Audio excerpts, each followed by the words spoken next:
On the Ziyang continent stretched a mountain range saturated with the aura of death covering nearly 100,000 square kilometers. It bordered the eastern seas and extended westward all the way to Saintus Lake, spanning more than 30,000 kilometers, and was known as the Forest of Death. In the central depths of this Forest of Death, faint traces of life occasionally flickered like a twinkling star embedded within the boundless woodland. The source of that living aura was a towering violet mystic vine reaching into the heavens. It had carved out a small sanctuary of life about 100 square meters wide. 5 vine tendrils stretched forth like fingers supporting a large violet cocoon whose surface shimmered with radiant divine light and exuded a rich breath of life. All of a sudden wind and clouds clashed as thunder and lightning erupted. The violet chi of the entire continent surged toward the mystic vine. This heaven-sent anomaly alarmed the whole land. Countless powerful cultivators froze in shock, sensing a looming storm, then swiftly flew toward the gathering vortex of violet chi, speculating inwardly, could a demonic tribulation be upon us again? At the thought of another demonic tribulation they could not help but shudder. With every such calamity countless cultivators fell and perished. That nearly 100,000 square kilometer mountain range had long been shrouded in a mantle of death. Even ancient monsters among cultivators could not approach and could only watch from afar. Bolts of violet lightning as thick as barrels descended from the heavens like purple flood dragons, crashing savagely onto the mystic vine. A full 81 strikes fell before the onslaught ceased. At that moment the great cocoon suddenly split open and a tiny child with tender fair skin sprang out. Rubbing his eyes in a daze, he looked adorably simple and foolish, irresistibly endearing. What is this place? How did I end up here? Was I not slain while being hunted down by the 5 divine emperors? The child muttered to himself. A beam of violet light gathered as the original sky-piercing mystic vine transformed into a violet gourd only an inch tall and sank into the back of his left hand. At the root of the former vine lay a rui scepter carved from amethyst mero jade buried deep in the earth. As the vine's form dispersed, the rui saw the light of day once more and in the blink of an eye shot into the child's chest. A space ring set with a violet diamond slipped itself onto the child's tender little hand. This space ring was an ultra-divine artifact capable of automatically resizing to fit fingers of different thicknesses. So that's how it is, I have actually returned from death. Heaven does not treat me lightly, haha. The child laughed up at the sky.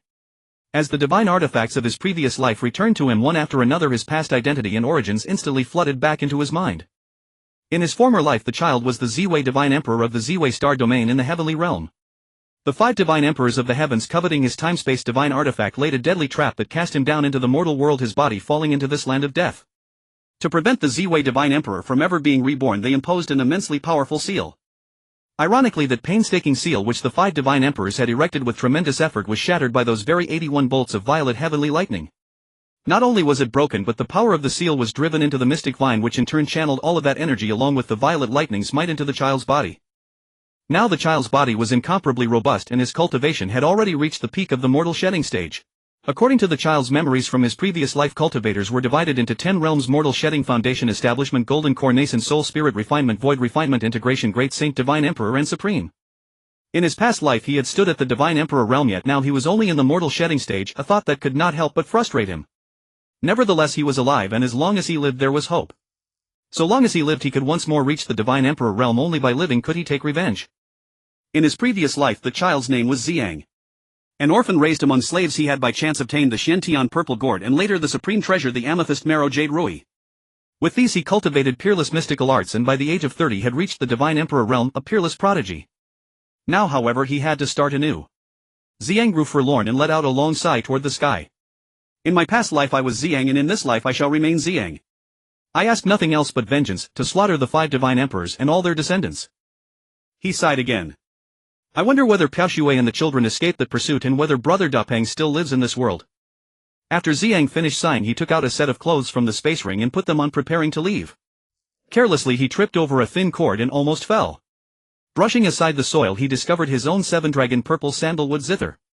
Its strings had been forged from the condensed essence of the tendons of 7 dragon kings, while its body had been formed from the concentrated essence of a million-year-old purple sandalwood containing the sandalwood spirit. Sadly, the zither's wooden body had been broken into 2 pieces, its sandalwood spirit dispersed, only the 7 strings remained intact.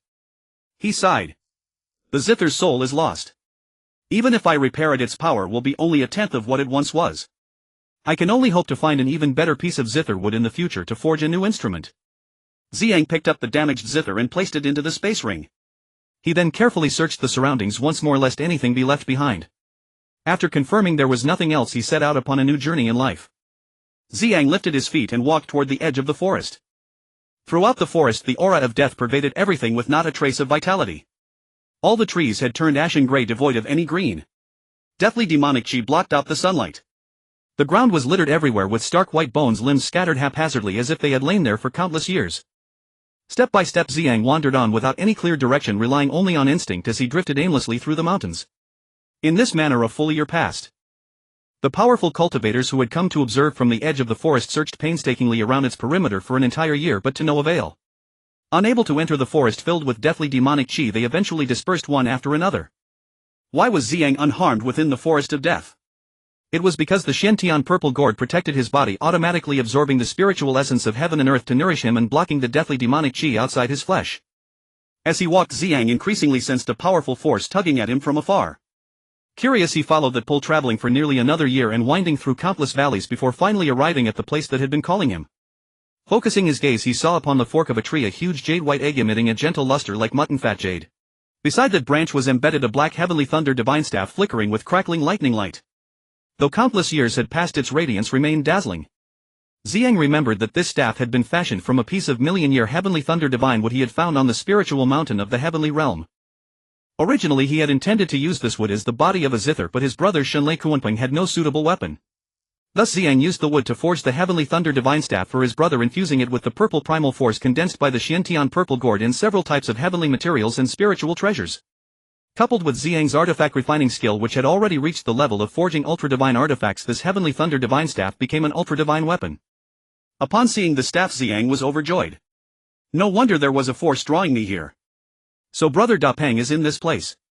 Though he has turned into a great egg and has yet to be reborn, I possess purple primal force and can help my brother return to life. Perhaps another fortuitous encounter awaits us. Haha, heaven truly watches over my brothers. As he spoke, Ziyang walked toward the giant egg, but an unseen force barred his way, preventing him from taking even a single step closer. From this he could tell that just as they had sealed him, the 5 divine emperors had also placed a powerful restriction upon Da Peng. Ziyang circulated his mystical arts, attacking the restriction with all his might in hopes of breaking it.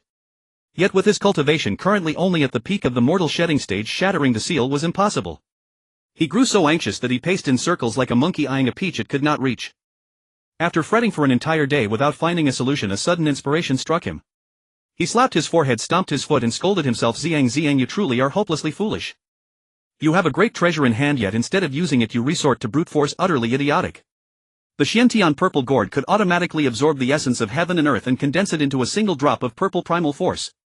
Once a drop of purple primal force was formed, the Xiantian Purple Gourd would continue to absorb energy, which could either be transformed into cultivation power to raise his realm or into physical strength to temper his body into a formidable physique.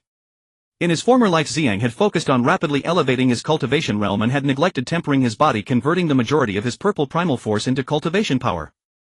This time, having learned from experience, Ziyang transformed all of his purple primal force into physical strength, storing it within his body until it reached its limit before stopping. This was why he had remained in the mortal shedding stage for the past 2 years. Now that his body had reached its utmost capacity, he began converting purple primal force into cultivation power to raise his realm. Within the Xiantian Purple Gourd, a single drop of purple primal force was always maintained like a reservoir. That very drop was the reservoir itself, while any excess purple primal force was continuously transmitted into his body. Under normal circumstances, a single drop of purple primal force could be formed every 10 days. One must not underestimate purple primal force. A single drop equaled 2 drops of life spring water, and it could be freely transformed into all manner of powers, truly a priceless treasure. Otherwise, how could Ziyang have attained the Divine Emperor realm by the age of 30? Though the amethyst marrow jade rui had played its part, the purple primal force within the Xiantian Purple Gourd was the primary reason. The Xiantian Purple Gourd had yet another function: it could convert all forms of power between heaven and earth, spiritual energy, soul force, demonic power, thunder force and more, into purple primal force. This was why those 81 bolts of heavenly thunder had enabled Ziyang to leap directly to the peak of the mortal shedding stage in one must know that an ordinary cultivator would need 5 to 6 years of arduous cultivation to reach the peak of the mortal shedding stage, and would still require a foundation establishment pill to have any hope of stepping into the foundation establishment realm. Foundation establishment pills were refined from extremely rare heavenly materials and spiritual treasures, each requiring tens of thousands of years to mature. Such pills were treasures beyond price, produced only in limited quantities by large cultivation sects. Thinking of this, Ziyang quickly extended his left hand and channeled his power, activating the Xiantian Purple Gourd to begin drawing in the power of the restriction. He maintained this for an entire day until at last the seal was broken. The speed at which the Xiantian Purple Gourd converted energy into purple primal force changed according to its master's cultivation realm. Every time the master advanced by one realm the conversion rate increased by 50%. Thus over the course of that single day Ziyang directly skipped the foundation establishment realm, leaping from the mortal shedding stage into the early golden core realm. Within his dantian a golden core formed and spun ceaselessly. Why was the conversion gain so great this time? Ziyang pondered inwardly. Most likely during its growth the Xiantian purple vine absorbed the majority of the restriction's power, maintaining that small patch of life to resist the aura of death.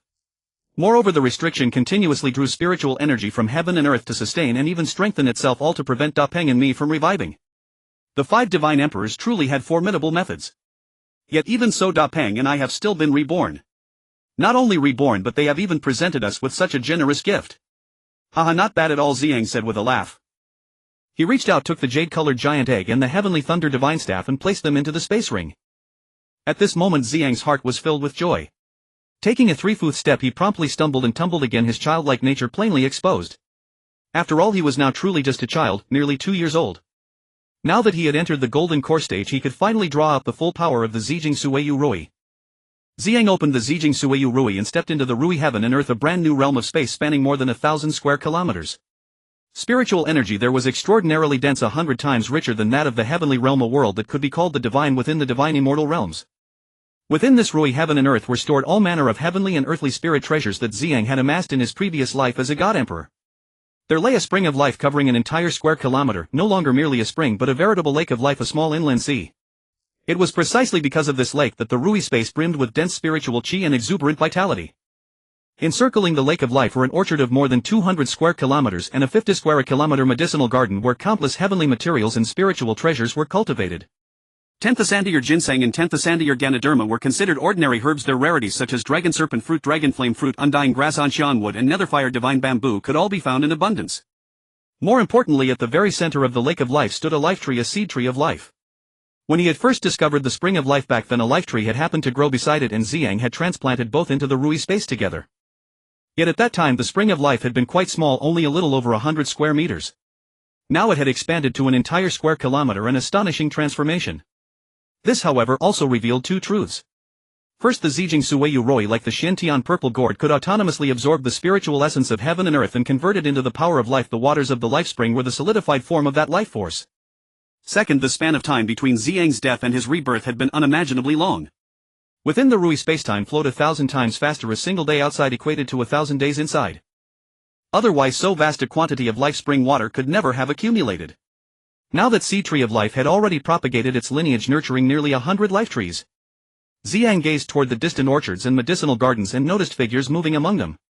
Only then did he recall that he had once refined more than 10,000 puppets to tend the orchards, the medicinal gardens and his own residence. Turning toward a rise by the lakeshore he saw pavilions and towers half hidden amid vibrant clusters of flowers. Hurrying over he found a lotus pond before the pavilion, golden carp gliding within lotus leaves, lush and verdant lotus blossoms standing graceful and immaculate while releasing a faint lingering fragrance. Ziyang mused to himself, with such an immense passage of time and such dense spiritual chi, these golden fish have likely long since cultivated spirits and gained the ability to assume human form. Sure enough, just as he was thinking this, the golden carp leaped into the air, transforming into 10 young maidens clad in golden scale garments. Their figures and delicate features were so enchanting as to leave one utterly entranced. The maidens bowed deeply in unison and said, "We pay our respects to master." Ziyang smiled and asked, "How did you know that I am your master?" The girls paused, then covered their mouths with a laugh and replied, "We could never forget master's aura, not in an entire lifetime." Heavens, they make it sound as though I Ziyang share some special bond with them, he thought with a wry smile, adding inwardly, "Women are truly fearsome, especially beautiful ones." "All right then. Since you have already cultivated human form, you shall henceforth help me look after the residence," Ziyang said with a smile. "I still have other matters to attend to. You may move about freely as you please." The girls chattered among themselves as they dispersed, each returning to her own tasks. Ziyang lifted his gaze and saw 3 large characters Ziyun Pavilion written above, dragon soaring phoenix dancing strokes that seemed alive, vivid and dynamic, radiating a powerful aura. In that instant Ziyang thought of his wife Pashuai and their 1-year-old son Ziyun. He recalled how before the arrival of his great enemies he had watched in reluctant sorrow as Pashuai, cradling their infant, departed aboard the timespace shuttle boat he had forged. The memory overwhelmed him and tears streamed down his face. At this moment Ziyang longed with all his being to see his wife and son again.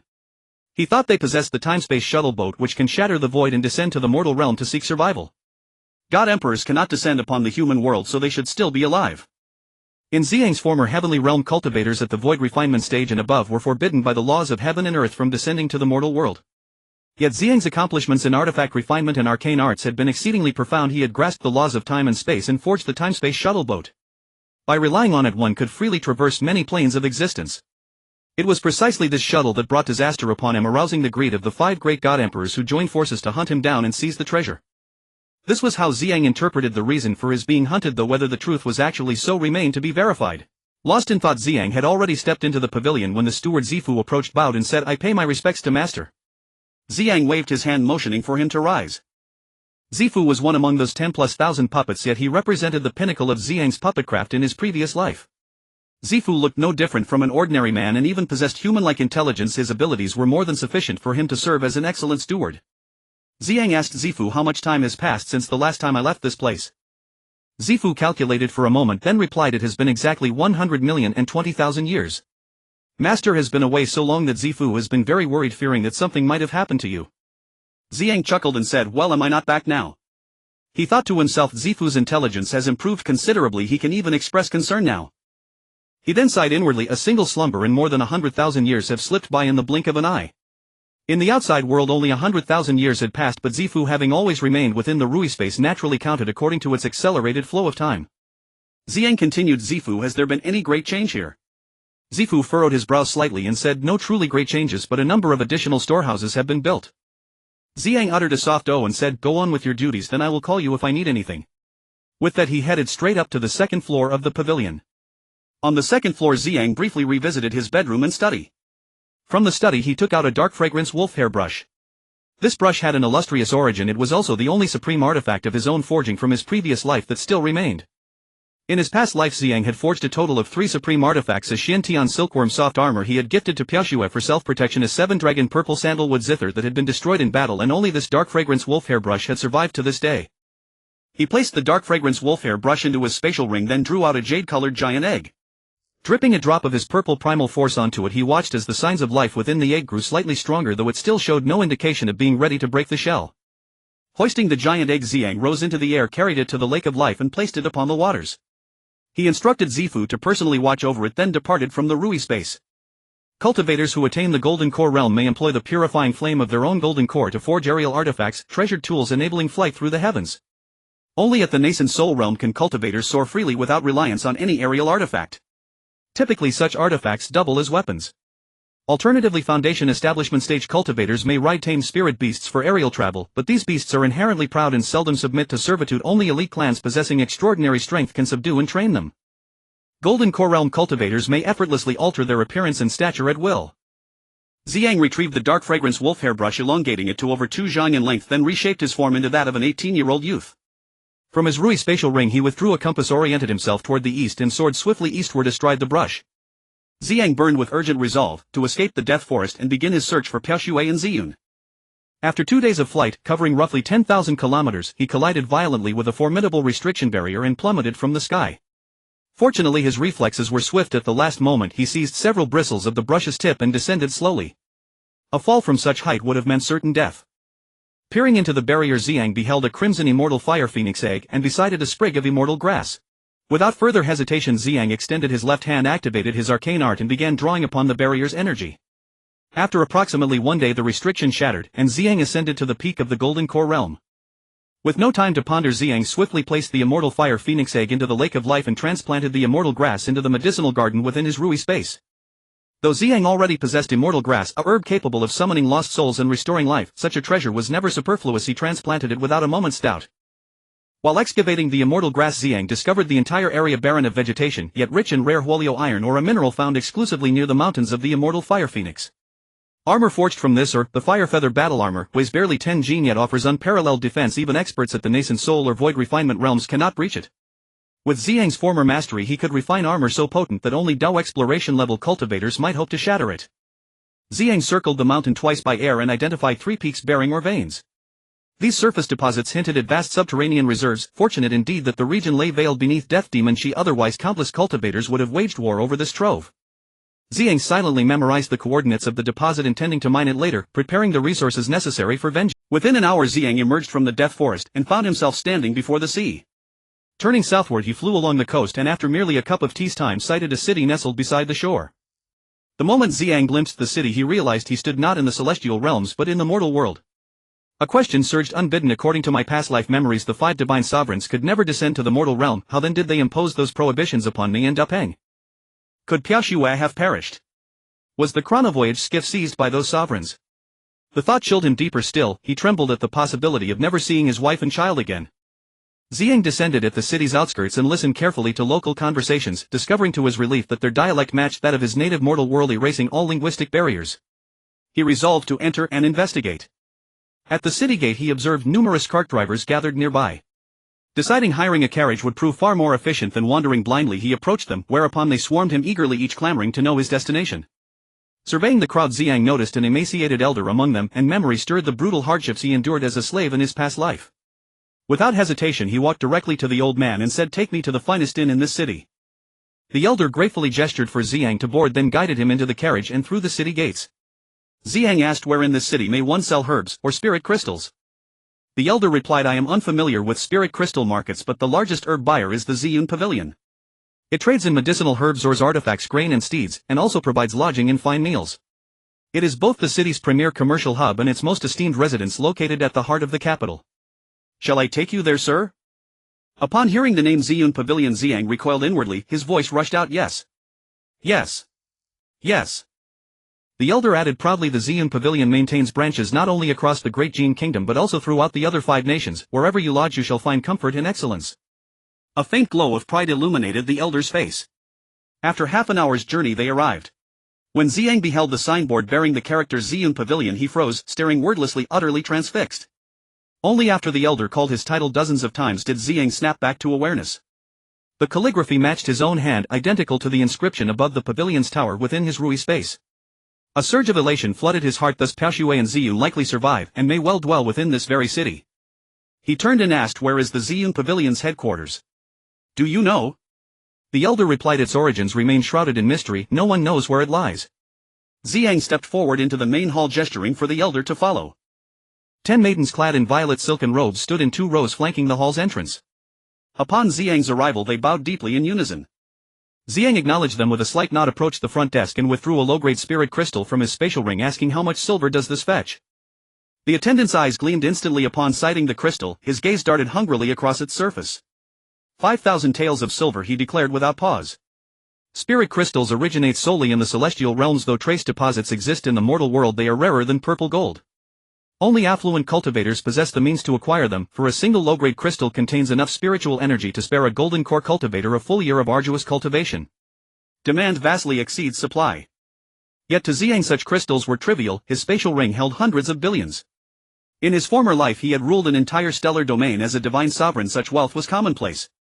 In the celestial realm, spirit crystals served as currency, and Ziyang habitually stored them in his spatial ring for ready use.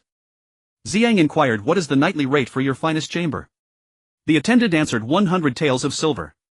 Behind him the elder whistled softly at the figure. In the mortal world an ordinary citizen's annual income seldom exceeded 100 taels. Ziyang's single night's stay equaled an entire year's wages.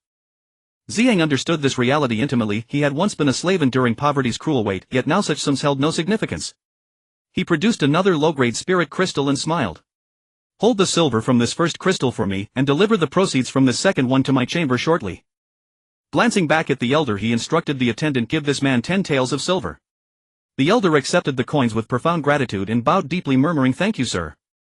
In the mortal world 1 tael of silver equaled 100 copper coins, enough to feed a family of 4 for an entire month. For the elder, a single trip into the city typically earned just 10 copper coins. Receiving 1,000 at once left him overwhelmed with gratitude. When escorted to his chamber, Ziyang found the 100 tael expense wholly justified. The decor, amenities and service were peerless, fit for an emperor. Ziyang stilled his mind, preparing to devise a meticulous plan to locate Piao Xue. To the attendants he said, "Withdraw now, and do not re-enter unless summoned." They bowed reverently and retreated soundlessly, taking care not to disturb his solitude. Ziyang entered his Rui space to ascertain whether Da Peng and the Fire Phoenix had revived. At the Lake of Life he observed subtle changes in the jade-hued giant egg and the crimson phoenix egg, though neither had yet hatched.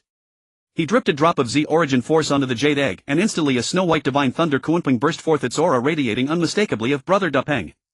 Da Peng! Da Peng! Da Peng! Ziyang cried out, elated. The newborn Da Peng flapped its wings vigorously, its round eyes blinking dazedly, gazing about as if utterly disoriented. Moments later its gaze locked steadily upon Ziyang, as if fragmented memories were slowly coalescing. Ziyang smiled gently. Da Peng, do you remember me? I am Ziyang.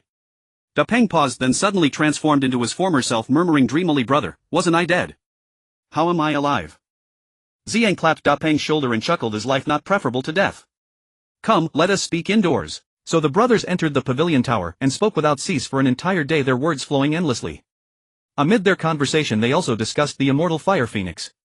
In subsequent days Ziyang revived the Fire Phoenix using Z origin force. Though her fate proved less fortunate, she appeared to suffer total amnesia, or perhaps having been reborn anew she simply possessed no prior memories. In any case, with no other refuge, she pledged loyalty to Ziyang and Da Peng as elder and second brother, thus completing their fraternal bond. Now 3 siblings dwelled together within the Rui space, devoting themselves to cultivating greater spiritual power. In the Rui space 10 years passed in the blink of an eye. While a decade went by within the space, only a little over a month elapsed outside. The 3 of them practiced diligently, occasionally stepping out to savor the delicacies of the human realm and enjoy royal service. The 3 of them through the lake of life continuously tempered their bodies and enhanced their magical powers. Not only had their physical strength reached its peak, but they had also attained the pinnacle of the golden core stage. Ziyang had even cultivated his music technique to the 2nd level of sound blade, allowing him to unleash 10 sound blades simultaneously. Ziyang's music technique is divided into 3 realms: sound blade, sound explosion, and sound sea, each with 3 levels. Through chess skills he elevated his mental power to the 3rd level, primarily affecting his control over the 5 senses: hearing, sight, smell, taste, and touch. The mental power consists of 9 levels in total. His calligraphy skills not only cultivated the metal, wood, and water techniques but also included fire, earth, wind, thunder, time, and space, making a total of 9 skills. The painting technique reached the tiger strength for attack, the chi armor for defense, and the control over air for flight. The painting technique attained the 3rd level of the white tiger, the 3rd level of chi armor, and the 3rd level of air control. The painting technique is primarily segmented into attack forms like the white tiger, exploding bear, and flood dragon, defensive forms like chi armor, earthen armor, and stone armor, and flight techniques like air control, wind control, and thunder control, with each realm also having 3 levels. Additionally, this painting technique possesses a support ability to overlay magical powers on oneself or others for enhancement. These spells would continuously improve with the elevation of magical power realms, as spells require sufficient magical power to unleash their might. If the magical power is exhausted, the spells would lose their efficacy. The 3 of them had encountered a bottleneck in their cultivation and needed special opportunities to break through. Although Ziyang felt anxious to reunite with his wife and child, he realized there were many problems to confront. If his wife and child were still alive, why were he and Da Peng prohibited from entering the Death Forest? Since he had already died, why did the 5 great divine emperors impose such a powerful restriction? How did the 5 great divine emperors come to impose a restriction in this mortal realm? Perhaps the restriction was not set by the 5 great divine emperors. If so, who imposed it on them? Maybe the 5 great divine emperors feared their resurrection and thus placed the restriction. If that were the case, perhaps the Ziyang pavilion was a trap designed to lure him in. It was also possible that his wife and child were no longer in this world, leaving behind descendants. After all, 100,000 years is merely a fleeting moment for the divine emperors of the celestial realm, but for the mortal realm it constitutes a long passage of time filled with uncertainties. The more Ziyang thought about it, the more complicated it became. If he sought revenge, he must cherish his current life, for he was still not powerful enough and could not afford to act recklessly. Caution would ensure a safe journey over 1,000 years. Ziyang pondered, if I become renowned on this continent and use my unique cultivation method as a clue, I believe that with Piao Shue's intelligence she will eventually connect with me. Even if the forces of the 5 great divine emperors are present, as long as I am careful I should not lose my life. After all, I possess the Rui Space, a supreme artifact which no one can breach unless a divine emperor descends personally. Having thought of this, Ziyang devised a plan to first strengthen his power and gain prominence. When Piao Shui comes to seek him, even if she does not, he would have to be powerful enough to act freely on this continent and uncover the truth. The 3 of them exited the Rui Space and wandered the streets looking for opportunities. The streets were bustling with crowds, and suddenly they heard the loud sound of gongs. A throng of people had gathered to read a notice and were discussing it animatedly. As Ziyang and the others passed by, they asked an old man, "Old brother, what news is this?" The old man glanced at Ziyang and the others and said, "You must be martial practitioners, right? This is the Ansi Verifavir's martial examination of our Yanqi prefecture. The top 3 will become martial exam masters who have the authority to lead an army of 10,000 as city guards. If one can participate in the martial champion examination next spring and win the title of martial champion, they could command hundreds of thousands of troops, becoming a grand general. Truly impressive." The old man showed no reluctance in sharing this information, his face beaming with pride as if he were the martial champion himself. Ziyang was thrilled to receive so much information and hurriedly inquired, when and where will it be held and how can one participate? The old man replied, "It will be held in 10 days at the martial training ground here in the city. Just pay 1,000 taels of silver on site to obtain the qualification to participate. Only men can join, women are not allowed." As the old man spoke, he cast a glance at the fiery phoenix behind Ziyang. The fiery phoenix glared angrily at the old man and retorted, I have no interest in it. She turned her head away, clearly displeased. Ziyang and Depeng both laughed. They thanked the old man and found a place to eat. At the dining table, Depeng asked, brother, are you going to participate in the martial examination? When shall we go to find sister-in-law and Xiao Yun? Ziyang confidently replied, not only will I participate in the martial examination but I will also win the champion title. Only then can I gain fame, and if sister-in-law is around she will undoubtedly contact us secretly. The continent is vast and searching for her would be like finding a needle in a haystack. Depeng nodded and said, all right. We will secure the title of martial champion and cultivate our own forces to prepare for revenge. Depeng had accompanied Ziyang for a long time and understood his thoughts thoroughly. The three of them roamed the city for several days, purchasing daily necessities and clothing. They also auctioned off 100 inferior celestial crystals and astonishingly fetched 8,000 taels of purple gold, with 1 tael of purple gold equating to 100 taels of silver. This surprised Ziyang for a moment, realizing he had been slightly shortchanged by the front desk attendant, but he did not mind this trivial sum. Afterwards, Ziyang gathered information regarding the martial examination and the martial champion contest. Once he grasped the general situation, he began to conserve his energy and prepare for the martial examination. The days quickly passed and the date of the martial examination arrived. The three of them hired a carriage and came to the training ground, paying 10 taels of purple gold to receive a specially crafted wooden plaque inscribed with their names before entering the training ground. At that moment they noticed a 16 or 17-year-old boy dressed as a hunter wielding a piercing cloud spear. The spearhead gleamed with silver light, clearly not an ordinary item. Ziyang recognized it as an inferior artifact which, while trivial to him, was considered a treasured heirloom or even a national treasure among mortals. At that moment they noticed a 16 or 17-year-old boy dressed as a hunter wielding a piercing cloud spear. The spearhead gleamed with silver light, clearly not an ordinary item. Ziyang recognized it as an inferior art. The boy, seeing Ziyang empty-handed, asked with a smile, are you here to participate in the martial examination too? Why haven't I seen any weapon with you? Ziyang chuckled and said, my weapon is a brush and I am afraid to take it out. With that he produced his dark fragrance wolf hair brush from his sleeve. While it seemed unremarkable, it emanated a faint aroma. Upon seeing the brush, the boy exclaimed happily, your weapon may seem ordinary but it subtly exudes the essence of an artifact, definitely surpassing my weapon. Hearing this compliment, Ziyang regarded the boy with newfound respect, realizing that this person was extraordinary, as his brush was indeed a supreme artifact. The two of them laughed as they approached the drawing area, presenting their wooden plaques and registering, waiting for the examination. Depeng and the fiery phoenix exchanged some silver and went to the spectator stands to watch the match. Ziyang chatted with the boy for a while and learned that his name was Yang Xing, a descendant of the Yang family generals. After being framed by treacherous officials, his family fell into decline and he became a hunter in the mountains.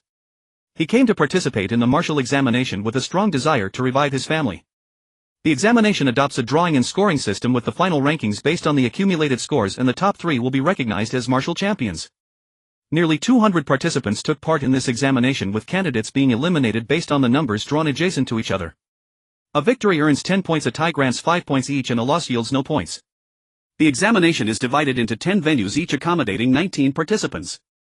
The first place from each venue will advance to the final round, but the scores will still accumulate. Ziyang was drawn to the 6th venue while Yang Xing was assigned to the 9th. In this round of competition, Ziyang effortlessly defeated his opponent, earning 190 points and securing first place. He faced only a junior golden core opponent and, using his painting skill, created a white tiger with attacking power. The white tiger lunged forward, sending the opponent tumbling off the martial stage. In the afternoon, during the final competition among the last 10 participants, Ziyang spotted Yang Xing. The two exchanged respectful fists and smiled, their minds mutually understanding. The first opponent Ziyang encountered was the son of the city's general, whose father was a martial champion and had high expectations for his son. His son indeed lived up to those expectations, possessing a robust physique and wielding a 200-pound Fong Tianhua halberd. He appeared to be at the mid-level of the golden core stage and had gained some fame at a young age, earning the title of Little Overlord of Salt Pond. His entrance immediately drew cheers from the audience, who believed he was destined to win. In contrast, Ziyang, of average height and lean build, held a half-foot-long brush which made him appear mismatched against the imposing figure of the Little Overlord. It felt like a giant ape standing next to a little monkey, creating a stark contrast that made no one believe in Ziyang's chances. Ziyang clasped his fists in greeting and said, please. He did not take this opponent seriously. In reality, a single spell could have sent him off the stage. However, seeing the audience's enthusiasm, he thought of having a bit of fun. Ziyang stood motionless like a clock, gripping his dark fragrance wolf hair brush. The Little Overlord swung the Fong Tianhua halberd enveloped in golden light, sweeping towards Ziyang like a comet. Ziyang merely dodged slightly, and with a flick of his brush a large white tiger leaped from the tip, roaring as it lunged at the Little Overlord. Ziyang was capable of painting a white tiger of peak golden core strength, but for the sake of playfulness he conjured one at the early golden core stage. To further enhance the visual effect, Ziyang made 3 swift brush strokes inscribing the characters for gold, wood and water in golden, yellow, emerald green and azure blue respectively onto the white tiger, creating a colorful and vigorous display. The white tiger and the little overlord clashed fiercely with each pounce and leap. The tiger's tail sent the little overlord staggering back a dozen steps, almost causing him to fall off the stage. Meanwhile, Ziyang leisurely twirled his dark fragrance wolf hairbrush, watching from the side. The little overlord desperately tried to approach Ziyang but was unable to break through the defense of the white tiger. Frustrated, he howled in anger. After a moment he grew impatient and attempted to throw the Feng Tianhua halberd at Ziyang. With a gentle flick of his brush, Ziyang deflected it effortlessly, sending the halberd flying off the stage. Following this, Ziyang launched a water character imprint towards the little overlord, which hit him squarely in the chest, sending him flying off the stage, spitting blood upon impact. In truth, Ziyang did not intend to be too harsh on the little overlord, but the latter's ruthless attempt to take his life with the halberd made Ziyang want to teach him a lesson. Ziyang emerged victorious, leaving the audience in stunned silence. The little overlord glared at him in disbelief. In the following rounds, Ziyang won with ease, greatly earning the admiration of the audience. In the final round, Ziyang faced Yang Xing. Ziyang aimed to test his true strength. If Yang Xing proved formidable, Ziyang would consider taking him under his wing to prepare for future revenge. The two locked eyes. Despite the audience's thunderous cheers, they remained calm as water, clasping their fists in mutual respect. Ziyang transformed his dark fragrance wolf hairbrush to a length of 15 feet, nearly matching that of a spear standing horizontally. Seeing the writing technique, Yang Xing was naturally cautious and did not dare to attack recklessly. He remained still, prompting Ziyang to flick his brush, drawing a line towards Yang Xing. Yang Xing responded by thrusting his cloud-piercing spear, creating a flurry of spear flowers that cascaded like waves. Ziyang flicked his brush, sending a wood character imprint towards the spear flowers, which shattered upon impact, allowing the imprint to strike directly at the spear flowers. Yang Xing took a step back to steady himself. Ziyang thought to himself, this kid is quite impressive. I am using mid-level golden core power. My character imprint is the strongest single target attack with 100% pure attack power. Generally, even peak golden core cultivators would find it hard to withstand mid-level golden core strength. Moreover, my dark fragrance wolf hairbrush is an extraordinary artifact. Although it currently can only exert 1/10 of its power, its might is unmatched. Yet this kid managed to handle it with relative ease. Yang Xing appeared calm on the surface, but internally he was astonished. I am using my family's treasure technique to create these spear flowers. Even peak golden core cultivators would struggle to withstand my strike, yet he effortlessly repelled me. Could he be a nascent soul cultivator? Yang Xing's doubts were valid. First, Ziyang's strength did not fall short against mid-level nascent soul cultivators. However, Ziyang was unaware that nascent soul cultivators are highly sought after by every country. Even emperors would treat them with utmost respect. If a nascent soul cultivator were willing to serve the nation, they would be directly granted nobility and military titles without needing to participate in a martial examination. Yang Xing thought, since I cannot match him in magic power, I can fully utilize the Yang family's spear techniques and engage in close combat. Generally speaking, cultivators possess strong magic power but weak physical bodies, rendering them unsuitable for close-range combat. With this in mind, Yang Xing approached Ziyang. The Yang family's spear technique was executed flawlessly, with each thrust producing a roaring sound. Each spear strike held tremendous force, being quick, precise and ruthless, leaving no opportunity for casting spells. If any other cultivator faced him, they would surely be knocked off the stage within 2 strikes. But Yang Xing was up against Ziyang.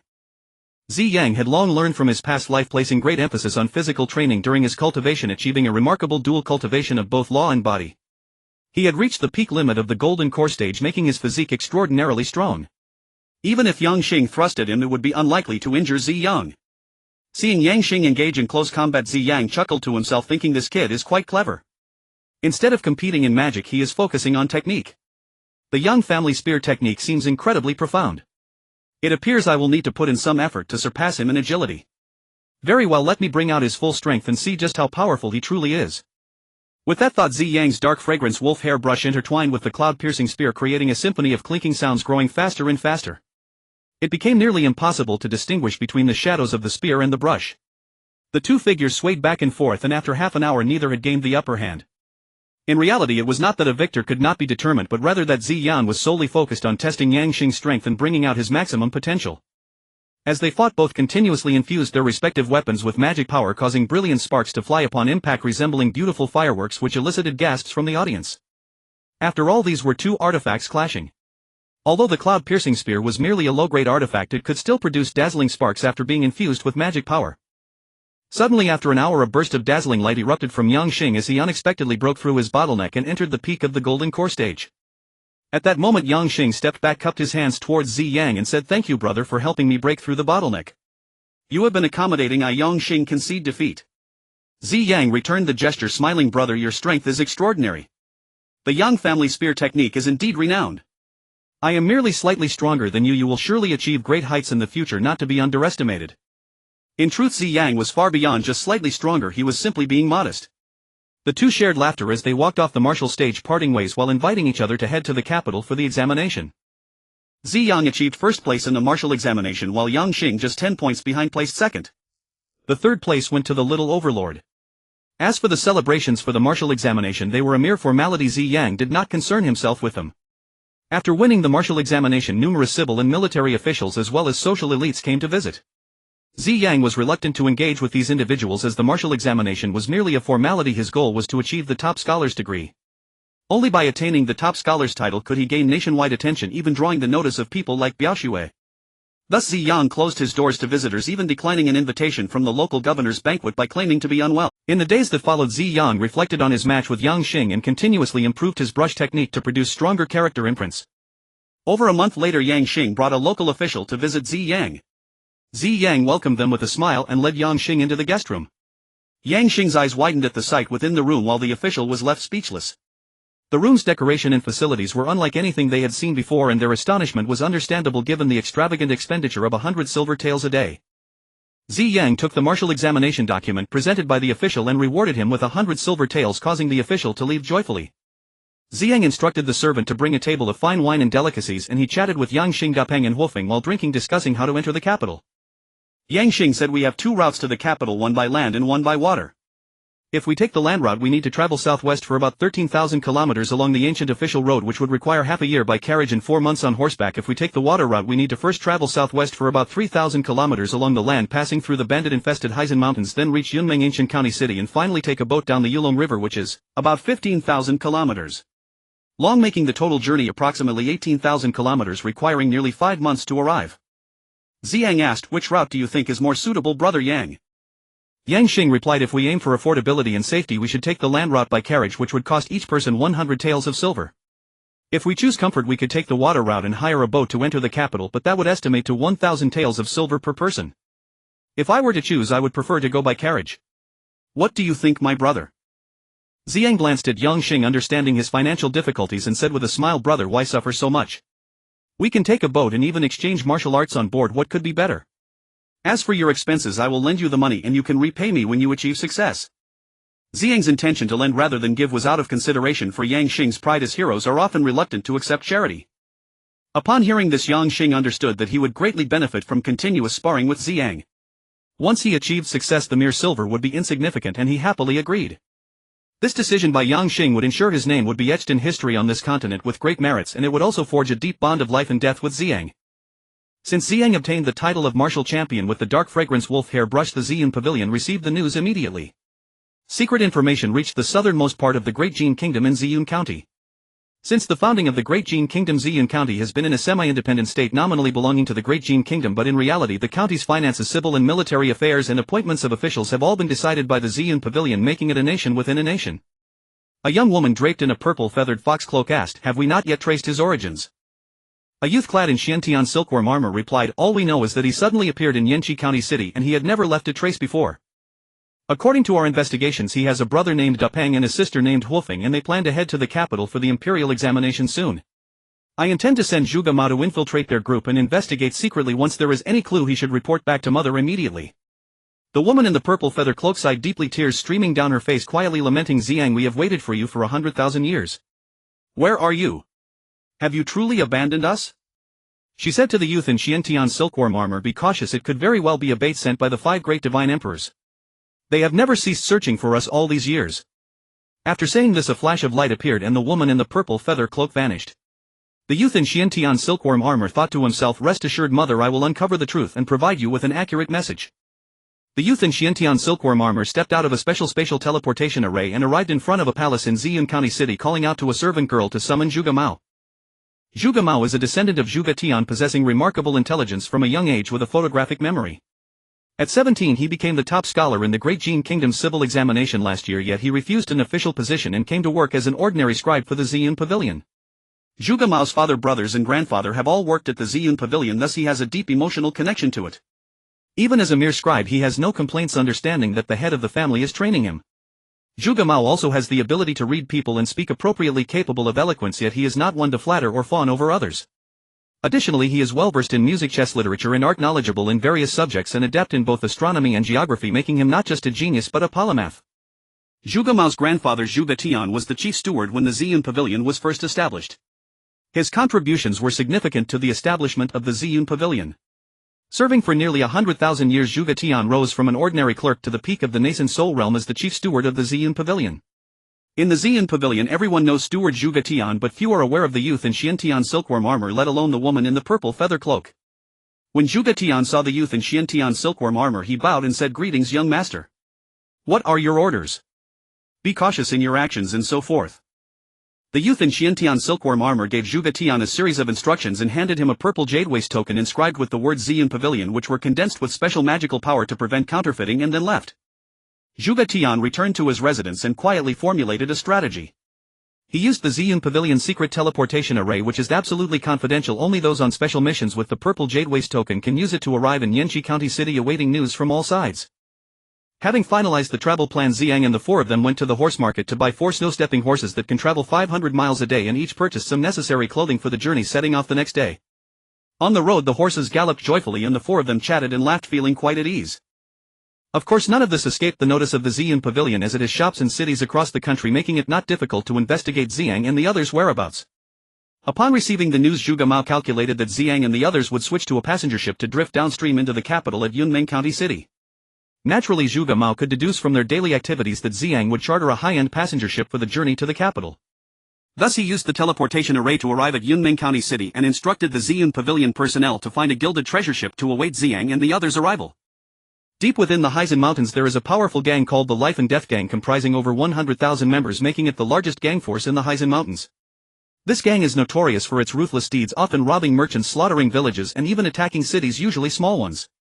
The Life and Death Gang relies on the natural defenses of the mountains to resist the government, leading to several failed attempts by the authorities to eradicate them, ultimately leaving them helpless as the gang's power grows. Today the gang leader Xingtian along with a group of brothers had just plundered a county city in Yunmeng County, acquiring nearly 10 million taels of gold, hundreds of thousands of taels of purple gold, countless silver and jewels, and a multitude of abducted women and male laborers returning triumphantly to their lair. Ziyang and the others encountered no obstacles along the way. To expedite their journey, they deliberately took a small road that happened to pass by the bandits' lair, coincidentally running into the returning gang leader Xingtian.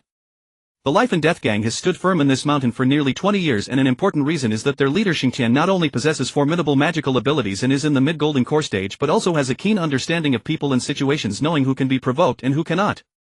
With just one glance he can discern the strength of others. Although he often plunders cities, those are typically small county towns. He has never dared to provoke large powers like the Ziyun Pavilion. Instead, he frequently seeks to curry favor and engages in significant business collaborations. However, today, perhaps out of excessive joy, he became blind to the strength of Ziyang and the others. Xingxi Tian saw Ziyang and the others and said in a fierce voice, "You little brats dare to swagger in front of my stronghold. Are you tired of living?" After saying this, he laughed heartily, waved his hand and shouted, "Take down these arrogant fools and drag them to the stronghold as minions." However, Ziyang was unaware that the bandit stronghold was located on the mountain. Confident in his skills, he dismissed the mere bandits without a second thought. On the other hand, Yang Xing was well aware of the bandits' strength, and seeing the situation he felt anxious. Noticing the unusual color on Yang Xing's face, Ziyang chuckled and said, "Don't worry, my dear brother. Watch how I capture him and let him know the consequences of disturbing the sovereign." With that, Ziyang charged forward on his horse, swiftly knocking down several lackeys sent by Xingxi Tian, reaching Xingxi Tian in the blink of an eye. With a leap, Ziyang mounted Xingxi Tian's steed, summoned a sharp dagger from his spatial ring and pressed it to Xingxi Tian's throat, loudly declaring, "Tell your men to drop their weapons and stand back." Before Xingxi Tian and the bandits could comprehend what was happening, they realized that Ziyang had kidnapped their leader, causing Xingxi Tian's face to turn as red as liver. It should be noted that Ziyang possessed the strength to contend with mid-stage nascent soul cultivators, and dealing with those at the mid-stage golden core level was as easy as pie. Seeing that the bandits were frozen in place, Ziyang sternly said, "Hurry up, I will count to 3. With a forceful twist, a stream of crimson blood flowed from Xingxi Tian's neck, prompting a wretched scream from him. At that moment he realized his life was in another's hands, crying out in a pig-like voice, "Retreat, everyone, retreat!" The bandits immediately stepped back, fearing that their leader would be slaughtered by Ziyang. Ziyang then commanded, "Release the captured men and women immediately." Once the captives were freed, they vanished without a trace. In no time, two rushed to even offer their thanks, scattering in all directions. After ensuring their safety, Ziyang waved his hand and all the gold, silver and jewels that had been stolen flew into his spatial ring before turning to Xingxi Tian and saying, "Lead me to your treasure vault." Though Xingxi Tian felt some regret at losing the recently stolen items, it wasn't to the point of agony. However, upon hearing that Ziyang wanted to raid the treasure vault, he trembled all over. Those were years of hard work, how could he possibly part with them? Ziyang shouted loudly, summoning the dark fragrance wolf hair brush, and together with Da Peng and the others took Xingxi Tian on a flying device to the stronghold, asking, "Where is the treasure vault? Otherwise I will make your life worse than death." Trembling, Xingxi Tian called over a trusted aide to lead them to the mechanism that opened the treasure vault. Upon entering, Da Peng was quick and agile, opening box after box filled with gold and silver as well as jewels. There were about 30 boxes, but they didn't find any purple gold. Ziyang understood that this might not be the most important treasure vault. Ziyang didn't dwell on it too much and gathered all the treasures into his spatial ring. Da Peng possessed the ability to see objects from a distance and quickly ventured deeper, breaking through a wall with the Thunder God Rod, revealing about 100 boxes filled with treasures, mostly purple gold. More importantly, one box contained all the food stamps, silver notes, gold notes and purple gold notes issued by Ziyang Pavilion. This box was terrifying. It should be the entirety of Xingxi Gang's savings from the past 20 years, causing Xingxi Tian to turn pale, feeling as if he could die. Ignoring everything else, Ziyang summoned all the treasures into his spatial ring, also collecting all the ancient artifacts, calligraphy paintings and rare treasures stored in cabinets. Seeing Xingxi Tian's pale face, Wolfeng couldn't help but burst into laughter. After exiting the treasure vault, Ziyang threw Xingxi Tian to the ground, stepping on him and bellowed, "If I catch you oppressing the common people again, I will take your life. If you can be chivalrous and specifically target corrupt officials and tyrannical landlords, I will sing your praises." With that, he laughed heartily, flew down the mountain and disappeared in a flash. Xingxi Tian lay on the ground, unable to recover for a long time. All his hard work over the past 20 years had gone to Ziyang. Meanwhile, Ziyang and the others were in high spirits, with Wolfeng constantly describing Xingxi Tian's expression during the robbery, causing everyone to laugh uncontrollably. In a good mood, they traveled quickly, completing a journey that originally took 6 days in just 5. Upon reaching Yunming County City, Ziyang reserved a luxurious room at Ziyang Pavilion for 100 taels of silver a day. He quickly sent away the attendants, and the 4 of them eagerly anticipated seeing how much treasure they had obtained. As Ziyang waved the spatial ring, the 200 square meter room was completely filled with boxes. After counting, they estimated there were about 10 million taels of silver, 50 million taels of gold and 30 million taels of purple gold, all in cash. Ziyang put away the boxed silver, gold and other valuables as they took up too much space. They began counting the food stamps, silver notes, gold notes and purple gold notes, with the 4 of them getting cramps in their hands. 100 million stones of food stamps, 50 million taels of silver, 50 million taels of gold and 50 million taels of purple gold. Adding everything together, it amounted to approximately 9,600,000,000 taels in silver, not including the ancient artifacts, calligraphy paintings and rare treasures. "Oh my, I can't take it anymore," Yang Xing shouted. This amount of money was nothing to Ziyang, Da Peng and the others, who had seen vast wealth, but for a hunter from the deep mountains it was indeed astonishing. What Ziyang valued more was a set of moon shadow golden armor, a low-grade divine artifact. While it wasn't much to Ziyang, it was worth a fortune in the mortal realm. More importantly, Yang Xing could use it. Since Ziyang and the others had no immediate need for armor, he gifted it to Yang Xing. Yang Xing, seeing this, could hardly believe his eyes. The others looked at his astonished expression and burst into laughter. Wolfeng chuckled, "It's a gift from your big brother, take it. We can't use it." With it, she laughed heartily and casually stuffed the purple gold notes into her pocket, stretching lazily, and said, "I'm tired, I'm going to sleep." The luxurious guest room had 3 suites. Ziyang and Da Peng shared one as they were already accustomed to it, while Wolfeng and Yang Xing each took one. Seeing this, Da Peng and Yang Xing didn't refuse and each took their purple gold notes. To Yang Xing, the moon shadow golden armor was far more precious than the purple gold notes, and he silently acknowledged Ziyang as his older brother in his heart. No one had ever treated him this well before. Often he had faced disdain from the wealthy, yet Ziyang treated him like a brother. How could he not be grateful? This was a kindness that couldn't be measured in gold, brotherly love. After Zhuge Mo learned of Ziyang's whereabouts from the spies of Ziyang Pavilion, he began to perform the meticulously prepared play.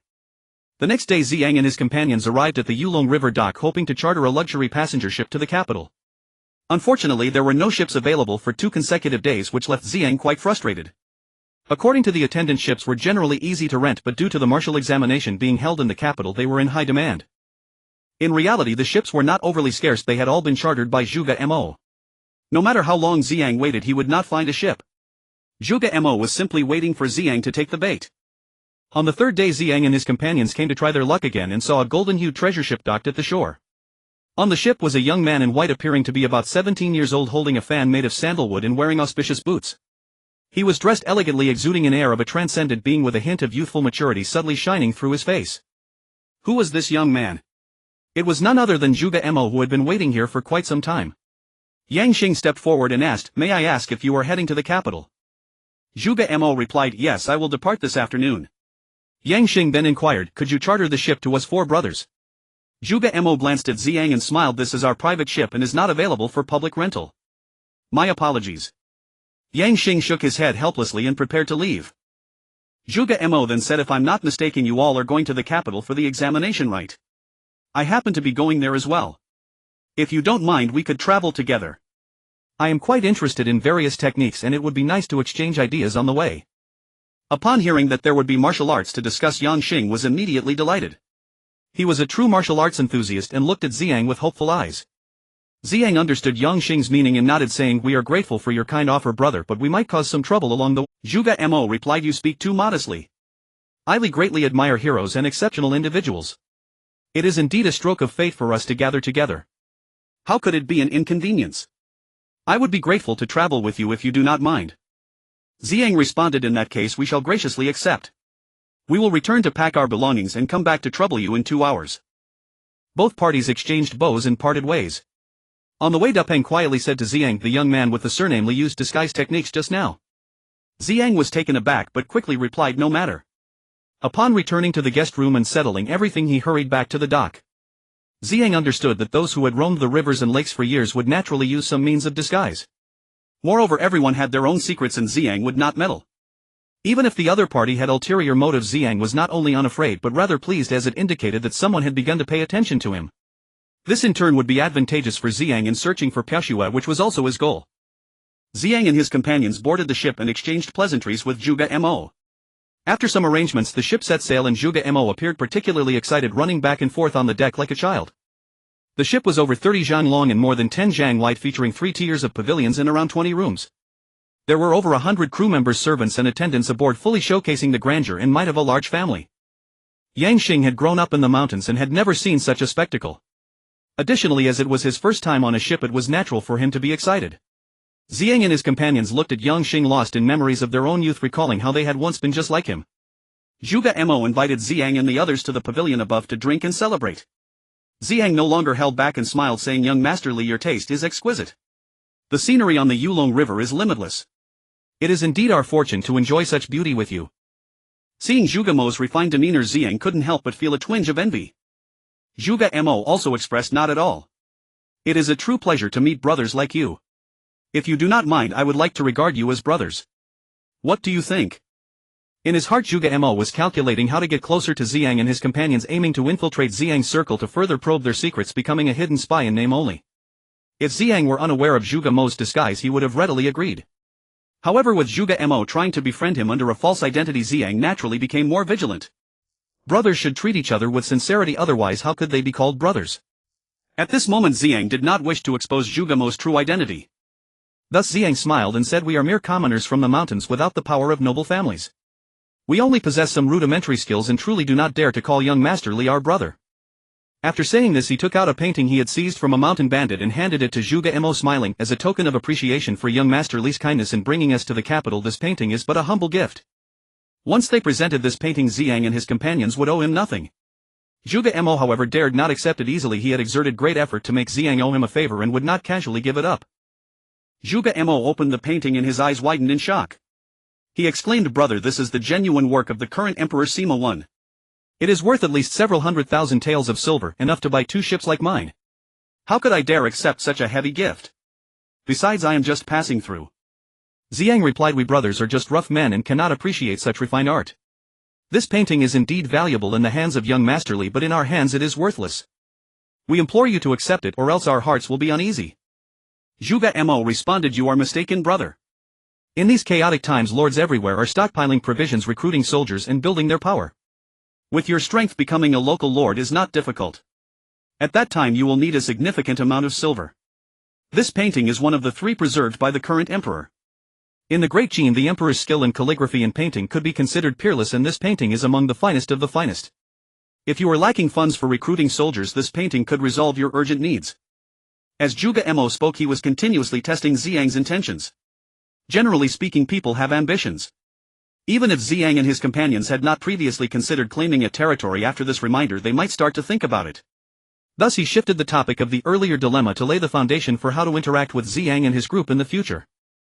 After all, Ziyang had already brought the conversation to this point. If Zhuge Mo were to refuse the painting, it would hurt Ziyang and his companions' feelings, making future interactions difficult. Conversely, if he accepted it, Zhuge Mo would be at a significant disadvantage and all his previous efforts would be in vain, something he was unwilling to see. This suggestion was reasonable and also laid a trap, proving him to be a skilled conversationalist. No wonder the Xiantian silkworm armor youth sent him to gather intelligence. Ziyang was secretly astonished, recognizing that this person was indeed talented. With just a few words he could turn the situation around and resolve a crisis while leaving ample room for maneuvering. Such talents were exceedingly rare. If he could recruit them under his banner, it would provide more assurance for his future plans of revenge. Da Peng, listening to Zhuge Mo's words, appeared thoughtful. Zhuge Mo caught this fleeting expression, feeling secretly pleased. He had already judged that Ziyang and his companions were not ordinary individuals but harbored ambitions of claiming authority. They might even have detailed plans. Moreover, judging by the appearance of these four, they were all martial practitioners and naturally lacked strategists like himself. It seemed that his guiding direction was correct and the chances of joining them were quite high. The Great Jin has been established for over 10,000 years, yet the nation now faces numerous internal and external troubles. The Grand Chancellor Shi Chong monopolizes the court, eliminating rivals, framing the loyal, engaging in corruption and committing all sorts of evils. His power grows day by day, threatening the imperial authority. The current Emperor Sima Wen is completely absorbed in painting and calligraphy, neglecting state affairs, and the power has slipped from his hands. Were it not for the Grand Marshal Sima Zhan, who stands as a pillar of the nation, holding the court together and resisting foreign powers, the Great Jin might already be under the name of Shi rather than Sima. In recent years, Shi Chang's influence has grown increasingly stronger, leading local lords to focus on self-preservation. Coupled with years of disasters, the people suffer immensely, resulting in rampant banditry and continuous uprisings, with flames of war spreading across the land. Zhuge Mo then introduced some of the larger powers within the country to Ziyang and others, highlighting the power vacuum, particularly mentioning the 6 major counties along the Death Forest, with Qian County, Yunmeng County and Shenghu County being the most significant.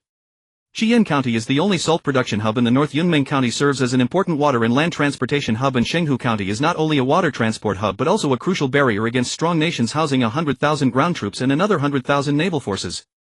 However, these counties have been plagued by years of warfare, with bandits gathering, leaving the populace in dire straits amid poverty and being adjacent to the Death Forest, which Shi Chong looks down upon, while Sima Kuang is powerless to manage, resulting in a power vacuum. Moreover, there is an unwritten rule that every newly crowned martial champion must be sent to Shenghu County for defense training, and only those who achieve merit will be granted titles and lands. Upon hearing Zhuge Mo's analysis, Ziyang felt that he indeed needed someone like him to strategize for him. Otherwise, relying solely on himself, it would be challenging to navigate this complex situation. Talents like Da Peng and Huofeng possess overly simplistic minds. After all, they are demonic beasts. Even if they have gained intelligence, they still fall far short compared to wise humans, their unique advantage lying in their unparalleled magical abilities. Someone like Yang Xing is still too young and lacks experience. Although Zhuge Mo appears youthful, he exudes a maturity, calmness and competence that belies his age. To be frank, Zhuge Mo's talent is undoubtedly among the top in the entire Ziyuan continent. Ziyang said, "Young Masterly, to be honest, my brothers Da Peng and Huofeng have long hidden in the deep mountains, knowing little of the world outside. However, in recent years, seeing a large number of people fleeing into the mountains for refuge has disturbed our serene cultivation. Thus we decided to emerge from the mountains to save the people from their plight. That's why we came to Qian County to participate in the martial exams, and we are fortunate to meet Brother Yang Xing here, hoping to gain fame in the capital and contribute to the country. However, after hearing what young Masterly just said, I do have some thoughts. Seeing young Master Li's extraordinary intelligence and unmatched strategies, I would like to trouble you to devise a plan for my brothers and me to save the nation and its people." Ziyang originally intended to temporarily conceal his ambition to seize the city and establish dominance, a thought known only to Da Peng and Huofeng, and had not disclosed it to Yan Xing. Upon hearing this, Zhuge Mo was overjoyed, giving a thumbs up as he exclaimed, "Brother, you truly are remarkable. I sensed your noble intention to save the people from their suffering long ago. I share that same aspiration, but my humble status and insufficient cultivation hinder my ability to act on my lofty dreams. My journey to the capital was primarily to investigate the situation in the 6 counties along the southern foothills of the Death Forest and to connect with heroic individuals to initiate a great endeavor." Ziyang laughed heartily and said, "Great minds think alike. The only difference is that we wish to pursue official avenues while young Masterly is opting for a grassroots approach." Zhuge Mo replied, "Brother, your approach is indeed the best strategy, while my own is a desperate measure. Today fate has blessed me with the chance to meet you and your brothers. It feels like a divine connection. If you do not mind, I would like to regard you as my elder brother and forge a brotherly bond to achieve great things and benefit the people together." "What do you think, brother?" In less than a day, Zhuge Mo brought up the matter of brotherhood again, which left Ziyang feeling rather troubled. In Ziyang's heart, true brothers are open and honest, while Zhuge Mao's use of a false identity unsettled him. Although he valued Zhuge Mao's talents, he placed even greater importance on loyalty and trust among brothers. Furthermore, having risen from a slave to a ruler of a star domain in his past life, Ziyang possesses exceptional insight and judgment in recognizing and employing talent. Although Zhuge Mao is adept at concealing his motives, how could Ziyang fail to notice his ulterior intentions in such a short period? Ziyang smiled and said, "He brothers bound by life and death are those who share the same fate in battle forged through hardships. Dapeng Wolfeng and I are brothers connected by life and death, sharing both joys and sorrows." With that, he looked at Zhuge Mao with a cheerful expression. By saying this, Ziyang made it clear to Zhuge Mao that Yang Xing, who cupped his fists and knelt down on one knee, swore, "Brother Ziyang, as long as I have breath I wish to share life and death with you. If I go against this oath, may heaven and earth punish me." Seeing this, Ziyang hurried to help Yang Xing up, whispering, "How could I not understand the heart of a brother?" He then conveyed, "I say this for certain individuals to hear. Some people who present themselves as brothers in life and death before us are not worthy of it. Brother Yang Xing, do not misunderstand." Dapeng and Wolfeng quickly went over to help Yang Xing up, pulling him aside to say a few words. In their hearts they had already recognized Yang Xing as their brother. Ziyang thought to himself that Yang Xing indeed needed more experience in society to become a talent of great stature. Even a small strategy was beyond him. Ziyang's maneuvering against Zhuge Mao combined with Yang Xing's earlier reckless cooperation caused Zhuge Mao's expression to change dramatically. Although it was just a fleeting moment, it did not escape Ziyang's keen eyes. Zhuge Mao was inwardly astonished. Could it be that this person can see through my disguise? Even the deeply skilled young master couldn't detect my transformation. How does he see through it? Could his skills surpass those of young master? Am I not shooting myself in the foot? Zhuge Mao, being a genius, immediately grasped the crux of the matter from Ziyang's words. He did not dwell on the common notion that brothers forged through life and death require a long period of bonding. Instead, he noticed the stark difference in how Ziyang treated Yang Xing versus himself. Ziyang had not known Yang Xing for long, and the reason for this disparity in treatment had to do with Zhuge Mao's disguise, as there was no other explanation. Zhuge Mao's mind raced as he sought a suitable explanation. In the blink of an eye, Zhuge Mao changed his appearance back to his original self, deeply bowing to Ziyang and the others with an apologetic expression, explaining, "I apologize, brother, for not returning to my true form in my excitement earlier. How can one hide when becoming brothers in life and death? A gentleman should be open and honest. My original name is Zhuge Mao, the newly crowned literary champion from last year. However, I fell out of favor with the traitorous Shi Chong, who persecuted me, forcing me to resign.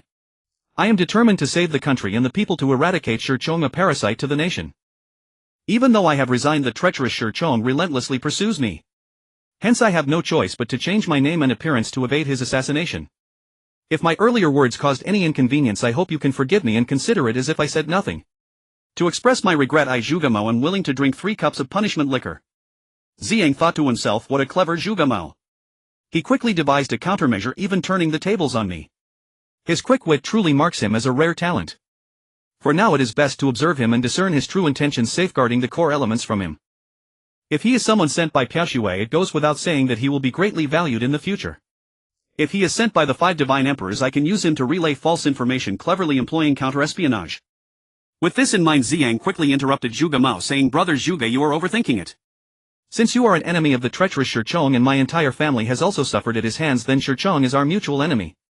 As we are brothers, there's no need to say more. We should discuss how to develop and strengthen our power."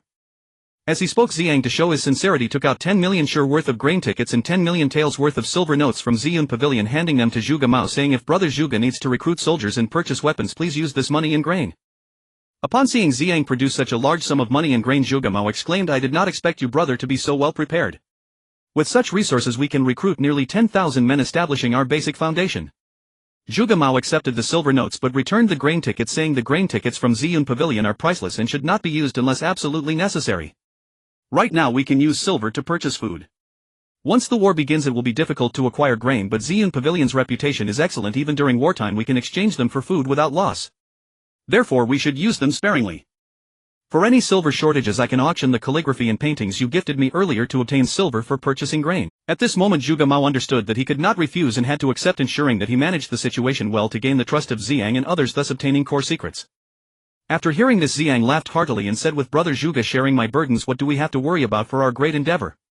Since that's the case, I have some treasures with me. Brother Zhuge, take them all and exchange them for more food and troops." As he spoke he took out more than a dozen paintings and calligraphies, several dozen antiques and over 20 rare treasures. To Ziyang these items were inconsequential and he didn't even bother to take a second glance at them. Zhuge Mo, upon seeing these treasures, roughly estimated their worth and exclaimed, "This must be worth over 2 billion taels of silver. How many troops and food can we purchase with this? Though Zhuge Mo was not an expert in antiques and paintings, he was quite knowledgeable, and estimating their prices was a trivial matter. After accepting the antiques, paintings and rare treasures, Zhuge Mo instructed the steward on the ship to expedite their journey. In front of Ziyang and the others, he released 5 carrier pigeons. 4 were for arranging troops and supplies, while 1 was to report to the young master of Ziyang Pavilion about infiltrating Ziyang's team and the time and place for their next meeting. During the journey, Ziyang and the other 4 continuously discussed how to establish a firm foothold and accumulate power. Unknowingly, they had already traveled halfway, arriving at Helan County City. Helan County City was a transportation hub for both land and water, densely populated with developed transportation, wealthy citizens, and a gathering of prosperous merchants, making it one of the more flourishing cities in the northern part of the Great Jin Kingdom. Upon reaching the city, Zhuge Mo altered his appearance and briefed Ziyang on some matters he needed to attend to before leaving alone, instructing the steward to take Ziyang and the others around the city. Considering the importance of food during wartime, Ziyang planned to open up 10,000 acres of fertile land within the Rui Tiandi to plant grains in preparation for the future. Ziyang calculated that if 1 acre produced 100 stones of grain in half a year, then 1,000 acres would yield 1,000,000 stones in the same period. However, within the Rui Tiandi, time accelerated 1,000-fold, meaning that half a year could produce 10 billion stones of grain, and since there were no winters in Rui Tiandi, 1 year could yield 20 billion stones. Thus Ziyang only instructed the steward to buy 100 stones each of soybean, rice, corn, millet and wheat seeds and hand them over to Zifu. He ordered Zifu to lead the 10,000 puppets and 10 golden fish beasts to cultivate the 10,000 acres, and also instructed the construction of a granary within Rui Tiandi to store 100 billion stones of grain, with each type of grain storing 20 billion stones. In the city, Ziyang and the others purchased some daily necessities, rewarded the steward with 100 taels of silver, and gave the boatmen and attendants 10 taels each. This made them happy to see Ziyang referring to him as my lord with much greater respect than before, a stark contrast to how they treated him earlier. Even the steward inadvertently mentioned that this boat belonged to Ziyang Pavilion. Ziyang had a rough understanding of the situation. It seemed that no matter how clever one was, there would always be a mistake. Zhuge Mo could never have anticipated that this so-called boatman had leaked his secrets. Ziyang deduced that Zhuge Mo was an undercover agent sent by Ziyang Pavilion. Zhuge Mo entered the Ziyang Pavilion in Helan County City, slipped into the back courtyard, took out his purple jade medallion and entered a secret chamber, teleporting to Ziyang County City, where he arrived in a grand hall and bowed, saying, "I pay my respects to the young master." The youth in the soft armor of Xiantian Silkworm waved his hand, saying, "Rise. I have received your message." I presented it to the pavilion master, who was very pleased. "Now let's hear the details." Zhuge Mo replied, "From their conversations I gathered that they came from the mountains near Yanqing County, where they have long hidden in the deep mountains, knowing little about the outside world. Yet they can produce millions of stones of our grain coupons, which puzzles me greatly. They wish to become dominant during this chaotic era, hence they sought fame in the capital to secure a foothold. Also, they could see through my disguise, which is quite profound. I still do not know what level of cultivation they possess. I've heard you say that there are few who can see through my disguise unless they have special abilities. Could they be transformed beasts?" The youth in the soft armor of Xiantian Silkworm said sternly, "Do not speculate recklessly. Time is of the essence this time. Next time make sure to bring their likenesses and try to gain their trust. Prepare for a long-term presence by their side. As for their possession of our grain coupons, they must have acquired them by seizing the treasures of the Life and Death Gang. Recently a scout reported that the wealth of the Life and Death Gang was raided by 4 individuals, and it is likely they robbed the Life and Death Gang on their way to Yunmeng County." The youth in the soft armor of Xiantian Silkworm, upon hearing from his mother that Ziyang might be his father, felt displeased when Zhuge Mo referred to Ziyang and the others as beasts. However, Zhuge Mo was unaware of this relationship, and upon hearing the young master's somewhat angry tone, he realized he had misspoken. He also understood that Ziyang Pavilion and Ziyang's group might not necessarily be enemies, which brought him joy as the long-standing worry of transitioning from brothers to enemies faded away. In fact, as Zhuge Mo continued to engage with Ziyang and the others, he did not wish to be adversarial towards Ziyang. The youth in the soft armor of Xiantian Silkworm handed Zhuge Mo a purple gold note worth 1,000 taels, saying, "This is a reward from the pavilion master for you. I hope you will continue your efforts to obtain more useful information. Hurry back now." Zhuge Mo bowed and retreated.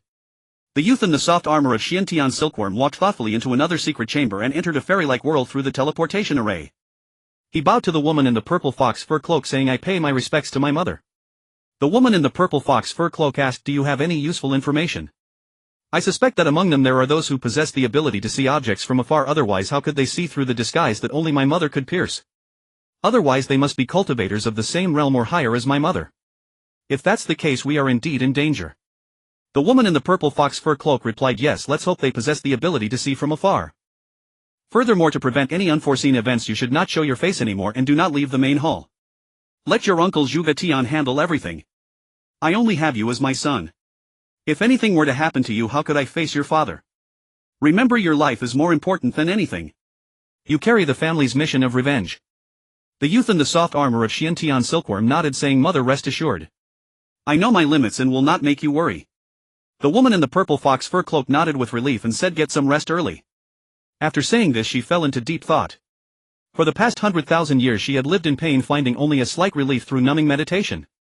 Ziyang returned to the ship without revealing any emotions, contemplating how to deal with Zhuge Mo, how to search for Piacha's whereabouts, and how to establish a foothold in this mortal realm to gain the strength for revenge. The remainder of the journey went smoothly without any stops, arriving in the capital 10 days ahead of schedule. At this time there were still more than 2 months until the martial arts champion exam, which would take place 5 days after the Lantern Festival. The capital of the Great Jin Kingdom, Lanyue City, is renowned across the continent. The city accommodates nearly 200 million people with walls 30 zhang thick and 100 zhang high, a mode 100 zhang wide. Upon seeing it, one can't help but feel a sense of grandeur. It can be said to be an ancient city, a brilliant pearl of the Ziyang continent embedded above the Yulong River, resembling a jade claw of the dragon, inspiring reverence. Upon entering the city, Ziyang and the others under Zhuge Mo's arrangements settled into a high-end hotel located in the most prosperous area of Ziyun Pavilion in the city center. They requested an extra-large VIP room which cost 5,000 taels of silver per day, significantly more luxurious than the VIP rooms in Yanxi County City. The decorations inside were mostly inlaid with purple gold, an unprecedented level of extravagance. Even the emperor's palace could not match this luxury. The emperor was not without money for decoration, but he dared not do so, fearing censure from officials, while Ziyun Pavilion had no such concerns and indulged in extravagance. Hence the emperor often came here to enjoy himself. Of course, Ziyang and the other 5 found it easy to settle into this room. Zhuge Mo did not stay there often as he was busy with recruitment matters. Ziyang, seeing Zhuge Mo occupied, felt relieved as he couldn't help much. He was unfamiliar with the place and could only rely on Zhuge Mo. In the blink of an eye, the Lantern Festival had arrived. Every household was adorned with colorful lanterns, preparing to celebrate. The city was filled with a festive atmosphere. Although the actual day of the festival had not yet come, every night was already bustling with excitement. The young women who had long been confined within the high walls of their homes were also eager to witness the festive revelry. After all, it only happened once a year. They had been cooped up, never stepping beyond their courtyard, longing for the vibrant world outside. This year, the 9th daughter of the current emperor Sima Yu had just turned 16. She was blessed with a beauty that could eclipse the moon and the flowers, and was not only intelligent but also well-versed in literature and the arts, beloved by all. Particularly doted on by Emperor Sima, when anything the princess desired was usually granted. However, he was unyielding when it came to allowing her to leave the palace. Sima was also considering her safety. In the days leading up to the Lantern Festival, the palace maids and eunuchs spoke of the lively happenings outside. At 16, the 9th princess was in the bloom of youth, experiencing the stirrings of first love. Yet the loneliness of palace life led her to secretly devise a plan to escape Sima Wen's watchful eyes. Finally, 3 days before the festival, she managed to slip out of the palace with a maid and a eunuch. One day, Yang Xing was feeling bored and decided to visit the old residence of the Yang family in the capital. Unfortunately, the former Yang residence had now become the estate of a general under Shi Chong. Yang Xing harbored a deep resentment towards Shi Chong, wishing he could flay him alive and feast on his flesh. As he walked back to his residence in frustration, Ziyang and others were already seated inside, engrossed in their own affairs. The 9th princess, having disguised herself in men's clothing, naturally ventured into the bustling city, delighting in the atmosphere like a child. She touched this and that, wanting to buy everything she saw. Her hands were so full that she could hardly hold more, yet she continued to purchase, wanting to buy everything on the street. So lost in her joy, she forgot to watch where she was going and accidentally bumped into a young gentleman in white who appeared to be from a prestigious family, flanked by a dozen bodyguards. Others quickly distanced themselves from him. In that moment, the 9th princess stirred up a hornet's nest. The young gentleman in white glared fiercely at her, lifting her off the ground and scolding, "You little brat, tired of living? With your eyes on the top of your head instead of dodging when you see me, you dare to bump into me. I might as well take you and sell you as a slave." Having spent her life in the palace, the 9th princess was used to bullying others. No one had ever dared to bully her. Faced with this situation and being tightly grasped by the young gentleman in white, she cried tears of pain, feeling both humiliated and angry, and began to kick and bite. Seeing this, the princess eunuch and maid hurriedly knelt and pleaded for mercy. The young gentleman in white mocked, "You slaves think you deserve to plead for mercy? How amusing." With that, he spread his legs, pointed at his groin, and let go of the 9th princess, saying, "If your master crawls through my legs, I might spare him." Upon hearing this, he and his group burst into laughter, chanting, "Crawl, hurry and crawl." At this moment, the 9th princess felt like crying but had no tears left. Regretting her decision to leave the palace, she shouted angrily, "What is your name? I will kill you." At once the subordinates drew their weapons. The eunuch and maid quickly surrounded the 9th princess, loudly declaring, "How dare you, servants? This is the 9th princess. Are you planning?" With that, he laughed heartily and instructed his subordinates, "Kill her." At once the subordinates drew their weapons. The eunuch and maid quickly surrounded the ninth princess, loudly declaring, "How dare you servants! This is the ninth princess. Are you planning to rebel?" Shurba jeered. "Ninth princess, we are men here, not intimidated by a princess. Even if the princess herself comes, we will still take her home to enjoy for a couple of days." With that he laughed again. The ninth princess was now utterly hopeless, deeply regretting not heeding her father's words. Was she destined to die here today? Despairing, she glanced at her eunuch and maid, who were trembling in fear. She had already prepared herself for death. Just then a voice rang out, "Stop." It was a voice as beautiful as a celestial melody, bringing a glimmer of hope to the ninth princess. Yang Yun had just arrived at this scene, feeling frustrated. Upon hearing that Shi Chang's son was rampaging in the streets, anger surged within him. Being young and passionate, Yang Yun did not understand the need for restraint. Fortunately, he knew how to conceal his identity and slightly altered his appearance. Typically, cultivators at the Golden Core stage can freely change their appearance. Just like Ziyang, Depang and Huofeng, who were recently reborn, their age is only that of a 1-year-old infant. However, upon reaching the Golden Core stage, they can alter their form and looks. Generally, only those at the nascent soul stage or above can detect it. Individuals like Zhuge Mao who possess disguise techniques can remain undetected even by those at the nascent soul stage unless they are at the Great Saint level. Although Ziyang, Depang and Huofeng were at the Golden Core stage, they did not possess Zhuge Mao's disguise techniques, yet their profound skills made it hard for anyone below the Void Refinement stage to see through it. As their power deepened, their ability to disguise also improved. He stepped forward with a spear, and in the blink of an eye more than a dozen men were beaten to near death. Finally, with a fierce thrust, he stabbed Shurba in the leg, likely ensuring he would need a cane for the rest of his life. The ninth princess stared at Yang Xing in utter amazement, as if beholding a celestial being. Though she had seen many masters within the high walls of the imperial palace, she had always regarded them from a condescending perspective. Never before had she looked up to someone like she did to Yang Xing, treating him as her guardian deity.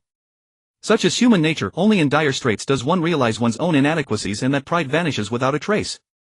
Even the nefarious Shurba and his henchmen, upon seeing their lives hanging by a thread, hastily knelt and cowed out for mercy. Their former arrogance and authority completely dissipated. Yang Xing cast a contemptuous glance at them and roared, "Get lost. If I ever see you bullying others and committing atrocities again, don't blame me for piercing your skulls." Upon hearing this, the surrounding crowd applauded in approval. Shurba and his men, realizing they were spared, feigned gratitude as they supported each other while retreating. Despite their severe injuries, they vanished in the blink of an eye. However, Shurba and his gang could not swallow such humiliation and were already plotting to summon experts to exact revenge on Yang Xing. Though somewhat reckless, Yang Xing knew when to yield. Aware that Shurba and his men would not let the matter rest, he turned to the ninth princess and said, "You should leave quickly. Those villains will return to retaliate soon." The ninth princess pouted and said, "We have no relatives or friends in the capital. Only by staying with you, young master, can we be safe." Coming to his senses, Yang Xing thought to himself, "This trouble is huge. Not only might it bring trouble to my elder brother, but I've also gotten entangled with these people. Though I've altered my appearance so Shurba won't recognize me, he will certainly recognize them. Moreover, the Shur family wields immense power in the capital. They probably won't even make it out of the city before being hunted down by Shurba men. I might as well see this through and seek my elder brother's help." The ninth princess turned to her two attendants and whispered, "Quickly return to the palace and inform father to arrest Shurba." The two vanished in an instant. Yang Xing led the ninth princess through the streets, found a secluded spot, altered his appearance, smeared some mud on her face, and quietly slipped back to the Ziyang pavilion, where they happened upon Zhuge Mao. Yang Xing led the ninth princess through the streets, found a secluded spot, altered. Zhuge Mao had not disguised himself in the guest rooms of Ziyang and his companions. Naturally, the ninth princess recognized the new top scholar who had dazzled everyone last year.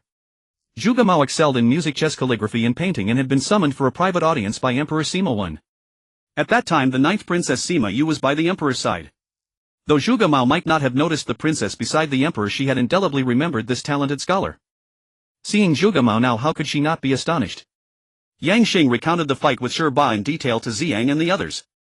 After listening, Zhuge Mao's face showed displeasure as he said angrily, "Brother Yang has played the true hero, but Shurba is no pushover. He's probably scouring the city for you right now. Moreover, the chief examiner for the military examination 5 days from now is General Hu Wei, a subordinate of Shi Chong. This could bring considerable trouble to our elder brother." Ziyang laughed and said, "What you say, brother Zhuge, makes sense. But we brothers share life and death, joys and sorrows together. Whether it's Shurba or Shi Chong, if they provoke our brother, they'll face the consequences. This time brother Yang merely gave him a slight punishment. If Shurba dares to cause trouble again, he'll take his life. Brother Yang, don't worry. However, this young friend should lie low for now. Once our examinations are over, we'll settle the score with Shurba." Da Peng and the others laughed heartily and said, "Brother Yang, since our elder brother has spoken, there's no need to worry. Our elder brother has many tricks up his sleeve. You haven't been with him long and don't know him well yet.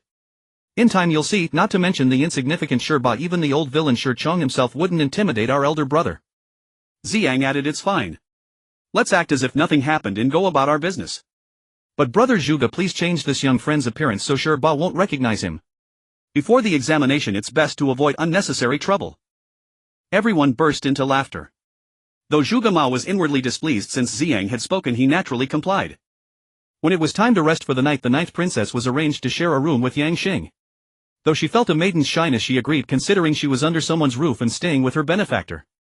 When arranging the accommodations, Ziyang was unaware that the ninth princess was a woman disguised as a man. However, Da Peng covered his mouth and snickered mischievously.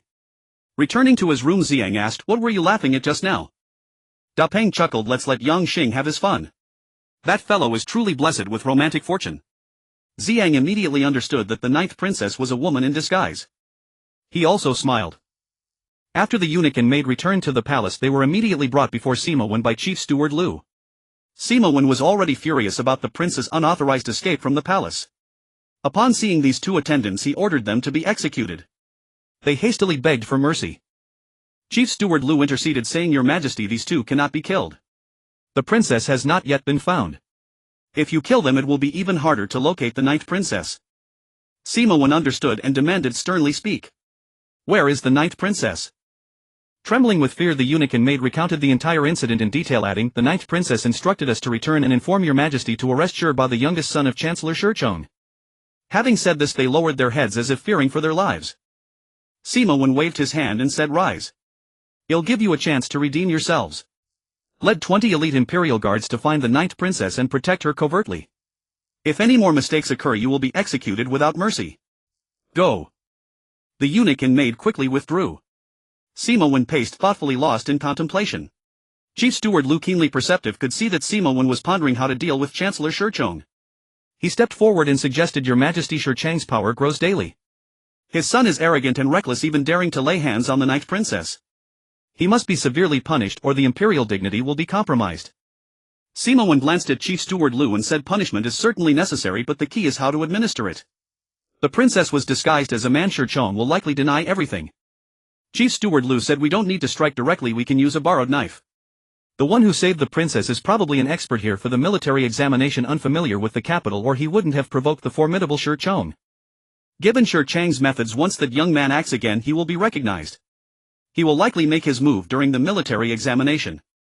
Why not appoint the crown prince as the chief examiner? First protect that young man.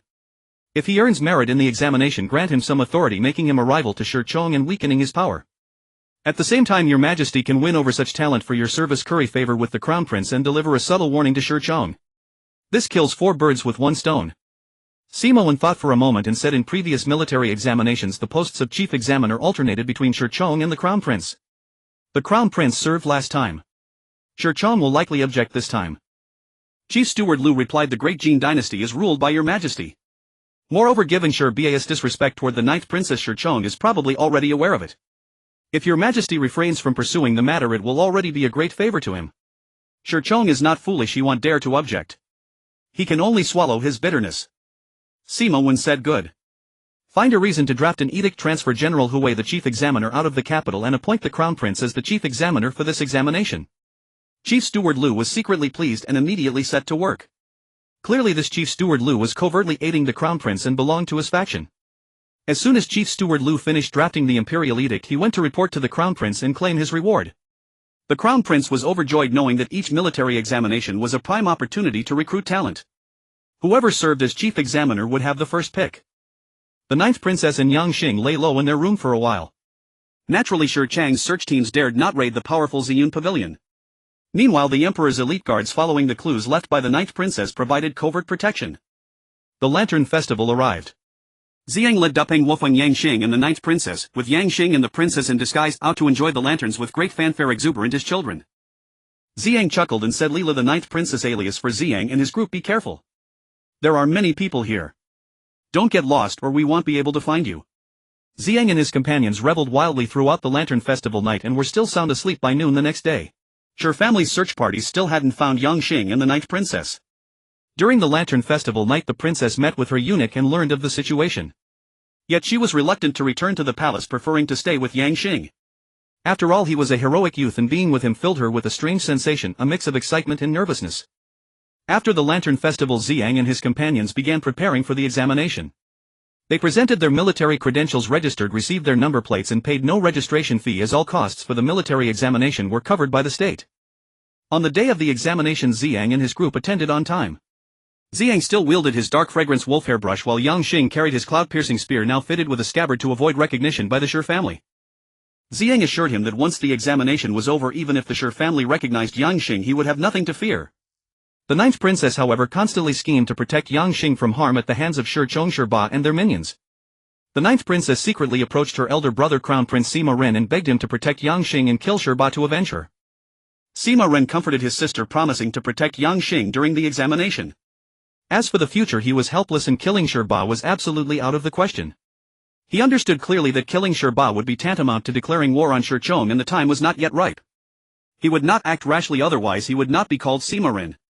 After all, he had lived his entire life amidst life and death struggles and humiliation. His father Sima Wen disliked him and had nearly deposed him several times.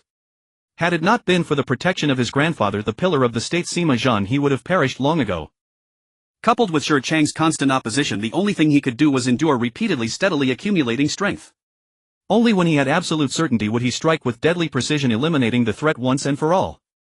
The martial arts examination, known as the Martial Scholar Examination, is held once every 5 years with a total of 150 participants. The event is completed in one day, with the morning dedicated to elimination tests, selecting the top 15 as martial scholars, each of whom is qualified to command an army of 100,000. In the afternoon, the top 3 martial scholars are determined through a round-robin scoring system designated as the top scholar, second scholar, and third scholar. The top scholar can unify the army of a county, the second scholar can command 200,000 troops, and the third scholar can lead 150,000. In the morning examination, there are a total of 10 groups in 10 examination venues, with Ziyang and Yang Xing in the first group. Both Ziyang and Yang Xing easily passed the elimination tests and advanced to the afternoon examination. In the afternoon, Ziyang and Yang Xing progressed smoothly, easily defeating their opponents with their peak golden core stage power, until they encountered a formidable opponent, He Yuan, who was also at the peak golden core stage. True to his name, this fellow resembled a giant ape standing twice as tall as Ziyang, looming over him like a tower, wielding 2 giant hammers weighing over 1,000 pounds. The sheer force he exuded made Ziyang wary.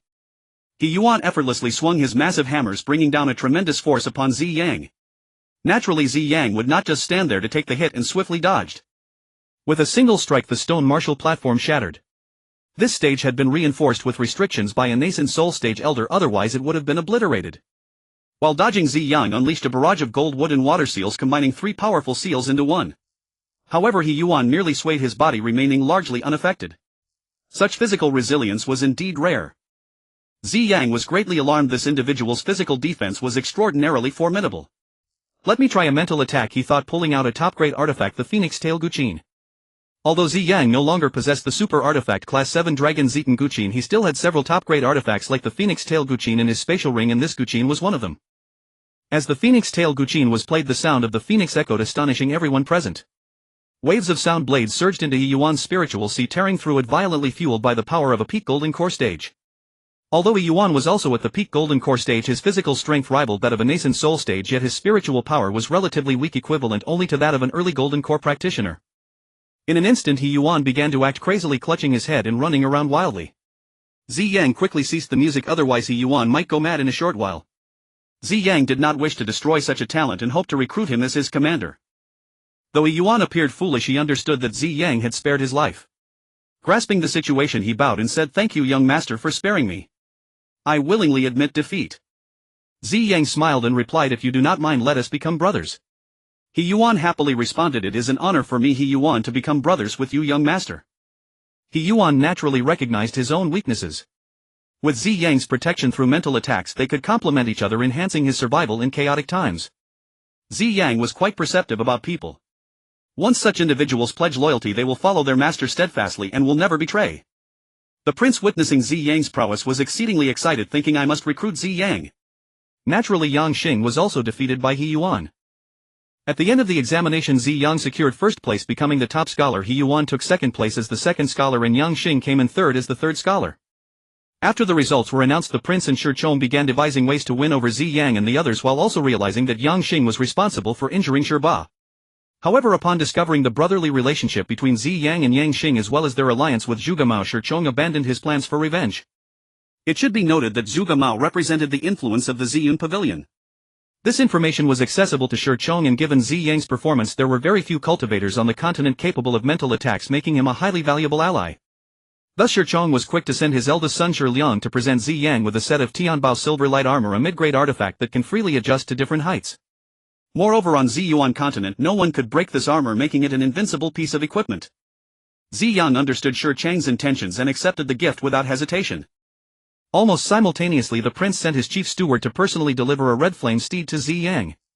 This horse was ranked third among the magical steeds of Ziyuan continent, capable of running swiftly on the ground, traveling 1,000 miles a day, soaring through the air and covering 10,000 miles while still being a beast in the foundation establishment stage with immense potential for growth.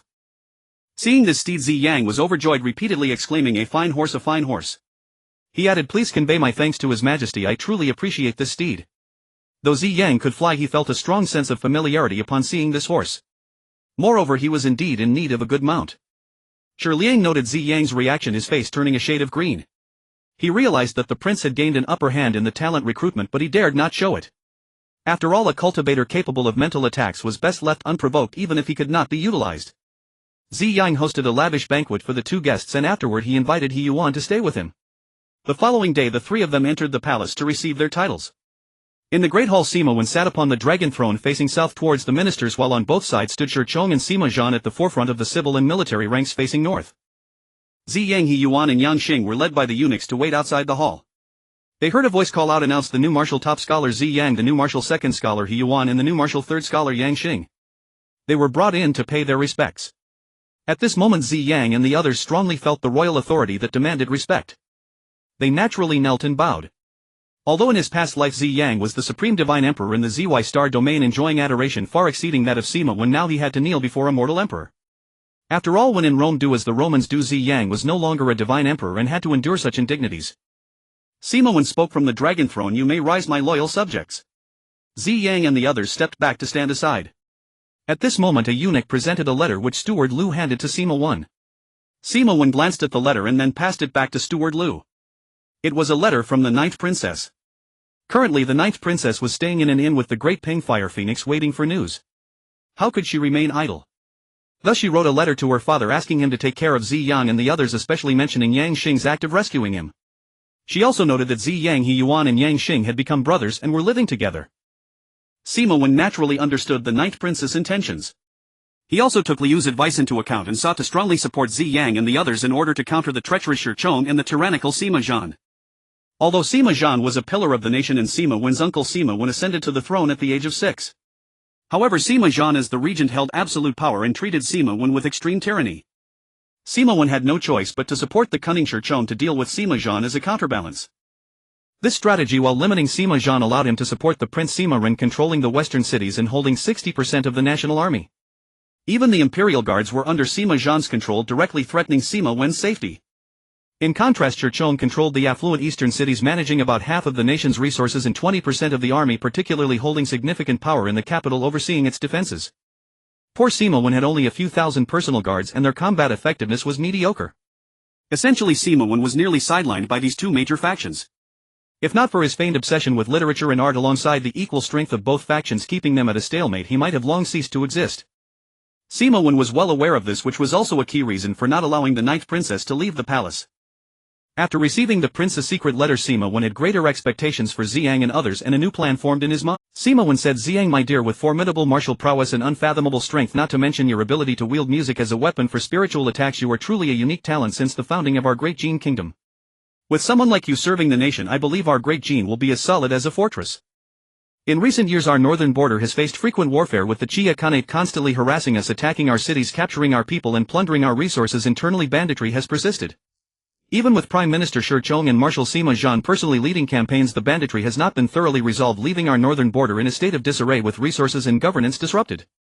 Fortunately, it is a blessing for me to meet a pillar of the nation like Ziyang, truly a fortune for the country, the people and myself. Furthermore, despite your youth, Ziyang, you display maturity beyond your years and exceptional martial skills. I hope you can relieve my worries, repelling external threats and quelling internal disorder." What does my dear think? Though posed as an inquiry, it was essentially a command.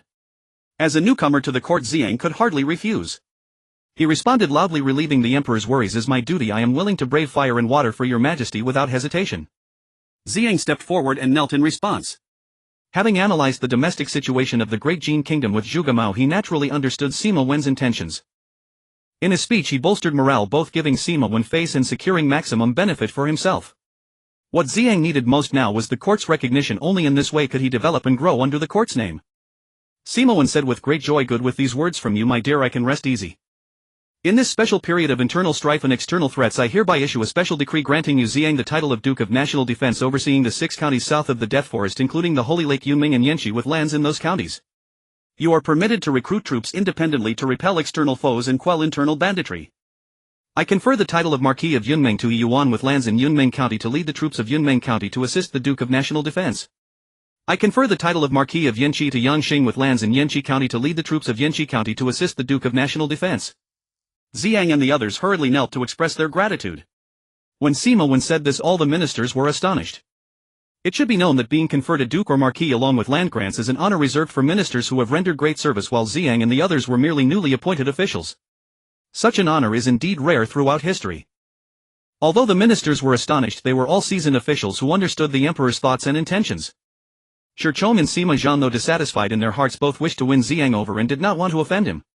It was better to go with the flow and do him a favor. Moreover, the 6 northern counties were a mere burden to their controlled cities. Not only were there numerous bandits that made it difficult to govern, but the Chia Khanate frequently harassed them. Defending the cities would require a large amount of troops, which would not be worth the cost. Additionally, the people's livelihoods were bleak, the cities impoverished, and troops were scarce, with little wealth to be had. Even the relatively affluent Yanxi County had become poorer due to banditry and interrupted trade routes. Shirchong stepped forward and said, Your Majesty is wise. I believe the Duke of National Defense will not disappoint your expectations. Sima Zhan also stepped forward and said, I congratulate your Majesty on acquiring such a talented individual. I believe the Duke of National Defense will certainly achieve success.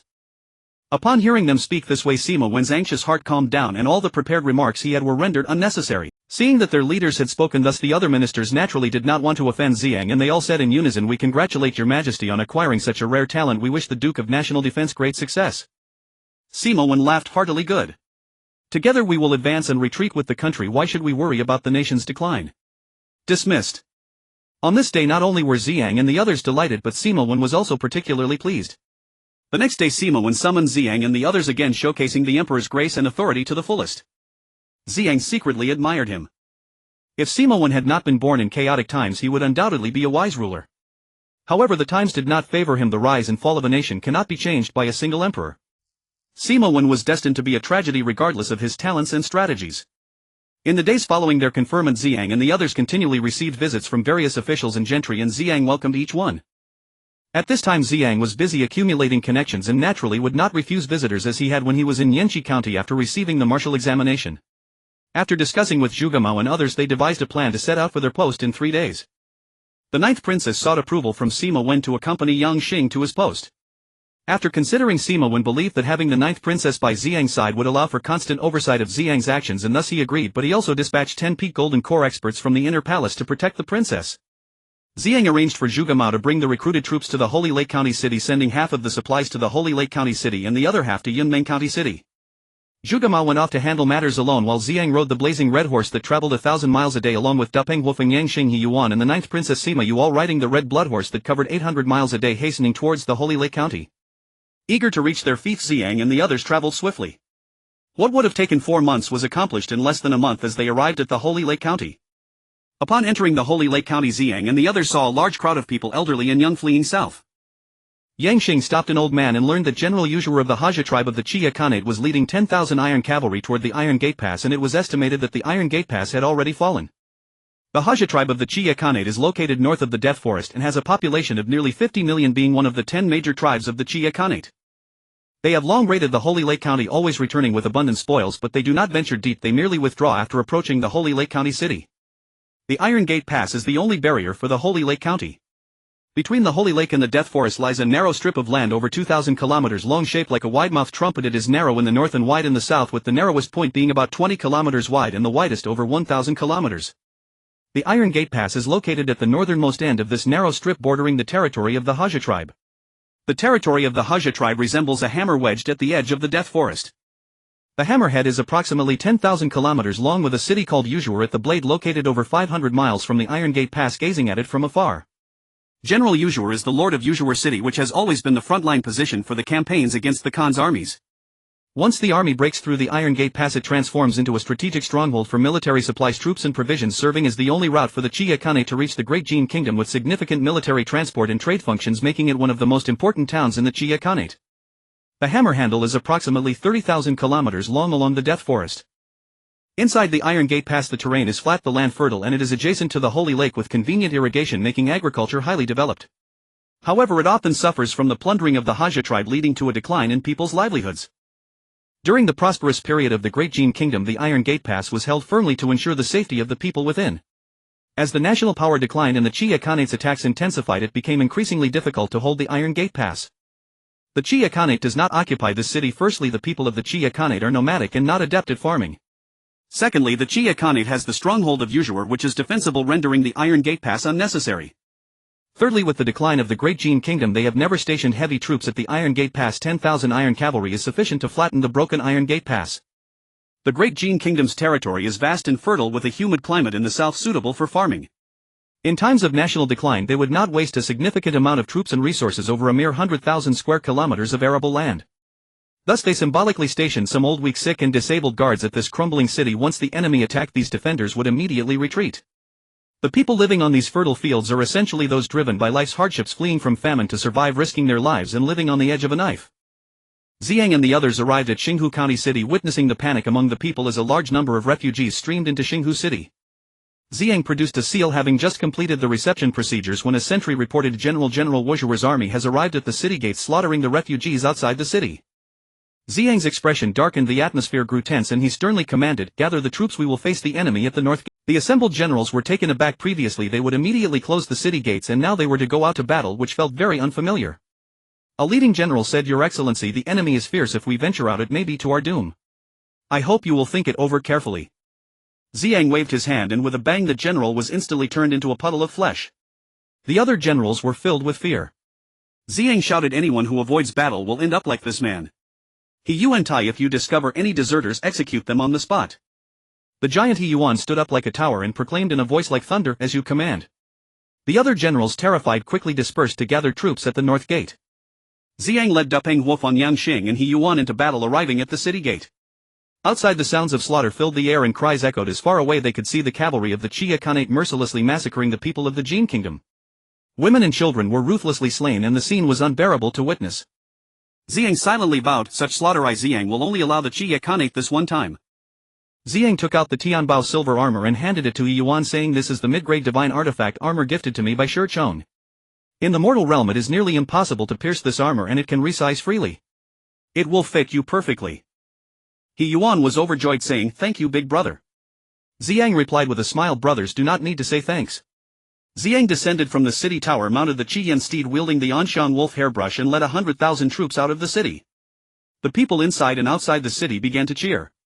In the distance Yuzhur also halted, stopping the slaughter of the populace, gathering 10,000 soldiers and lining them up, preparing to charge.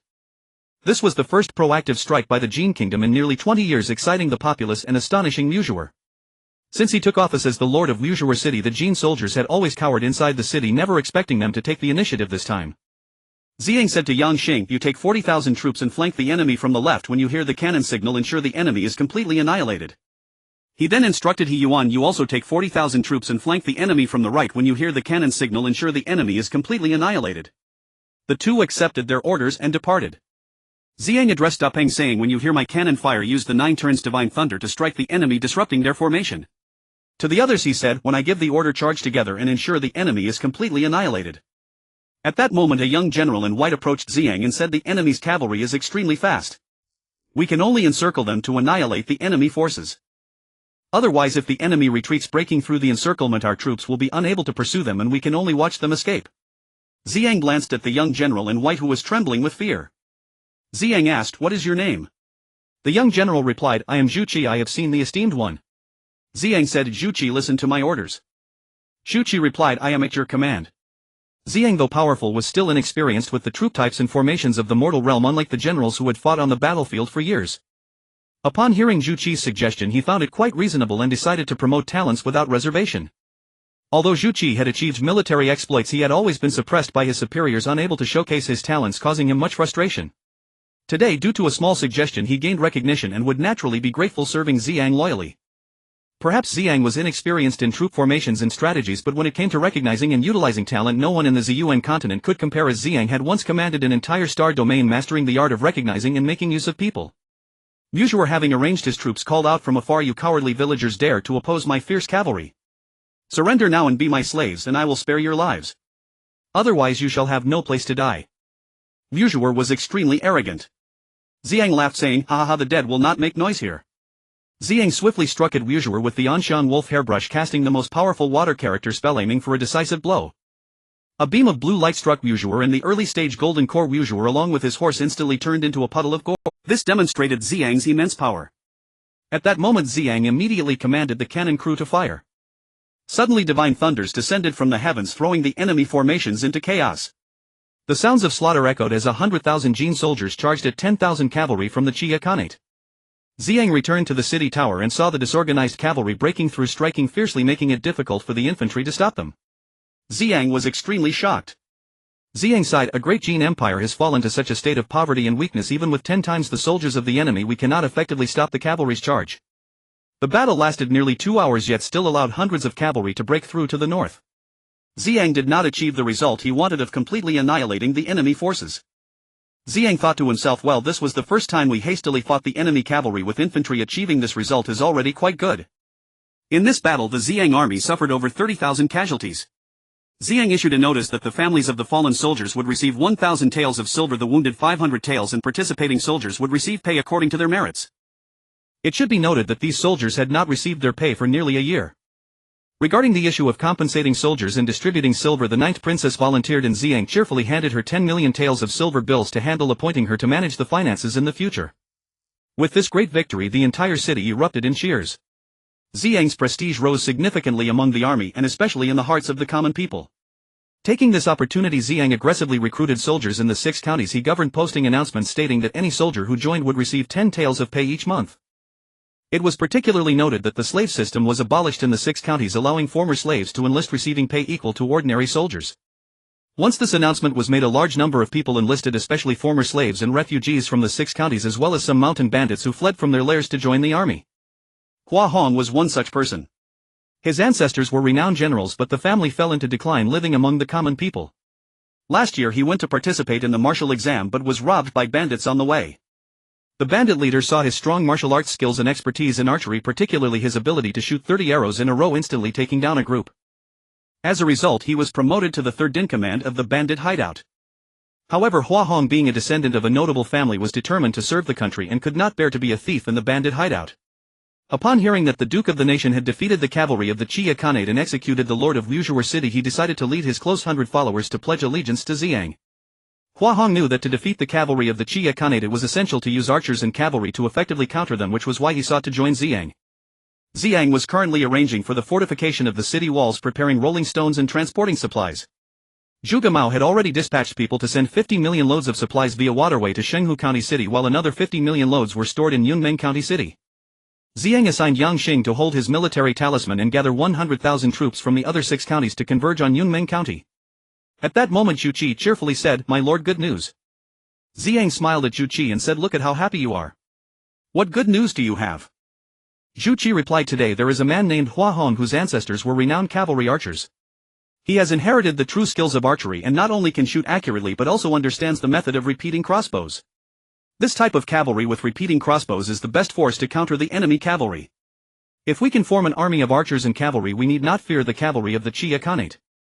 However, he had been kidnapped by bandits and served as one for half a year. Ziyang exclaimed, "Good, very good. Let me meet this archer genius. As for whether he is a bandit, it doesn't matter to me."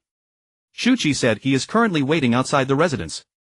Ziyang stepped outside and saw a young man in blue robes about 17 or 18 years old, carrying a beautifully crafted bow and a dark lotus crossbow, both of which were family heirlooms. Zhu Qi introduced, "This is Duke of the Nation." Hua Hong hurriedly knelt and said, "I am Hua Hong, I pay my respects to Duke of the Nation." Ziyang helped Hua Hong up and said, "Not bad, you truly have the aura of a great general. Come, follow me into the residence."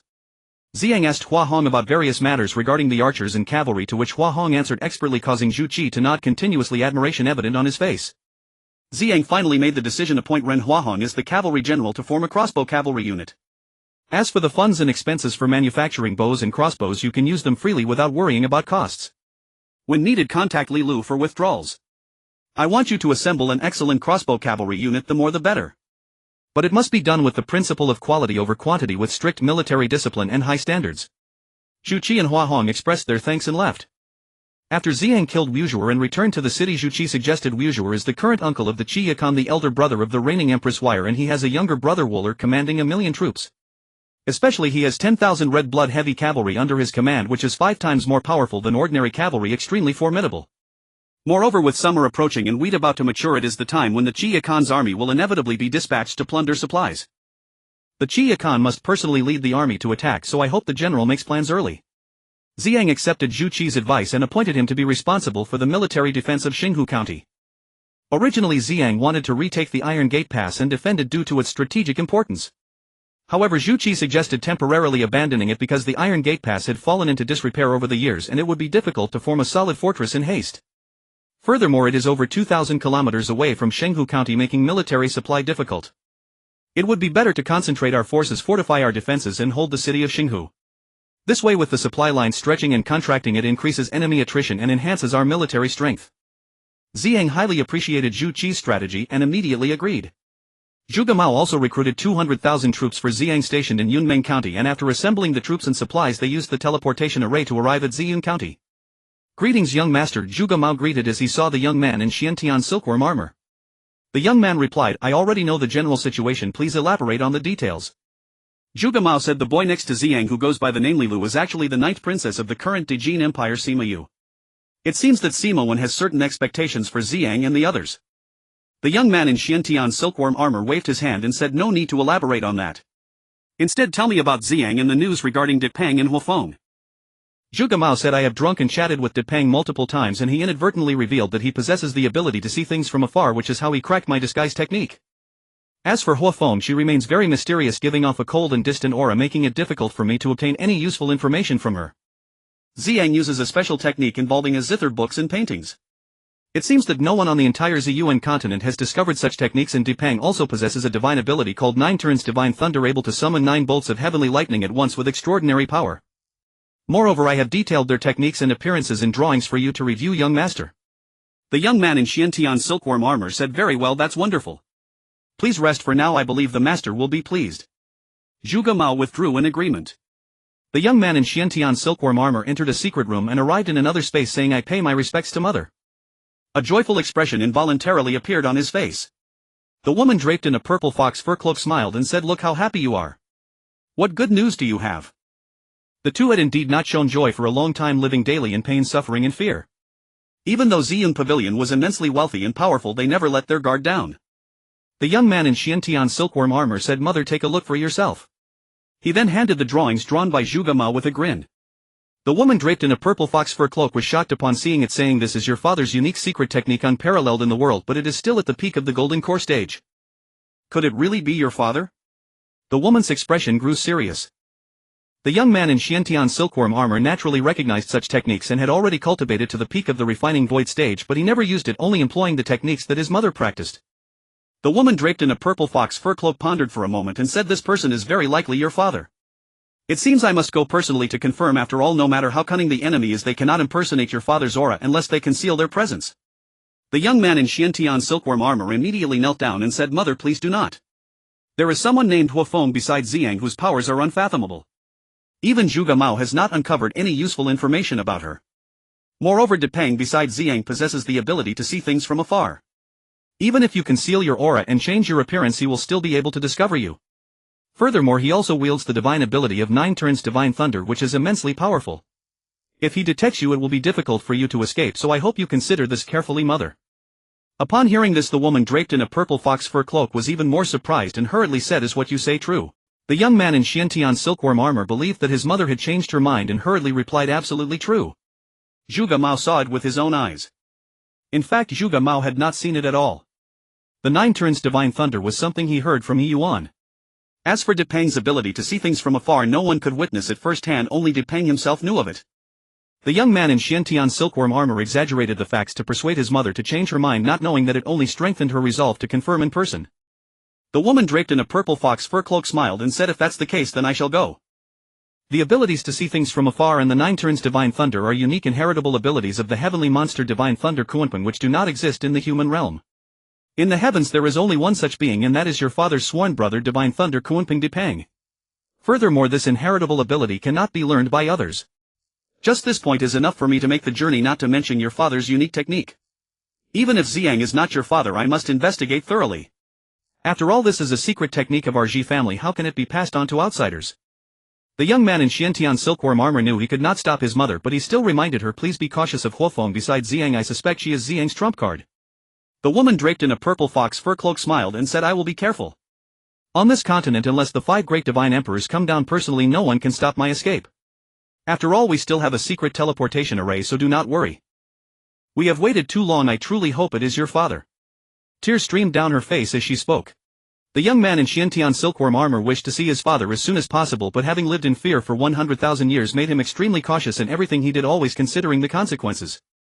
He would only act when he was 100% sure. At this moment the situation was set. The young man in Xiantian's silkworm armor could only do his best to ensure his mother's safety, saying, "I will arrange it." The woman draped in a purple fox fur cloak said, "No need. As long as Zhuge Mao contacts me directly, continue to conceal my identity.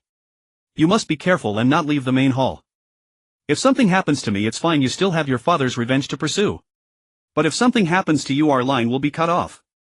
The young man in Xiantian's silkworm armor had vowed to find his father, to see him alive or dead, or he would never marry.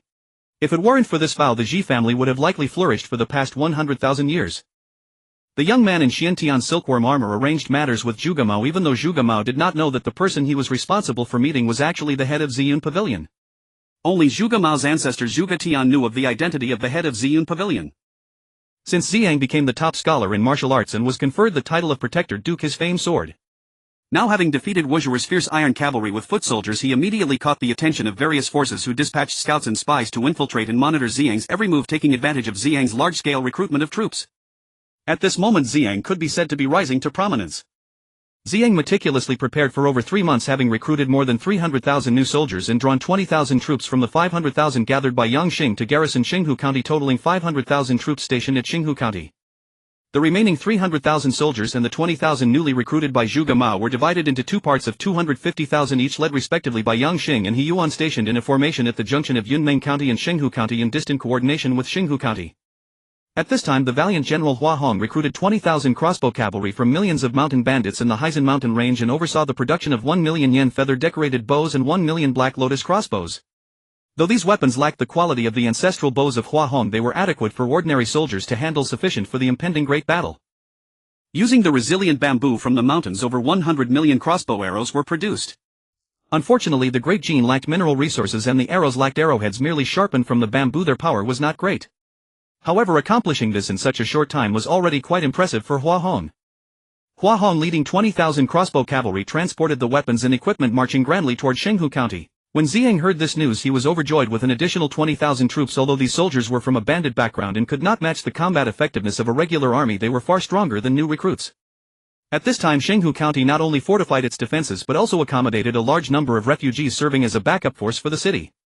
The city walls were reinforced and widened by double, and the moat expanded to over 50 zhang with ample supplies of rolling stones and wooden logs, all waiting for the impending iron cavalry. At this moment a scout reported, "I pay my respects to the Duke of National Defense. The Khagan of Tianwei personally leads 100,000 iron cavalry, with Wuyuer leading 10,000 red blood heavy cavalry as vanguard, approaching our city." Shu Qi was alarmed upon hearing this and quickly said, "I request your immediate order to seek assistance from His Majesty, and at the same time bring in the 50,000 troops led by Generals Yangqing and He Yuan, together with 50 million loads of supplies, into Xinghu County." Ziyang glanced at Shu Qi and said, "There's no need to panic. The enemy has 100,000 troops while our forces only number 70,000 within the city. However, with the deep river and high walls, even the mightiest cavalry cannot leap over the walls. We can handle this situation." At this moment Ziyang was indeed somewhat overconfident, or rather completely unaware of the strength and battle tactics of the Red-Tooth Khanate's cavalry. Judging merely by common sense, this was a grave mistake in military strategy. After this battle Ziyang would come to understand more fully the power of the Red-Tooth Khanate's cavalry and the formidable combat strength of the Red Blood Heavy Cavalry.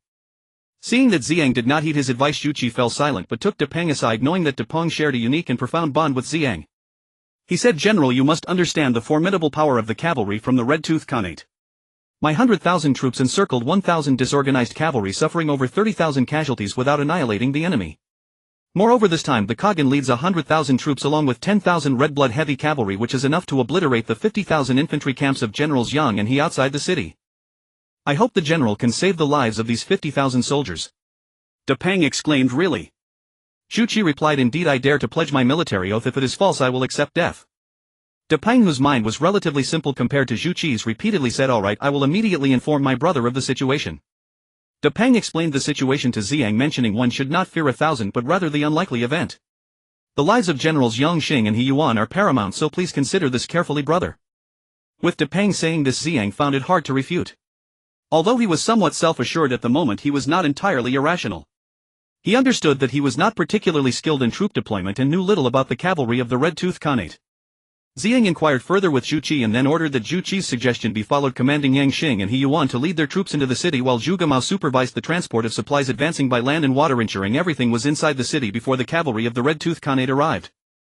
3 days later, as Yang Xing and He Yuan's forces entered the city, about 1,000 troops had yet to make it inside. Suddenly billowing smoke rose 10 miles away, followed by the thunderous sound of hooves. In the blink of an eye they reached the city gates, and without a word a surge ensued, with over 1,000 infantry spilling blood on the battlefield, staining the moat red. Ziyang had no time to offer assistance, feeling both furious and shocked. He thought, before the battle has even begun we have already lost troops and officers. He commanded Depeng, "Go capture that leading general for me." Depeng without hesitation transformed into 100 Zhonglong Divine Thunder, Kuanping, his giant wings shimmering with golden light. As he spread his wings, a strong wind arose, whipping up dust and debris. The red blood heavy cavalry were thrown into disarray. Taking advantage of this, Depeng extended his giant claws, capturing the leading general Wuyuer, and brought him to the city tower, where the guards prepared to pin Wuyuer down before Ziyang. Wuyuer, immensely strong, could not be subdued even by over 10 guards at the foundation establishment level.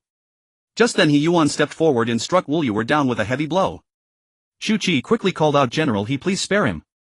Had Zhu Qi not shouted, Wuyuer would likely have lost his life there.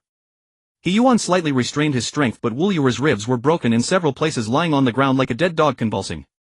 Zhu Qi hurriedly summoned a military physician to treat Wuyuer. Ziyang understood Zhu Qi's intention and said, "Let Zhu Qi take care of Wuyuer." Zhu Qi replied, "I will obey." He then ordered that Wuyuer be carried down and imprisoned. The red blood heavy cavalry outside the city, upon seeing their leader captured, immediately retreated to Iron Gate Pass. At this moment the Khagan's vanguard had just crossed Iron Gate Pass, and the Khagan and Queenwire had only just arrived at Wusu City. Hearing that their vanguard Wuyuer had been captured, the Khagan was furious and shouted, "Order the vanguard to accelerate their advance, immediately encircle Xinghu County." Although the Khagan was not the eldest son of the royal family, his extraordinary talents allowed him to defeat several other royal brothers and ascend to power. Now in the prime of his life, he was in the age of vigorous bloodshed and a thirst for battle. As for Queenwire, she was not only breathtakingly beautiful but had also lived in Wusu City for years, steeped in the culture of the Great Jin, mastering the arts of music, chess, calligraphy and painting, and was also skilled in strategy, making her the Khagan's military advisor. During the time when the Khagan was an unacclaimed prince, Wire recognized his talents and against convention married him. Half of the credit for the Khagan's ascent to the throne belonged to Wire. After ascending the throne, the Khagan naturally adored Wire. It can be said that while a beautiful woman is not particularly frightening, if she is both beautiful and strategic, that becomes exceptionally formidable, her capabilities rivaling those of 100,000 red blood heavy cavalry. Wire was such a woman, and apart from her there were also Pao Xue and the 9th Princess Sima Yu. Wire was extremely worried that Ziyang would kill Wuyuer, for Wuyuer was her only brother left in the world. Should he die, she would be left all alone, a situation she did not wish to see happen. The Khagan, being exceptionally clever, naturally perceived Wire's concerns and advised, "My beloved, there is no need to worry. If Ziyang kills Wuyuer, he will provoke our million iron cavalry. I doubt he would dare kill Wuyuer, wanting him merely as a hostage to force our withdrawal. I am quite aware of the military strength of the Great Jin. Even if he has 120,000 troops stationed in Xinghu County, we could still flatten it. Moreover, he is currently splitting his forces into 3, conveniently giving me the opportunity to defeat them one by one. From Ziyang's troop deployment it is clear he is merely a martial man, unable to match my beloved's intelligence. We will certainly capture Wuyuer alive, and I will have my beloved personally kill him to avenge Wuyuer." Upon hearing this, Wire felt somewhat reassured and said, "Let us hurry to Xinghu County tonight." The Khagan, understanding Wire's urgency, replied, "All right, we will set off immediately." Zhu Gamao transported 50 million stone loads of supplies upstream along the Yulong River. Moving slowly, it would take another day to reach Xinghu County. The Khagan's forces rapidly advanced toward Xinghu County. By the time the vanguard arrived, Zhuge Mao's supply convoy would still be 2 hours away. The commanders by Ziyang's side were all anxious, and Ziyang could not sit still either. As a great battle was imminent, it was impossible not to be nervous. Although Ziyang's Rui Space had already produced 1 billion stone loads of grain under the leadership of Zifu, alleviating concerns about supply issues within the city, even if the horses lacked fodder, corn and soybeans could be used as substitutes. What Ziyang feared was that this grain would fall into the Khagan's hands. If that happened, the Khagan could sustain a prolonged battle. Shu Qi's suggestion to transport all supplies to Shenghu County was made precisely because of the fear of the Khagan plundering this grain. If it were truly seized by the enemy, it would be extremely detrimental to Ziyang's army. Ziyang said to Depeng, quickly send orders to Zhuge Mao. If the enemy seizes the grain, they must destroy it immediately, leaving not a single grain for them. At the same time, he said to Zhu Qi, send out the naval forces to meet Zhuge Mao's supply convoy at the mouth of Shenghu River. The two of them took their orders and left. An hour later, the moving royal tent of the Khan arrived at the northern gate of Shenghu County just as Zhuge Mao's grain transport team entered Shenghu. Once the grain transport team entered Shenghu, they were basically safe. No cavalry, no matter how formidable, could fight in the water. Ziyang's heart, which had been hanging in suspense, finally relaxed as he arrived at the northern gate's tower. Below the city, a vast sea of black stretched out, seemingly endless. The spectacle was beyond description. It was also Ziyang's first time witnessing such a scene. In his previous life, he had never fought such a grand battle. It had mostly been unknown duels, at most involving a few thousand troops. However, this kind of grand formation would likely be seen many times in the future. The experiences of this life would surely differ from those of his past. When the Khan learned that the 500,000 troops stationed in Yunmeng County had all been redirected to Shenghu County, he felt a mix of anger and anticipation for a true battle with Ziyang. Since ascending to the throne, he had never fought a war with more than 100,000 troops against the Great Jin Kingdom, as they typically retreated without a fight. The Khan was an exceptionally warlike ruler who sought to achieve fame through this battle, establishing his great achievements across the continent. Unfortunately, he was up against Ziyang, otherwise he could have realized his desires. An hour later, Zhuge Mao's grain transport team passed through the water army's gate into the city. Zhuge Mao and Depeng also arrived at the tower. The Khan's moving royal tent was 40 zhang long and 25 zhang wide, pulled by 100 red-blooded horses resembling a mobile fortress. However, it was too heavy and moved slowly. The royal tent advanced about 100 meters before stopping, and the Khan, along with the Queen Yuyar, emerged from the tent to sit on the throne in front. He bellowed as the fierce Ziyang up on the tower. Ziyang disdainfully replied, "Are you the Khan's bastard, dumb?" The Khan's mother was merely an ordinary palace maid, and he was sensitive to being called a bastard. Hearing Ziyang's words, he became enraged and shouted, "You brash man, for killing my uncle General Yuzhur of the Chia Khanate, your crime is heinous. I come on behalf of the great celestial deity to seek justice. Surrender quickly and I will grant you a complete corpse." Ziyang, impatient, replied, "Khan, I have heard you are a great hero of the grasslands, but today you appear like a woman, even more so than the women beside you. Truly, seeing is believing. Today I have witnessed the great bear of the grasslands, ha." He laughed heartily. The Khan gritted his teeth in anger. Most of his tribesmen were straightforward, and they could not match Ziyang's eloquence, which was that of an ancient monster. He shouted, "Do you dare to come out of the city for battle?" According to common practice, whether attacking or defending, the first encounter usually involved each side dispatching a general to fight. The victor would boost morale, while the defeated would suffer a decline in spirit, and those who avoided battle would be mocked by the world. Ziyang laughed. "You, Khan, are not worthy to fight me. Your magical power is too low and you might die from a single blow. To spare the resentment of your entire Chia Khanate, I will send a junior general to meet you." Naturally, the Khan would not lead the battle himself, as his generals vied to achieve merit. He chose a moderately strong general to engage. Ziyang looked at his subordinates and asked who was confident in defeating the enemy general. Yang Xinghe, Yuan and Hua Hong all stepped forward to volunteer. Ziyang pondered for a moment and said, "Hua Hong, you go. Remember, do not linger in battle. Use your crossbow to kill the enemy general. Even if you lose, it is fine. Escape towards the lake west of the city and make sure to return alive." He instructed Zhu Qi, "Position the water troops by the west city wall for support. There must be no mistakes." He then ordered someone bring my red flame steed for General Hua Hong to ride. He added, "He Yuan, lend your celestial treasure silver armor to Hua Hong for this use. Yang Xing, lend your piercing cloud spear as well." As soon as he said this, the generals were astonished. It was unusual for a commander to lend his mount to subordinate generals. Let alone lending personal armor and weapons during wartime, as that could very well mean risking one's life for another. However, Ziyang was unaware of these customs. He only wanted to ensure Hua Hong's safety. The city gates swung wide open and Hua Hong rode the red flame steed, donned the celestial treasure silver armor, wielded the piercing cloud spear, carried the yen feather intricately carved bow on his back, and held the ink-black lotus flower crossbow with over 30 flying feather cold iron arrows strapped to his saddle as he charged out of the city towards the enemy general. Instantly the drums thundered and the banners flapped in the wind. Upon seeing Hua Hong ride out on the red flame steed, the enemy troops were alarmed, their general filled with trepidation. The red flame steed was a steed of the Foundation establishment realm, running twice as fast as the red-blooded horse. Across the continent there were only a few dozen red flame steeds distributed among 6 nations, not something an ordinary general could possess. How could the enemy general not be startled? As Hua Hong approached within 100 paces of the enemy general, he drew the ink-black lotus flower crossbow and shot out the 30 pre-prepared flying feather cold iron arrows. Almost simultaneously he pulled back his bow and shot, releasing a fatal flying feather cold iron arrow that struck the enemy general squarely in the forehead. The enemy general had just managed to deflect the 30-odd crossbow arrows when he did not expect such a fatal arrow to follow. He fell from his horse with a thud, instantly dead. Hua Hong returned to the city on his flying steed, and the water troops prepared for support were not even needed. From the moment he left the city to his return, it was merely a matter of a few breaths. Neither side had time to react before the enemy general was dead. When Hua Hong arrived at the tower, the other generals only then realized what had happened, and the soldiers erupted in cheers. This battle left the enemy troops incredulous until reports confirmed that the Khan and the Queen believed Ziyang's forces had a divine archer. It should be noted that the Khan had been accustomed to shooting eagles with his bow since childhood, possessing not only immense strength but also extraordinary marksmanship, believing himself invincible. Little did he expect to encounter an opponent today. Hua Hong returned the armor and spear, standing excitedly on the city wall. In truth, he himself had not anticipated such an easy victory. In fact, this outcome was not surprising. With the red flame steed's speed, the power of the yin feather intricately carved bow, the accuracy of the flying feather cold iron arrows, combined with the interference from the ink-black lotus flower crossbow, and Hua Hong's remarkable skills, if he had not won it would have been somewhat strange.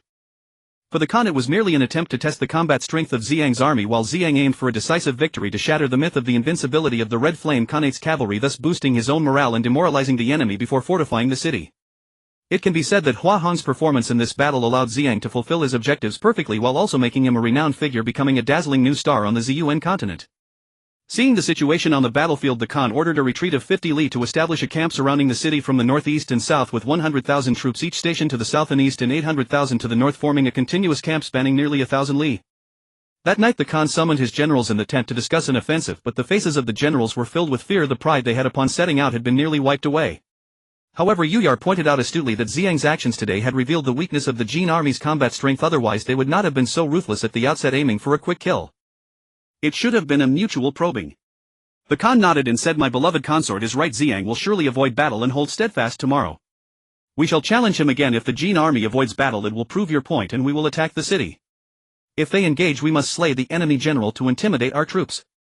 Hearing this, the generals rejoiced and replied in unison, "We will obey your orders." Naturally, Ziyang and the others convened their generals to discuss. Shuqi said, "Tomorrow the enemy will undoubtedly challenge us, sending their strongest general to seek to overturn today's defeat and restore their military prestige. Moreover, according to the scouts' report, a message has already been sent via carrier pigeon to invite the first general of the Chia Khanate, Timur. If the speculation is correct, Timur is very likely to take the field tomorrow." Ziyang asked, "How powerful is Timur in battle?" The generals were all astonished, and Zhuge Mao furrowed his brow in confusion, thinking even if Ziyang and the others have been living in seclusion in the mountains, they shouldn't be unaware of the renowned General Timur. After all, Timur is a knight at the peak of the nascent soul stage, having lived for over 300 years serving 10 monarchs. He is well known throughout the Ziyuan continent, recognized even by the Dragon Clan in the eastern sea, the Lizardmen in the southern sea, the Sandmen in the western desert, and the Bearfolk in the northern icefields, not to mention the powerful cultivators hidden inland. Zhuge Mao eloquently replied, "Elder brother, you have spent years in seclusion in the mountains, so you may not know that Timur is a knight at the peak of the nascent soul stage with exceptional combat prowess, ranked 5th on the Ziyuan continent, even stronger than our Lord Sima Zhan. Moreover, his steed, the Red Wind Pegasus, can travel with the wind, possessing strength equivalent to that of a golden core cultivator, running on land for 10,000 miles a day and flying through the air for 100,000 miles. This Red Wind Pegasus is the only one on the Ziyuan continent. Even the Khan has no such steed." Hearing this, the generals were relieved, realizing that the Duke of the Protectorate was indeed a hidden master, which was understandable. Ziyang contemplated quietly that Red Wind Pegasus cannot fly faster than the Dapeng. Currently the Dapeng can fly for 500,000 miles a day, while the Great Dapeng during the Sage stage could cross the entire Xiwixing domain in a single day. If I ride the Dapeng and engage him using the Sound Blade technique at the peak of the Golden Core stage, I should have the power to fight him. Even if I cannot kill him, I can still ensure my survival, knowing I have the Rui Space." Ziyang said, "If the enemy challenges us tomorrow and Timur leads the charge, I will meet him with the Dapeng. If other enemy generals engage, He Yuan will take the lead. As long as they are not knights at the nascent soul level, He Yuan will be protected by the Tianbao silver armor, ensuring his safety, and he will still ride my Red Flame Pegasus into battle."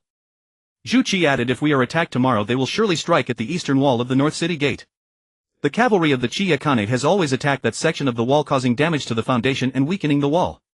Even though I have reinforced it multiple times, it is still not as strong as the other walls, making it the weakest point in our city defense.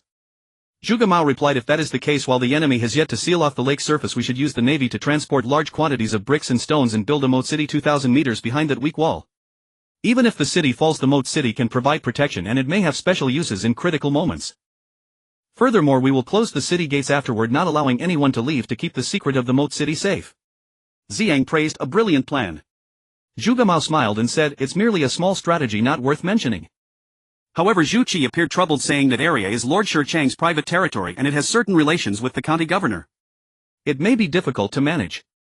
Zhuge Mao chuckled. First, let him know to move out. If he refuses, we can retreat another several dozen meters, avoiding that area, allowing it to be encompassed by the moat city.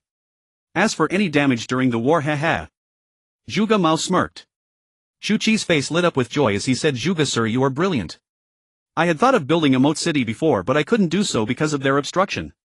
Today, thanks to your guidance, I, Zhu Qi, express my gratitude here. Zhuge Mao replied, we are all serving the elder brother, there is no need to speak of gratitude. Ziyang and the others also smiled, saying, let's handle this at once and finish it swiftly and with quality. The next day the enemy indeed came to challenge again, but it was not Timur who appeared, but rather another handsome general wielding a curved blade and carrying a bow and crossbow, riding a red flame Pegasus. He Yuan took the field, but that handsome general never engaged in close combat, infuriating He Yuan to no end. However, the general did not gain any advantage either, as several shots from his bow and crossbow were blocked by He Yuan's armor, causing no harm. Due to He Yuan's weight, he could not match the agility of the handsome general, unable to catch up and strike. Frustrated, He Yuan seized an opportunity while the enemy was within 100 paces, drawing his bow to shoot. He threw a hammer, instantly crushing the enemy general into a meat pancake, and bent down to pick up the hammer, returning. Due to He Yuan's weight, he could not match the agility of the handsome general, unable to catch up and strike. Frustrated, He Yuan seized an opportunity while the enemy was within 100 paces, drawing his bow to shoot. He threw a hammer, instantly crushing the enemy. Timur sighed and said, alright, it seems this old bone of mine needs to get moving. He exited the tent saying, bring me my red-winged Pegasus. After saying this, he mounted his warhorse and rode to the front of the city, whereupon the cavalry of the Chia Khanate erupted in cheers as if they had seen their savior. At this moment Zhuge Mao hurriedly said, elder brother, it's bad, Timur has joined the battle. Ziyang replied calmly, those who are coming will certainly come, there's no use in avoidance. Ziyang watched as Timur donned a dark blue divine armor, wielded a crescent moonblade, and bore a wind-chasing divine bow, hovering above the city on his fiery red-winged Pegasus. Timur shouted, where is Ziyang? Step forward for a duel. Ziyang laughed and said, elder Timur, you are a renowned general at the peak of the nascent soul stage, while I, Ziyang, am merely a cultivator at the peak of the golden core stage. You invite me to battle, are you not afraid of being laughed at by the world? Timur replied, firstly, you possess the only spiritual attack skill on the Ziyuan continent. Secondly, in the clash of armies, I am merely a battle general of the Chia Khanate, representing the Khan in battle. How could the world mock me? Moreover, if you are unwilling to fight, you may well avoid it and let other generals take the field instead. These last words were extremely malicious, leaving Ziyang with no choice but to engage, clearly bullying him. He knew that if Ziyang avoided the battle, the morale of the Jin army would plummet and they would not need to fight hard. The Khan's expedition would undoubtedly lead to victory. Ziyang smiled calmly, saying, since the elder invites me to battle, it would be disrespectful if I, Ziyang, do not accompany you. The space before the city is too small to avoid harming the innocent, let's battle on the lake surface instead. Ziyang chose to fight on the lake surface to better utilize the power of water and maximize his advantages. Timur, knowing his own power and wishing to avoid harming the cavalry below, said, very well, I will await you at the center of the sacred lake. With that he flew away. Ziyang looked at the Dapeng and said, let's go meet him, but do not engage in a fierce battle, we must be agile and evade. The Dapeng transformed into a Tuzhanglong divine thunderbird, carrying Ziyang as they flew toward the center of the lake. The generals were astonished, especially Zhuge Mao, who realized at this moment that the Dapeng was actually Ziyang's steed, which explained their close relationship. However, he could not comprehend how a beast from the mortal realm could take human form. How was this Dapeng able to do so? Who exactly was Ziyang? Zhuge Mao had many questions. Ziyang arrived at the center of the lake only to find Timur had been waiting there for a long time. Just as Ziyang arrived, he was greeted by a dark blade beam as swift as lightning, aimed directly at his face, lacking any hint of mercy, carrying a strong killing intent, seemingly seeking to end his life with a single strike. The Dapeng quickly dodged and a few feathers fell from the sky. The blade beam struck the calm surface of the lake, creating a 10-mile-long water trench, showcasing the power of that strike. At this moment Ziyang was filled with rage, thinking, if I have the opportunity today, I will surely kill you. Beams of blades continued to strike towards Ziyang, weaving into a net of blades, leaving Ziyang and the Dapeng nowhere to hide. At this moment Ziyang conjured a Tenzhanglong white tiger with hanging eyes, inscribing a water seal on the tiger. The water elements in the lake rapidly gathered onto the white tiger, greatly enhancing its strength as it pounced towards the net of blades. Ziyang and the Dapeng seized the opportunity to evade. In an instant the white tiger shattered and the net of blades disappeared. At this point Ziyang had expended about half of his mana while Timur had only used 1/10 of his mana, revealing the stark difference in their levels. If he encountered other golden core cultivators he would likely perish, but Ziyang endured. The Xiantian Purple Gourd in his left hand continuously supplied him with mana. However, the speed was too slow. Ziyang summoned the gourd and dripped 2 drops of life spring water into it. The Xiantian Purple Gourd swiftly transformed the power of these 2 drops into mana and infused it into Ziyang's body. In an instant Ziyang's mana was fully restored and he continuously fed a large amount of mana into the Dapeng through his feet. The Dapeng was flying at high speed, consuming a significant amount of mana, and if not replenished in time it would be difficult to sustain. Timur was greatly astonished. Just now he had used a killing blow, a strike that even mid-nascent soul cultivators would find difficult to evade unscathed. He intended to quickly eliminate Ziyang to bolster his army's morale, but unexpectedly Ziyang had dodged it. Moreover, Ziyang was riding a Kuanpeng as his mount, a situation nearly unheard of in the mortal realm. Timur pondered inwardly, who is this Ziyang? Why have I never heard of him? Could he be the extraordinary being that descended from the Death Forest a year ago? At that time when Ziyang was reborn, a heavenly phenomenon occurred, startling all the old nascent soul monsters. They investigated for over a month. Although they found nothing conclusive, they collectively believed that an extraordinary treasure or being had come into the world. Ziyang would not give Timur much time to think. After replenishing his mana he quickly conjured a suspended white tiger. The white tiger leaped out of the water, charging towards Timur with immense water power. However, Timur was clad in the ghostly orchid divine armor, rendering the white tiger unable to harm him. Timur swiftly waved his crescent blade and in the blink of an eye the white tiger disappeared without a trace. Ziyang was taken aback, thinking that white tiger was even more formidable than the first one. How could it not harm Timur? What should I do now? Ziyang and the Dapeng quickly retreated, recovering their mana while contemplating countermeasures. But Timur similarly did not give Ziyang any opportunity. He charged towards Ziyang on his red windhorse while drawing the wind-chasing divine bow. Pulling back the bowstring, a dark blue energy arrow appeared and with a whoosh it shot towards the Dapeng's left wing, piercing through it and causing a sudden burst of blood to spray out. The Dapeng let out a mournful cry, losing control of its form and beginning to plummet from the sky. Ziyang hurriedly took out 2 drops of life spring water and poured them onto the wound. Although the injury healed instantly, the energy arrow had caused serious internal damage to the Dapeng. Although the Dapeng quickly stabilized itself, its flying speed was reduced by more than half. Ziyang was extremely furious, but just then an energy arrow shot towards him. Ziyang tried his best to dodge, but it still pierced through his lung, blood gushing out like a column.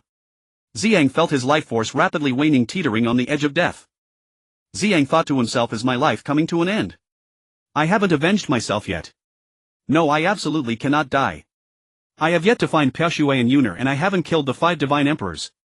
I cannot die yet. A powerful life force surged forth from the Xiantian Purple Gourd and Ziyang instantly felt much stronger than before. Ziyang broke through and entered the early nascent soul stage. Countless people spent endless effort trying to break through from golden core to nascent soul, but Ziyang did it at this moment. The golden core in Ziyang's Dantian shattered and a purple nascent soul frantically absorbed the power from the heavens and earth, causing the winds to change and the waves to roll. Ziyang's entire body was enveloped in purple light. Timur was taken aback, thinking Ziyang actually entered the nascent soul stage at this moment. What a twist of fate. I intended to kill him, but instead I helped him advance.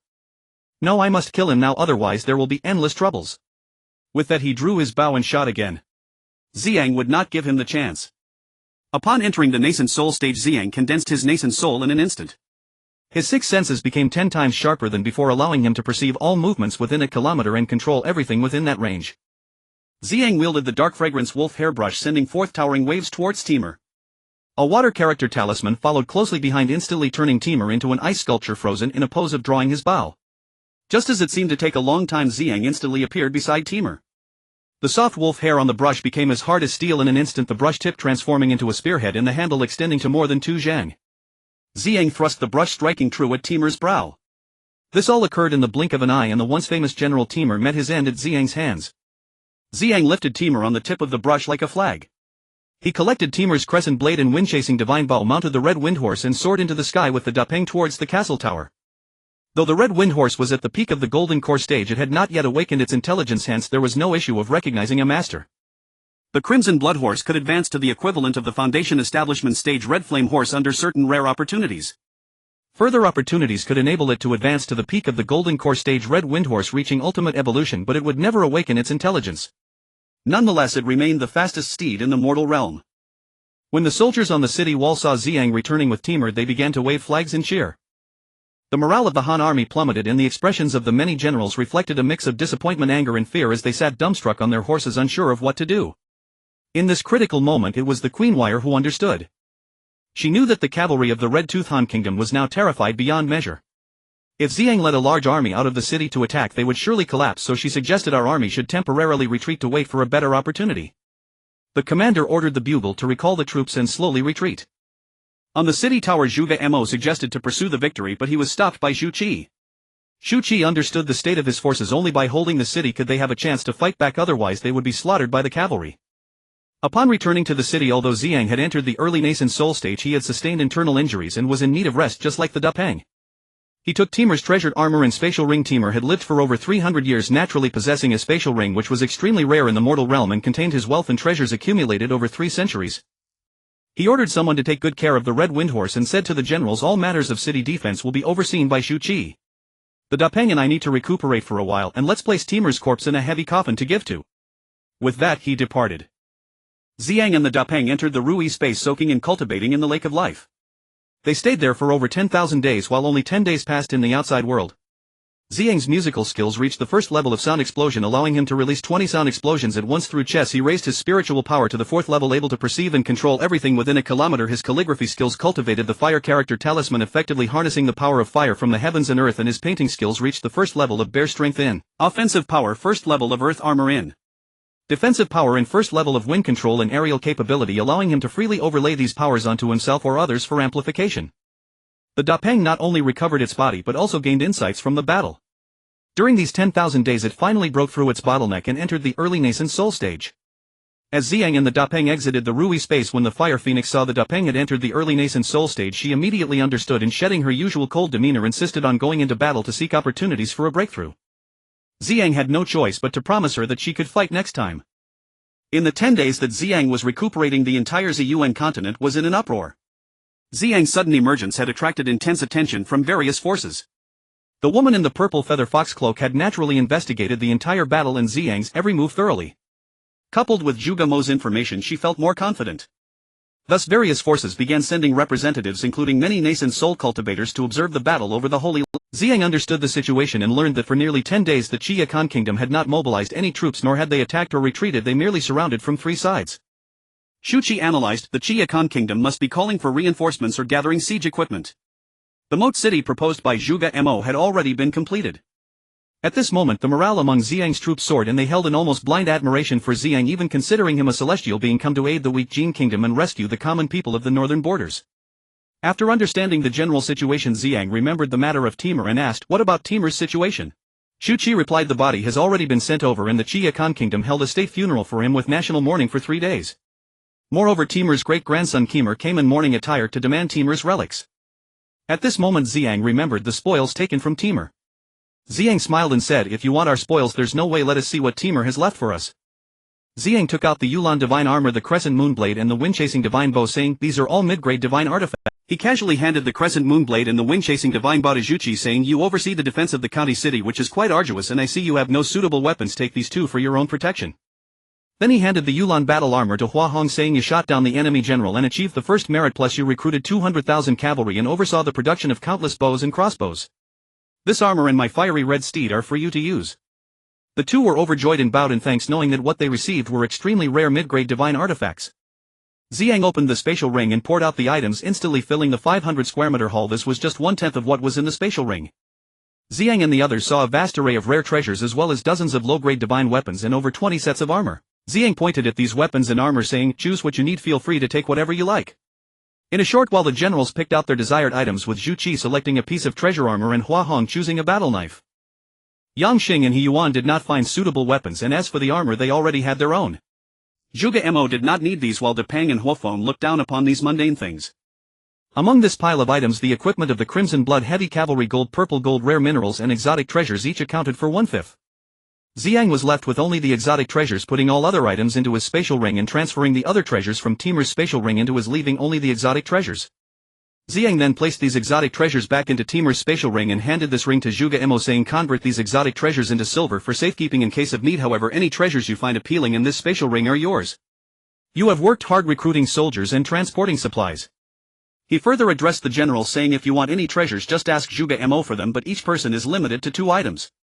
Yang Xinggo informed Li Lu to let him choose some treasures as well.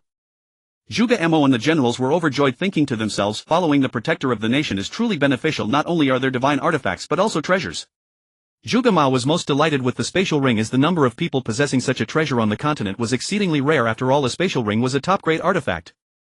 Only the patriarch Zhuge Tian of the Zhuge family owned one, gifted by the master of the Ziyang pavilion. Today having a spatial ring truly excited him, and he deeply regretted selling out Ziyang. However, Ziyang pavilion had great debts of gratitude towards the entire Zhuge family, making it impossible for Zhuge Mao to betray his family or the pavilion. The only thing he could do was to assist Ziyang in enhancing his strength while trying not to harm him. Ziyang had acquired gold and purple gold worth around 100 million taels of silver from Tiama's spatial ring, with rare ores piled up like a mountain. The equipment for the red blood heavy cavalry amounted to about 100,000 sets. Ziyang estimated that these 100,000 sets of equipment were crafted by Taimu himself. The next day Ziyang took out the 100,000 sets of equipment and handed them to Hua Hong, saying select 100,000 elite cavalry and distribute this equipment to them. Hua Hong thanked him and left joyfully. Zhuge Mao happily said to Ziyang, elder brother, can you guess how much those treasures were exchanged for? Ziyang smiled and replied 1 billion taels of silver.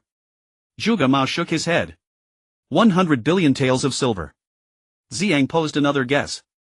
Zhuge Mao shook his head again. Ziyang felt frustrated and said, stop keeping me in suspense, just tell me. Zhuge Mao chuckled, 100 billion taels of purple gold. Ziyang's eyes widened as he exclaimed, so valuable. Taimu must be extraordinarily wealthy, that's equivalent to half a year's total income of the Great Jin Kingdom. Who has such deep pockets to produce such a large sum all at once? Zhuge Mao grinned slyly. Aside from Ziyang pavilion, no one else on this continent possesses such financial power. After speaking, he took out a stack of Ziyang pavilion's purple gold bills and handed them to Ziyang. Ziyang replied with irritation, Ziyang pavilion is too cunning. They exchanged such a stack of paper for so many treasures. If it were me, I would willingly do the same. Ziyang stored the purple gold bills in his spatial ring. Zhuge Mao smiled and said, this is the power of credit. This stack of paper can be exchanged throughout the entire Ziyuan continent. Ziyang sighed, if only I were the master of Ziyang pavilion, I wouldn't have to worry about silver anymore. He then burst into laughter. Zhuge Mao chuckled and left. Just as Zhuge Mao departed, Zhu Qi hurriedly entered, saying, my lord, Tiama's great-grandson Kimu has summoned 100,000 red blood heavy cavalry and 200,000 black armor heavy cavalry from the Hajua tribe, with the latter's combat power second only to the former. Moreover, he also brought a coffin, claiming unless Saint Lake County is flattened just like his great ancestor, let them carry his corpse back to the grasslands. Ziyang's expression changed, asked, do you have a countermeasure? Zhu Qi replied, the urgent matter is to quickly seek assistance from the court. At the same time we need to purchase some Shen iron crossbows and arrows, otherwise our bamboo arrows cannot penetrate the armor of the red blood heavy cavalry and black armor heavy cavalry at all. Ziyang inquired, are they easy to obtain? Zhu Qi said, let Zhuge Mao think of a solution. If we truly cannot buy them, we need to consider retreating. These 300,000 iron cavalry can match the combat power of 1 million infantry defending the city in open battle. Even 3 million infantry cannot withstand their charge. Ziyang gasped in shock. After thinking for a moment, he said, consult with Zhuge Mao. If we can purchase them, we will hold the city. If not, you and Zhuge Mao should quietly prepare ships to evacuate the troops and the people and burn all the supplies. I will send Da Peng to seek reinforcements. Remember, only you and Zhuge Mao can know this, no leaks are allowed. Zhu Qi complied and left. Ziyang quickly wrote a letter seeking aid to Emperor Sima when Crown Prince Sima and the loyal minister Sima Zhan and Chancellor Shizhong secretly arranging for Da Peng to seek assistance. Before Da Peng could leave, Zhuge Mao entered and said if Da Peng takes Li Lu with him, he might be able to obtain reinforcements, as Li Lu is the current 9th Princess Sima Yu. Ziyang and Da Peng were both taken aback, but there was no time to think further, so Da Peng quietly took the 9th Princess Sima Yu towards the capital. As soon as Ziyang finished making these arrangements, a scout reported the enemy is preparing to attack the city. Ziyang hurried to the city wall while Zhuge Mao discreetly handled matters elsewhere. The cavalry of the Qi Khanate saw that reinforcements were arriving, and with the 30,000 troops donned in white silk, their fighting spirit soared. Furthermore, they believed they were avenging Timur, which boosted their morale, causing each attacking soldier to tie white silk to signify their determination to sacrifice for the country. Ziyang felt a great sense of dread upon witnessing this. All previous efforts to demoralize the enemy had failed and instead had invigorated their spirit. He silently admired the strategy at play. In fact, this was the strategy of the Empress Wu Yaer. At this moment Zhu Qi shouted, the Duke of the Guard is defending the city with us. For our country, for our wives and children behind us, we shall live or die with this city. Live or die with this city. Live or die with this city. Live or die with this city. The shouts echoed, shaking the entire county city. Ziyang marveled inwardly. Zhu Qi is indeed remarkable, possessing the talent of a great general. He also deeply respected the soldiers defending the city. A thunderous drumbeat resounded as hundreds of thousands of enemy soldiers charged with ladders and curved blades toward the city, creating a cacophony of battle cries that shook the heavens and stirred the earth. Ziyang understood that this first wave of soldiers was basically here to die, using their bodies to fill the moat and lay the groundwork for the subsequent cavalry charge. The sounds of battle surged like waves and the tide of people rushed in like a flood, creating an incredibly shocking scene. Arrows rained down from the city walls while the tide of attackers fell back, only to be replaced by more unendingly. The ground of the city wall was filled with arrows resembling a hedgehog. In less than 2 hours, the 100,000 soldiers were nearly all dead or injured, the entire moat filled with corpses, their blood staining the earth and flowing toward the holy lake. Suddenly the enemy pushed a massive trebuchet out from their cavalry, stopping 1,000 meters in front of the city. This distance was beyond the range of bows and crossbows. Shu Qi shouted loudly, "Those on the eastern city wall, go to the inner city wall immediately. Hurry!" Quickly the troops at the weak point of the wall retreated. Shu Qi said to Ziyang, "My lord, we must find a way to burn those trebuchets or our defenses will be breached." Before Ziyang could make arrangements, a large number of flaming boulders were launched toward the eastern wall, quickly creating a 10-meter wide breach in the wall. Ziyang said to Huofeng, "It's up to you now, burn those trebuchets to the ground." Huofeng was thrilled for her first battle, quickly transforming into a Ziyang fire phoenix, flapping her fiery wings, each fiery feather radiating flames, leaving the soldiers in awe. With a long cry, Huofeng soared into the air, breathing forth streams of fiery flames over the trebuchets, instantly turning dozens of massive trebuchets to dust. Waves of arrows were shot towards Huofeng. However, before the arrows could reach Huofeng, they disintegrated into ashes. Enraged Huofeng unleashed streams of flames sweeping towards those cavalrymen, turning anyone touched by the flames to ashes. Suddenly the cavalry scattered in all directions, and for a moment the enemy's formation was thrown into chaos. At this time a contingent of 200,000 heavy cavalry charged toward the breach like a sharp sword piercing through. Shu Qi had long since dispatched a large contingent to guard the breach, and both sides engaged in a frenzied battle for control of this opening. Wave after wave of soldiers fell, only to be replaced by more, while on the city walls boulders and wooden beams continuously slammed down upon the heavy cavalry, the sounds of slaughter shouts and cries filling the air. The Fire Phoenix had slain nearly 100,000 cavalry, exhausting its magical power before retreating. Ziyang stored it in the Rui space for recuperation and to restore its strength. The battle for the breach continued for a day and a night, with Ziyang's forces suffering nearly 300,000 casualties while the enemy lost almost 200,000. Suddenly 10,000 red blood cavalry charged in like a meat grinder, harvesting the lives of the soldiers. The pile of corpses at the breach had already reached nearly the height of the city walls, a horrific sight that was unbearable to witness. As the defending soldiers at the breach were on the verge of being slaughtered, reinforcements had yet to arrive and the red blood heavy cavalry was about to breach the city. Unable to sit still, Ziyang summoned the dark fragrance wolf hairbrush and cast water character spell seals. Instantly the sacred lake surged with waves which under Ziyang's guidance rolled toward the 10,000 red blood heavy cavalry. These cavalry were instantly submerged by the waves and drawn into the sacred lake. The soldiers of the Red Tooth Khan outside were also engulfed, suffering losses of nearly 100,000 and forced to retreat. At this moment Ziyang spat out blood, having overexerted in casting spells, resulting in a backlash that severely injured her vitality. The enemy suffered over 400,000 casualties in the skirmish, with Ziyang drowning 100,000 and the Fire Phoenix burning another 100,000, totaling about 600,000, forcing them to retreat. The defending soldiers cheered as the enemy retreated, but Ziyang was acutely aware of the heavy price their side had paid. She also vividly recognized the formidable combat strength of the red blood heavy cavalry and understood the critical importance of quality equipment. After arranging various tasks, Ziyang instructed Zhu Qi to rest and asked Hua Hong, who had been in a resting state, to clean the battlefield and repair the city wall. Having just returned to her residence and prepared to take a rest, Zhuge Mao came to see Ziyang, saying someone is willing to sell us Shan Tai bows and crossbow bolts, but the seller insists on discussing the specific numbers and price directly with the elder brother. Ziyang replied joyfully, "That's wonderful, take me to see him immediately." Zhuge Mao responded, "He is already here waiting outside." Ziyang quickly went to greet him outside, where a mysterious figure draped in a black cloak and wearing a face cover stood. Ziyang was slightly taken aback but quickly understood that the seller wished to avoid offending the Red Tooth Khan by concealing their identity. Ziyang led him into a secret chamber for discussion.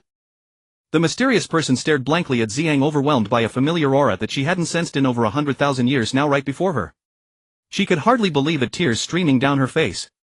Fortunately, with the face cover, her identity remained concealed. At this moment she was 100% certain of Ziyang's identity. This mysterious person learned from Zhuge Mao that Depeng had gone to the capital seeking assistance, which allowed her to come before Ziyang under Zhuge Mao's arrangement while concealing her own aura.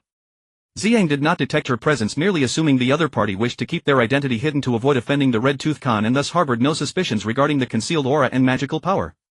Ziyang agreed to purchase 100 million Shan Tai bows and crossbow bolts at the price of 2 taels of silver each, settled the price, and instructed Zhuge Mao to handle the delivery, providing him with 200 million silver notes.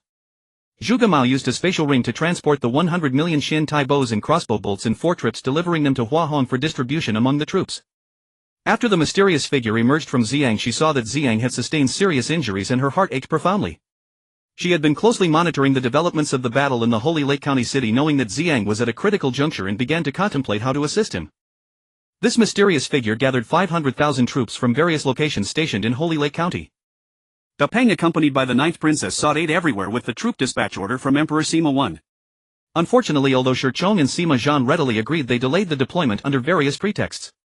Most infuriatingly, Sima Zhan had 30,000 mobile naval troops stationed in Hunan County west of Holy Lake County, yet they remained on the lake surface poised for action near the central area of the northern lake close to the Iron Gate Pass. If Ziyang were to fail, that 30,000 naval troops would retreat. If Ziyang succeeded, they would land at Iron Gate Pass to seize the fruits of victory. Da Peng had no choice but to hurry back, and because Sima Wen was concerned for the 9th princess' safety, he kept her in the capital. Da Peng could only return with a letter from the 9th princess addressed to Yang Xing.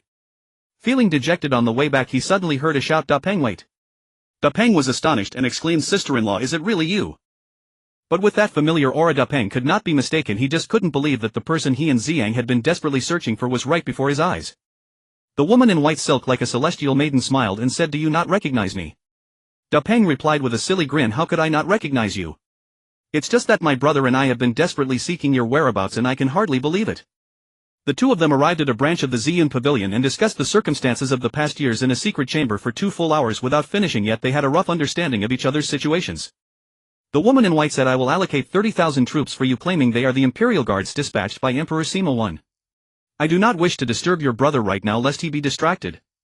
Please do not tell him about me until after the battle." After arranging everything, the next day Da Peng set out with a fleet of 30,000 troops, sailing upstream along the Yulong River, heading towards Holy Lake County City with great momentum. Although the Chia Khanate suffered losses of 600,000 troops in battle, their fighting capacity had not diminished by even 10%. The remaining forces were all elite soldiers. The generals of the deliberated on whether to advance or retreat, as they had received news that 30,000 troops were advancing upstream along the river and would soon arrive at Holy Lake County City. Moreover, Sima Zhan's 30,000 naval troops from Hunan County had already reached the vicinity of Iron Gate Pass waters and could land at any moment, cutting off the supply route. After several battles, many generals had begun to harbor thoughts of retreat, but Taimur's great-grandson Kemur firmly advocated fighting to the end. The Queen Yuyur also wished to avenge her brother while trying to rescue her biological brother Uluur. However, she had not lost her reason and understood that the morale in the army had greatly declined. She proposed we should prepare for both possibilities. First, we will dispatch 50,000 red blood heavy cavalry to ambush near Iron Gate Pass. If Sima Zhan's naval troops land, we will completely annihilate them. Secondly, before the 30,000 reinforcements arrive, we will withdraw the remaining troops from the south and east of the city to the north, focusing all efforts on attacking the northern city, giving the enemy a chance to flee. Once the city falls, we will pursue them relentlessly. If we fail to breach the city after prolonged assaults, we will withdraw immediately before the reinforcements arrive, with the 50,000 red blood heavy cavalry acting as rear guard to ensure our safe retreat to the grasslands before the rainy season arrives, leaving opportunities for future battles. On the 3rd day after the battle, the cavalry of the Chia Khan Kingdom retreated from the cities of the southeast. Even if they retreated, Zhu Qi would not withdraw his troops from the land. After all, the speed of cavalry is remarkably swift, and it takes only the duration of a tea break to travel from the north city to the south city. Once the infantry emerged from the city to engage in battle without superior equipment, they would simply be targets for slaughter. With a day remaining until reinforcements arrived, the cavalry of the Chia Khan Kingdom stealthily approached the city at night, while the troops of Ziyang were still deep in slumber, with only a few sentinels keeping watch. Cleverly, Zhu Qi had secretly installed alarm devices in front of the city, unbeknownst to the cavalry of the Chia Khan Kingdom. Suddenly the alarm bells rang out, waking the soldiers of Ziyang from their dreams as they hastily prepared for battle. Although there was an alarm, the enemy forces easily brought ladders to the city walls. With the addition of Shin Tai crossbows and arrows, the combat power of the crossbowmen surged, and in an instant a rain of bolts and rolling stones repelled the first wave of the enemy's surprise attack. The Ziyang army recovered from their initial disadvantage, yet the enemy's assaults grew increasingly fierce. Thousands of heavy cavalrymen from the Chia Khan Kingdom wielded grappling hooks, tossing them over the city walls to form a net that tightly grasped the walls. With a collective effort, they pulled, causing a section of the wall to collapse and revealing a gap 100 meters wide. With a breach of 100 meters, the infantry found it difficult to resist. Soldiers within the encircled city fought while retreating, and soon nearly 100,000 troops perished at the hands of the Iron Cavalry as the nearly 300,000 cavalry of the Chia Khan Kingdom surged into the encircled city. Due to the nighttime battle, the cavalry did not realize that there were still walls ahead. Believing they had entered the city, they excitedly pressed into the encircled city. Little did they know that at the moment they began their assault, Zhu Qi had already ordered his soldiers to scatter 10 million stones of grain mixed with flammable substances like sulfur and nitrate. These cavalrymen thought they had discovered a granary, becoming even more excited, unaware that they were heading to their doom.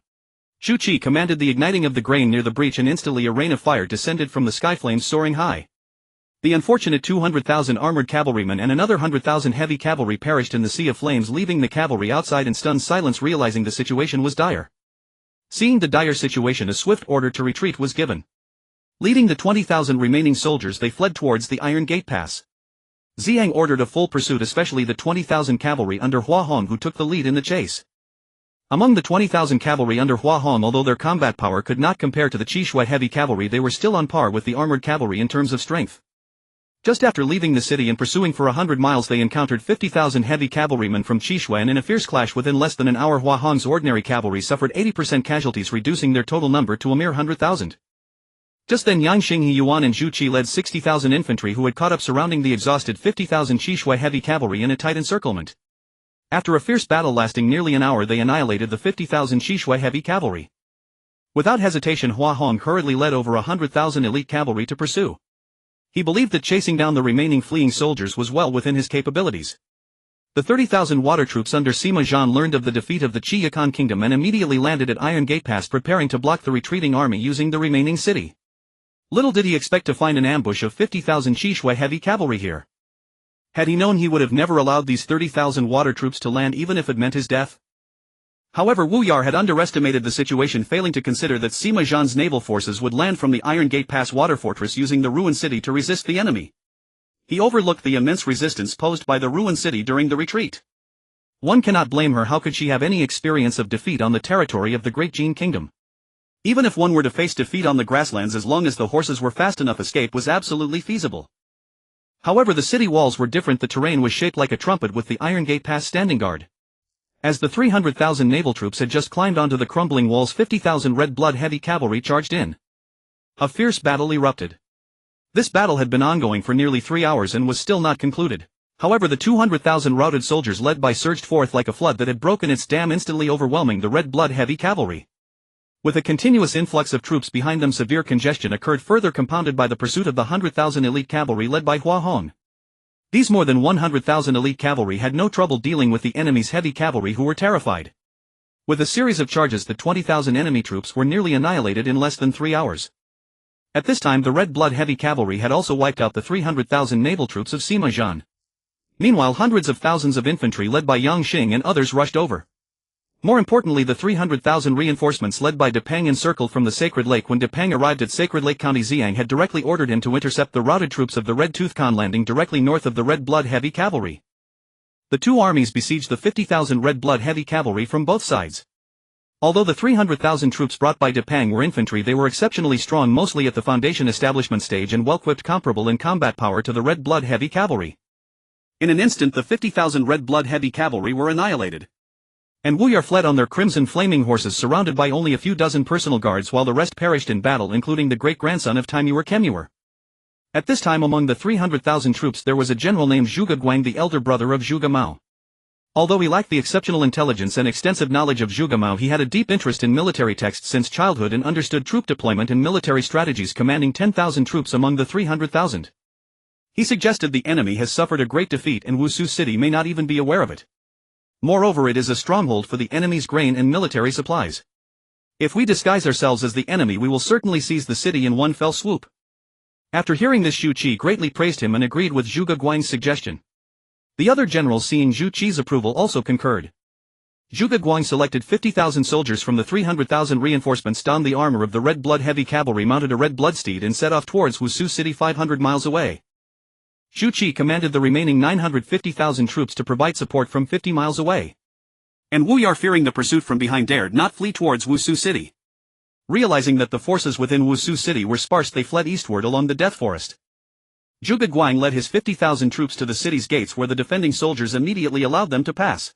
They knew that the Red Blood Steed was the mount of the cavalry of the Red Tooth Khan, and no other country had them.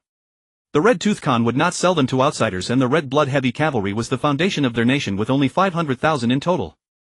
Yet they could never have imagined that their pride, the Red Blood Heavy Cavalry, had been completely wiped out.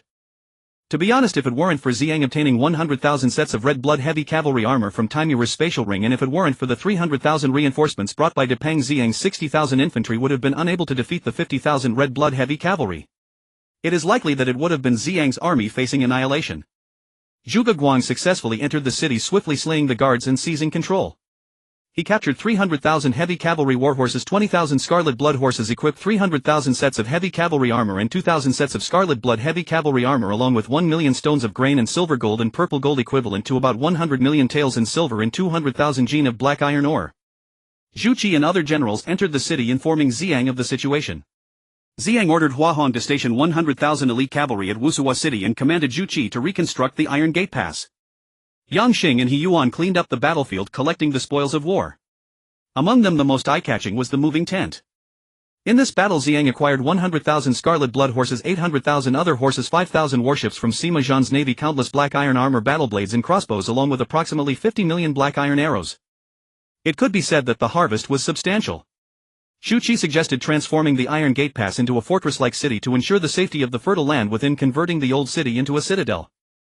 The new city was designed in a trapezoidal shape, with a northern city wall of 30 kilometers, a southern city wall of 70 kilometers, and east-west city walls, each 80 kilometers long.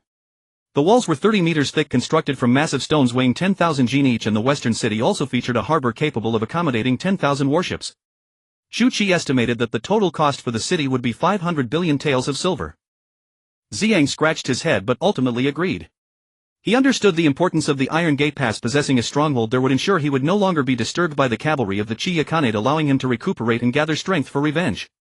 Ziyang could indeed afford 500 billion taels of silver, as he already possessed over 150 billion taels. Ziyang instructed Zhuge Mao to distribute approximately 50 billion taels in compensation to the fallen soldiers, and also allocated 10 billion taels as rewards for the army. Ziyang commanded Hua Hong to form a new unit of 100,000 scarlet blood heavy cavalry and 100,000 black armored heavy cavalry, while also ordering him to recruit more cavalry, as Ziyang still had over 700,000 horses remaining and countless armors. After arranging matters, Ziyang personally summoned Zhuge Guang. Zhu Qi had previously praised Zhuge Guang profusely in front of Ziyang. When Zhuge Mao saw Zhuge Guang, the weight on his heart lifted. He suddenly understood that the Xian pavilion was on Ziyang's side, otherwise they would not have sent 300,000 purple armored troops to assist him, nor sold him 100 million black iron arrows, originally worth 10 taels each, at the low price of 2 taels each. His guilt lessened significantly. Zhuge Guang respectfully presented all the spoils he had obtained in Wusuwa City to Ziyang, among which the scarlet blood horses had already been incorporated into Hua Hong's army. Ziyang was particularly pleased to receive 200,000 jin of black iron ore. Since Ziyang had reached the nascent soul realm, he could now cultivate the 3 techniques of alchemy: weapon, refining, and formation. Ziyang expressed his gratitude especially towards the emperor and developed a new understanding of Sima Wen. Ziyang said this because Da Peng had informed him that these reinforcements were sent by Sima Wen. Zhuge Guang found this hard to comprehend but did not dare to refute. Ziyang did not have any valuable treasures to offer, temporarily only presenting a space ring to him. Ziyang possessed nearly 100 such rings in his own space ring, having wasted considerable materials to accumulate experience in refining space equipment by crafting a large number of space rings. However, these rings were merely of high-grade artifact quality. Ziyang had not been willing to part with them and retained nearly 100 in his super artifact level space ring. Zhuge Guang looked at Ziyang, who had unexpectedly given him a top-grade artifact space ring, and in an instant he was overwhelmed with gratitude and knelt down to express his thanks. At that moment, Da Peng approached Ziyang and said these 300,000 reinforcements were not sent by Sima Wen but by someone else. Before the battle he did not wish to reveal himself, which is why I was instructed to conceal their true identities. He is currently waiting in your brother's study. Ziyang was taken aback, thinking, who could it be to have Da Peng bring him directly to my study? I never allow outsiders, and not even Huafeng or Yang Xing have ever entered. Ziyang arranged a few things and left, with Da Peng arriving at the study to see the silhouette of a woman in white gauze. Ziyang was secretly astonished. She looks just like Piaxue. No, it is Piaxue. That familiar aura is definitely hers. Ziyang rushed over and called out, "Piaxue, is it really you?" The woman in white slowly turned around, tears streaming down her face as she stared blankly at Ziyang. Ziyang swept her into his arms, gently calling her name, Piaxue. It had been 100,000 years since they last met. For Ziyang it felt like just over a year, but Piaxue had endured 100,000 years of anguish. If it weren't for her desire for revenge on behalf of Ziyang, she would have long since succumbed to despair. The two embraced tightly, unsure of what to say or where to begin. 2 hours passed before Piaxue finally regained her composure. Ziyang gently wiped away her tears and said, "I'm sorry for your suffering." Piaxue could not help but shed more tears, feeling as if her sorrow was endless. Ziyang took Piaxue into the Rui space where it was truly their world, a place where they could find their laughter and joy and where they could sense the memories they had lost. Ziyang brought Piaxue to the edge of the lake of life, to the orchard they had once planted together, and to the medicinal garden they had tended to. As they reminisced and recounted their past 10 days passed without either of them feeling weary, only endless intimacy, longing and memories. Ziyang said, as long as we are alive that is enough. How is Yun'er? Piaxue replied, Yun'er is well. I haven't had the chance to tell him yet, he is currently in Ziyang County waiting for my news. Ziyang said, let's go out immediately and take care of things here. We will go to Ziyang County to see Yun'er right away. Piaxue responded, we don't need to go to Ziyang County, I have sent someone to deliver a message for him to come here. Right now the situation in Xinghu County is quite complex and you cannot leave here just yet. Also, although you have been reborn, you are merely at the nascent soul stage. The forces of the 5 great emperors are pursuing us, so we must keep our secrets as we did before. Ziyang caressed Piaxue's silky hair and said, you really are meticulous, thinking of everything. Piaxue playfully tapped Ziyang on the forehead with her fingers, saying sweetly, you really are quite the chatterbox. Yet deep down she felt delighted. Ziyang, hearing Piaxue's tender voice, said, it's been 100,000 years and you haven't changed at all. You are still my original Piaxue. After saying that, he gently kissed Piaxue's neck, which was as smooth as fine jade.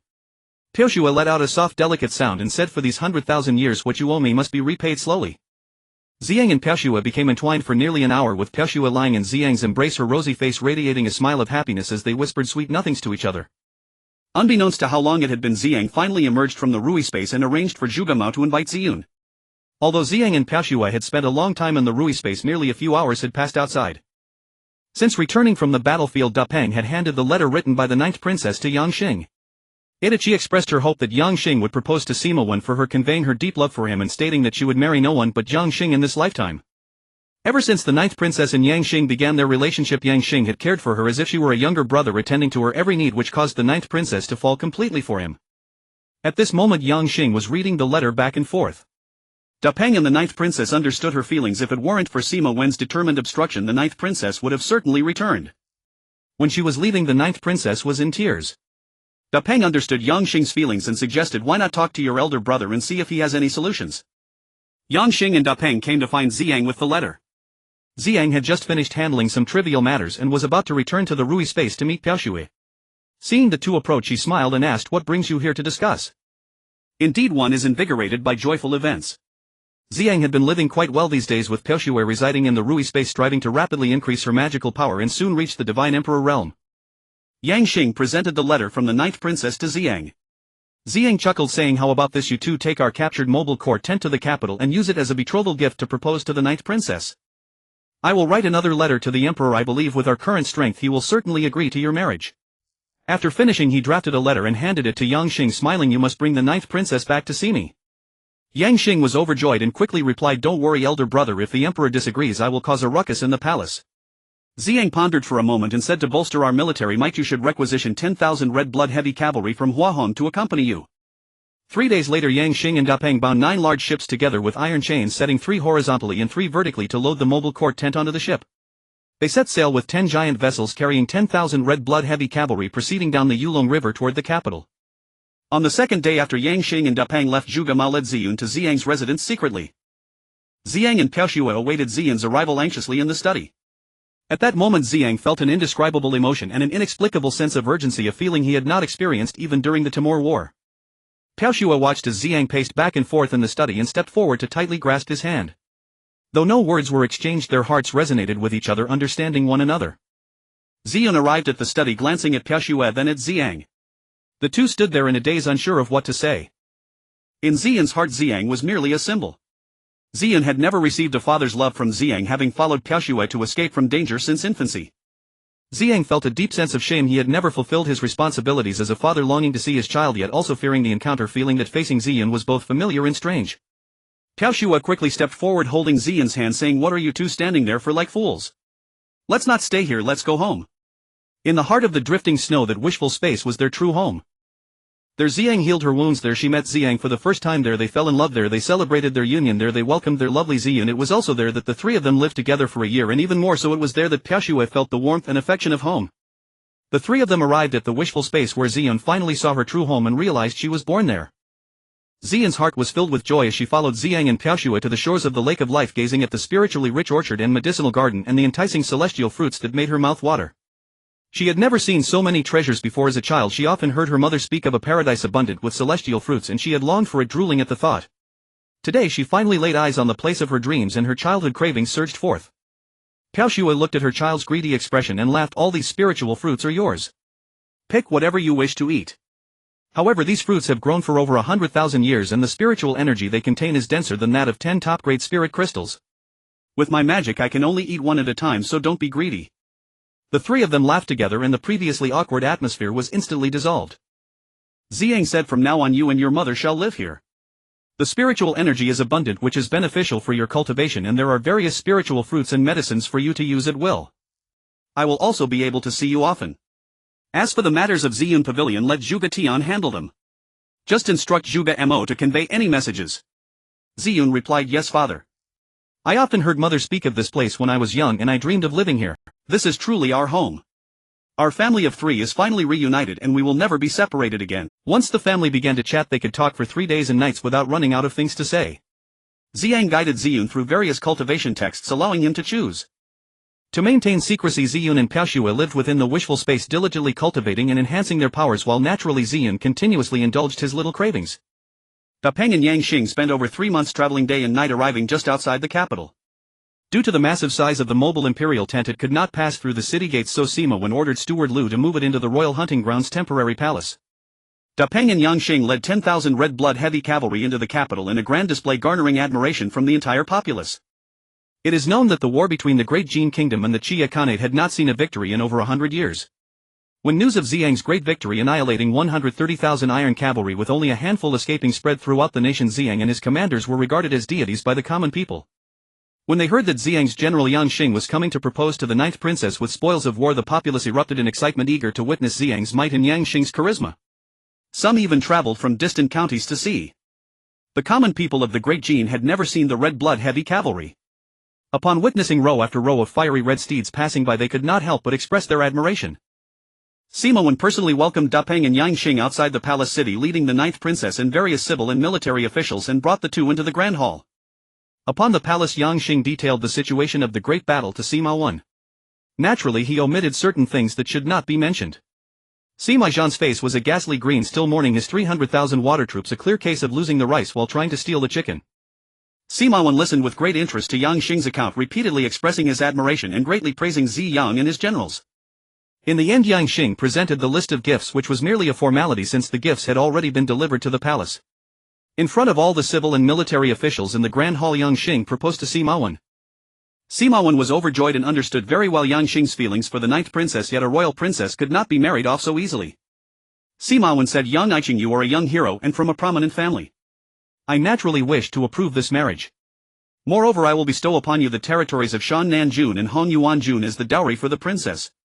However, I have one request: you and the 9th princess must reside in these 2 territories. What say you, Yang Iching?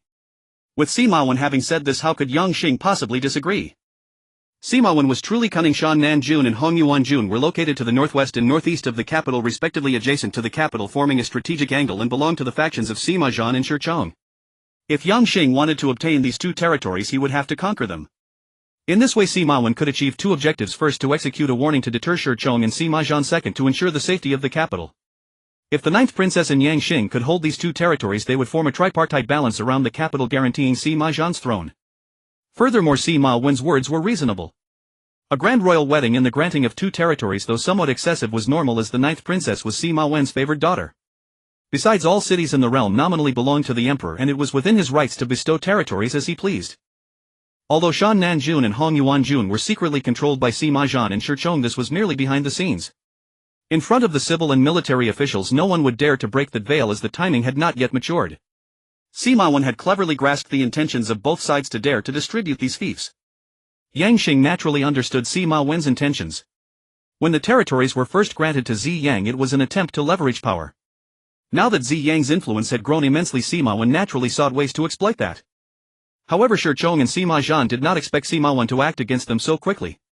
Although they did not voice their dissatisfaction, they were extremely displeased and secretly plotted how to make Yang Xing retreat. Yang Xing knew that accepting these 2 territories would be extremely challenging, yet he had no choice but to proceed, feeling quite troubled. After leaving the palace, he discussed the matter with Da Peng. Depeng, unable to propose an effective strategy, suggested seeking advice from Ziyang. With Depeng's flying speed, a round trip from the capital to Shanghujun took just 4 days. Yang Xing, being young and inexperienced, agreed to Depeng's suggestion. Depeng immediately set off to seek assistance from Ziyang. Upon meeting Ziyang, he explained the general situation. Ziyang felt that sending a large army would be too slow and directly dispatched Zhuge Mao along with Depeng. Zhuge Mao left with a substantial amount of military equipment, provisions and silver sufficient to recruit 500,000 troops. They planned to recruit soldiers in these two territories, collaborating with 10,000 red blood heavy cavalry, enough to intimidate Sima Zhan and Shichong, as neither dared to openly initiate a civil war. Who is Zhuge Mao? With the support of the Ziyang Pavilion's influence, the Emperor's decree and the trust he commands among the common people, Zhuge Mao skillfully leveraged these advantages. In less than a month he seized the two prefectures without drawing a sword, abolished slavery and recruited 500,000 troops, bringing the total military strength of the two prefectures to over 1 million. Yang Xing and the 9th princess held a grand wedding in the capital. Although Ziyang was absent, envoys from various nations and officials from both civil and military ranks attended the ceremony, including Sima Zhan and Shichong. Ziyang was originally supposed to attend the wedding, but an extremely important matter required his personal involvement, leaving him unable to attend. After returning to the capital, he prepared to gather troops again to attack Ziyang and reclaim Wusicheng. However, several of his imperial brothers cited the recent military defeat, particularly the fall of Timur, and conspired with some court officials to challenge him. Additionally, a significant locust disaster occurred on the vast grasslands, devastating large areas, leading to countless cattle and sheep starving. The domestic grain supply was already scarce, compounded by losses incurred during the war, worsening the country's situation. Upon learning about the domestic situation in the Qia Khanate, Ziyang heeded Zhu Qi's advice and prohibited the sale of grain and salt to the Qia Khanate. Notably, the Qia Khanate does not produce salt and relies almost entirely on purchases from Shenghu County. The disruption of salt supply caused domestic panic and became one of the excuses his imperial brothers used to challenge him. If he could not resolve the issues surrounding grain and salt supply, he would likely lose the support of the people. In such a case, he might truly lose his throne. Wire suggested negotiating with Ziyang. Lacking a more effective method, he agreed to Wire's proposal and secretly sent him to negotiate.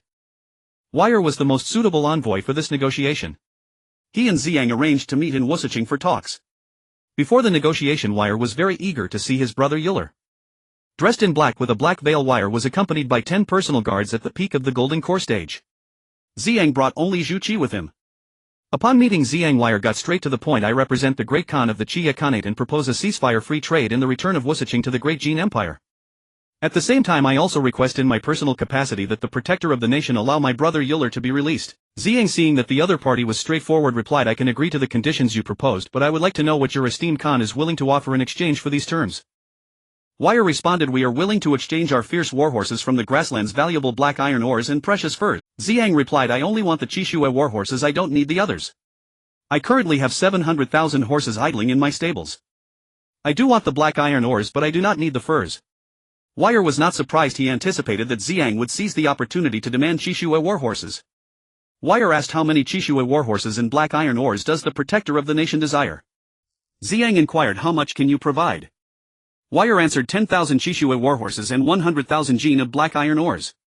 Ziyang chuckled, since your esteemed Khan is so stingy, I believe we should end our negotiations here. With that, he began to leave. Euler quickly said, the crimson blood horses on our grasslands are incredibly precious steeds and are never sold to other nations. It is already a rare exception that the Great Khan would agree to give them to the Lord Protector of the nation. Ziyang glanced at Euler, said nothing, smiled and walked out. Seeing that Ziyang was truly leaving, Euler became anxious and asked, how many does the Lord Protector of the nation desire? I believe our Great Khan will reconsider.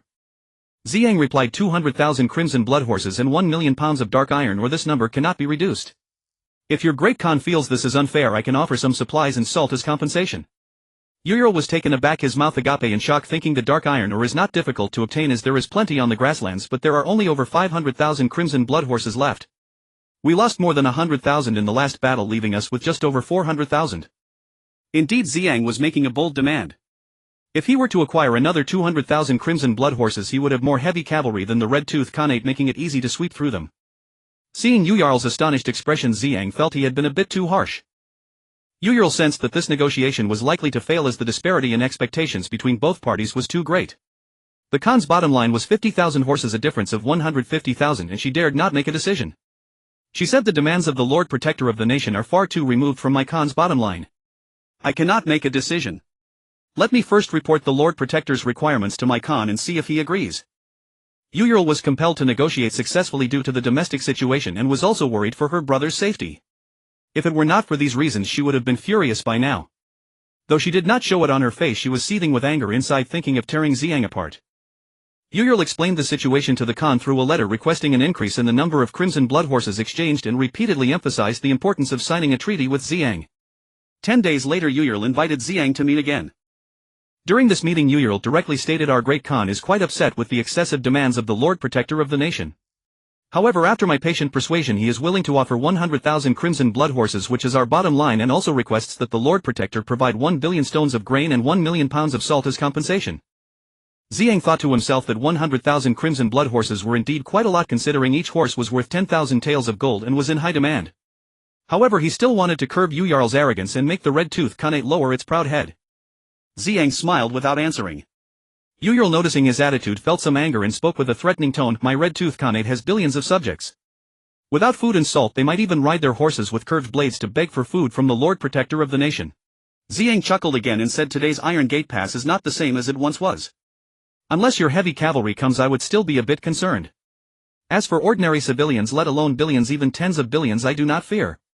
They can come in droves and I assure you they will meet the same fate as last time. If the heavy cavalry were to come, it wouldn't even be necessary to trouble Her Majesty the Empress for the exchange of crimson blood horses. I could simply choose from among those heavy cavalry myself. Yuyurl's expression hardened slightly and he smiled, saying, Your Excellency the Protector of the nation, I hope our two sides can coexist amicably and refrain from starting another conflict. As for the red blood horses, 100,000 is already our bottom line. We cannot offer more to Your Excellency. Even if Khan was willing, the other tribal leaders would not agree. This 100,000 was forcibly gathered by Khan from various tribes, and he had promised supplies to the tribes in his own name to ultimately appease the tribal leaders. I also hope that Your Excellency can understand Khan's difficulties. Upon seeing the other party soften, Ziyang said, Since Khan is in a difficult position, I also hope our sides can get along harmoniously. Yuyurl was overjoyed upon hearing Ziyang's words. However, our great Jin kingdom has faced years of disasters with poor harvests and a shortage of food. Grain prices are soaring. I am also troubled about the supplies. As for salt, although I possess the fief of Yanqi County, the salt routes have been obstructed by bandits, making transportation difficult. Currently the salt required by our army is purchased at high prices from the southern counties. Having just fought a great battle with your nation, we are lacking in silver and cannot afford to purchase more salt and grain to support your country. I ask that you can understand my predicament. Ziyang spoke these words, which were generally reasonable and mostly reflected the truth, especially regarding the salt. However, Ziyang had provisions from the Wishful Space and the robust financial backing of Ziyun Pavilion.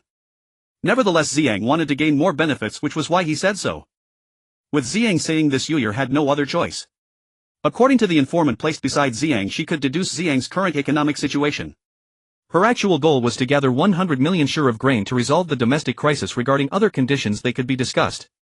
Yuyurl said, Since Your Excellency's financial situation is not good, I will not make things difficult for you. However, I still hope that Your Excellency can help Khan resolve the grain issue of the Chia Khanate. With Great Jin's annual grain production of several billion shur, gathering a few hundred million shur should not be a problem. Alright, I will first show some sincerity. I have prepared a batch of silver originally intended to purchase Xintian iron ore. I will use this batch of silver to procure grain along with the previous stock to gather enough 200 million shur of grain for your country. However, your country must compensate me with 100,000 jin of Xintian iron ore. As for salt, I will transform the old city of Taimen into a trade zone for both nations, allowing your country to freely purchase salt and other goods. If Khan is willing, I can assist in purchasing a batch of salt, exchanging 1 jin of Xintian iron ore for 1 jin of salt. What does Her Highness the Queen think about this? Yuyurl furrowed her brows. Her goal had been mostly achieved. There was plenty of Xintian iron ore on the vast grasslands, and the salt issue could be resolved through trade. She said, Since Your Excellency has said this, I will give you this favor on behalf of Khan. However, I hope Your Excellency can gather 200 million shur of grain for us. We are willing to exchange 10 shur of grain for 1 jin of Xintian iron ore. How does Your Excellency feel about this? Ziyang thought for a moment and said, Food is indeed tight in the country, and I cannot guarantee whether I can gather another 200 million shur of grain. However, I will do my best. Please allow me 2 more months, perhaps I can manage to gather it. Upon hearing this, Yuyurl was overjoyed, as more supplies would greatly benefit the future development of the Han Kingdom. Moreover, it would be nearly impossible to plunder grain from the Great Jin Kingdom again. Having sufficient supplies would ensure they were always prepared. Yuyurl said, Very well, we will deliver 200 million shur of grain here in 1 month and the remaining 200 million shur 2 months later. I wonder when our country will be able to reclaim Wusa city and when I can bring my brother away. Ziyang said. As for Her Majesty the Queen's brother General Woolyuer, he can be taken away immediately. However, I believe it would be far better for General Woolyuer to escort the 200 million share of grain back than to return empty-handed.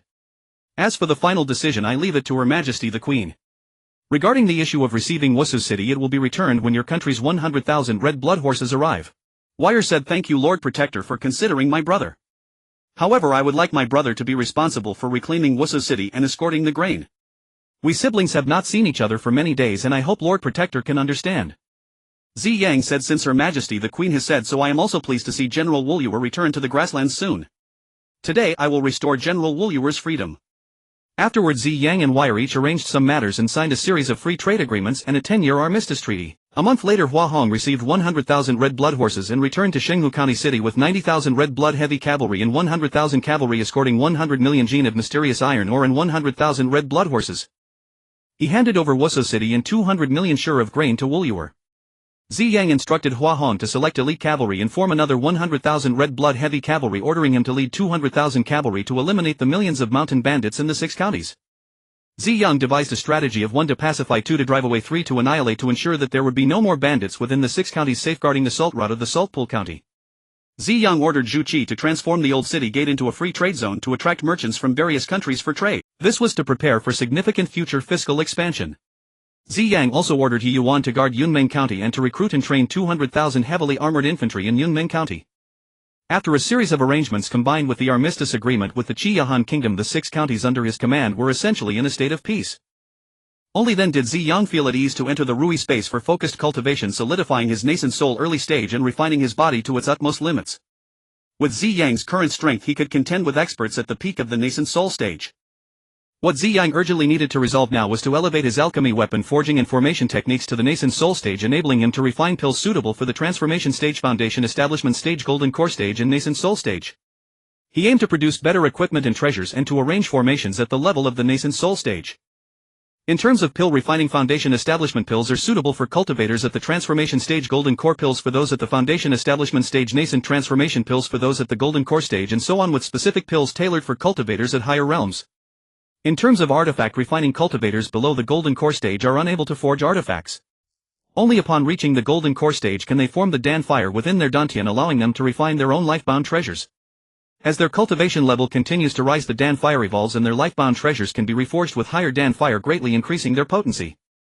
In his past life Ziyang's lifebound treasure was destroyed and he did not forge his own lifebound treasure during his golden core stage. Ziyang plans to integrate the arts of artifact refining, alchemy and array formation when he reaches the nascent soul stage, utilizing this amalgamation of skills to create a Haotian furnace refined from condensed fire element Qi as his lifebound treasure.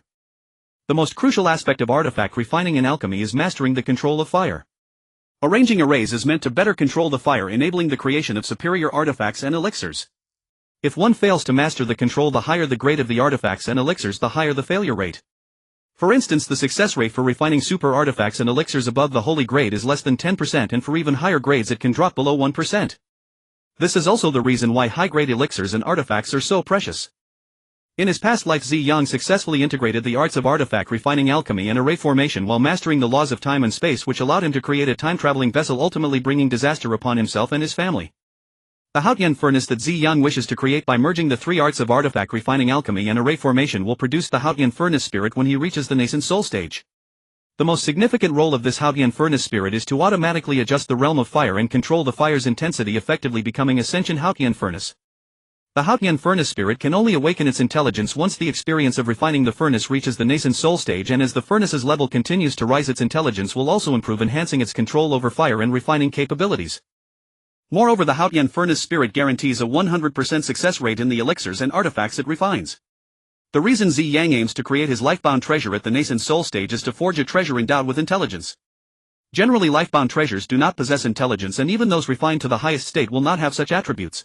The key to Ziyang's creation of the Haotian furnace is to find extremely pure fire element Qi. The purer the fire element Qi, the higher its intelligence, leading to better usage effects of the artifacts and elixirs refined from it. Artifact refinement is categorized as follows: golden core cultivators can refine low-grade mundane artifacts, nascent soul cultivators can refine high-grade mundane artifacts, void refining cultivators can refine low-grade divine artifacts, cave void cultivators can refine mid-grade divine artifacts, great sage cultivators can refine high-grade divine artifacts, divine emperor cultivators can refine super artifacts, and supreme cultivators can refine supreme holy artifacts. However, this merely indicates capability due to the low success rate. Very few cultivators can truly refine high-grade divine artifacts, let alone super artifacts and supreme holy artifacts. Otherwise the 5 great divine emperors would not have banded together to hunt Ziyang. Take Piaoshui as an example. Although he is a great sage cultivator, he has yet to refine a low-grade divine artifact, having only managed to forge some high-grade immortal artifacts. Some divine emperors and even those at the supreme stage are unable to refine high-grade divine artifacts. Only those cultivators who specialize in the arts of artifact refining and alchemy have a relatively high success rate in producing artifacts and elixirs that match their cultivation level. This is what is known as specialization in one's craft. For Ziyang in his past life, he was a being that defied the heavens. The art of formation arrays is primarily divided into offensive arrays, which possess both self-attacking capabilities and supplementary attack functions, and confinement arrays, which combine confinement and defensive abilities. Only those who have reached the nascent soul stage can possess the spiritual power necessary to arrange formation arrays. Formation arrays are classified into the nascent soul stage, refining void stage, cave void stage, great sage stage, divine emperor stage, and supreme stage arrays. Arranging a formation array requires a vast amount of spiritual power. For instance, the spiritual power used to confine Ziyang Dapeng and the Fire Phoenix after being absorbed by Ziyang directly elevated him to the initial golden core stage. This illustrates the immense consumption of spiritual power by formation arrays. Only upon reaching the Great Sage stage is it possible to grasp the laws of space. Mastery of these laws is essential to arrange a teleportation array. Upon reaching the Divine Emperor stage, one may master the laws of time.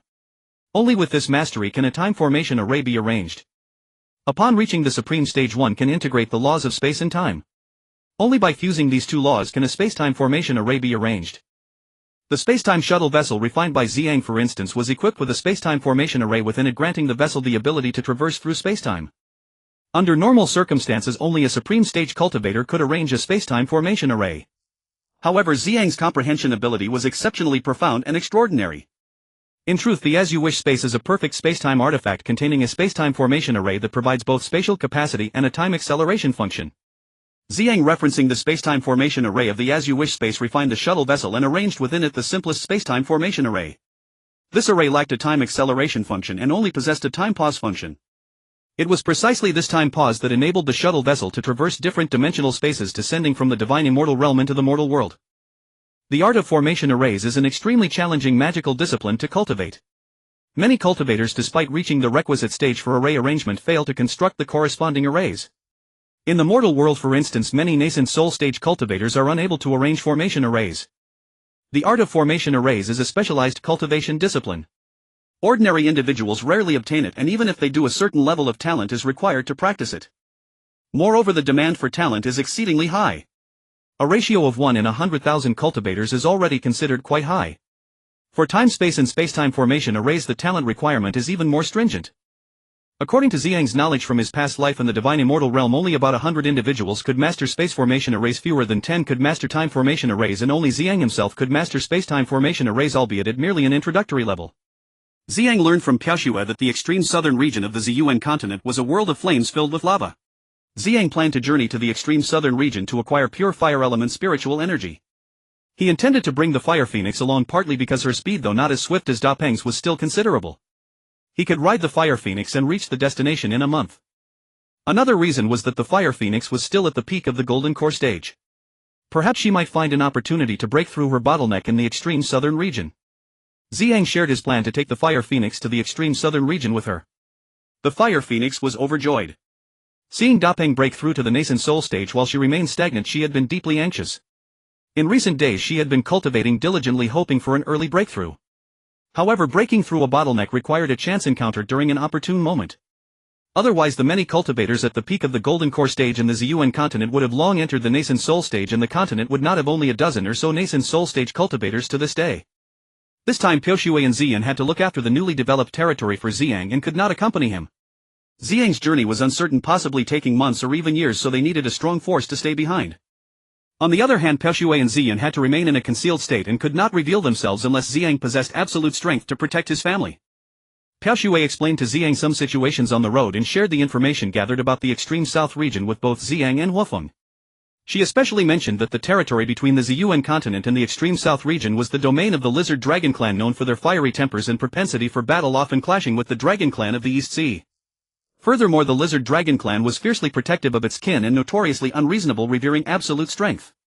Piao Xue repeatedly cautioned Ziyang to avoid provoking the Lizard Dragon clan and to pass quietly through their territory, ideally avoiding it altogether by taking the route along the border between the Dragon clan and the Lizard Dragon clan. Piao Xue provided Ziyang with a map specifically marking the border between the Dragon clan and the Lizard Dragon clan so that Huofeng could recognize it and ensure their safe arrival in the extreme south region. Ziyang and Huofeng traveled along the southern foothills of the Death Forest, inspecting the territories of the 6 counties. They departed from Yanshiji County, moving swiftly along the coast with Ziyang continuously infusing Huofeng with spiritual power to ensure her energy was sufficient. A month later, Ziyang and Huofeng safely arrived at the extreme south region following the route provided by Piao Xue. From a distance, Ziyang and Huofeng saw that the extreme south region was a sea of flames where crimson fire burned everywhere. Waves of intense heat surged toward them, creating a sense of suffocation. Here the spiritual energy of fire was so dense it was suffocating. Ziyang could feel the excitement of the Xiantian Purple Gourd, and he could also see Huofeng's exhilaration. Huofeng exclaimed excitedly, "I can finally take a fire bath. This is wonderful." Ziyang felt a wave of frustration. According to Piao Xue, the extreme south region was a significant forbidden zone in the mortal realm where even latest-stage nascent soul cultivators dared not venture.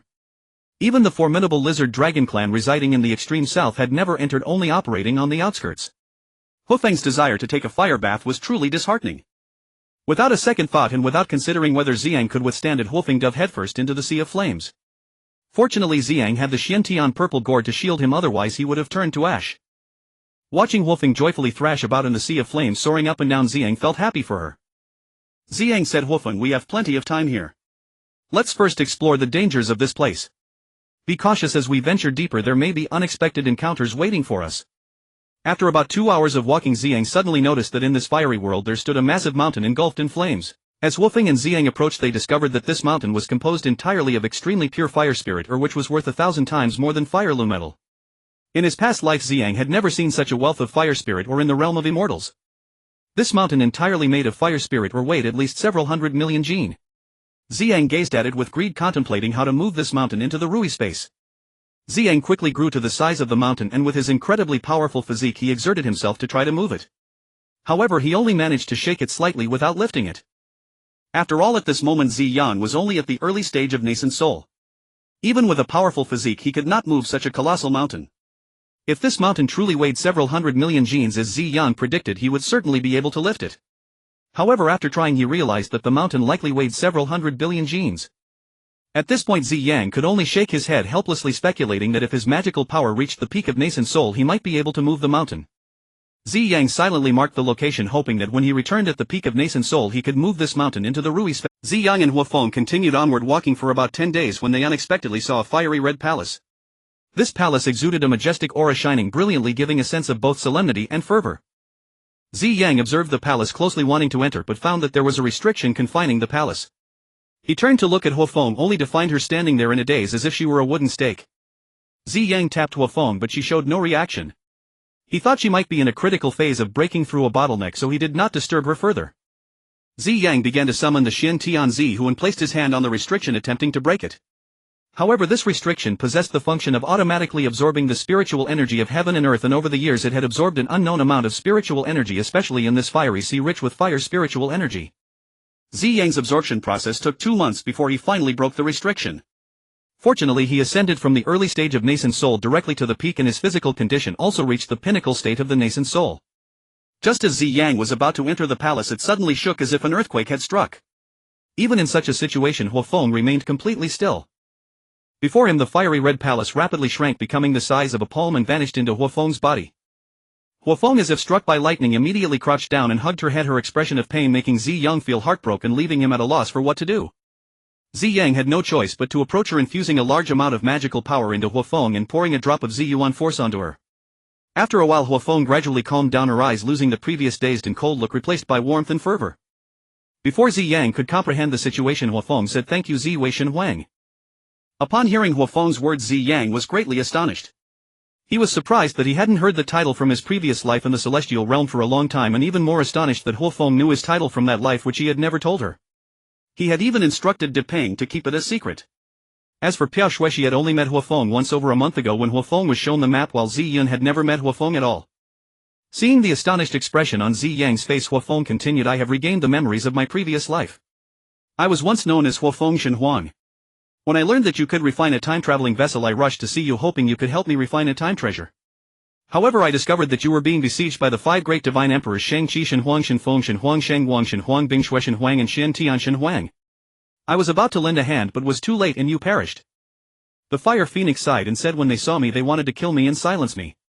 Unfortunately, I had just entered the Divine Emperor realm and within a few exchanges I was surrounded and slain by them. Fortunately, I was clever enough to seal my memory and soul within the super artifact, the Blazing Fire Temple, which is the palace you just saw in preparation for my future revival.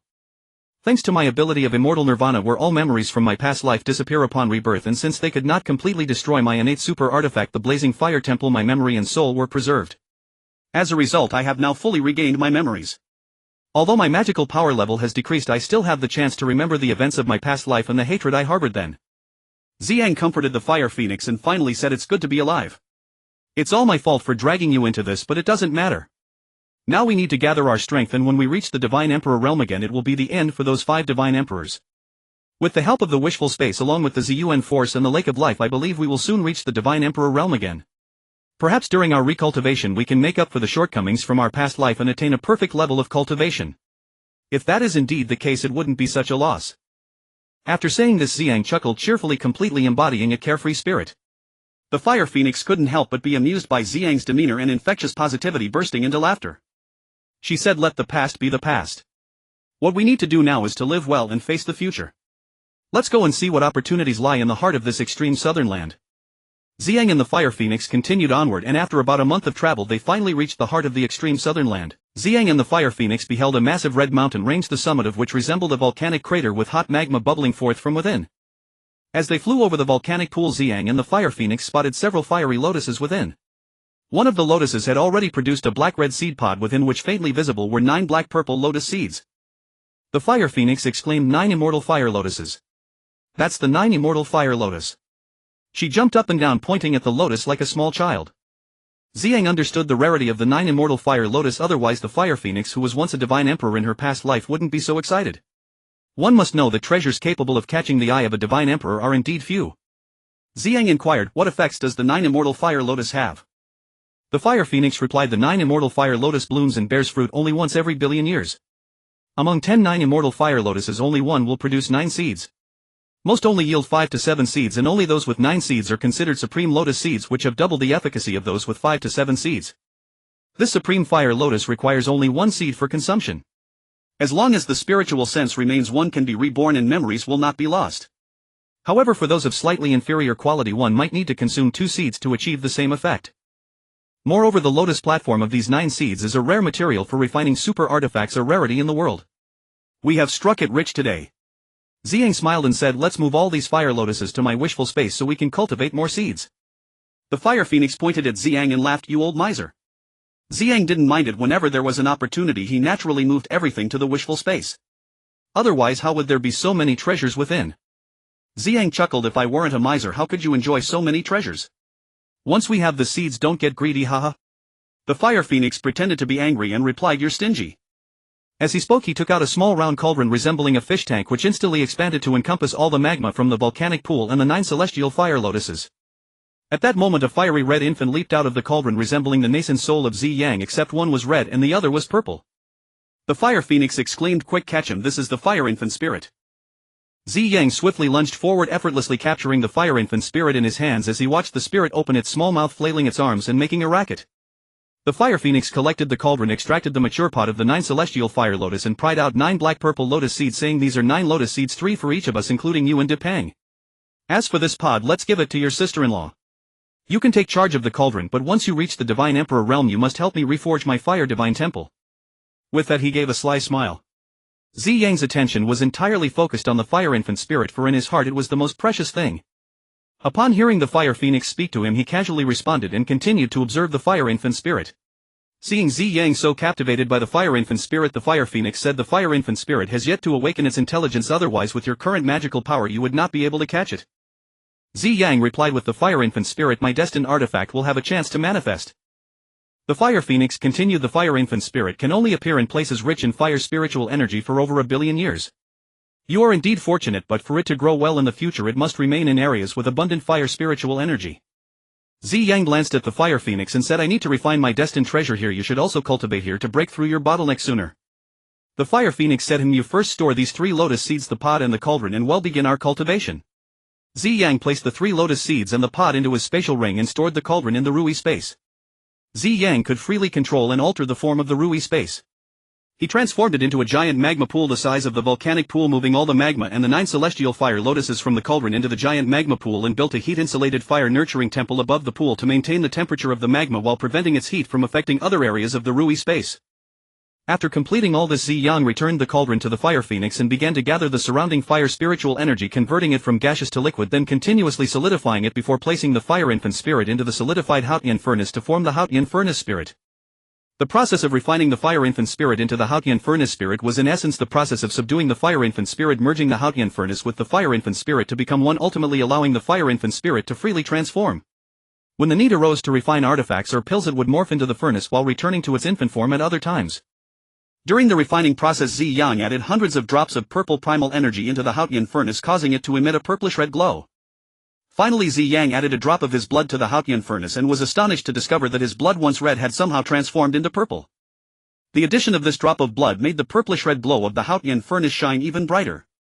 Unbeknownst to him, 3 years had passed during this process. For those who have read the Ziyun Heavenly book, please do me a favor and click to save it. I really need the number of collections. Thank you all for your support. Ziyang speculated that the transformation of his blood into a purple hue was related to his rebirth originating from the Xiantian purple vine. The reason it had not manifested before was primarily due to Ziyang's magical power not having reached a certain height. The Fire Phoenix refined a 9 Immortal Fire Lotus seed, which not only possessed the capability of rebirth but also contained an immense amount of energy, making it an excellent spiritual treasure for breaking through bottlenecks and advancing. It took the Fire Phoenix 2 years to refine this 9 Immortal Fire Lotus seed, allowing it to suddenly reach the peak of the nascent soul realm. Seeing that Ziyang was still in the process of crafting his own life treasure, it chose not to disturb him and instead roamed through the fiery landscape of the extreme south, hoping to encounter new opportunities. However, after a year of searching, disappointed, it returned only to find that Ziyang had already completed the forging of his life magic tool. Thus it suggested they head back, feeling weary of staying in that place. Ziyang and the Fire Phoenix retraced their steps, arriving at the mine they had encountered earlier, constructed from fire spirit ore.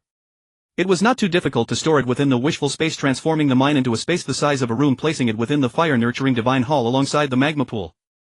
Subsequently, Ziyang and the Fire Phoenix continued their journey back along the original path.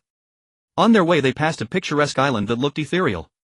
Ziyang said to the Fire Phoenix, "Look at the scenery of that island, it's quite nice. Why don't we rest there for a moment before we continue?" The Fire Phoenix, having traveled for 10 days straight, was feeling somewhat fatigued.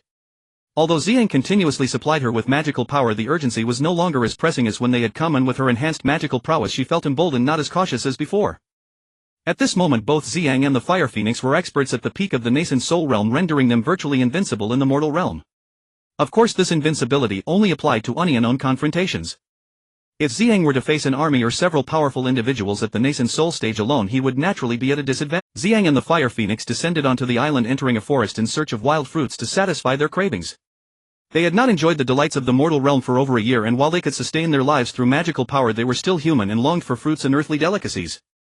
However, they discovered a man in white, his clothes tattered and stained with blood, his hair disheveled and his complexion pale, giving him a lifeless appearance, almost like a specter. The Fire Phoenix remarked, "What bad luck to encounter a corpse." Ziyang, whose spiritual power had reached the 4th layer of the heavens, possessed a sensitivity to the world around him that was 10 times greater than that of the Fire Phoenix. He could sense the faint presence of this man whose life force was steadily waning. If not rescued in time, he would surely perish. Ziyang had the lake of life and could easily produce a drop of life liquid. Fortunately for the man in white, he encountered Ziyang. If he had met someone else, unless they possessed miraculous herbs like the Undying Herb or the 9 Immortal Fire Lotus, there would have been no hope for him. Ziyang dripped a drop of life liquid onto the wounds of the man in white, causing the injuries to heal rapidly, and the life aura around him grew stronger. However, the man in white was gravely injured. For most, a single drop of life liquid would suffice to bring them back to life, but this man had been poisoned by a particularly brutal toxin. Were it not for the protective magic treasure safeguarding his soul, he would have long since perished.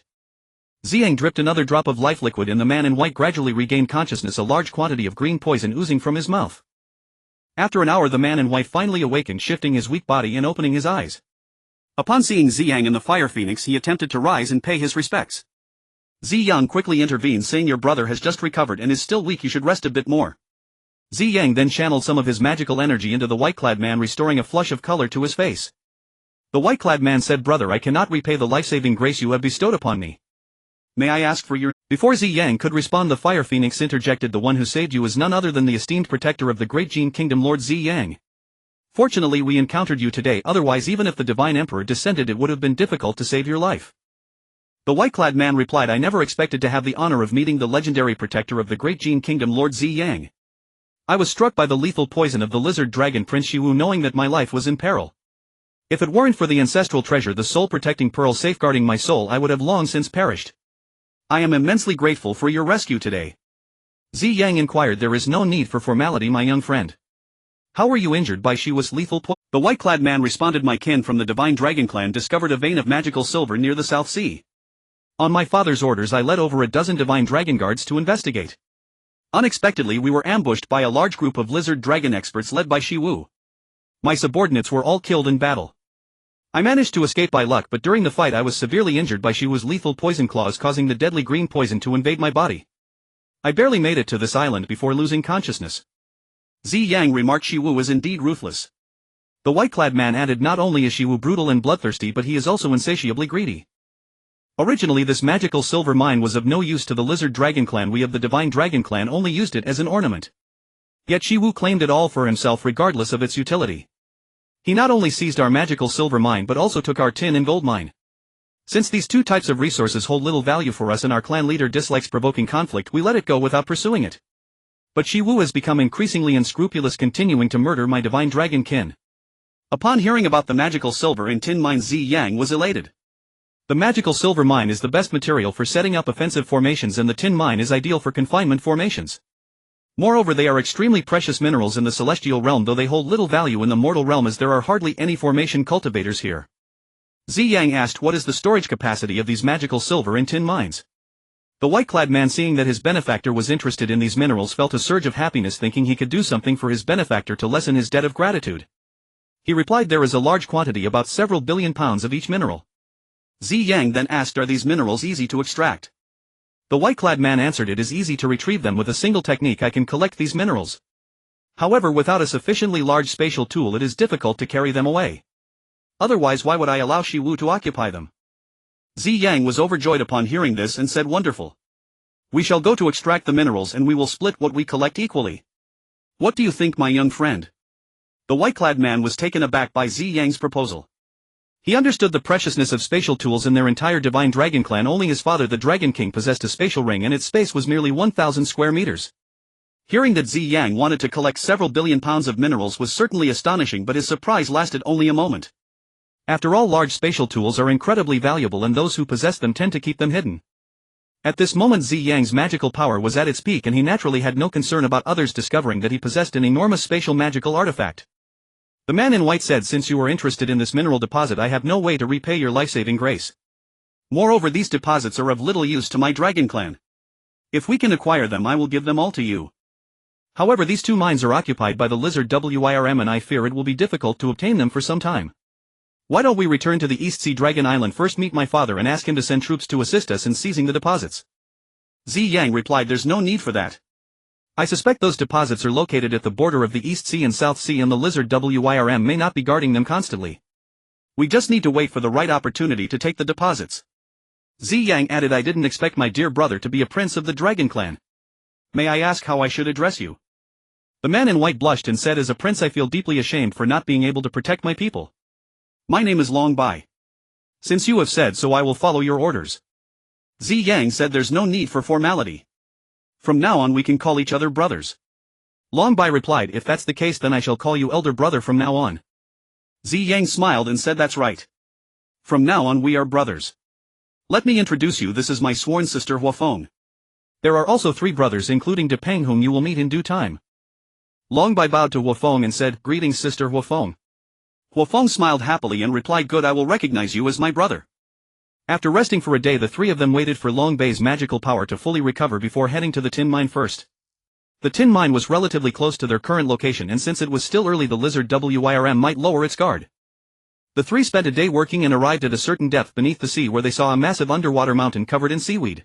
Ziyang and the others carefully explored the area but did not find any signs of the lizard WIRM's forces, nor were there any mining activities. Ziyang pushed aside the seaweed and discovered a gigantic mountain made of black gold ore with a very high purity that required no refining for direct use.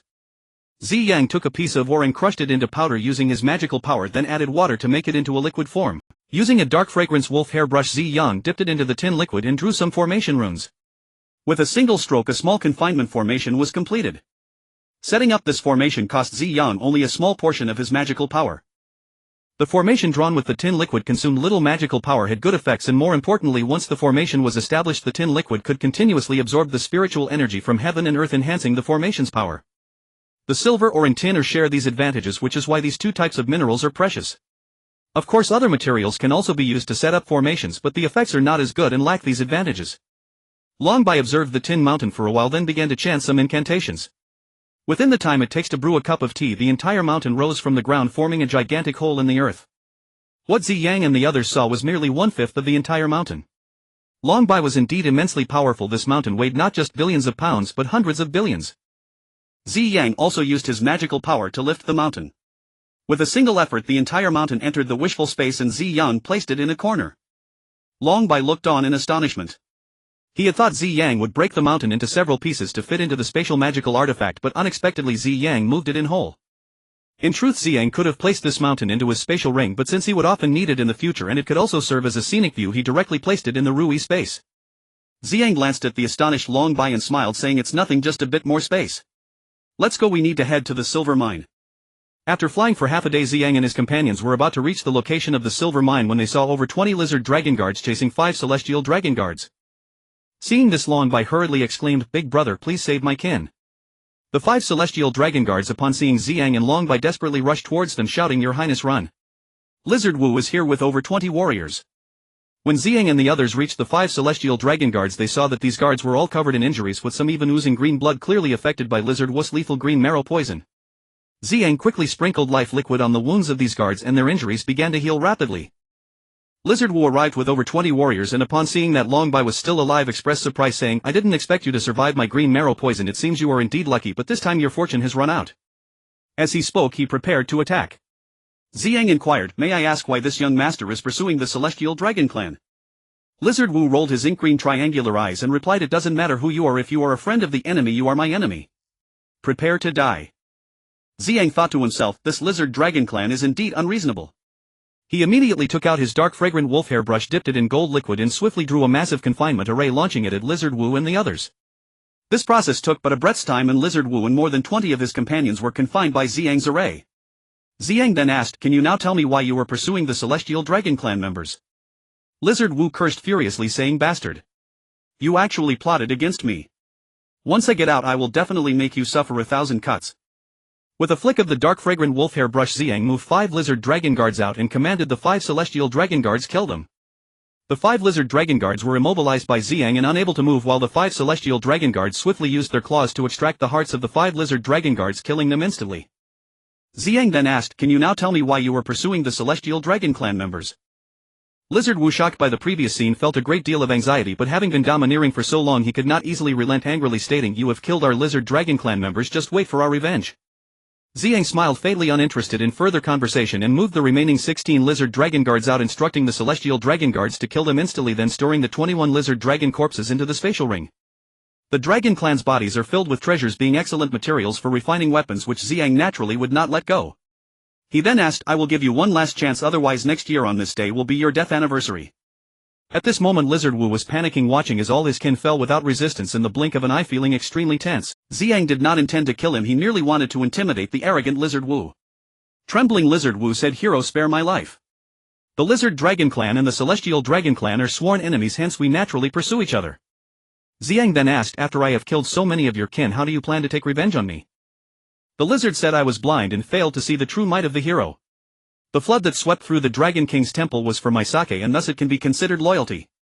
I cannot blame the hero. I bear no grudge against you, nor do I wish to forge any enmity. However, your poison nearly cost my brother his life and I had to use an immortal grass to save him. How do you intend to compensate for my losses? Not far from here lies a silver law mine which I am willing to offer to the hero. That silver law mine was discovered by our divine dragon clan and was originally intended for my elder brother. Not only did you seize it, but you also shamelessly present it as a favor. How laughable. However, I know that not far from here you possess a 10th Sandia iron essence mine. If you were to give this mine to my elder brother, perhaps I would be in a good mood and let you go. At this moment Long Bai exerted a bit of intimidation to strike at the arrogance of the lizard. The lizard's eyes glinted with ferocity, but it knew its life was in Ziyang's hands. It thought to itself that mine is vast, Ziyang cannot take it away in a short time, and it is within the territory of the lizard dragon clan. Once I escape I can lead a large force to eliminate these people at my leisure. Ziyang understood that the 10th Sandier iron essence was an excellent material for crafting superior mortal weapons far surpassing black iron in quality. It could be said that whoever controlled the 10th Sandier iron essence mine could forge superior mortal weapons and gain an advantage in battle. This was also the reason the Lizard Dragon Clan had consistently suppressed the Divine Dragon Clan over the years. The two clans had engaged in numerous battles over this mine, and in the end the Lizard Dragon Clan, relying on their overwhelming strength, had seized it. If the hero finds it acceptable, I have no issue gifting it to you. I only fear that with your magical prowess you may not value such ore. I am currently recruiting a large army and am in need of 10th Sandier iron essence to forge weapons. Since young Master Lizard is willing to give it, I shall graciously accept your offer. Upon hearing Ziyang's words, Huafeng nearly fainted, covering her cherry lips while stifling a laugh. The lizard's face, which was already somewhat green, turned even greener. Long Bai led Ziyang to the silver law mine, and Ziyang stored the mine in his space. Its size was comparable to that of a tin mine, and its purity was also similar, making it directly usable. Ziyang also refined some silver law liquid to test its effects, and indeed it was quite satisfactory.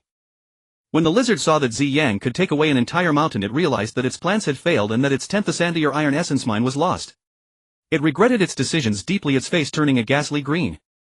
The 10th Sandier iron essence mine had been seized through many battles fought by the Lizard Dragon King, and the Divine Dragon King intended as a gift for his son to use for the growth of his power. Little did they expect Ziyang would take it all. When Ziyang and the others arrived, they found a large number of Crab Clan laborers helping the lizard to mine. About 1/3 had already been excavated. Although the purity of the 10th Sandier iron mine was not very high, it was still quite good and could be used with slight refinement. Ziyang imprisoned all the Lizard Dragon Clan members who were supervising and dismissed the Crab Clan laborers. Long Bai transported the mines in 5 batches, and Ziyang stored them in his space. This mine was indeed vast. Even after 1/3 had been mined, it still contained nearly 100 billion pounds. At this moment Ziyang was in high spirits, taking out a spatial ring filled with 10th Sandier iron essence, about 10 million pounds, and handed it to Long Bai, saying, "Brother has helped me a lot, this is a small gift for you." Long Bai was extremely surprised, not expecting to receive a spatial ring, a type of spatial artifact which was worth far more than the ores within. Excited and unsure of what to say, he remarked, "How can I thank my elder brother for such a precious gift?"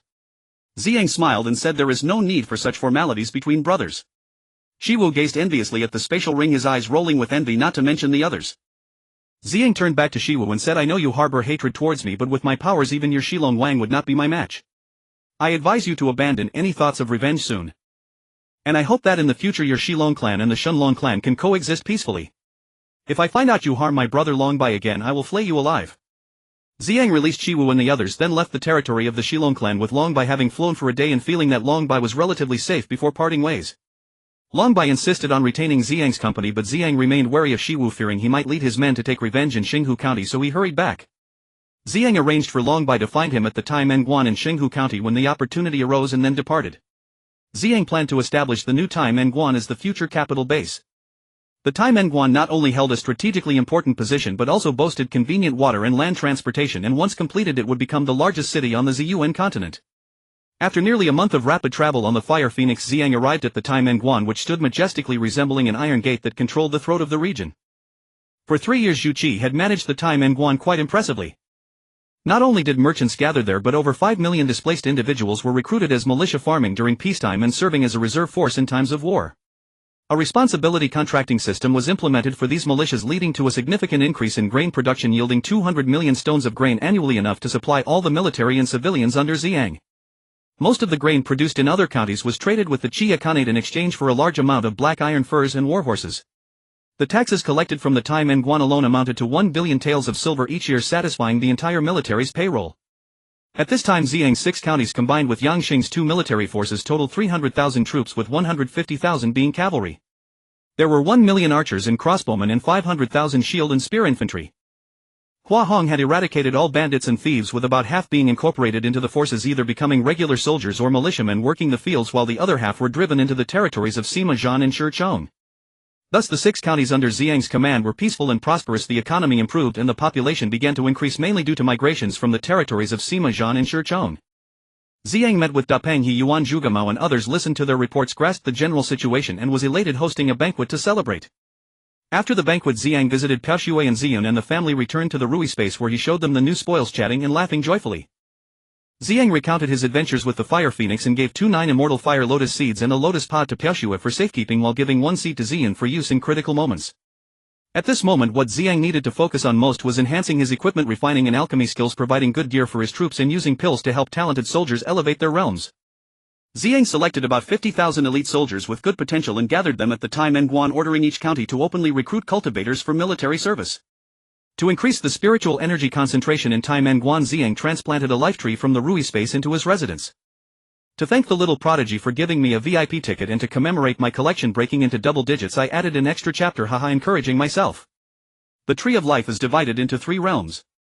The first realm is the Life Source Tree, which can cover an area of 100 square kilometers, increasing the density of spiritual energy tenfold. The second realm is the Life Spirit Tree, covering 1,000 square kilometers with a 100-fold increase in spiritual energy density. The third realm is the Life Seed Tree, which can cover an area of 10,000 square kilometers, amplifying the spiritual energy density 1,000 times. The Life Source Tree that was transplanted from Ziyang can cover an area of 100 square kilometers, increasing spiritual energy density tenfold. The planting of this life source tree not only covered the entire Iron Gate Pass but also extended over several dozen square kilometers of the Death Forest, dispelling the deathly aura of the forest and forming a crescent shape. After arranging the relevant matters, Ziyang arrived at the location in the Death Forest where the Fire Phoenix was reborn, starting to use his magical power to cut through the Fire Luhua iron mines. Previously, Ziyang lacked the strength to excavate this mountain, but after spending about 10 days he finally moved all 5 Fire Luhua iron mines into the Rui space, weighing approximately 200 billion Jin with extremely high purity. Upon returning to Iron Gate Pass, Hua Hong joyfully exclaimed, "Master, we have discovered a large quantity of cotton iron ore at the original site of the Death Forest." Ziyang's face lit up with joy as he asked, "What is the use of this cotton iron ore?" Hua Hong excitedly explained, "This cotton iron ore is the best material for making bows and arrows. It is lightweight, hard, and has a long range." Ziyang was overjoyed, saying, "That's wonderful. I was just worried about not having good materials to forge bows and arrows, and this news is like a timely rain." Hua Hong also smiled and replied, "Yes, I was so excited after receiving the news that I couldn't sleep all night." Ziyang instructed, "Hurry and arrange for people to excavate this batch of cotton iron ore as quickly as possible and store it within the city. I will need it soon."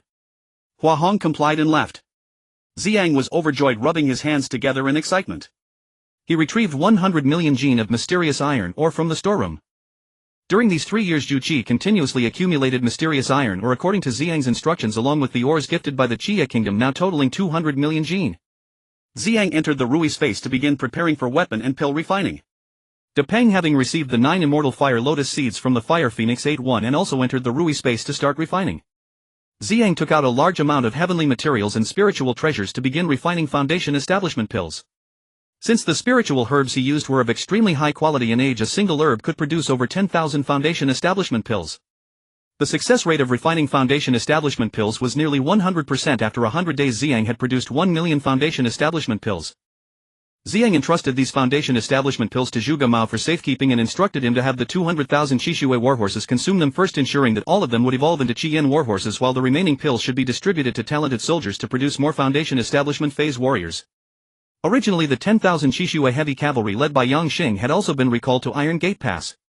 For cultivators at the Transcendence stage, just 1 foundation establishment pill could promote them to the foundation establishment stage with a success rate of over 95%. However, for the Qishui warhorses it was a different story. It was possible that even 2 pills might not guarantee evolution. Ziyang continued refining pills as he did not want to waste time waiting for these soldiers to slowly refine the pills. Ziyang also refined 200,000 golden condensation pills, which required 3 times the materials of foundation establishment pills. Fortunately, he did not use many heavenly materials and spiritual treasures for these. After finishing the golden condensation pills, Ziyang proceeded to refine 100,000 transformation infant pills, storing all these pills in the spatial ring. After exiting the Rui space, Ziyang inquired about the usage status of the foundation establishment pills. Zhuge Mao said, using nearly 500,000 spirit stones, all the red blood horses have been evolved into the scarlet flame horses. The remaining elixirs will help over 500,000 soldiers to advance to the foundation establishment stage. Ziyang replied him, "Indeed, these are 200,000 golden condensation pills. First, let's evolve the red blood horses into the scarlet wind horses, and the rest will be given to the soldiers." For cultivators at the foundation establishment stage, approximately 2 of these golden condensation pills may be needed for advancement. The red blood horses might require 4 to 5 to evolve. At this moment, Hua Hong utilized 200,000 soldiers for mining, having already excavated 1/3, reaching over 10 billion pounds of cotton iron ore. Ziyang moved all this cotton iron ore into the Rui space and began large-scale weapon refining. Ziyang first used a large quantity of Xin iron or Tenthasandi iron essence or Fire Liao iron or in Fire Spirit essence or in specific proportions to start refining low-grade mortal weapons, producing 1 million sets of equipment. The entire set was crimson, resembling flames, with each set including armor, a round shield, a spear, a sword, a powerful bow and a meteor crossbow, constituting a standard 6-piece set. When these 200,000 sets of equipment were completed, the fire spirit within the Hautian furnace finally awakened its intelligence, transforming into a little child engulfed in flames, calling out for daddy in a soft voice. Ziyang was quite fond of it, leading it to meet Peshuai and Ziyun, and the family cheerfully welcomed this new member. Ziyang handed over the total of 300,000 sets of 6-piece equipment to Zhuge Mao, instructing him to distribute the equipment based on the soldier's strength. The stronger the soldier, the better the equipment received. Ziyang handed over the total of 300,000 sets of 6-piece equipment to Zhuge Mao, instructing him to distribute the equipment based on the soldier's strength. The stronger the soldier, the better the equipment received. Refining these 300,000 sets of equipment consumed 1/5 of Ziyang's mineral reserves, while the Hautian furnace also advanced, capable of refining low-grade divine artifacts, and the fire spirit's ability to control the fire had reached an extraordinary level. Hua Hong had already excavated all the discovered cotton iron ore, totaling 50 billion pounds. Ziyang moved all this cotton iron ore into the Rui space for storage. From Hua Hong it was learned that there was still cotton iron ore in the Death Forest, but due to the deathly aura, Hua Hong's mining team had to halt their efforts. Ziyang speculated that the cotton iron ore discovered by Hua Hong was only a small portion of the total deposit. There should be a large quantity of ore in the Death Mountains. However, Ziyang did not want the soldiers to know that he could delve into the secrets of the Death Forest, so he said nothing, preparing to quietly explore the Death Forest when no one was around. 10 days later, Ziyang found an opportunity when no one was around and quietly flew along the original cotton iron ore vein towards the Death Forest. Indeed, as Ziyang had guessed, there were nearly 20 continuous mines within the Death Forest. Even more exciting was that 12 of these mines were pure cotton iron essence ore, which was 1,000 times purer than cotton iron ore. Picking up a piece of ore felt like holding a ball of cotton, yet its hardness was 10,000 times that of cotton iron ore. This cotton iron essence ore is extremely rare in the immortal realm. To weapon refining experts, it is considered a premium material for crafting. If priced, it should cost 10,000 immortal crystals for just 1 pound of ore, and it is often hard to find buyers. Now Ziyang was so excited to see such a vast amount of cotton iron ore that his heart felt like it was about to leap out. Ziyang spent nearly a year moving all 20+ mineral veins into the Rui space, among which the cotton iron ore amounted to about 600 billion jin and the cotton iron mine about 800 billion jin. This time Ziyang could be said to have made a huge fortune, and this wealth was not something that could be obtained through hard work but rather relied on. Upon returning to time and past, the 200,000 Scarlet Flame horses had all advanced to Scarlet Wind horses, and along with the recruited cultivators there were 600,000 Golden Core stage cultivators, 1 million Foundation Establishment stage cultivators and 2 million Qi Refinement stage cultivators. It could be said that Ziyang now commanded an army of 3 million cultivators, and of course there were also over 1 million regular soldiers. Ziyang's total number of troops had surpassed 5 million, enabling him to stand firmly in a triad among the Great Jin Kingdom. With good materials from the cotton iron mine, Ziyang began to refine low-grade divine weapons. As for the cotton iron ore, it was a material for crafting high-grade and super divine weapons, which should not be used lightly. However, Ziyang incorporated 1% of the cotton iron ore to enhance the effects of the low-grade divine weapons. Do not underestimate this 1%. Just this amount of cotton iron ore was sufficient to increase the effectiveness of the low-grade divine weapons by 30%. Ziyang first used Xin iron or 10,000-year iron or fire flow iron or fire spirit ore and cotton iron ore to refine the Qiyang bow and arrows according to a specific ratio, incorporating 1% of cotton iron ore, making the entire arrow body shine brilliantly like the Qiyang itself. Ziyang also arranged 2 sets of nascent soul stage formations on the arrows, one set for attack increasing attack power by 30% and another set for defense increasing defense by 30%. Moreover, the Qiyang bow and arrows were endowed with an automatic return function. In total, Ziyang refined 1 billion of these Qiyang bow and arrows, which could be used by both longbows and crossbows. Afterwards, Ziyang specifically crafted a set of Scarlet Wind heavy cavalry armor for the 200,000 Scarlet Wind horses, outfitting both the Scarlet Wind cavalry and the Scarlet Wind horses. This set of armor was supposed to be very heavy, but due to the incorporation of nearly 50% cotton iron ore, its weight was reduced by half while its effectiveness doubled. The Scarlet Wind heavy cavalry armor consisted of a Scarlet Wind horse armor, a set of Scarlet Wind blazing sun armor, a Scarlet Wind hexagonal divine shield, a Scarlet Wind explosive sun divine spear, a Scarlet Wind blood drinking saber, a Scarlet Wind chasing sun divine bow, and a Scarlet Wind meteor divine crossbow. This was the standard 7-piece knight set. Ziyang refined a total of 200,000 sets of this Scarlet Wind heavy cavalry armor, and each piece of equipment was inscribed with attack and binding formations, increasing both attack and defense by 30%. With these 200,000 sets of equipment along with the 200,000 Scarlet Wind horses, Ziyang selected 200,000 Golden Core stage cavalry to form the Scarlet Wind heavy cavalry. These 200,000 Scarlet Wind heavy cavalry could march 10,000 miles a day, making them an invincible cavalry combat force on the Ziyuan continent. Ziyang entrusted this army to Commander Yang Xing, establishing it as his first formidable force to traverse the entire Ziyuan continent in the future. Ziyang expresses gratitude to the Silver Tooth Necklace reader for sending me a VIP ticket and for their support. If any readers have opinions, please leave a comment or join the Zishua Emperor Group 3203896 to discuss. Thank you all for your support. Ziyang crafted a total of 200,000 sets of the Tiger Ben Heavy Armor Shield and the Longting Powerful Crossbow, embedding both offensive and confinement formations into each piece of equipment, enhancing their attack and defense by 30%. The Tiger Ben Heavy Armor Shield set consists of a pair of Tiger Ben Fierce Sun Heavy Armor, a rectangular Tiger Ben Divine Shield, a Tiger Ben Exploding Sun Divine Spear, a Tiger Ben Bright Moon Heavy Sword, a Tiger Ben Pursuing Sun Divine Bow, and a Tiger Ben Meteor Divine Crossbow, forming a standard 6-piece set. The Longting Powerful Crossbow set comprises a pair of Longting Fierce Sun Armor, a hexagonal Longting Divine Shield, a Longting Exploding Sun Throwing Spear, a Longting Bright Moon Heavy Sword, a Longting Pursuing Sun Divine Bow, and a Longting Meteor Powerful Divine Crossbow, forming a standard 6-piece set. Furthermore, the Longting Exploding Sun Spear can automatically return to its master after being thrown, similar to the Qiyang bow's arrows.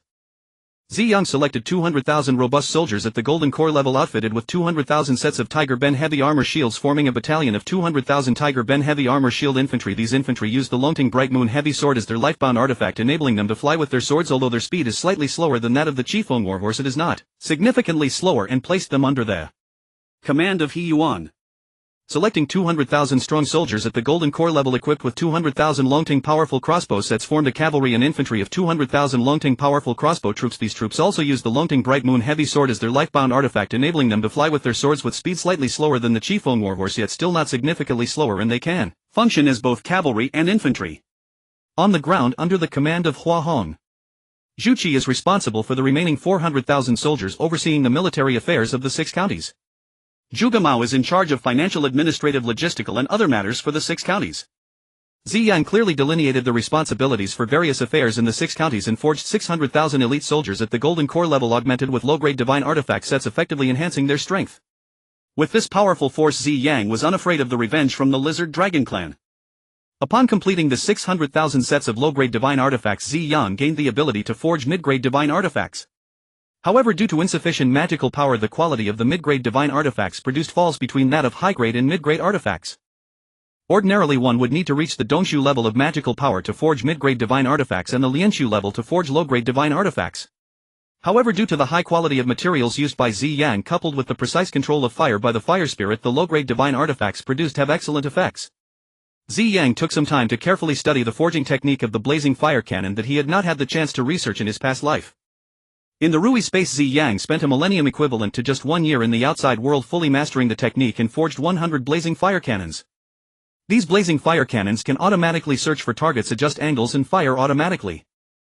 However, they require a large amount of immortal crystals. A low-grade immortal crystal can fire 1 shot, a mid-grade immortal crystal can fire 10 shots, a high-grade immortal crystal can fire 100 shots, and a supreme-grade immortal crystal can fire 1,000 shots. Each shot's power is equivalent to a forbidden spell at the Lianshu level with a blast radius of up to 1 kilometer, capable of easily shattering a mountain. Moreover, as the grade of the blazing fire cannon advances, its firepower will continue to increase. Ziyang forged 100 of these blazing fire cannons, installing 40 at the Iron Gate, 10 on each wall, 2 in each of the county cities of the other 6 counties, and the remaining 48 are kept by Zhuge Mao for flexible deployment. Each blazing fire cannon is equipped with a mid-grade immortal crystal for combat readiness. Unknowingly, 10 years passed in the blink of an eye from the crafting of the Haotian furnace to the forging of the blazing fire cannon. During this time, Yang Xing brought the 9th princess to visit Ziyang several times while mostly stationed in the southern mountains and Hanyuan prefectures, continuously training with 200,000 Red Wind heavy cavalry alongside He Yuan, Hua Hong and Zhu Qi, who also trained their soldiers persistently. Da Peng and Wolfeng were also tirelessly tempering their bodies and enhancing their magical powers, and now they had both reached the peak of the nascent soul realm, their physical strength at its limit and their innate talents advancing steadily, reaching a bottleneck. After a busy period, Ziyang finally found some leisure and remembered that he had 20 lizard dragon corpses in his spatial ring, with their dragon bones, dragon skins, dragon tendons and dragon horns being unparalleled treasures. Ziyang heard from Zhu Qi that Iron Gate had become one of the commercial centers of the entire Ziyuan continent, bustling with merchants, and every month there was a large auction of rare treasures by the Ziyun Pavilion. Ziyang had never attended an auction before, so he entrusted Zhuge Mao to register on his behalf. Ziyang wanted to see if there were any treasures suitable for him. At the end of the month, Ziyang, accompanied by Zhuge Mao, entered the VIP box of the auction through a secret passage. Generally, large treasure auctions are extremely confidential, keeping both the consignor's and buyer's identities secret. The box was lavishly adorned, primarily in purple gold complemented with golden hues, creating a luxurious decor. Upon entering the box, bidders felt a regal comfort as if they were perched high above the world. In front of the box hung curtains woven with purple gold threads and adorned with eastern sea pearls, casting a soft shimmering light under the lamps, evoking an ethereal sense. The attendants in the venue were all exceptionally beautiful, dressed in matching purple gold uniforms which occasionally shimmered with purple gold light, leaving one dazzled and entranced. The melodious sound of the zither ebbed and flowed, sometimes crashing like a torrent against rocks, sometimes tinkling like a babbling brook, giving the sensation of entering a fairyland. Ziyang closed his eyes to rejuvenate, savoring the enchanting melodies while immersing himself in the mesmerizing scenery. After about half an hour the auction began. A woman clad in purple presided over the auction, her beauty captivating, her voice sweet as if one were hearing celestial music, igniting an overwhelming desire to buy. In that moment all competitive spirits surged forth. The purple-clad woman auctioned off 20 rare items, the most expensive fetching 100 million taels of silver. However, none of these treasures caught Ziyang's eye as he was focused on the last 3 headlining items. As the purple-clad woman concluded her auction, she gently announced, "The treasures presided over by me conclude here. There are 3 more items, the final highlights of this auction, which I believe are exceptionally rare and will not disappoint any of you present. Of course I am not qualified to preside over these 3 treasures, so I invite our esteemed Master Zhuge of the Ziyang Pavilion Iron Gate branch to take over." After she finished speaking she stepped down and an elderly man dressed in purple ascended the stage, smiling as he said, "I am fortunate to preside over the last 3 treasures for you all, and I assure you will not be disappointed, especially with the last item, which is the first time in nearly 10,000 years that our pavilion has been entrusted to auction such a valuable item." At this the crowd was astonished. They were surprised at what kind of precious item could be so valuable that it had never been auctioned in nearly 10,000 years. Whispers began to circulate among the audience, speculating about what the last treasure might be. The elder in purple said, "All right, I will preside over this auction. Let us begin." No sooner had he spoken than 2 attendants entered carrying a jade box approximately 5 inches in size. The attendants placed the jade box on the display table and opened it, revealing a ginseng inside that emitted a golden glow. Only ginseng that has aged over 1,000 years can emit such a radiant golden light. Seeing the ginseng glowing in golden light, everyone gasped in admiration. It is well known that even 100-year-old ginseng is quite rare in the mortal realm, so the rarity of 1,000-year-old ginseng is beyond imagination. The elder in purple continued, "As you can see, this ginseng is 1,000 years old, capable of emitting a yellow light. Our experts have precisely calculated and confirmed that this ginseng has an age of 1,200 years. We will start the bidding at 10 million taels, with each increase not lower than 100,000 taels. Let the bidding commence." This 100-year-old ginseng is a primary ingredient for refining foundation establishment pills. If it can be refined using 1,000-year-old ginseng, not only will its efficacy be enhanced, but more importantly the success rate of the refinement will reach 100%. This ginseng is naturally a coveted item for those affluent sects. Soon the bidding had already surpassed 100 million taels of silver, and after a final shout it was secured by a bidder from VIP room number 88 for the price of 100,800,000 taels. To Ziyang, a ginseng over 1,000 years old was nothing significant. He had ginseng in his storage space that were tens of thousands of years old, and they were all inferior products, let alone a mere 1,000-year-old ginseng. The second treasure was pushed up by 2 attendants covered with a purple gold silk cloth. The elder gestured for the attendants to unveil it, revealing a black sailboat measuring approximately 1 meter long and half a meter wide, with some demonic energy emanating from it, resembling a model of a transport vessel. The elder remarked, "This sailboat is one of the divine demonic transport ships left behind during the great offensive of the demon clan against our Ziyang continent 50,000 years ago. We have auctioned a similar one before, but this one differs in that it is embedded with a confinement formation, enhancing the ship's defense, elevating its originally low-grade artifact defense to nearly that of a mid-grade artifact. Moreover, the client is willing to offer over a dozen jade slips which contain blueprints, refining methods and formation arrangements for several boats. This ship can transport 10,000 soldiers at a time, capable of sailing through water and flying through the air with a flying speed of 200,000 miles per day. For those who frequently mobilize troops, this ship is undoubtedly the best choice. The starting bid is 15 million taels of silver, with each increase not lower than 100,000 taels. Now let the auction begin." Upon hearing that there were blueprints and methods for refining this ship, Ziyang decided to spare no expense to acquire it. Ziyang initially thought the bidding would be fierce, but unexpectedly it was not very heated, with only 4 or 5 people pushing the price to 16 million taels of silver. After all, this divine demonic transport ship was somewhat of a mixed blessing. To operate the transport ship it required magic crystals for power, but the reserves of magic crystals on Ziyang continent are extremely scarce, with only one low-grade deposit discovered at the edge of the Death Forest. Furthermore, the refining blueprints and methods in those jade slips are practically useless, as very few in the mortal realm possess the art of metallurgy, let alone refine low-grade artifacts. It is known that refining low-grade artifacts requires the mana of the void refinement realm, making it nearly impossible to achieve unless one is as extraordinary as Ziyang. After Ziyang shouted out the price of 17 million taels of silver, many people expressed their confusion. For Ziyang, what mattered more were those jade slips, which he could slightly modify to harness power from spirit crystals or even use Ziyang power for energy. Indeed, spending just over 10 million taels on a dozen jade slips was a great bargain. In the immortal realm, a jade slip for casting spells costs 10,000 spirit crystals, equivalent to over 50 million taels of silver. One low-grade spirit crystal equals over 5,000 taels of silver. Finally a group of strong men pushed out a massive object measuring 20 meters long and 8 meters wide, still covered by a gigantic purple gold silk cloth which appeared quite mysterious. At this moment the crowd gasped in excitement, eager to see what treasures lay beneath the silk. The elder in purple emotionally stated, "Let us together witness the rare treasure auction for the first time in our pavilion's 10,000 years of history." The elder in purple personally stepped forward using his magical power to gently shake the silk cloth, revealing a black lizard dragon. Its exterior showed no signs of injury, greatly increasing the value of its hide. The crowd was utterly astonished. It was their first encounter with the auctioning of a lizard dragon's remains. Who didn't know that the lizard dragon tribe was exceedingly domineering, having not been provoked for tens of thousands of years? Not to mention auctioning its remains, even the divine dragon tribe would not dare to auction captured lizard dragon remains but would exchange them for divine dragon remains instead. Of course this lizard dragon remains were indeed a top-quality treasure. The dragon hide alone could be crafted into a mid-grade artifact shield without refinement, while the dragon tendons could be made into mid-grade artifact binding gear. The dragon bones were excellent materials for polishing mid-grade artifact weapons, not to mention the priceless dragon horns where the essence of the lizard dragon was concentrated, making the entire lizard dragon a massive treasure trove. The lizard dragon's formidable body was enough to rival a mid-grade artifact. Even a peak-stage nascent soul cultivator from the human realm could not kill a golden core lizard dragon. It could be said that lizard dragons above the golden core realm were invincible beings in the mortal realm. The rarity of the purple dragon lay in the fact that the human race lacked the ability to obtain the lizard dragon remains. The elder in purple said, "As you can see, this is an almost complete lizard dragon remains, only hollowed out in the chest." Moreover, the consignor of this item is a friend of the divine dragon tribe, ensuring a trustworthy purchase for everyone. As for the preciousness of the lizard dragon, I need not elaborate. Just one dragon horn is worth a fortune. Not only can it be used to forge weapons, but it can also be used in alchemy, especially for refining the Pei Su pill, the best elixir for helping nascent soul cultivators break through their bottleneck and advance to the refining void stage. Even if not refined into a Pei Su pill, a single dragon horn has a 50% chance of aiding a nascent soul cultivator in breaking through their bottleneck to advance to the refining void stage. I will not say more on this. I believe everyone understands the value of this item. The bidding starts at 100 million taels of silver, with increments no less than 1 million taels. The auction begins now.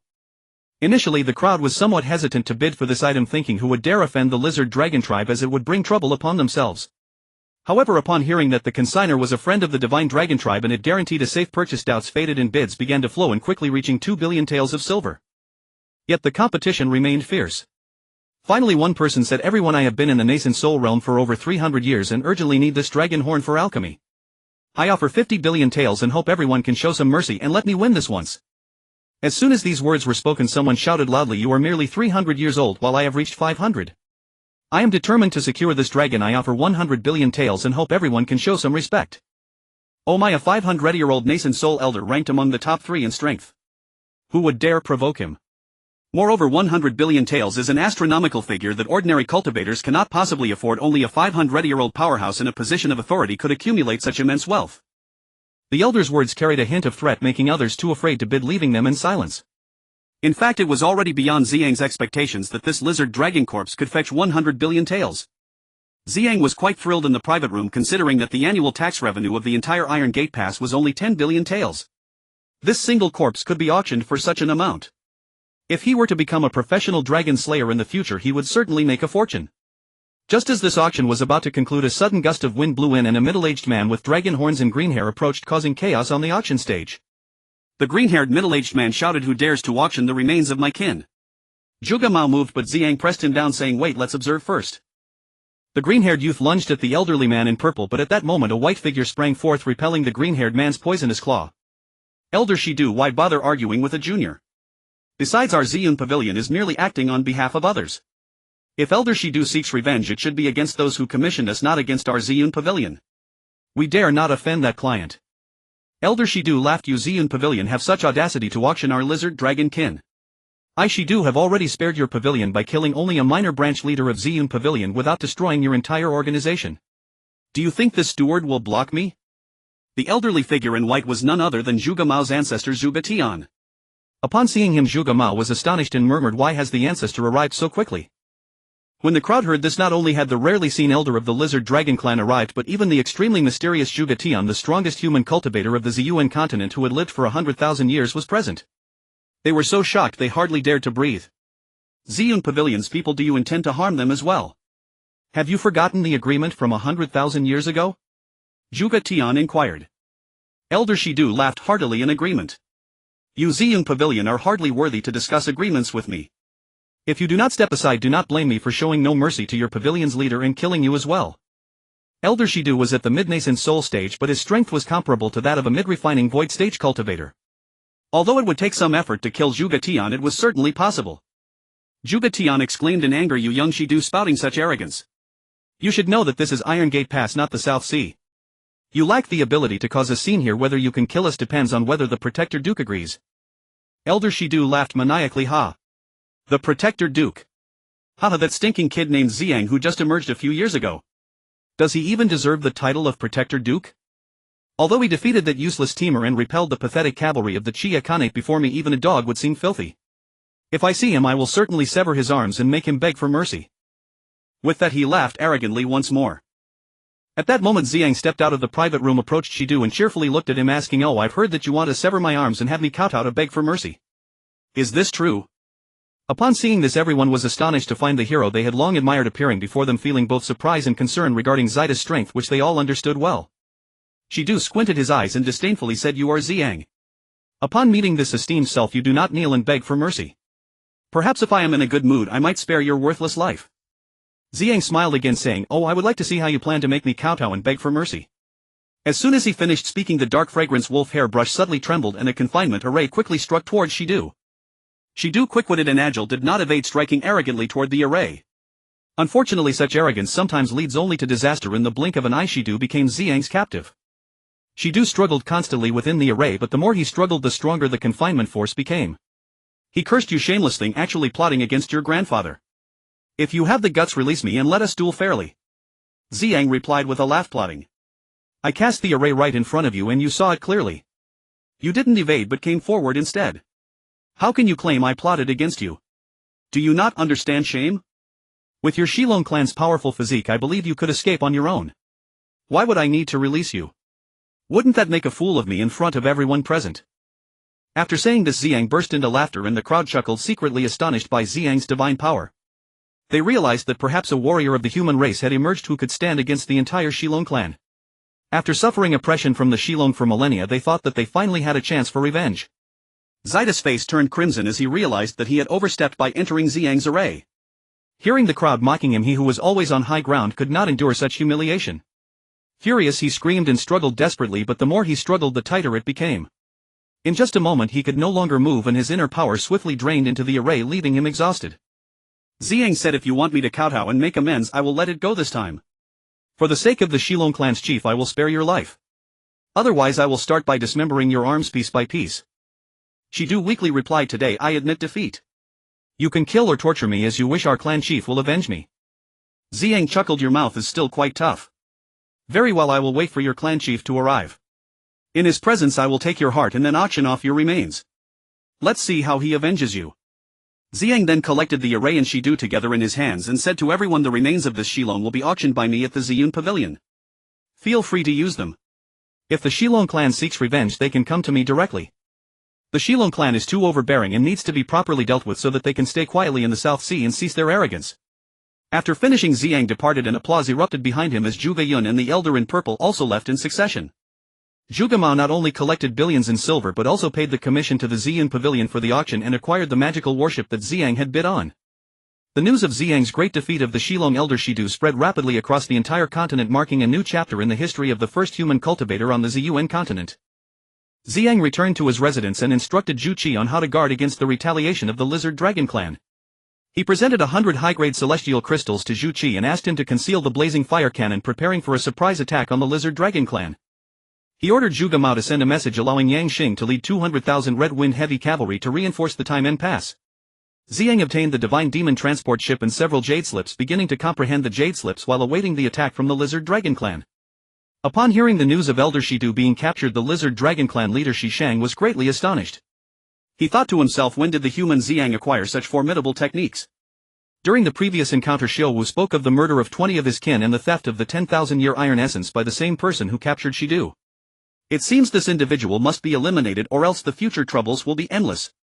Previously, when Xiaowu informed Shishang about the incident involving their kin being slaughtered, Shishang had not taken it to heart as those kin were at the golden core level and a nascent soul peak expert could easily accomplish that.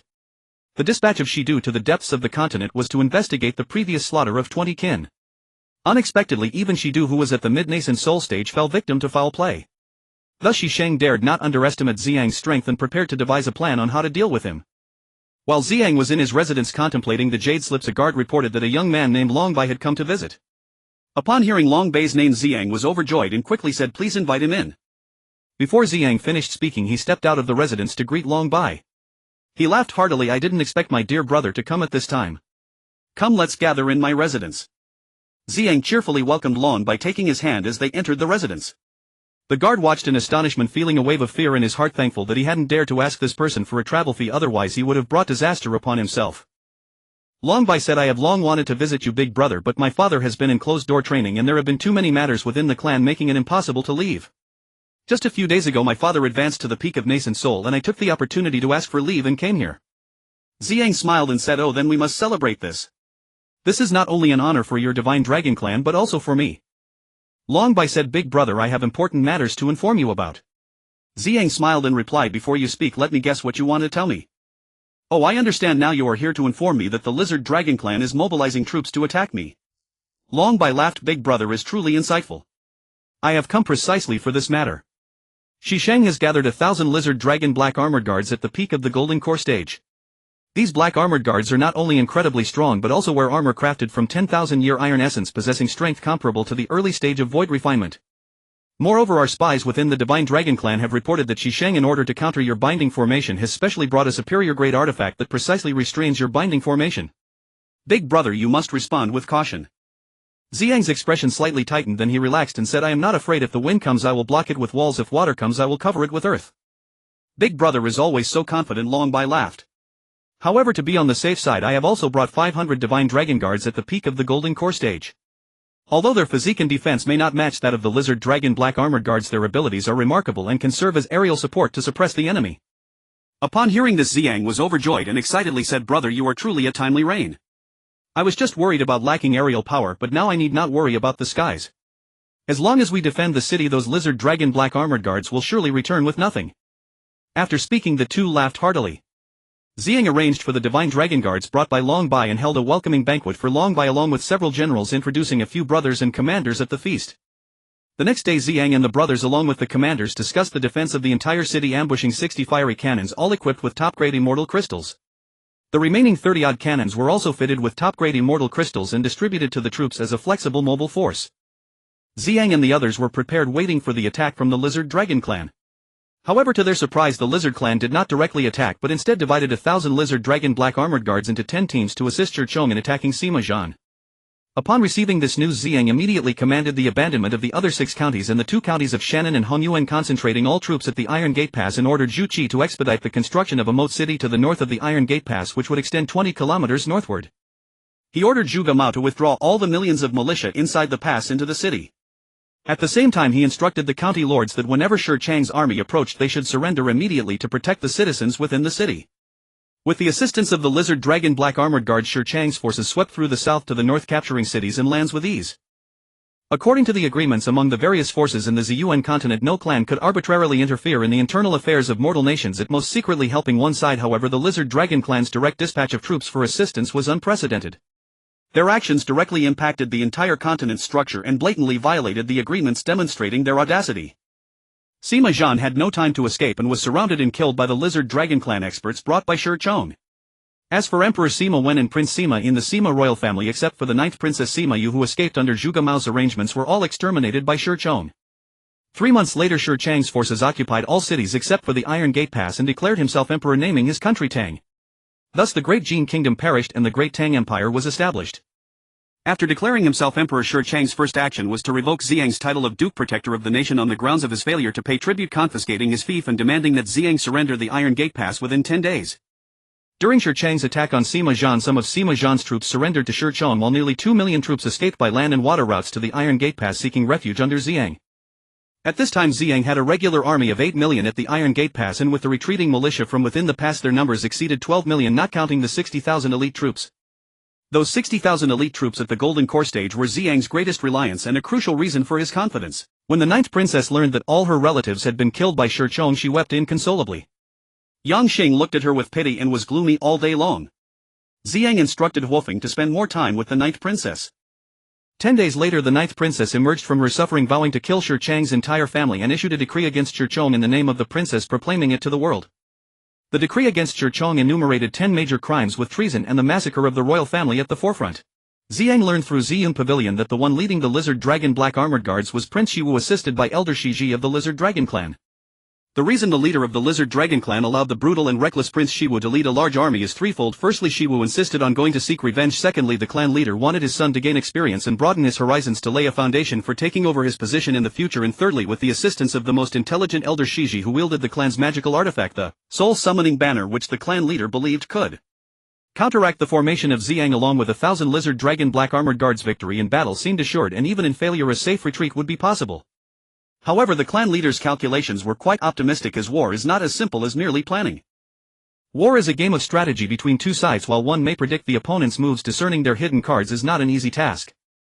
The clan leader Shi Shang could not have anticipated the elite troops of 600,000 golden core warriors from Ziyang, nor could he have foreseen the hundreds of blazing artillery pieces at Ziyang's disposal.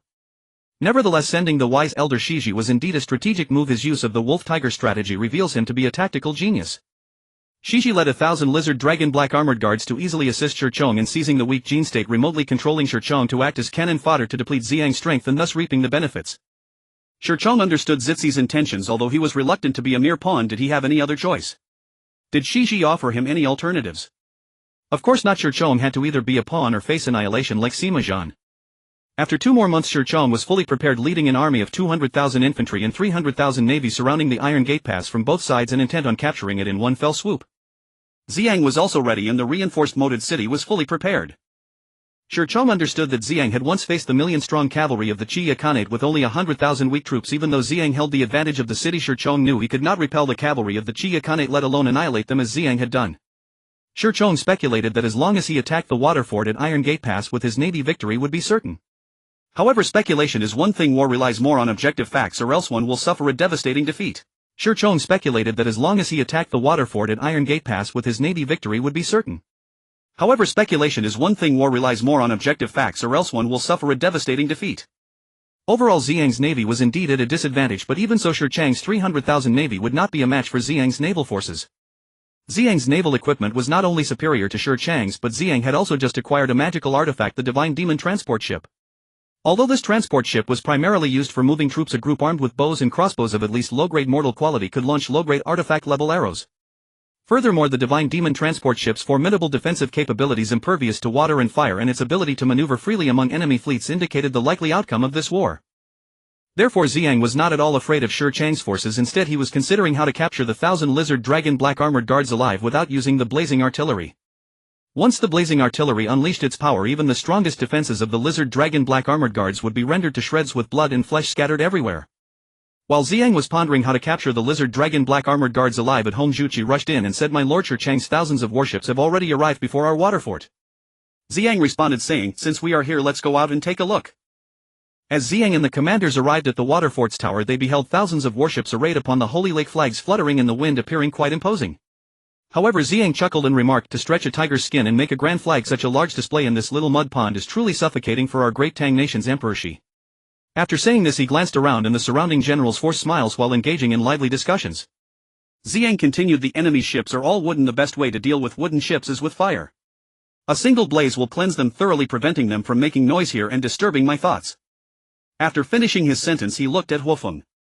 Huofeng naturally understood Ziyang's intentions and said, "Since you find it bothersome, let me help you relieve your worries, brother." Huofeng prepared to set off, but Zhu Gamao stepped forward and said, "Sister Huofeng, don't be hasty. Today is not the best time to start a fire. Tomorrow at noon a strong southeast wind will rise, and with a single flame from you thousands of warships will be reduced to ashes." Ziyang smiled and said, "Indeed, it's not bad. If Shi Chong, that old rogue, learns that his 300,000 water troops will vanish like this tomorrow, won't he be so furious that he spits blood?" The generals burst into hearty laughter. With matters weighing on his mind, Ziyang could not think of a good strategy and was disinclined to linger on the tower. He hastily instructed Huofeng and Zhu Gamao to set fire to Shi Chang's water troops tomorrow before rushing back to his residence to contemplate how to capture the Lizard Dragon's Black Armored Guards. From his flagship, Shi Chong gazed at the Iron Gate water fort from afar, contemplating a direct assault. However, seeing that the fort was exceptionally solid and surrounded by vast marshes with waterways crisscrossing like a spider's web, it would be challenging for a large fleet to enter. Doubt filled his heart, regretting not having sent someone to survey the terrain. Before the battle, Shi Chong had been preoccupied with ascending the throne, consolidating power, uniting his ministers, and eliminating rivals. Coupled with the incessant urging of the lizard dragon, he had forgotten the most basic combat principle of reconnaissance. Unable to launch an attack, Shi Chong fought to lure Ziyang's water troops out to fight outside the marsh. Such a battle could only exist in Shi Chang's imagination. After all, it was impossible for the outstanding commander Zhu Qi to dispatch water troops into battle. Even the dullest general would not abandon advantageous terrain to engage their weaker forces against the enemy's strong ones. Historically, there have been some foolish generals who have made such decisions, but that was only due to special circumstances leading these foolish commanders to mistakenly believe that the enemy was weak, combined with their own reckless ambition, were being forced into battle. Shi Chong was likely racking his brain trying to figure out how to short-circuit Ziyang's mind and compel him to send out his water troops to engage in a decisive naval battle. But to his dismay, Shi Chong would never believe that Ziyang did not regard his 500,000 troops at all. What truly troubled Ziyang was the lizard dragon's black armored guards, as he had merely instructed Huofeng to burn Shi Chang's 300,000 water troops.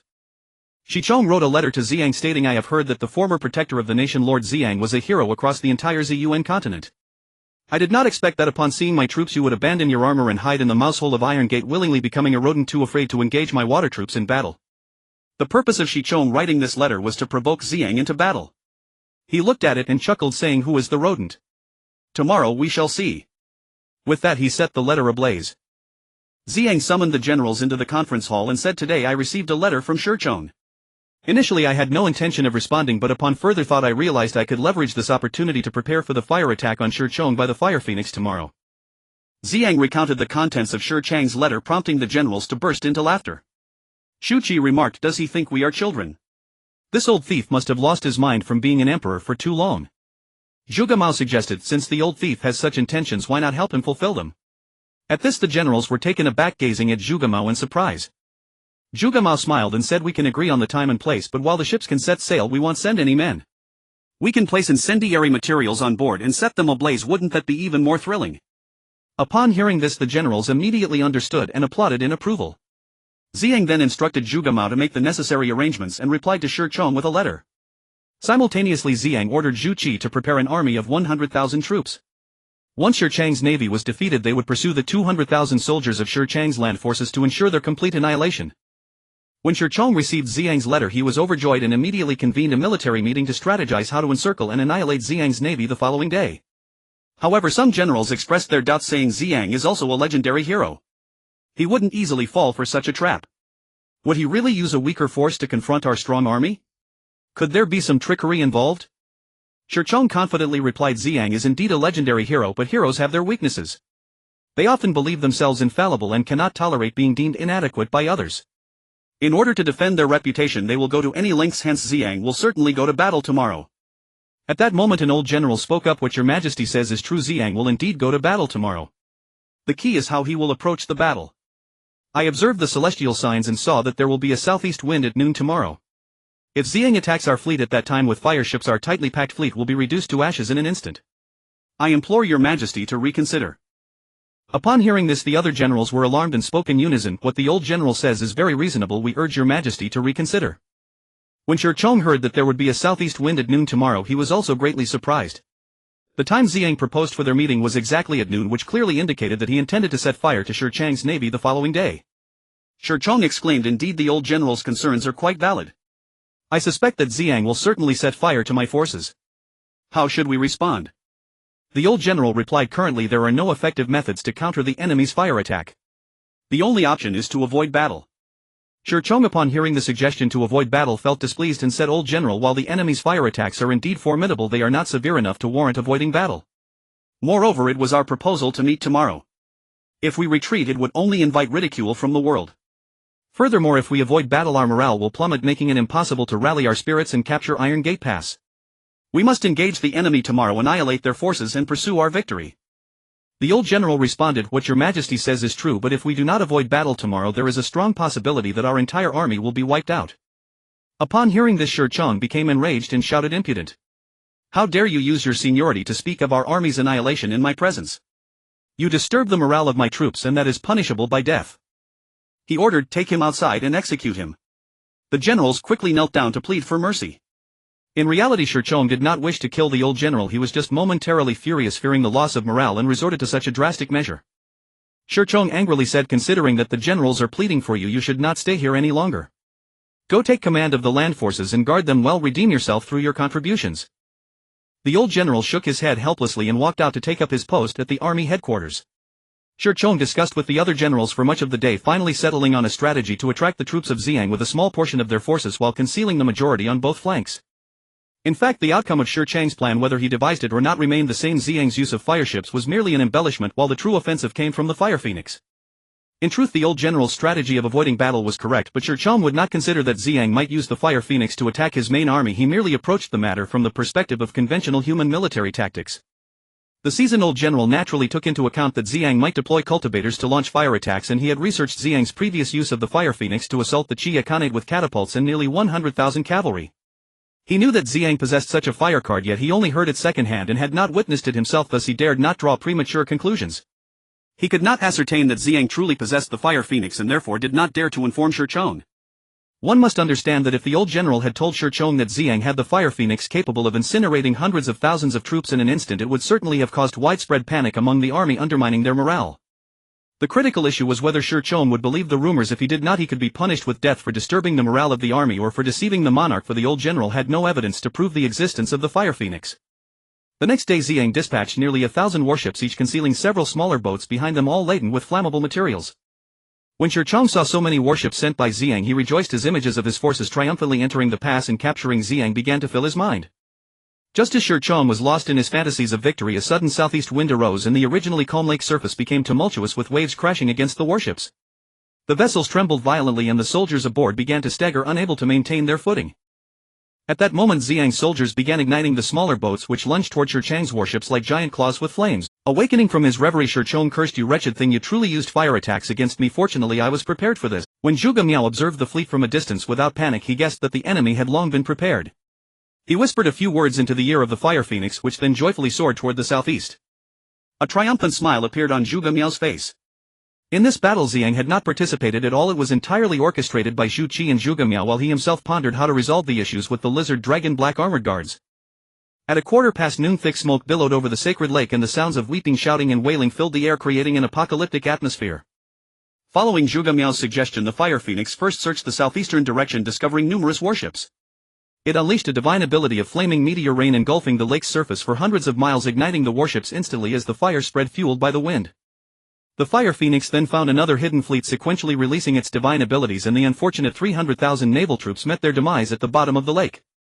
Under the protection of his close guards, Shirchong fled in a small boat. Halfway through, due to the fierce wind and high waves, the small boat capsized and Shirchong fell into the lake, struggling desperately. Fortunately, the old general arrived aboard a large ship to rescue Shirchong, who was filled with nothing but lake water. The Shirchong army heard this and saw the lake shrouded in thick smoke, which frightened them greatly. Additionally, some soldiers who had just defected took the opportunity to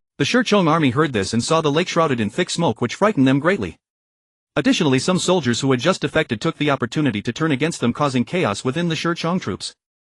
The old general had long been prepared. Before Zhu Qi's army arrived, he secretly transferred over 500,000 elite troops to Yunmeng County and brought a fast boat to the sacred lake to rescue Shirchong. Zhu Qi quickly swept away the remnants of Shirchang's army, capturing 1,000,000 soldiers and seizing the city of Sacred Lake County in one fell swoop. However, Ziyang ordered Zhu Qi to disband the captured soldiers and immediately lead the army back to Taimen Pass to defend the stronghold.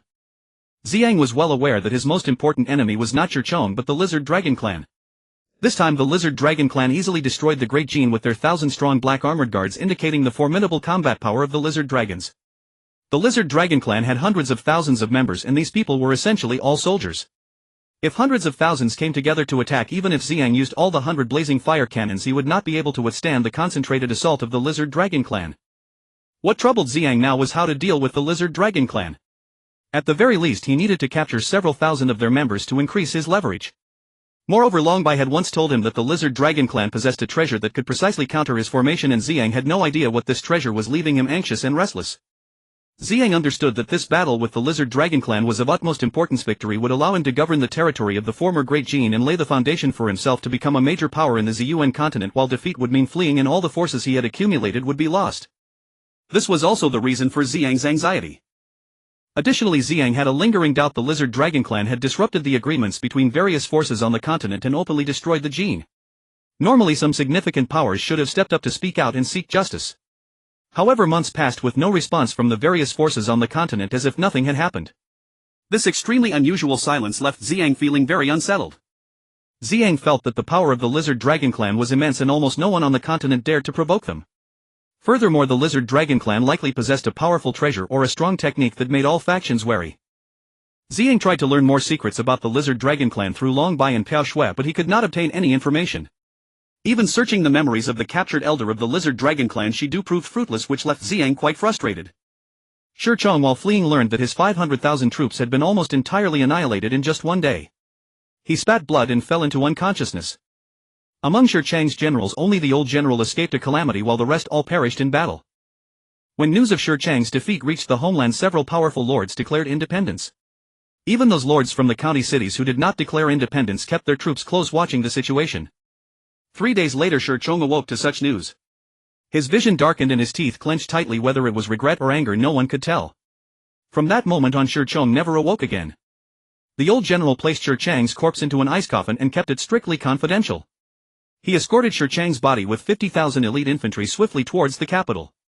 In the capital, the elder of the Lizard Dragon clan Shi Ji and the Prince Shi Wu were shocked to learn that Shi Chong had suffered a great defeat in just one day, returning with only 50,000 troops.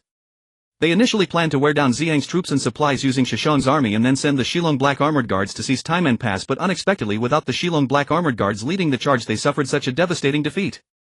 That Shiji was exceptionally clever, able to assess Ziyang's troop strength from this battle, and sought to unite the nearby Qia Khanate Lingmiao Kingdom and Shanglan Empire to jointly confront Ziyang. The Lingmiao Kingdom lies to the northwest of the Holy Lake, bordered to the east by the Qiyan Khanate, to the south by the Shanglan Empire, and to the southeast is the Holy Lake, with both the Shanglan Empire and Xinghu County each occupying a third of the lake's surface. Although the Lingmiao Kingdom is merely a kingdom, its territory is only one-third that of the Dajin Empire, yet it is predominantly occupied by the sacred mountain range, abundant in spiritual energy, housing numerous cultivators, and its military strength surpasses that of the Qia Khanate. The Lingmiao Kingdom is entirely controlled by the Lingmiao Palace, which is also one of the top 5 cultivation sects in the Ziyuan continent, with over 1 million disciples within the palace and tens of millions outside.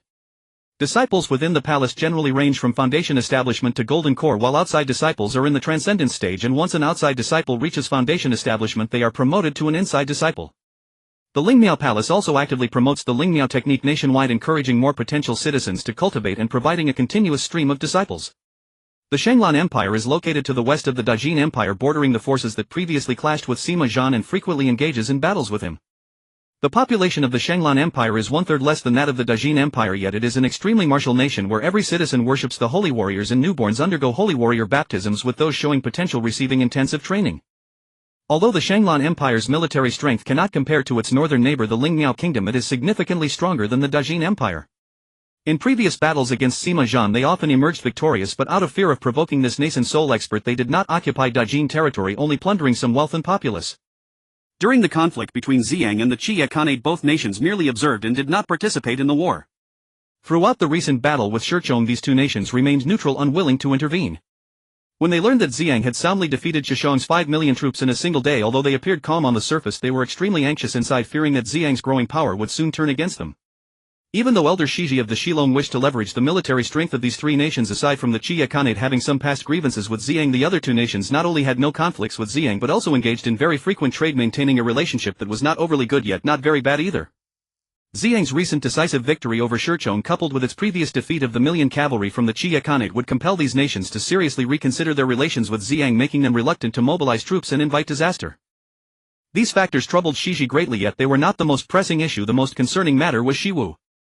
Shiwu, relying on the condensed demon summoning banner passed down by his father, believed he could counter Ziyang's formations and was determined to take revenge.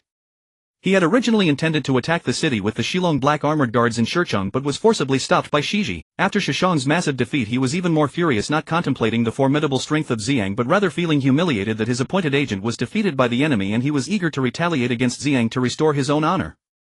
From the perspective of an ordinary human, the thoughts of the Shihu were childishly simplistic to the point of being considered intellectually deficient. However, in reality, how could these robust large-headed lizard dragons compare to the cunning of the human race? As for wise beings like Shiji, they were anomalies of a heavenly level, appearing only once in a millennium. Shiji fervently tried to persuade Shihu throughout the night, but Shihu dismissed his words entirely, fixated solely on one thought: to kill Ziyang, avenging himself and restoring his pride, a move that could be considered the wisdom of a strategist. Shihu secretly gathered troops, preparing to march towards the Iron Gate Pass. Although the black armored guards respected Elder Shiji, they had to heed the commands of the Prince Shihu. Moreover, having recently achieved victory in battle, they believed that the human cities would be easy to conquer, which only fueled the arrogance of the Lizard Dragon clan, leading them to view Zitzi's caution as excessive. Shiji knew he would find it difficult to persuade Shihu and was aware that these black armored guards were intoxicated by their past victories, so he cautiously remained vigilant against Ziya's troop movements. As soon as Shihu had assembled his forces, Shiji arrived to urge him to wait for the right moment and not to act hastily.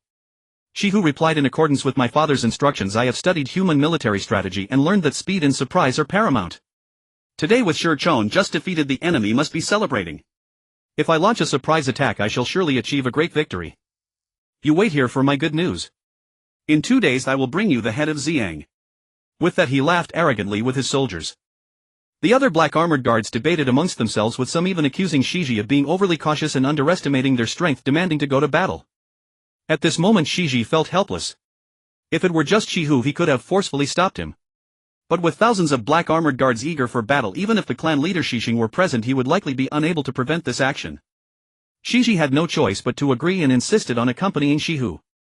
He was keenly aware that it was of utmost importance to ensure Ziya's safety, which was also the reason he wanted to follow.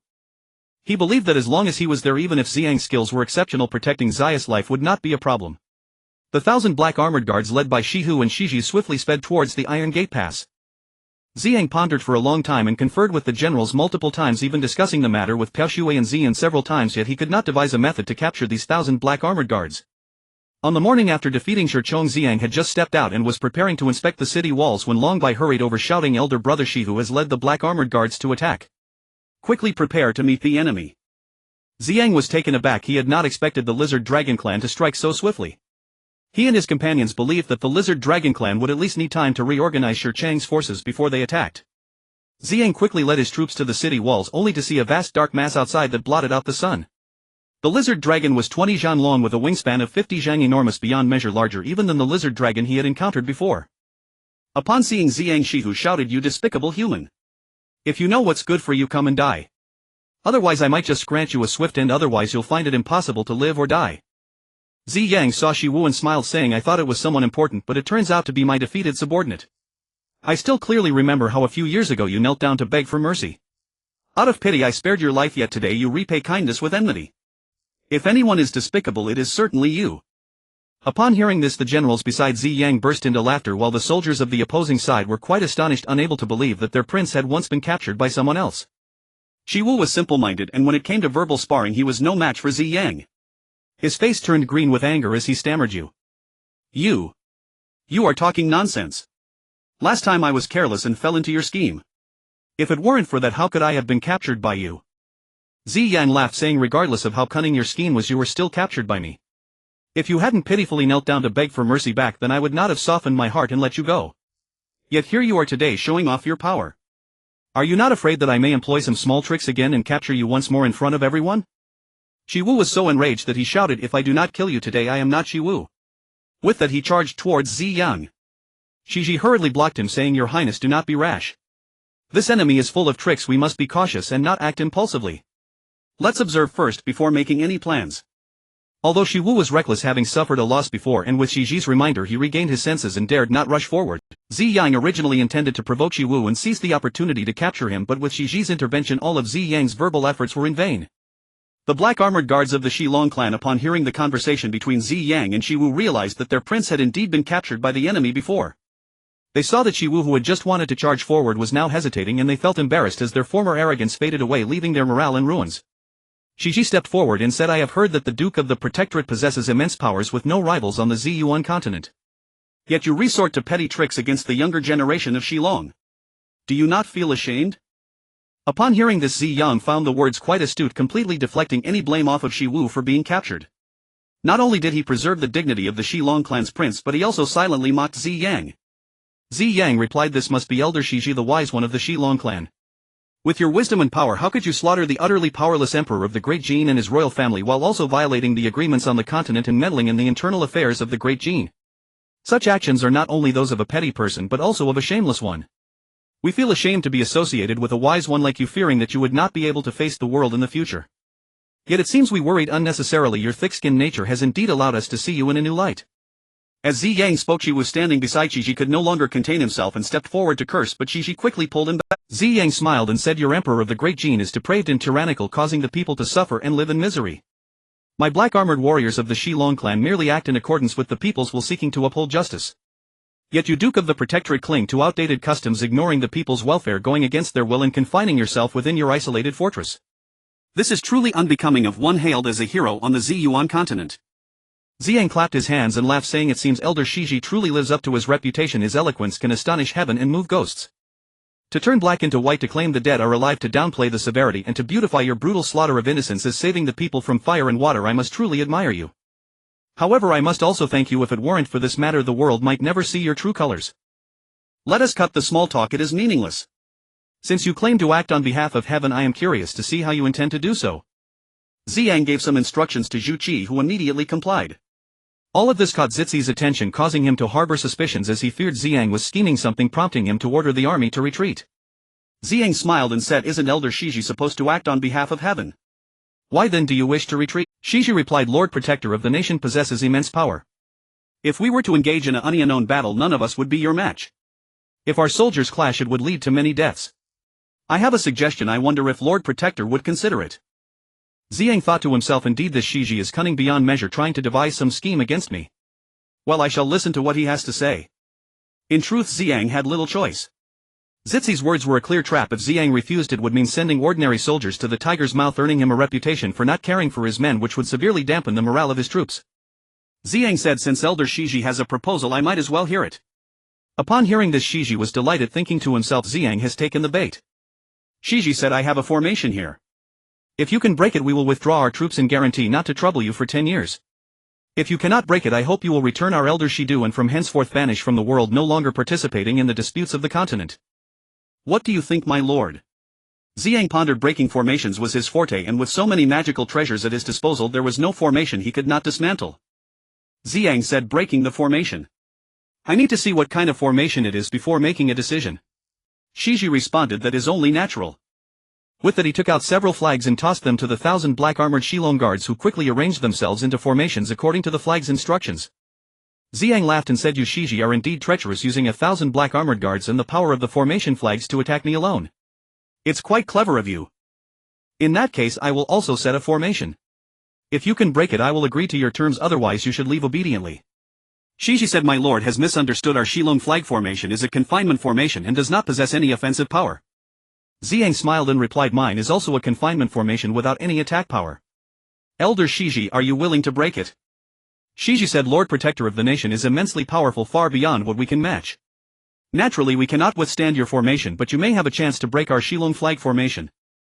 Ziyang thought to himself, "This old thief Shiji is incredibly cunning. The Shilong flag formation is certainly not as simple as he claims. Yet I do not wish to pass up this opportunity. Perhaps there are hidden fortunes within the formation." Ziyang said, "If you want me to break the formation, that is fine, but I have a condition." "Agree to my terms and I will give it a try, otherwise let us have a proper fight."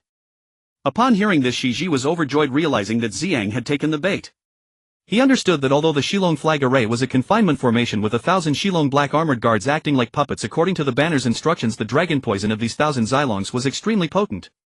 When gathered together through the formation, it formed a lethal poison that even a peak nascent soul cultivator could not withstand for an hour.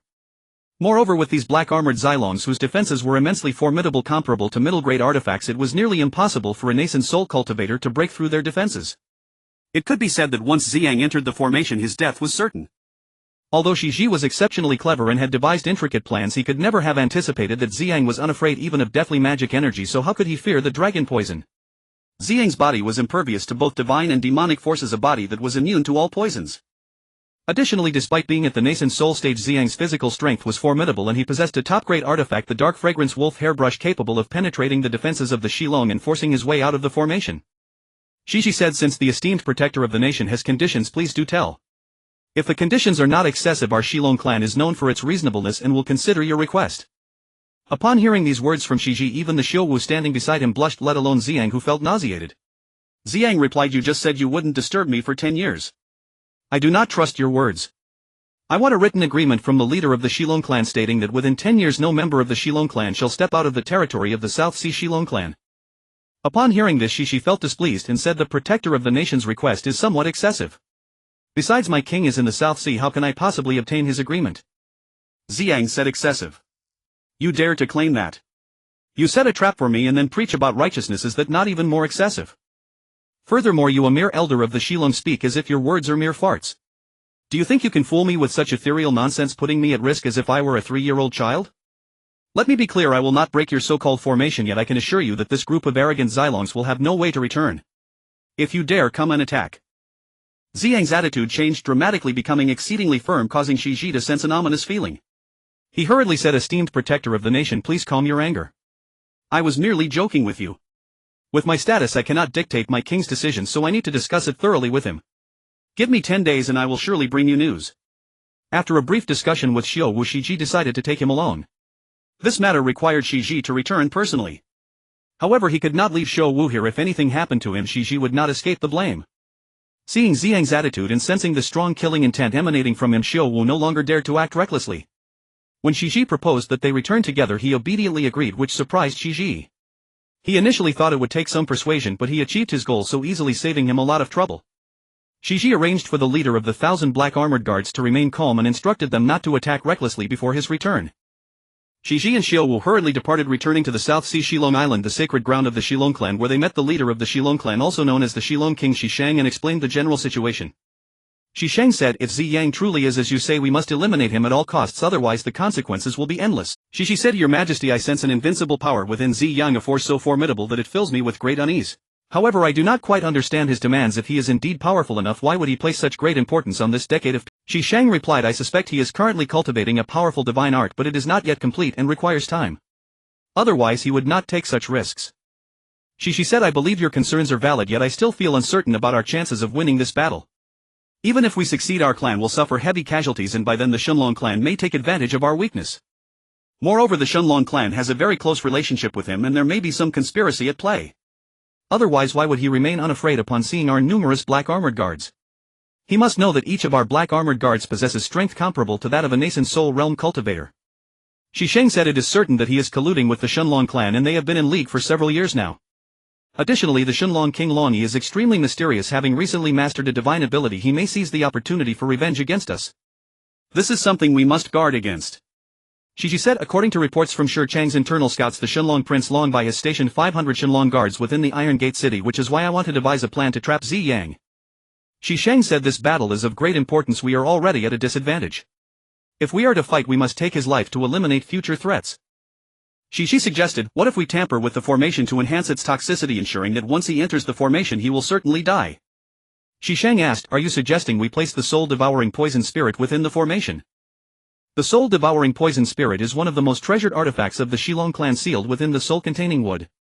During the invasion of the demon realm, it was obtained alongside the spirit summoning banner, and the wood is inscribed with a method for the poisonous demon art. This method not only has vividly lifelike illustrations but also some incomprehensible demonic script. It is precisely because of these exquisite illustrations that the Shilong clan has had the opportunity to learn certain skills. Originally, the Shilong clan had no divine abilities and relied solely on their physical strength. Since acquiring the poisonous demon art, the entire clan began to cultivate this art, leading to the Shilong clan developing the ability to spray venom, and almost all of their blood transformed into poison, extremely toxic. Although the soul-devouring poison spirit is sealed, its toxicity still emanates outward. Just the released poison is enough to deter experts from the mortal realm, making them unwilling to approach even a step closer. The Shilong clan paid a tremendous price to obtain this treasure, employing special methods before finally retrieving it to Shilong Island. Moreover, any living being that comes within 10 zhang of the soul-devouring poison spirit will have their soul devoured, thus increasing its toxicity.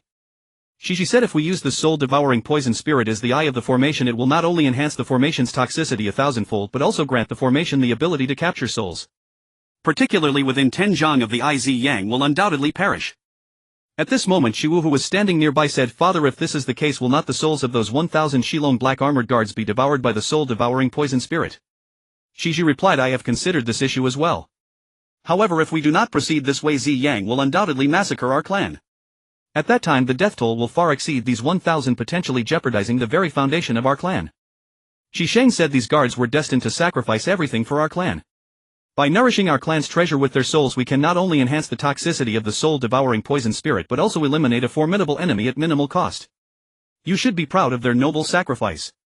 Shishang cast an unhappy glance at Shiwu, deeply displeased with his sentimentality. Although Shiwu had a penchant for killing that was directed towards outsiders, when it came to his own kin he could not compare to his father Shishang. To celebrate my collection exceeding 100 and entering the top 100 of the new book popularity list, I am adding 2 extra chapters today to thank the support of my readers. Shiji said it is indeed a fortunate matter for our clan that His Highness can treat his subordinates with a compassionate heart. However, in special circumstances we must sacrifice some of our clansmen to ensure the safety of the entire clan. As His Majesty has said, their deaths are honorable and they are warriors worthy of respect from the entire clan. We will not forget them. Shiji spoke these words without a hint of embarrassment, clearly sending others to their deaths while putting on such grandiloquent airs which was truly nauseating. If those 1,000 black armored guards had heard these words they would surely curse his ancestors in their hearts. Shishing said Elder Shiji's words are reasonable. War should learn more from Elder Shiji. We shall act according to Elder Zitzi's clever plan, and war will bring an additional 10,000 black armored guards closely following. If the enemy dies in battle we will storm into Iron Gate Pass, ensuring that this pass vanishes from the Ziyang continent, and we must slaughter everyone in the city without leaving a single soul, allowing their souls to nourish our soul-devouring poison spirits. Shou and Shiji received their orders and set off, bringing with them the agreement signed by Shishing. The soul concealing wood sealed with the soul-devouring poison spirit carried using the secret method of the Shilong clan, and 1,000 black armored Zilongs to the foot of Iron Gate Pass. Upon arriving at the foot of the city, Shio used the soul concealing wood sealed with the soul-devouring poison spirit as the eye of the Shilong flag formation to lay out the array. The unfortunate 1,000 black armored guards thus lost their souls without understanding why, like lifeless puppets forming the array.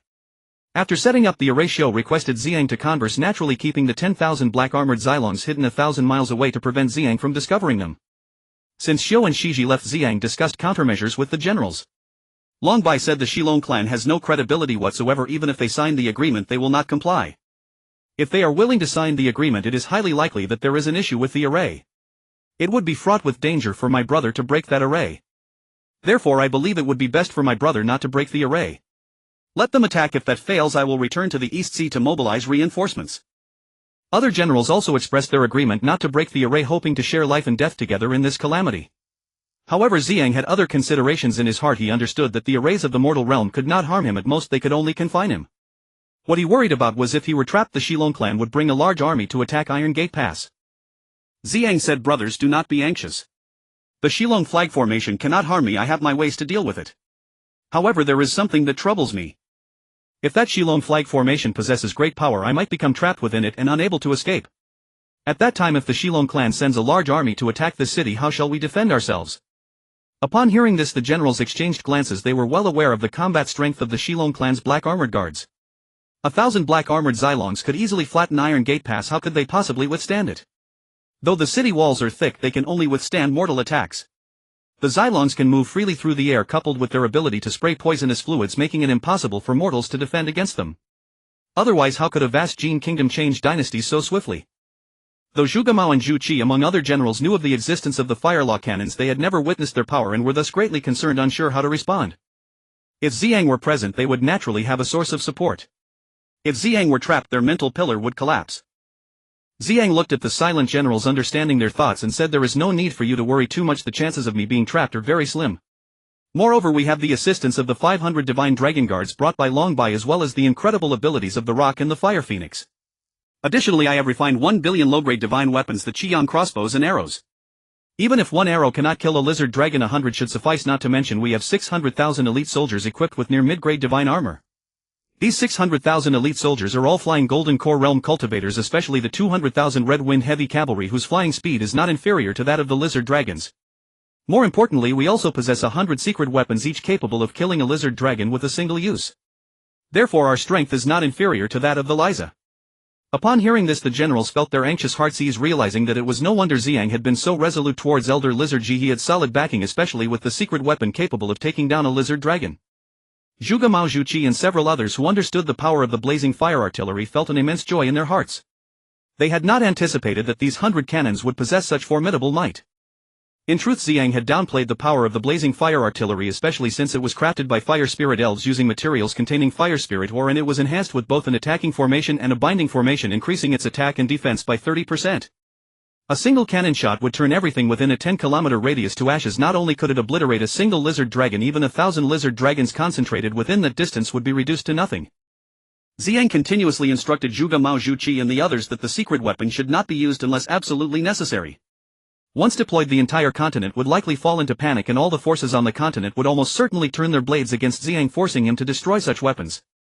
Zhuge Mao understood the meaning behind Ziyang's last words. Having strength does not equate to being fully capable of wielding that strength. The proper utilization directly relates to the effective expression of power. The outcome of war is not solely determined by strength but also by the effectiveness of that strength. Zhuge Mao said, "We lack combat experience against the lizard clan. Since Long Bai has fought against them multiple times, he surely understands how to deploy troops and respond to the lizard clan's army. We will fully cooperate to ensure the safety of the Iron Gate Pass." Zhuge Mao's words struck a chord with Ziyang as he was worried about this very issue.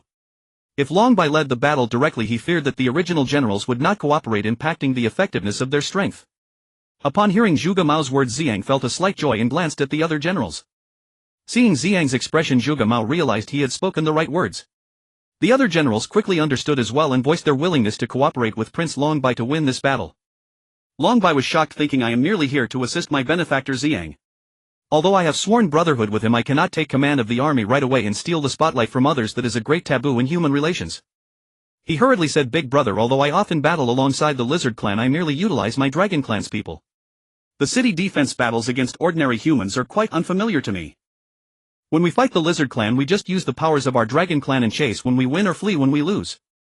However, defending a city requires someone with exceptional troop deployment skills. I can only play a supportive role." Upon hearing this, Ziyang thought to himself, indeed the war among the dragon clans is entirely different from the conflict between the human race and the dragons. If the main general of the army can heed Long Bai's advice, coupled with familiarity with the Iron Gate Pass, proper troop arrangements can maximize our strength. Ziyang said, "What you say is quite right, Long Bai. So be it. When I break the formation, my troops, including my brothers Dapeng and Huofeng, will follow Zhuge Mao's directives. Zhu Qi will remain responsible for the city's defenses, coordinating with Zhuge Mao to protect the Iron Gate Pass. Furthermore, I must emphasize once more that our secret weapon must not be used unless absolutely necessary. If I truly find myself trapped and the lizard dragon clan comes at us fiercely, we won't be able to withstand it. We will follow Zhuge Mao and Long Bai's arrangements to safely retreat to the East Sea, preserving our core forces. Once I am free, we will regroup and annihilate the lizard dragon clan." Ziyang turned to Long Bai and said, "If I am trapped, I will trouble you, my dear brother, to take care of my subordinates and ensure their safety, especially those 600,000 elite soldiers I painstakingly trained." Long Bai replied, "Elder brother, rest assured. I will write to my father right away asking him to arrange for troops to support us." Ziyang then whispered to Zhuge Mao, "The blazing fire artillery is immensely powerful. A single shot can cover a radius of 10 kilometers with a maximum range of 100 kilometers. Within the covered area, cultivators below the void refinement stage will basically be turned to ashes. Use it with caution or it will provoke public outrage. As for troop deployment, you are more familiar with it than I am. When necessary, send key individuals away via the teleportation array." Zhuge Mao nodded. "Don't worry, elder brother. We will certainly complete the mission you entrusted to us." Ziyang said to the generals, "Do not confront them, heathen. I want you and those 600,000 elite soldiers to survive safely. As long as the Green Mountains remain, we need not fear the absence of firewood. During the retreat, we must strictly follow Zhuge Mao's arrangements and secretly withdraw to the East Sea, ensuring that the Lizard Dragon Clan does not notice us to avoid unnecessary trouble for the Divine Dragon Clan. Of course, I naturally believe the chances of retreating are very slim. The Lizard Dragon formation won't be able to trap me so easily. Alright, everyone, prepare yourselves, be ready for battle, and also be prepared for a secret retreat. If anyone leaks news of the retreat, Zhuge Mao will execute them on the spot. Everyone else step back, I need to prepare as well." The generals replied and withdrew, but Dapeng and Huofeng remained. Ziyang glanced at them and smiled. "Is there anything else you need to add?" Dapeng said, "Huofeng and I discussed this, we want to go with you to break the formation. We cannot let you face danger alone." Ziyang's expression darkened as he said, "Nonsense. Who said I am going to take risks? It's not so easy to trap me with the formations of the mortal realm. Besides, you and Huofeng both know what treasures I possess. What risks am I taking? What I just did was merely precautionary. Who knows what sinister schemes the treacherous elder lizard Ji will employ once I enter that formation? You and Huofeng must prioritize staying with your sister-in-law and Ziyang, ensuring their safe retreat. Only then can I feel at ease to break the formation, otherwise how can I focus on breaking the formation?" Dapeng and Huofeng were rendered speechless, unsure of what to say. Ziyang continued, "Follow me. When you see your sister-in-law and Ziyang, keep it a secret. Absolutely do not tell them about my intention to break the formation. Instead deceive them by saying that you and them should return to Ziyang County first to gather strength. If I find myself trapped, I want to see you cultivating a powerful elite force to assist me in exterminating the Lizard Dragon clan when I get out. Ziyang along with Da Peng and Wolfwing arrived at the study, entering the Rui space where they encountered Pao Shui and Ziyun. Ziyang concocted a web of lies to deceive Pao Shui into retreating to Ziyun County for concealment, but both Pao Shui and Ziyun refused to budge. In the end, Ziyang helplessly said, if you do not leave, I cannot fight with peace of mind. Moreover, should I need to flee, few can stop me, and bringing you along only adds to my worries, making escape impossible. Although these words were hurtful, the truth remained. Pao Shui had no choice but to withdraw early, but firmly insisted that Da Peng stay behind, for Da Peng's speed was unmatched in the mortal realm and he could assist Ziyang in escaping, otherwise they would not leave. Ultimately Ziyang had to concede. Pao Shui was unaware that Ziyang did not need to flee but rather intended to break the formation. After Pao Shui and the others withdrew, Ziyang instructed Da Peng to protect Zhuge Mao and the others. Although Da Peng wished to follow Ziyang to break the formation, he feared Ziyang's reproach and could only sulkily seek out Zhuge Mao. Ziyang returned to the Rui space, preparing for the arrival of Shiji and the others. Zhuge Mao and the other generals naturally acted according to Ziyang's orders. That day Ziyang was meditating with closed eyes when he suddenly heard a scout report that Shiji had arrived. Ziyang murmured to himself, what is destined to come will always come, let us settle it today. He confidently approached the city tower where Zhuge Mao and the other generals had long awaited. Seeing Ziyang arrive at the city tower, Shiji said, Your Excellency, the Duke of Protecting the Nation, your request has been agreed upon by our king. Here is the agreement, take a look. When the word request was uttered, Ziyang felt a surge of anger within. He exclaimed, request. Let's see who is truly requesting whom. Ziyang, extremely dissatisfied, took the agreement and glanced through it. In truth, Ziyang understood that this agreement was merely a piece of waste paper. Behind any agreement lies the struggle of power, and the stronger party could terminate the agreement at any moment. Ziyang took out a dark fragrance wolf hairbrush, casually signed the agreement and tossed a copy to Shiji, saying, I originally intended to slaughter all 1,000 of your black armored guards. Since your king has signed the agreement first, I will give him face and break your so-called trash formation. Shiji muttered to himself, trash formation. Once you enter this formation you'll regret it. For now enjoy this moment of bravado, and soon your iron gate will close, burying the entire city with you. Shiji feigned a smile and said, Your Excellency, the Duke of Protecting the Nation, the formation is right there, please proceed. Seeing the cunning smile on his face, Ziyang immediately realized that the formation must be problematic.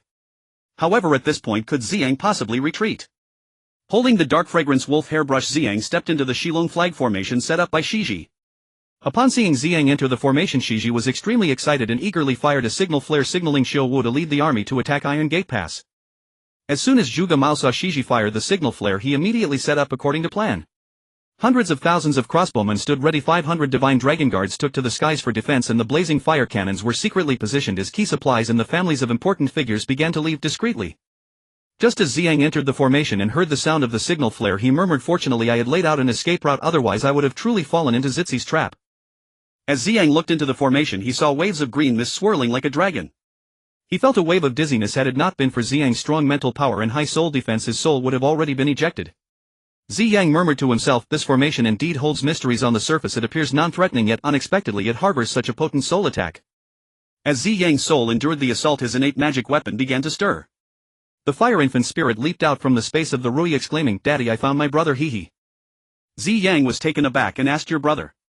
How do you have a brother? The fire infant spirit replied, Yes, he is my brother. I am absolutely certain. In my inherited memories I have 10 siblings. The eldest is the golden infant spirit brother, the second is the wood infant spirit brother, the third is the water infant spirit sister, I am the fourth, the fire infant spirit, the fifth is the earth infant spirit brother, the sixth is the wind infant spirit sister, the seventh is the thunder infant spirit brother, the eighth is the light infant spirit sister, the ninth is the dark infant spirit sister, and the 10th is the poison infant spirit sister. We are known as the Chaos 10 infants, hee. Right now I sense the 10th one, my poison infant spirit sister. Hee, I can finally meet my sister. Hearing this, Ziyang was overjoyed and inquired, How can you be sure that it is indeed your poison infant spirit sister and not someone else? The fire infant spirit explained, My poison infant spirit sister possesses the power of soul devouring, and this ability is automatically activated. She must continuously devour souls to increase her strength, unlike us who absorb the spiritual energy of heaven and earth to grow stronger. Moreover, my poison infant spirit sister's poison is different from others. Her poison is soul poison, capable of corroding and devouring souls with tremendous power. Only she possesses this in the world and no one else does. Furthermore, this poison has no antidote, only through rebirth or reconstructing the soul can one be cured. Ziyang remarked, No wonder I feel dizzy, it all makes sense now. The fire infant spirit added, Daddy hasn't been poisoned yet, so don't worry. With me here I will go rescue my sister, she is sealed within a barrier. After saying this the fire infant spirit immediately set off, knowing that the soul poison of the poison infant spirit would not harm her own siblings. This poison infant spirit is known among the lizard dragon clan as the soul-devouring poison spirit. Meanwhile Ziyang was rapidly contemplating, looking at these lizard dragon black armored guards, each one appears dazed, devoid of life, as if their souls have been stolen, standing motionless like puppets within the formation. Could it be that their souls have already been devoured? Ziyang pondered with doubt, secretly calculating that once the fire infant spirit returned he must inquire thoroughly, perhaps he could utilize the poison infant spirit to deal with the lizard dragon clan.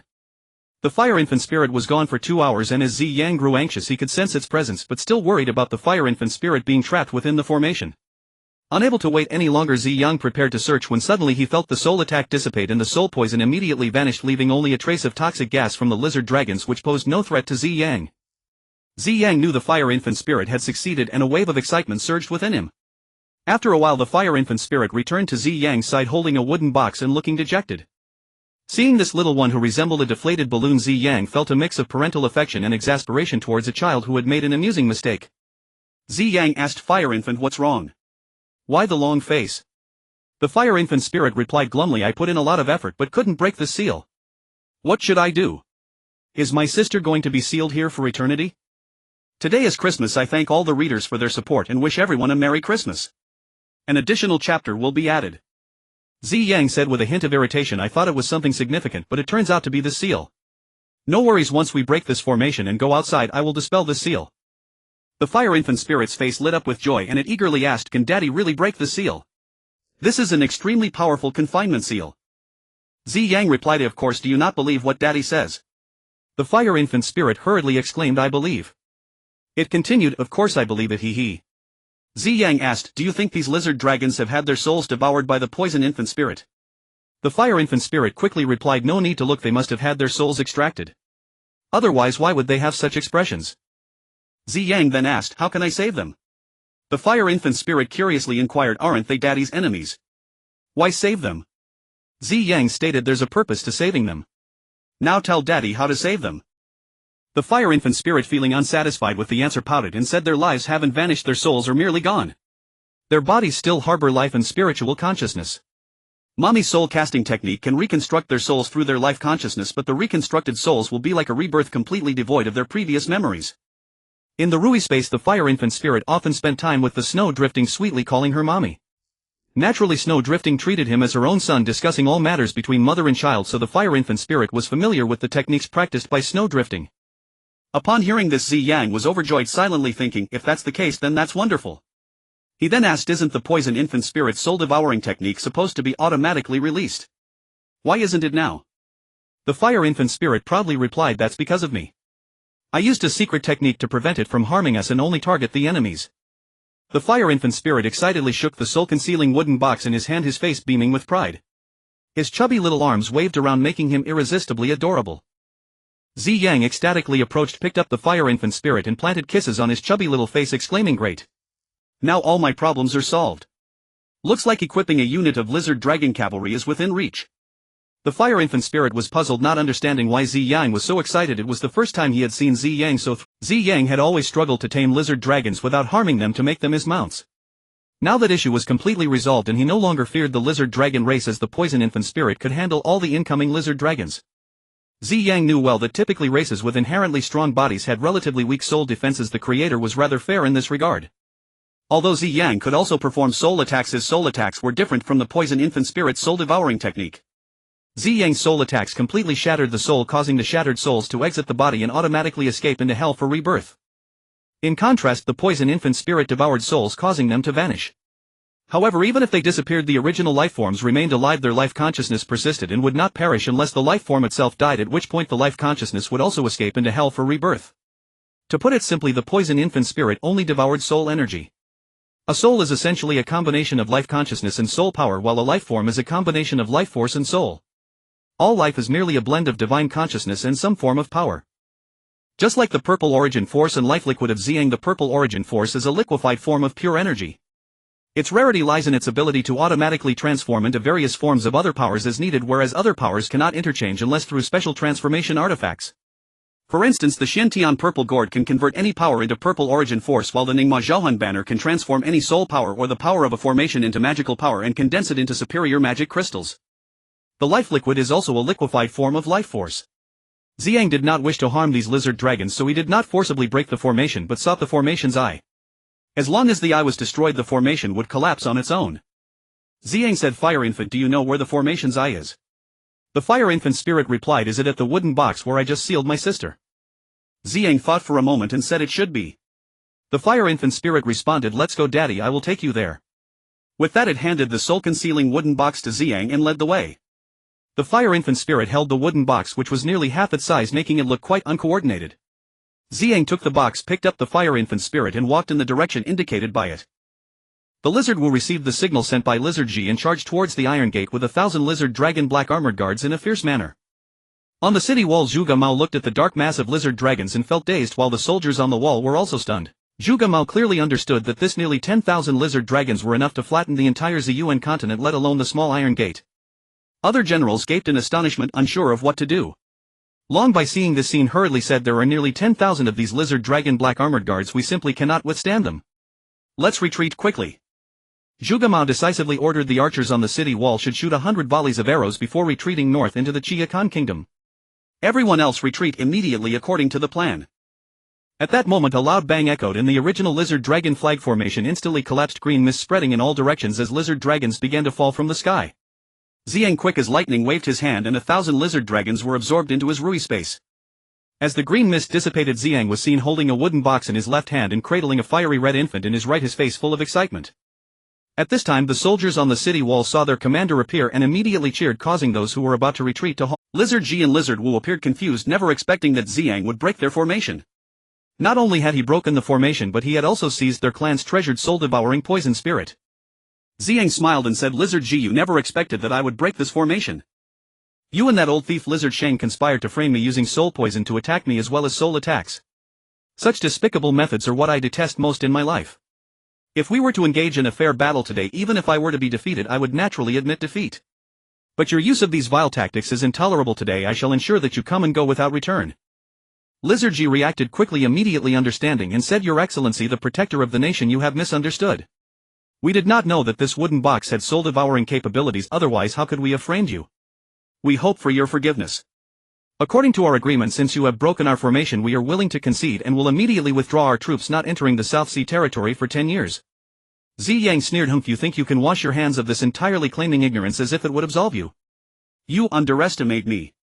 You sacrificed the lives of 1,000 members of the Lizard Dragon clan to set this trap, yet you believe that withdrawing your troops would settle the matter. How naive. If I had not broken this formation at this moment, your Lizard Dragon army would have already trampled over my Iron Gate Pass." Upon seeing Ziyang dismantle the formation and hearing his resolute words, Shiji lost all hope of winning the war. He wished to seek peace with Ziyang to save his 10,000 clansmen, otherwise their entire clan would be in peril, as the Divine Dragon clan would take advantage of their vulnerability to attack the Lizard Dragon clan. Shiji said, "Since the Lord Protector is unwilling to forgive us, we of the Lizard Dragon clan are not to be trifled with. Our 10,000 Lizard Dragon warriors possess the strength to flatten the entire Ziyuan continent.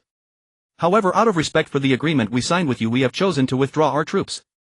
As for the matter of our Lizard Dragon army assaulting Iron Gate Pass, it is not included in the agreement and our clan is not in breach of contract. You may also attack our Lizard Dragon territory during the formation's dismantling. If you insist on making things difficult for us, we can only fight back desperately.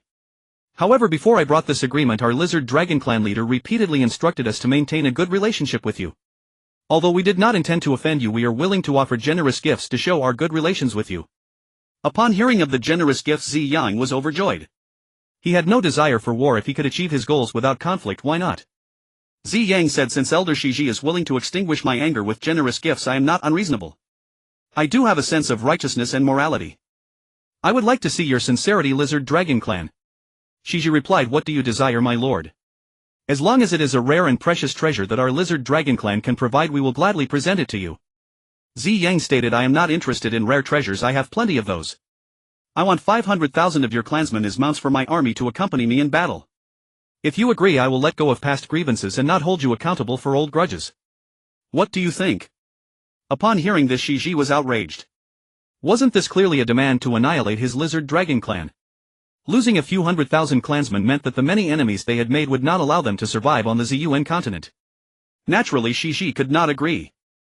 Seeing Shiji's face change drastically, Ziyang quickly stored the fire spirit into the Wishful Space and took out the dark fragrance wolf hairbrush to draw a binding formation targeting Shiwu not far away.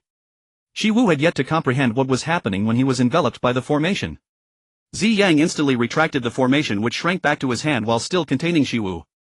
All of this happened in the blink of an eye, catching Shiji completely off guard. When Shiwu finally realized what was happening, he took out the demon condensing summoning banner to absorb the formation's power and break the formation, but Ziyang was quicker and seized the demon condensing summoning banner. Within Ziyang's binding formation, Shiwu was entirely at his mercy, unable to resist let alone keep any treasure. The demon condensing summoning banner could not only automatically absorb the formation's power but was also a soul-devouring artifact. Unlike the poison baby spirit which devours souls automatically, this one required magical power to activate its soul-devouring function, and the range of its soul-devouring varied according to its owner's intentions.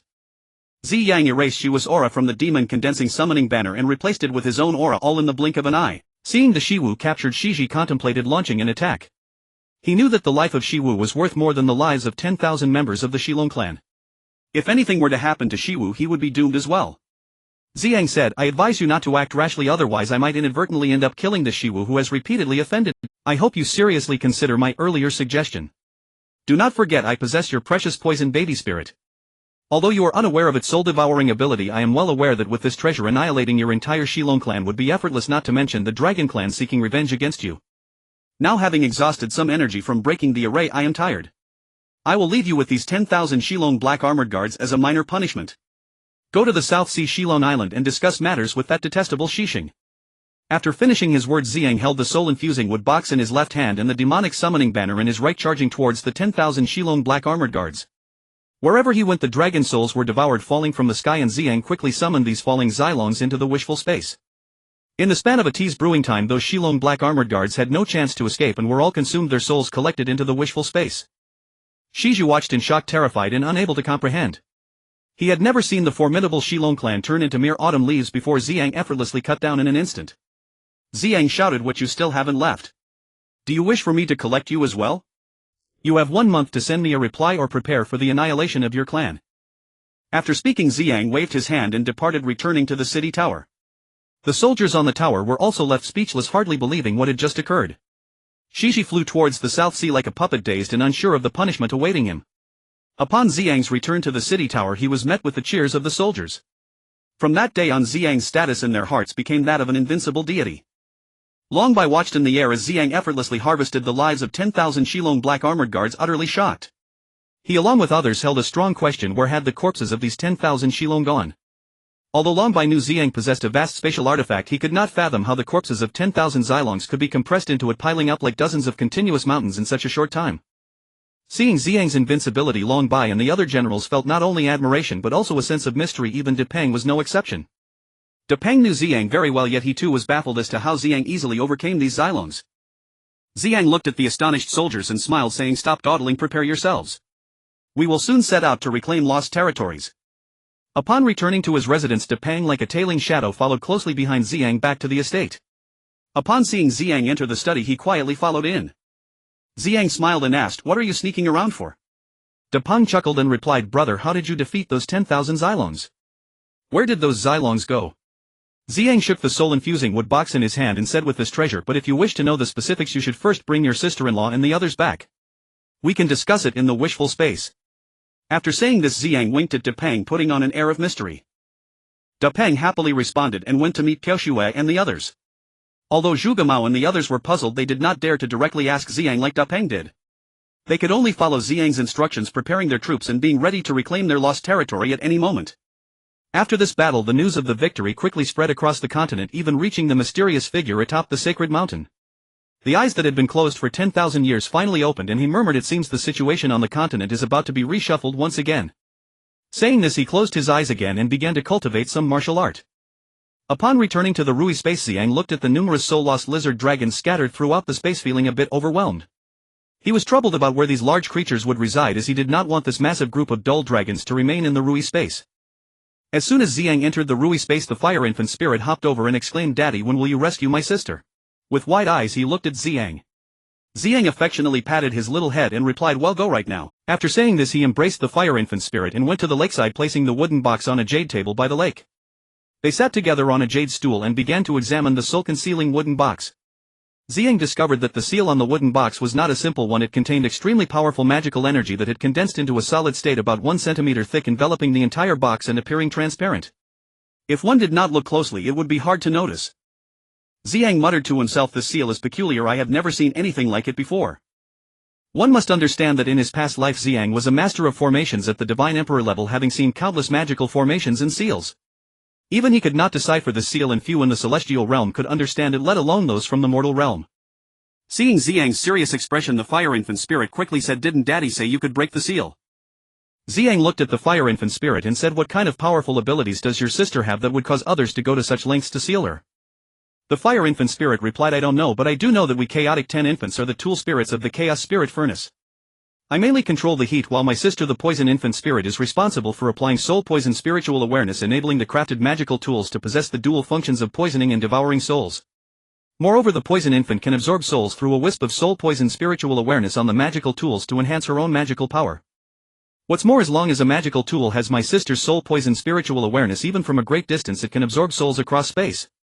Ziyang scratched his head and said, no wonder others want to seal her, her ability is too overpowered. If she applies a wisp of soul poison spiritual awareness to 10,000 magical tools, wouldn't that mean those 10,000 tools would help her absorb souls and enhance her power? In that case she would be too formidable. If her power is strong enough, who could restrain her in the future? The fire infant spirit pouted and shook Ziyang's arm, saying, Daddy, please save my sister. My poison infant sister is very kind. Ziyang sighed and said, I'll try my best. This seal is extremely strange, I've never seen it before. I also cannot guarantee that I can break it, but I hope I can succeed. The fire infant spirit cheerfully said, Father will surely succeed. Ziyang gazed at the adorable fire infant spirit. A wave of guilt surged within him, for he had never fulfilled his duties as a father, nor had he properly cared for the young Ziyun. Ziyang wished to make amends to Ziyun, yet he was at a loss as to how to do so, which became a significant sore point in his heart.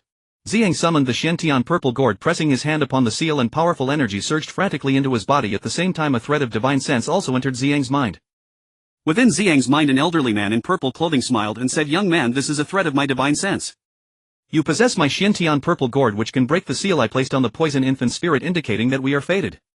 I shall pass on to you my 2 sets of techniques. One is the chaotic poison spirit art and the other is the chaotic soul spirit art. By utilizing these 2 sets of techniques along with the chaotic fire spirit art and chaotic tool spirit art that you previously cultivated, you shall refine this fire infant spirit into your furnace. I hope that you will inherit my legacy in the future. Ziyang's heart trembled, and he suddenly understood that the techniques he had been cultivating, namely the artifact refinement, alchemy and formation arts, were actually the chaotic tool spirit art. It was no wonder that the fire infant spirit called him father as soon as it awakened its intelligence. Ziyang had been puzzled, but now everything made sense. At this moment Ziyang felt a sense of reliance, realizing that the techniques he had been cultivating actually came from this person. Ziyang asked, if that is the case, you must be my master. We are fated, allowing you to inherit my lifebound artifact, the Shentian Purple Gourd, while also letting you inherit part of my chaotic techniques.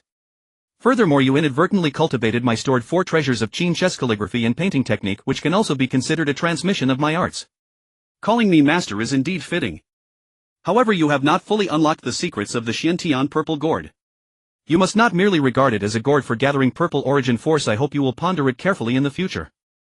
Ziyang asked, Master, now that I have taken your lifebound artifact, does it mean that you have? The elderly man in purple sighed and said, let us not speak of it now. If there is a chance, perhaps we will meet again. I hope you will take good care of yourself, especially in training your soul defense. Although you have enhanced your soul defense through the chess technique, it is still far from enough. The chaotic soul spirit art not only grants you the ability to wield soul attacks but also provides you with a formidable soul defense. Moreover, I was unable to merge the chaotic techniques and the 4 treasures technique in the past. If you can integrate these 2 sets of techniques into one, forming a new technique, I believe your achievements will far surpass mine. Ziyang asked again, Master, I wish to inquire if the Rui space I obtained also belongs to you. The elderly man in purple smiled again and said, it is mine, but merely a half-finished product. A half-finished product. My goodness, Ziyang thought the most valuable possession he had was this Rui space, only to discover it was just a half-finished product, which left him feeling quite frustrated. To be honest, upon careful reflection, even if the Shentian Purple Gourd is precious, Ziyang's current magical power cannot fully unleash its might. However, the Rui space has indeed proven to be immensely useful, holding the greatest value for Ziyang, which is understandable. Ziyang asked, Master, how will I find you in the future? The old man in purple pondered for a moment and replied, when the time of opportunity arrives we shall naturally meet. Moreover, if you can find a Chaos 10 infants you will be able to see me once. I have only placed seals on the other 9 infants except for the fire infant spirit. When you break the seal you will be able to see me just like now. Ziyang continued to ask, where should I look for the other 8 infants? The old man in purple said, everything depends on fate. When the time is right you will naturally find them. If fate does not allow it, striving for it will be futile. Finally Ziyang asked, I still don't know your identity, master. It would be good to commemorate you in the future. The old man in purple smiled and said, you certainly know how to speak. We belong to the Chaos sect and I am the last generation of its leaders. After me the Chaos sect will vanish. My master named me Hunyuan.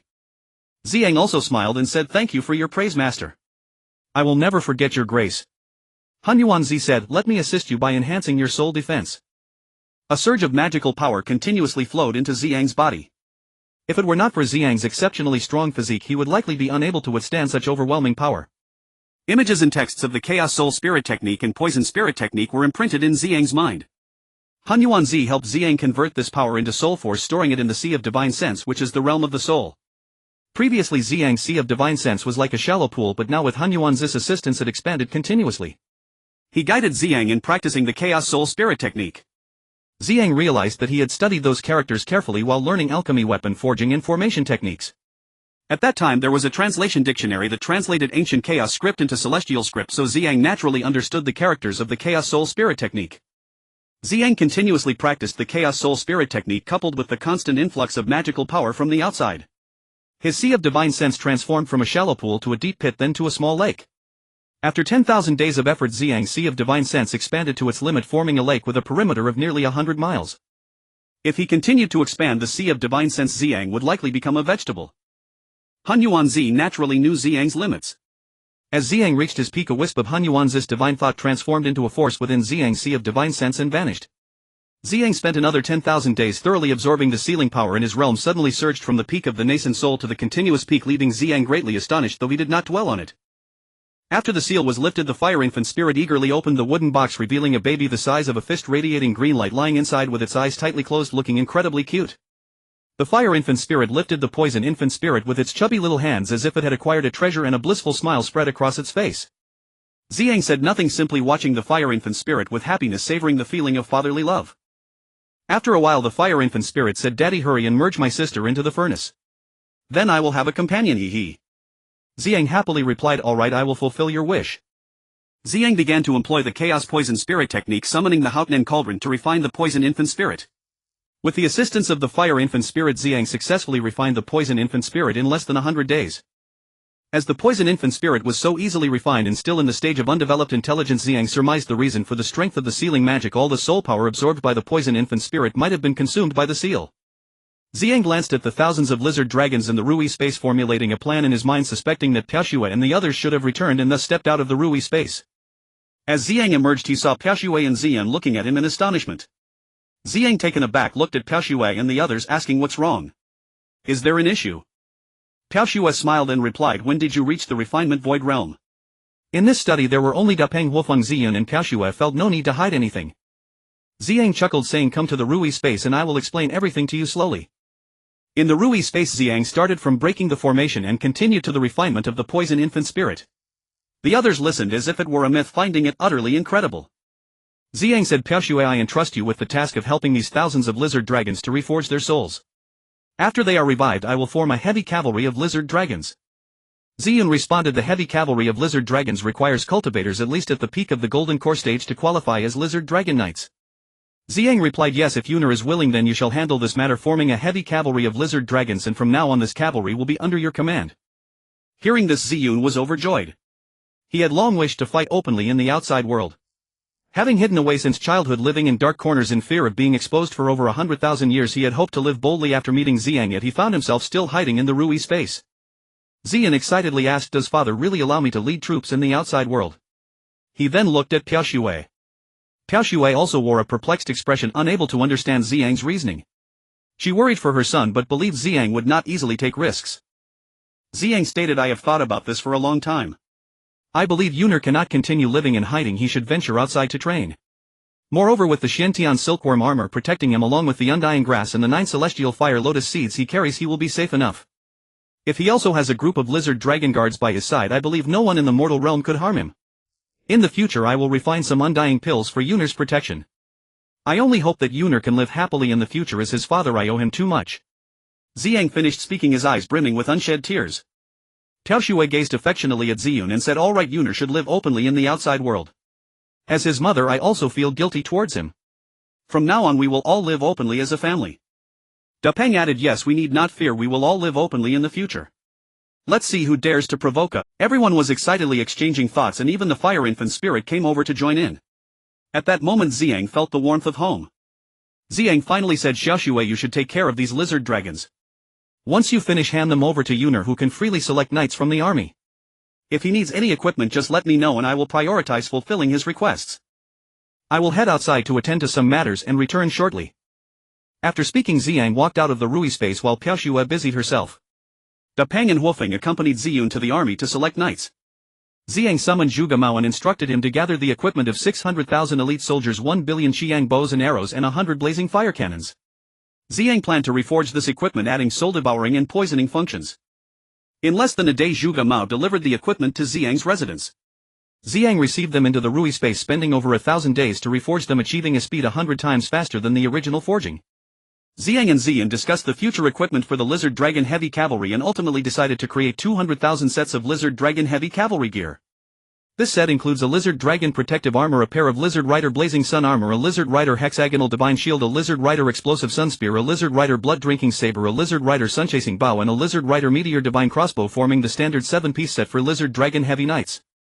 Although this Lizard Dragon Heavy Cavalry set is a medium-grade divine artifact, its effectiveness is already extremely close to that of a high-grade divine artifact.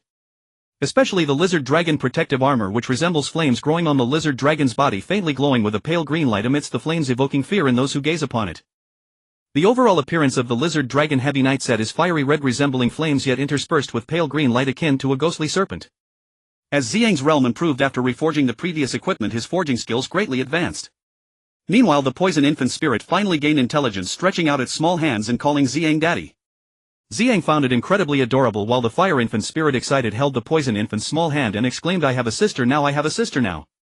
Let's go see our mother. Ziyang watched as the two little ones happily left, feeling an inexplicable joy in his heart, thinking that Xiaoshui must not be lonely anymore. Ziyang exited the Rui space, handing the equipment to Zhuge Mao. The 200,000 sets of Lizard Dragon Heavy Cavalry gear were placed into a spatial ring and given to Ziyun. Ziyun was now delighted, having never been a general before. He finally had the opportunity to showcase his talents.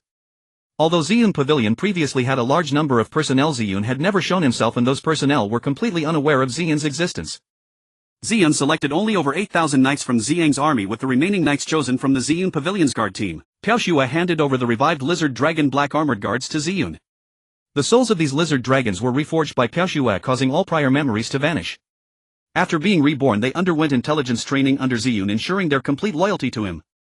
Ziyun closed the iron gate of the newly built moat city in the south as the base for the entire Lizard Dragon Heavy Cavalry. Shu Qi constructed several buildings according to Ziyun's requirements. After learning from Da Peng and Wolfing that Ziyun was Ziyang's son, Ziyang's generals were both astonished and eager to curry favor, allowing Ziyun to select troops and choose a base without any obstacles. After completing these tasks, a month had passed and Ziyang awaited news from Shiji at his residence. After returning to Lizard Dragon Island in confusion, Shiji greatly exaggerated Ziyang's power, claiming that Ziyang was virtually invincible, even stating that the entire Lizard Dragon clan could not defeat him alone. Originally, when Shishang saw Shiji return alone, not only did he lose 10,000 Shilong Black Armored Guards, but he also lost his precious son. He wanted to immediately kill Shiji. When Shiji stated that Shi Wu was merely captured, Shishang's fury subsided and he regained his composure. Upon hearing Shiji speak of Ziyang's power, a grave expression crossed his face as he understood that this decision would affect the safety of the entire clan. After Shiji explained that Ziyang demanded 500,000 members of the Shilong tribe, Shishang was utterly shocked, thinking to himself that this was clearly an intention to annihilate their clan. Infuriated, he began to rage in the room, throwing things around. The people around him were so frightened that they dared not even breathe loudly, fearful that the clan leader might direct his wrath towards them and they would lose their lives. Even Shiji did not dare to speak further. Shishang asked, aside from this, is there any other way to resolve the situation? Shiji analyzed, if our clan gives Ziyang 500,000 members, we will be on the verge of extermination. The key now is to possess strength. Even if Ziyang pursues our clan, we can still evade to other places. I believe Ziyang would not dare to recklessly attack other forces. As long as our clan remains strong, it is not impossible to regroup elsewhere. Shishang asked, do you mean our entire clan should migrate? She said, in the face of the 36 stratagems, retreat is the best option. Right now Ziyang can seize the entire Dijin kingdom at any moment. Once Ziyang takes Dijin, we will be facing enemies on two fronts, the Shenlong clan to the east and Ziyang to the north. Their close relationship significantly increases the likelihood of them teaming up to annihilate us. Shishang replied, escape. Where can we run? Once we leave our territory, we will no longer be able to gather a large amount of resources, and we will likely find ourselves with no way to survive. She said, Your Majesty, have you forgotten something? The demonic tribulation that occurs every 20,000 years is approaching. As long as we can withstand the demonic tribulation, Ziyang may no longer exist in this world. You know that the targets of the demonic tribulation over the years have been directed toward the Dijin kingdom. If it weren't for our alliance with the Shenlong clan and other forces to resist together, the area of the Death Forest would likely have already engulfed the entire territory of the Dijin kingdom. Shishang said, although we understand the demonic tribulation, does Ziyang not know about it? Will he give us the opportunity to wait for the demonic tribulation? She replied, precisely because of the demonic tribulation, Ziyang would not dare to act recklessly. We can persuade other forces to assist us. I believe Ziyang, in order to unite these forces to resist the demonic tribulation in the future, will give them face and temporarily ensure the safety of our clan. Shishang said, You want me to plead with those old geezers? Absolutely not. I would rather die in battle than seek their help. Besides, do you think those old geezers will easily lend a helping hand? We have offended them before, and it would be remarkable if they don't kick us when we are down. There's no way they will help us. We must rely on our own strength to resolve this matter. We should not hope to depend on others. She suggested, how about we retreat into our former sacred land, the Mist Marsh, to temporarily avoid the situation. Shishang replied, that is a last resort. It is not yet time for that. Moreover, the Mist Marsh is perpetually shrouded in thick fog and filled with toxic gas. While our clan can survive, their resources are scarce, making it unsuitable for long-term habitation. Otherwise our ancestors would not have come from the extreme west to occupy the territory of the Shenlong clan. She said, why don't we give those non-core clans to Ziyang? These clans do not usually align with us and often oppose His Majesty. It would be better to send them to Ziyang along with some treasures to preserve our core strength. Although we would lose some clansmen, it would not only reduce internal strife but also enhance our cohesion, thereby further increasing our power. Shishang thought for a moment and replied, this might be nothing more than our wishful thinking. How could those clans possibly agree? Besides, Ziyang wants the black armored guards who are our core clansmen. What if Ziyang is unwilling? Both sides pose problems. On another note, those clans are relatively small with only a few 100,000 members, while Ziyang requires 500,000, there's too great a discrepancy. She continued, as for those non-core clans, it will be up to His Majesty to decide. Even if they disagree, we can coerce them through their clan leaders. Surely they dare not refuse. Regarding Ziyang, do we not still possess the treasured black jade box obtained during the demonic tribulation? This treasure is of no use to us, and I believe Ziyang has never seen it. He would be interested in it. If that doesn't work, we can offer him the Ziyuan crown and then spread the word that Ziyang possesses this crown. Other forces would likely take action, leaving Ziyang too occupied to deal with us. We would conserve our strength and wait to reap the benefits like a fisherman waiting for a catch. Shishang remarked, the Ziyuan crown was obtained at great cost by our ancestors. I hope we can eventually unify the Ziyuan continent, as the Ziyuan crown serves as proof of that unity. In fact, the Ziyuan crown is not merely a symbol of unity, it also functions as a detector. When worn, it easily locates various mineral deposits, celestial crystals and demonic crystals. This functionality is its greatest value, but it is currently sealed and the Shilong clan lacks the ability to unlock this seal. Although the Shilong clan is physically strong, their magical power is limited, rendering them completely incapable of dealing with such seals. They can only gaze upon the treasures without being able to use them. Similar to the black jade box, they can only guess that it is a treasured item but do not know what it truly is. She said the Ziyuan crown is merely being lent to Ziyang for a time. If the various forces on the continent learn that Ziyang possesses the crown, they will undoubtedly take action against him. Even if Ziyang's power is formidable, he cannot withstand the united forces. We can manipulate events behind the scenes, inciting certain factions to trouble Ziyang. When Ziyang is exhausted, we will avenge today's humiliation. Shishang replied, while that sounds good, I am uncertain about what will happen in the future. She stated, Your Majesty, this is the best plan I can think of at the moment. Otherwise we will have no choice but to relocate the entire clan back to the Misty Marshes to take cover. Currently Ziyang is on the rise and our clan's morale is low. We cannot fight him again, or we may face the risk of annihilation. Shishang said, in that case call in a few elders from our core clans to discuss this together, and remember those from the non-core clans must not know. She quickly gathered the elders together. Shishang walked onto the throne with a grim face, saying nothing. Under Shi Shang's indication, Shiji recounted the events of the battle against Ziyang. The elders were shocked. They never expected that their pride, the Shilong Black Armored Guards, would be utterly defeated before Ziyang. In truth, they do not understand that it is precisely because of the treasures they sent to Ziyang that it enabled Ziyang to possess the strength to restrain the Shilong Black Armored Guards. Otherwise, at this moment Ziyang's forces would be in flight. The elders exchanged glances, unsure of what to say and even more uncertain of how to express their thoughts. Seeing the expressions of the elders, Shiji felt a surge of delight within. He understood that his previous words had already intimidated them, so he began to employ his wits to lead the elders onto his path. Shiji said, "We have been defeated, yet Ziyang threatens us to send 50,000 Shilong Black Armored Guards, or else our entire clan will be exterminated."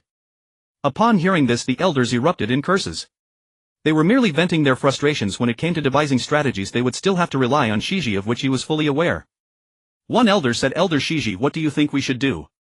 We can't really send 50,000 Shilong Black Armored Guards to the enemy. If we do so, our clan's demise is near." Shiji replied, "I have discussed with His Majesty for quite some time but couldn't come up with any good ideas. His Majesty has summoned you all here to thoroughly discuss how to handle this matter." This time Shiji intended to tantalize the elders, otherwise if he directly revealed the method he discussed with Shishing, the elders would outright reject it. He understood that although these elders lacked tactics, they were all stubborn traditionalists unwilling to change their ways of thinking. Seeing that Shiji had no viable ideas, one elder suggested, "Since Elder Shiji has no ideas, why don't we fight them? At worst we'll perish together. Even if we die, we will drag Ziyang down with us."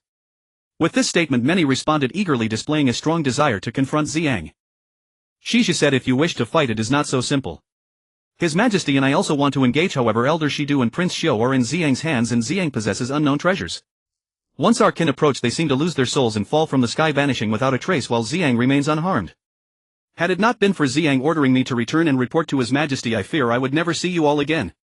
The elders were astonished and asked, "Could it be that Ziyang's treasures are truly that formidable?" Shiji responded, "Not just formidable but utterly invincible. His Majesty has gathered you all to discuss this precisely to prevent unnecessary sacrifices of our kin and to preserve our clan's strength."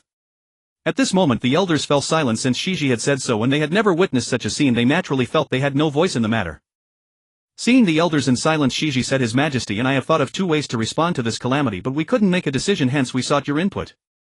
Upon hearing that there were solutions, the elders were delighted and asked, "What methods are those?" Shiji reiterated the methods he had discussed with Shisheng. The elders fell silent again. Returning to the Mist Marsh, they paid homage to their ancestors every year, aware of the harsh conditions of that place, and had never considered going back. Unexpectedly today they discussed relocating, which they were extremely reluctant to do. As for sending treasures to Ziyang, besides the Ziyuan crown, the black jade box was of no use to them at all. If the Ziyuan crown was indeed as Shiji described, they were willing to temporarily forego it. After all, life is paramount, and even more so the life of the entire clan. Using the Ziyuan crown to exchange for the survival of the entire clan, they felt that the Ziyuan crown had fulfilled its purpose, as it was merely a symbol in their hands. Unexpectedly, what these elders could not let go of were the more than 100,000 non-core clans. Originally Shiji was worried that they would be unable to part with the purple source crown, as he understood the significance of this crown in the hearts of the elders. With this crown there was hope to unify the entire continent, and even if they temporarily lost it, it would be hard for them to accept. However, the reality was different. The elders believed that although these non-core clans often opposed them, they understood that the main reason for these divisions was the unfairness within their own clan. The core clans occupied the better places and utilized the best resources. After growing strong, they often bullied these non-core clans. If such things happened to them, they would also resist. On the other hand, even though they were non-core clans, they were still members of the Shilong clan. If the entire clan faced danger, they would definitely set aside their differences temporarily and unite against the outside threat. Moreover, the Shilong clan had never had a precedent of throwing their own kin to be sacrificed when facing danger. If they did so, they would never find peace in their hearts for the rest of their lives. Seeing his suggestion met with strong opposition from the elders, Shiji was at a loss for what to do. After several rounds of negotiations, no effective result was achieved. As the deadline set by Ziyang approached, Shiji was anxious and couldn't find a way out, with the stubborn old-timers refusing to budge at all. Ziyang waited until the end of the month, but upon not seeing anyone from the Shilong clan arrive, he surmised that the clan had not yet been severely beaten, their pride still intact. He needed to further weaken their strength, exterminating tens of thousands more or even more before the Shilong clan would kneel and surrender and comply with his demands.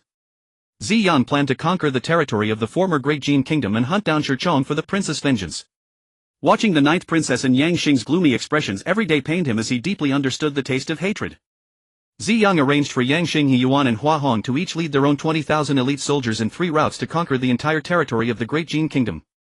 Zhu Qi was responsible for dispatching the remaining troops to garrison the captured cities while Zhuge Ma was tasked with arranging the relevant officials to take over the cities and pacify the populace. Upon hearing that Ziyang was about to dispatch troops, the ninth princess insisted on accompanying Yang Xing and wanted to take the central route since it would directly strike at the imperial capital of the Jin kingdom where Shi Chong was. Unfortunately, the ninth princess was unaware that Shi Chong was already dead. In fact, even those on Shi Chang's side did not know this, let alone those on Ziyang's side. It was likely that only the old general was aware of this matter, and to keep it a secret he had executed everyone around Shi Chong. The generals all understood the hatred in the ninth prince's heart and agreed with her. After Ziyang's army set out, Ziyun also wanted to lead his 10,000 Shilong heavy cavalry into battle, but he was stopped by Ziyang, who said, "You are to join me in exterminating the entire Shilong clan, not to fight against these mortal armies. Otherwise, how will you hone your abilities?" Upon hearing this, Ziyun was overjoyed and hurried off to prepare.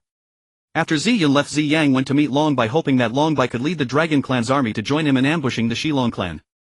Long Bai was thrilled upon hearing this. He had long sought revenge but had not found the opportunity. After seeing Ziyang display his might recently, he believed this battle was undoubtedly destined for victory. He left 500 dragon guards under Ziyang's command and hurried alone to the Dragon clan to muster the troops. To celebrate the achievement of Ziyun Tian's Purple Blood Emperor surpassing 10,000 clicks and daily clicks exceeding 1,000, an additional chapter was specially added to thank the vast number of supporters. Ziyang and Long Bai agreed to meet a month later at the junction of the South Sea, East Sea and the Great Jin Kingdom, and then they would launch an attack on the Shilong clan's Shilong Island. Upon learning that Ziyang had dispatched an elite force to attack Shi Chong, the elders of the Shilong clan felt a sense of relief in their hearts, believing that Ziyang would be too preoccupied to attend to them, wondering how long it would take to truly conquer Shi Chang's territory. However, this good fortune did not last long, as news from within the Shenlong clan revealed that the Dragon Prince Long Bai was leading 200,000 Shenlong guards towards the South Sea. A few days later, scouts reported that over 10,000 Shilong warriors clad in fiery red armor accompanied by human cultivators seemed to be stationed at the junction of the East Sea, South Sea and the Great Jin Kingdom. When this news reached him, Shiji was alarmed and hurriedly arranged for his family to hide in the misty marsh, preparing to flee himself as he understood the severity of Ziyang's might, realizing that this battle could cripple the Shilong clan, leaving them unable to reign supreme in the Ziyuan continent. Shisheng learned from the scouts that Shiji had already sent his family towards the misty marsh, infuriating him, yet he also understood that Shiji's concerns were not unfounded, otherwise he wouldn't have been in such a panic, already planning an escape route before Ziyang had even launched an attack. In fact, Shiji had long since prepared an escape route but only acted upon receiving the confirmed news of Ziyang's assault. After Ziyang arrived at the rendezvous point with Long Bai, it took another 2 days for Long Bai to bring his 200,000 Shenlong guards to the agreed location. Ziyang arranged for Ziyun to lend the unused Shilong protective armor to Long Bai's Shenlong guards. Although not all 200,000 could wear the precious armor, at least 95% of the forces would be covered. When Long Bai's army arrived, Shisheng felt a twinge of panic, a sensation he had never experienced before, especially as he was still puzzled about how Ziyang had turned his over 10,000 Shilong black armored guards into mounts for his soldiers. Meanwhile, Shisheng gathered over 500,000 Shilong black armored guards, preparing for a great battle against Ziyang. The elders were also gearing up, eager for the impending conflict. However, Shiji lamented, "Your Majesty, we cannot go to war. Should we engage, our entire clan will lose its place on this continent and we would only be able to retreat to the misty marsh to survive." Yet Shisheng felt no confidence. He had fought countless battles but had never felt such fear as he did today. Nevertheless, the clash between Ziyang and the Shilong clan was inevitable. Ziyang would not allow the Shilong clan to grow stronger and pose a threat to him, as he understood that showing mercy to the enemy was cruelty to oneself. As Ziyang led his troops deeper into the South Sea, he saw the expanse above darkened and overwhelming pressure from the Shilong clan enveloping the air, causing a sense of suffocation, particularly among the Shilong cavalry. However, their mounts shielded them from some of the pressure, otherwise those with weaker magical power might have perished on the spot. The South Sea was tumultuous, with dark clouds gathering and monstrous waves towering high one layer upon another, reaching towards the sky, filling the heart with waves of fear. At that moment, Long Bai waved his grand flag and the 200,000 Shenlong guards roared to the heavens. Instantly the pressure from the Shilong clan dissipated, the dark clouds parted and the monstrous waves receded, creating a facade of calm on the surface, yet beneath the depths turbulent currents swirled, a contest of might between the two dragon clans. Although the Lizard Dragon clan possesses immense physical strength, their magical prowess pales in comparison to that of the Divine Dragon clan. However, later on the Lizard Dragon clan practiced the poisonous Divine Demon technique, which is actually part of the Chaotic Spirit technique, thus acquiring the ability to spew poison. Coupled with their formidable physique, they overwhelmed the Divine Dragon clan and seized the South Sea from them. The competition between the two dragon clans was nearly evenly matched, and after a quarter of an hour the Lizard Dragon clan formed their formation, standing before the armies of Ziyang. Ziyang stood against the wind on the back of the Divine Thunder Roc, while Ziyun stood on the back of the Fire Phoenix, positioned to Ziyang's right, exuding an aura reminiscent of a war god. Long Bai transformed into a white divine dragon, standing to Ziyang's left. The chieftain of the Lizard Dragon clan, Shisheng, sat atop a dragon chariot with several elders standing on either side of him at the forefront of the formation. Shiji, trembling with fear, was also mingled among these elders, ready to flee at any moment. Shisheng called out, is Ziyang here? Ziyang replied, is it you Shisheng who is seated? Shisheng shouted, you should be guarding the Iron Gate Pass and protecting the city. Why have you brought an army to invade our territory? Don't you think that's excessive? Ziyang responded, seeing is believing. I've long heard of your arrogance, Shisheng, and your ruthlessness. Today I bear witness to it. You do not reflect on your own actions, yet you question my motives. Consider this: your elder Shidu at my Iron Gate Pass auction was prepared to unleash a massacre, and your elder Shiji sent troops to harass us while setting up the lizard dragon flag formation and creating soul poison traps. Additionally, your good son led 10,000 lizard dragon black armored guards to take advantage of my forces breaking through, intending to annihilate all the citizens of Iron Gate Pass. And you dare say I am excessive? I come today seeking justice from you. I believe your elder Shiji has conveyed my words to you. I see that the lizard dragon black armored guards you brought today number nearly 500,000. Leave them all behind and I will show mercy, allowing your clan to continue residing in this South Sea. Otherwise await your entire clan's annihilation. Shisheng, angered, said, if you want to destroy my entire clan, you'd best demonstrate your capabilities first. Let me see your strength before anything else. As soon as Shisheng finished speaking, a lizard dragon elder stepped forward to challenge. Ziyang thought to himself that someone was seeking their own death rather quickly. Ziyang took out the soul summoning banner and handed it to Ziyun, saying, this banner possesses the ability to attack souls. As long as you infuse your magical energy into it, the banner will attack the enemy according to your will and has area attack capabilities. Keep this banner for your own protection and try it out first. Ziyun was overjoyed upon hearing this. It was his first battle and he had never experienced the sensation of taking a life. Today he would finally test his skills. Ziyang naturally considered that Ziyun had already entered the Void Realm and should be capable of a single strike to intimidate the Lizard Dragon clan. Riding the Fire Phoenix, Ziyun charged towards the challenging Lizard Dragon elder, shouting loudly. With a wave of the soul summoning banner, the elder had yet to react before plummeting from the sky. With a casual wave, Ziyang made the Lizard Dragon elder vanish without a trace. At that moment, Shiji hurriedly told Shisheng that 10,000 Lizard Dragon black armored guards had similarly disappeared without a sound, which was terrifying beyond measure. Shisheng did not expect that Ziyang had not yet made a move and that such a small general by his side was already so formidable. He had no idea how powerful Ziyang truly was. The other warriors of the Lizard Dragon clan were also taken aback. They knew the power of the Lizard Elder who had gone to challenge one of the strongest in the entire clan, second only to Shisheng. They never expected that he would be eliminated in a single move, leaving them in sheer astonishment. At this moment, Shisheng and some elders regretted not heeding Shiji's advice. However, the two armies were already at odds and negotiating peace would be difficult. It seemed a battle was inevitable. Shisheng asked, what kind of sorcery did you use to kill my elder? Ziyang smiled and replied, I did not kill your elder, I merely sent him to another place to rest for a while. He was too noisy and I prefer tranquility. But do not worry, today I will send all of you to that place to rest as well. Once I am in a better mood, I will let you out just like them to become mounts for my Lizard Dragon heavy cavalry. Ziyang glanced at the Lizard Dragon heavy cavalry behind him. Shisheng was greatly alarmed, unsure of how to respond, his mind in turmoil. At that moment, Ziyang took out the formation that imprisoned Shiwu and Shidu, holding it in his hand, and said to Shiji, they once boasted arrogantly and insulted me. Today in front of you I will execute these two as a form of punishment. Ziyang summoned the poison infant spirit and said, good baby, today you can have a hearty meal. The poison infant spirit saw so many lizard dragons which to her eyes was a grand feast, and she couldn't wait any longer. Ziyang said, hold on, let's deal with this Shidu elder first. As soon as Shidu was released, he shouted for help, but his soul was immediately absorbed by the poison infant spirit and his body was collected by Ziyang into the Wishful Space. Seeing that Ziyang was serious, Shisheng hurriedly said, stop. What do you need for my son to be released? Ziyang replied, what conditions?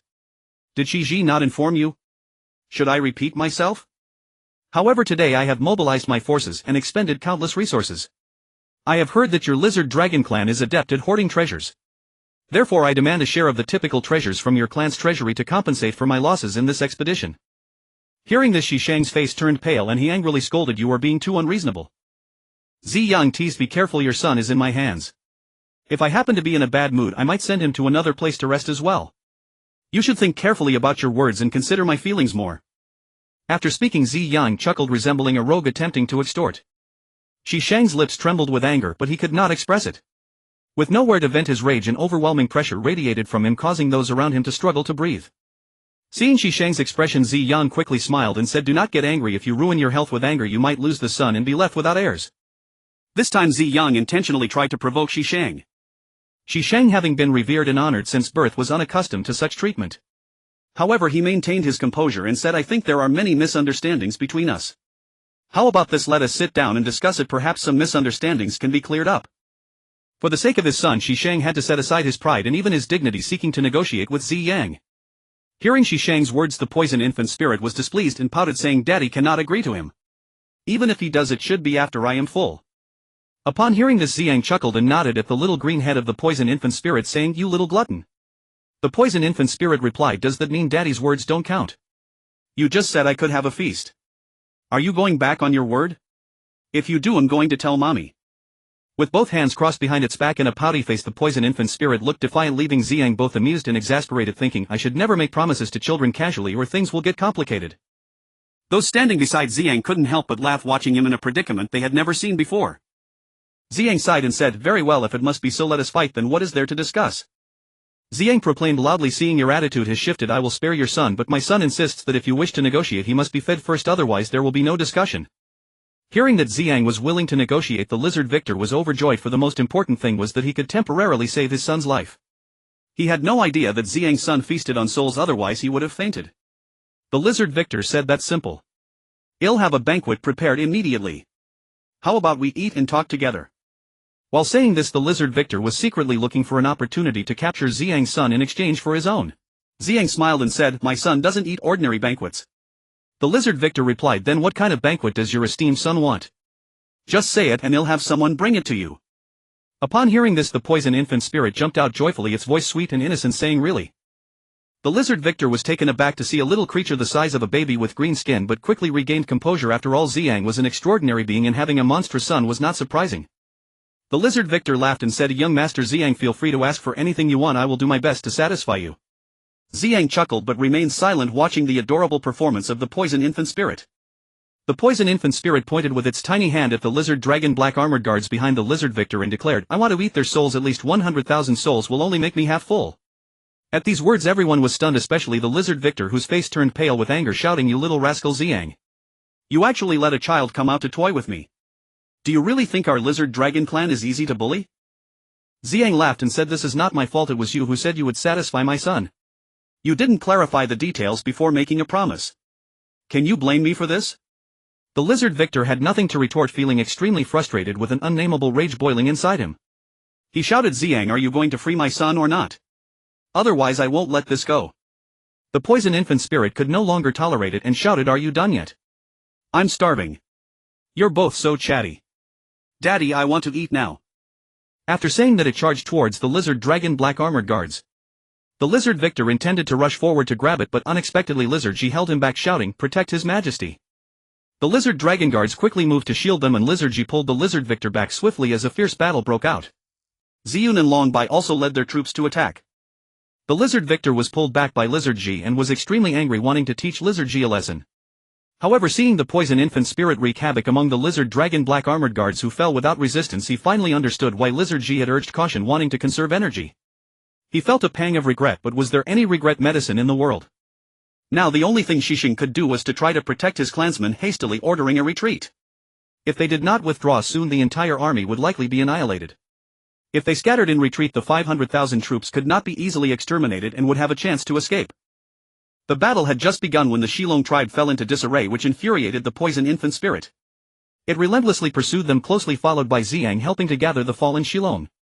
Fortunately, the Shilong tribe had retreated, otherwise all 500,000 troops would have likely been trapped here. This war was simply a foregone conclusion. Leading the troops of Ziyun, Ziyang pursued the poison infant spirit all the way to Shilong Island. Shishang did not return to Shilong Island, but under the guidance of Shiji led the remnants of his defeated army towards the Misty Marsh. Ziyang along with the poison infant spirit managed to kill over 100,000 enemies, while the remaining Shilong black armored guards scattered in all directions to flee. The poison infant spirit was extremely frustrated, continuing the relentless chase. One Shilong elder foolishly led thousands of remnants straight to Shilong Island, a clearly brainless move. There were still large numbers of troops on Shilong Island.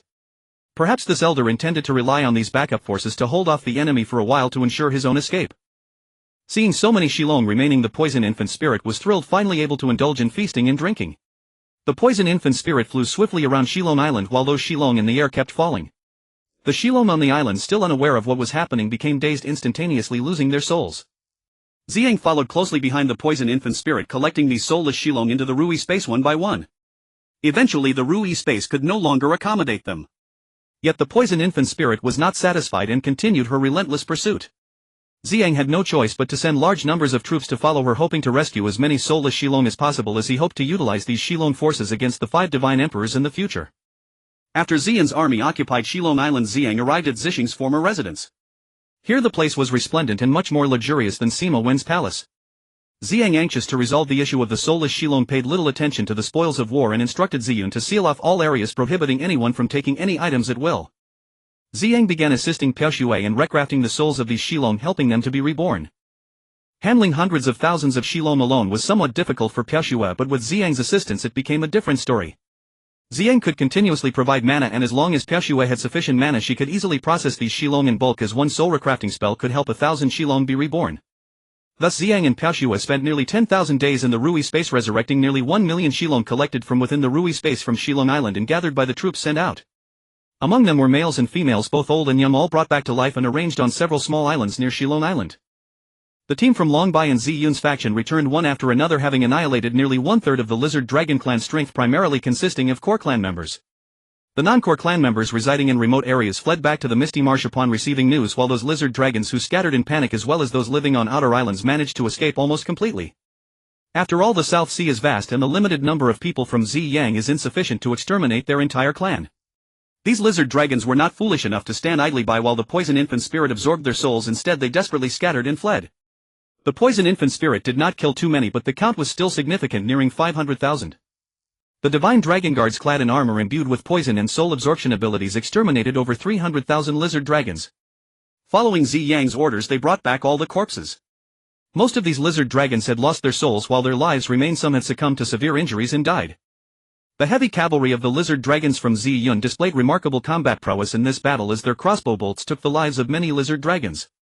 Although a single arrow may not kill a lizard dragon, the Qiyan crossbow bolts possessed poison and soul absorption functions, ensuring that any hit would be fatal for the lizard dragon. These heavy cavalry lizard dragons also eliminated over 300,000 and returned with the corpses, their situation similar to that of the divine dragon guards, with even fewer actual fatalities. After Ziyang and Piao Shui revived over 1 million lizard dragons, they meticulously examined the remaining ones and confirmed the dead before storing them in the spatial ring. Although Ziyang's spatial ring was not as vast as the Wishful Space, there was no issue fitting up to 100,000 lizard dragons stacked together. Of course, Ziyang also discovered over 10,000 severely injured ones, reviving them with the life liquid and reconstructing their souls. With Long Bai's assistance, Ziyang reclaimed the entire South Sea while the remaining lizard dragons fled into the Misty Marsh. Ziyang decided not to pursue as he had more pressing matters to attend to, not in a hurry. Ziyang wrote a letter and sent a lizard dragon to deliver it to Zhu Qi, instructing him to expand the original Iron Gate of the southern city tenfold for accommodating the future lizard dragon army. Ziyang and Long Bai discussed giving half of the lizard dragon territory near the East Sea to the Divine Dragon clan while retaining the other half for the Reborn lizard dragon clan. They also tasked Ziyun with selecting more lizard dragons to gather a force of 500,000 all at or above the Golden Core stage. However, Ziyun could only select 200,000 before running out of options, as the rest were mostly at the Foundation establishment level. Ziyang then refined 300,000 golden core pills and handed them to Ziyun, intending for him to distribute them among the lizard dragons and also train lizard dragon knights. Ziyun was overjoyed to receive these 300,000 golden core pills, as he had never possessed such a quantity of pills before. Not even the Ziyun pavilion, which was wealthy enough to rival nations, had such a stock. After acquiring the pills, Ziyun began to assemble his own lizard dragon heavy cavalry accompanied by the Dapeng and Fire Phoenix. The poison infant spirit devoured the souls of 50,000 lizard dragons and absorbed over 60,000 more through its weapon's spiritual sense, becoming so plump that it could hardly move, resembling a small meatball, and naturally returned to the Wishful Space to refine this energy. The spirit of the Haotian furnace of Ziyang now comprises two entities, the fire infant spirit and the poison infant spirit. Although they appear as two separate beings, their energies are interconnected. Their vessel is the Haotian furnace itself, which is formed from spiritual energy. The fire infant spirit and the poison infant spirit have been refined into the furnace, becoming one with it. The energy absorbed by the poison infant spirit is essentially the energy that the Haotian furnace absorbs. Rather than saying that the poison infant spirit refines energy, it is more accurate to say that the Haotian furnace refines the energy. Originally as an object, the Haotian furnace could not refine energy by itself. However, it has awakened its intelligence, possessing not only the wisdom of the fire infant spirit but also that of the poison infant spirit, thus no longer requiring Ziyang's assistance to refine. Whether it is the refinement by the poison infant spirit or the fire infant spirit, the energy will first be absorbed by the Haotian furnace. Once the Haotian furnace reaches its limit, it will then distribute the energy equally between its two spirits. Theoretically, for the Haotian furnace to continuously enhance its refining abilities, Ziyang would need to input spiritual power to strengthen the furnace's capability. With the poison infant spirit absorbing soul power, Ziyang no longer needs to input his own spiritual power. He can simply let the poison infant spirit assist in this process. After handling some trivial matters, Ziyang was in good spirits and recalled the treasure of the Lizard Dragon clan. Accompanied by Piaoshui and Long Bai, he wished to take a good look at the treasures of the Lizard Dragon clan. Ziyang commanded the guarding soldiers to open the treasure vault of the Lizard Dragon clan. As soon as the door opened, a dazzling array of jewels spilled forth from the crevice. Ziyang and the others were naturally overjoyed, pushing the door open. Ziyang could hardly believe his eyes. It was a world of jewels with treasures scattered everywhere. The floor itself was inlaid with jewels, not to mention the walls and ceiling. Even Long Bai widened his eyes in amazement, while Piaoshui with a look of envy remarked how wonderful it would be to live here. Ziyang and Long Bai both laughed. Piaoshui felt she had lost composure, her face flushing red. Ziyang said, "It's not difficult to achieve. If you want it, we'll just move here." Piaoshui replied, "Brother Long Bai has contributed significantly in this battle, so let him take first pick and we will take whatever is left." Ziyang glanced at Piaoshui, thinking to himself how deserving she was of praise and that she was indeed his wise partner. Long Bai hurriedly said, "Sister-in-law, please don't be polite. The East Sea also has many jewels. These treasures mean nothing to our dragon clan. If you like them, please take them. Besides, elder brother has already compensated us generously, giving us half of the South Sea territory, which even our ancestors would have never dared to dream of. How could we take more? Furthermore, we have not expended much effort. If it were not for elder brother, we could not have defeated the Lizard Dragon clan. He not only avenged us but also allocated territory to us. We are already immensely grateful. If we were to seek more treasures, we would have no face to meet elder brother again. I came this time specifically to help him find a supreme treasure of the Lizard Dragon clan, the Purple Source Crown." "The Supreme Purple Source Crown?" Ziyang asked in confusion. Long Bai replied, "Yes, this supreme treasure was once the crown of the Purple Source Emperor who unified this continent. Whoever possesses this treasure will be recognized as the ruler of the entire Purple Source continent, capable of commanding it all." Ziyang said, "No wonder the Lizard Dragon clan aided Shirchong in attacking the Great Jin kingdom while other factions dared not intervene. It turns out the Lizard Dragon clan possesses this Purple Source Crown." Ziyang asked, "Is this Purple Source Crown really that powerful, capable of commanding the world?" In response to the request of reader Ing Xinsu, a bonus chapter is added today. I am a part-time writer and my typing speed is slow, so the updates have lagged a bit. I hope all readers will not mind. Once my typing speed improves, I will work harder to write more. Long Bai said the Purple Source Crown is a symbol of the Emperor of the Purple Source Continent. Its primary purpose is symbolic, and as for any special functions, no one knows yet. Moreover, the Purple Source Emperor is inherently mysterious. The world is completely unaware of his existence. Only the various factions on the continent know of him, and thus the function of the crown he forged is known to very few. However, it has been passed down to this day as merely a symbol of an emperor." Ziyang nodded and said, "Perhaps it is just a symbol. In any case, let us search carefully to see what it truly looks like." Ziyang and the others began to search around, and it was Piaoshui with her keen eyes who quickly found a mechanism. On the wall opposite the treasury door there was a lizard dragon made of jewels embedded in the wall, lifelike, with its two eyes being red pearls the size of fists, evoking a sense of blood rushing to one's head. Those two eyes were the mechanism. Piaoshui gently pressed one and the entire lizard dragon painting shifted to the right, revealing a hidden door. Inside that hidden door were several luminous pearls emitting a faint glow, creating a hazy feeling. Ziyang and the others walked in to see rows of red sandalwood shelves filled with all kinds of treasures. There were precious armors, divine weapons, and various other treasures. However, Ziyang looked down on these treasures as they were mostly mid-grade artifacts. Ziyang was capable of refining these treasures himself, so why would he need them? Yet these treasures were among the finest in the mundane world. Long Bai gazed at these treasures, his eyes wide and drooling, for although Ziyang looked down on them, Long Bai considered them priceless. Piaoshui, noticing Long Bai's expression, tugged at Ziyang's sleeve and glanced at Long Bai.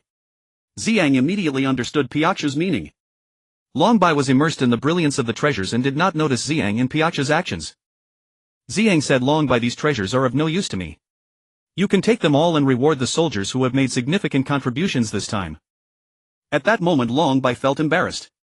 He wanted to accept them, but he had just said he would no longer take anything. If he changed his mind now, wouldn't it make him seem untrustworthy? Long Bai fell silent. Piaoshui said, "Long Bai, my dear brother, you haven't spent much time with your elder brother yet, so you may not understand his personality very well. He is straightforward and speaks his mind without beating around the bush. If he offers it to you, then take it.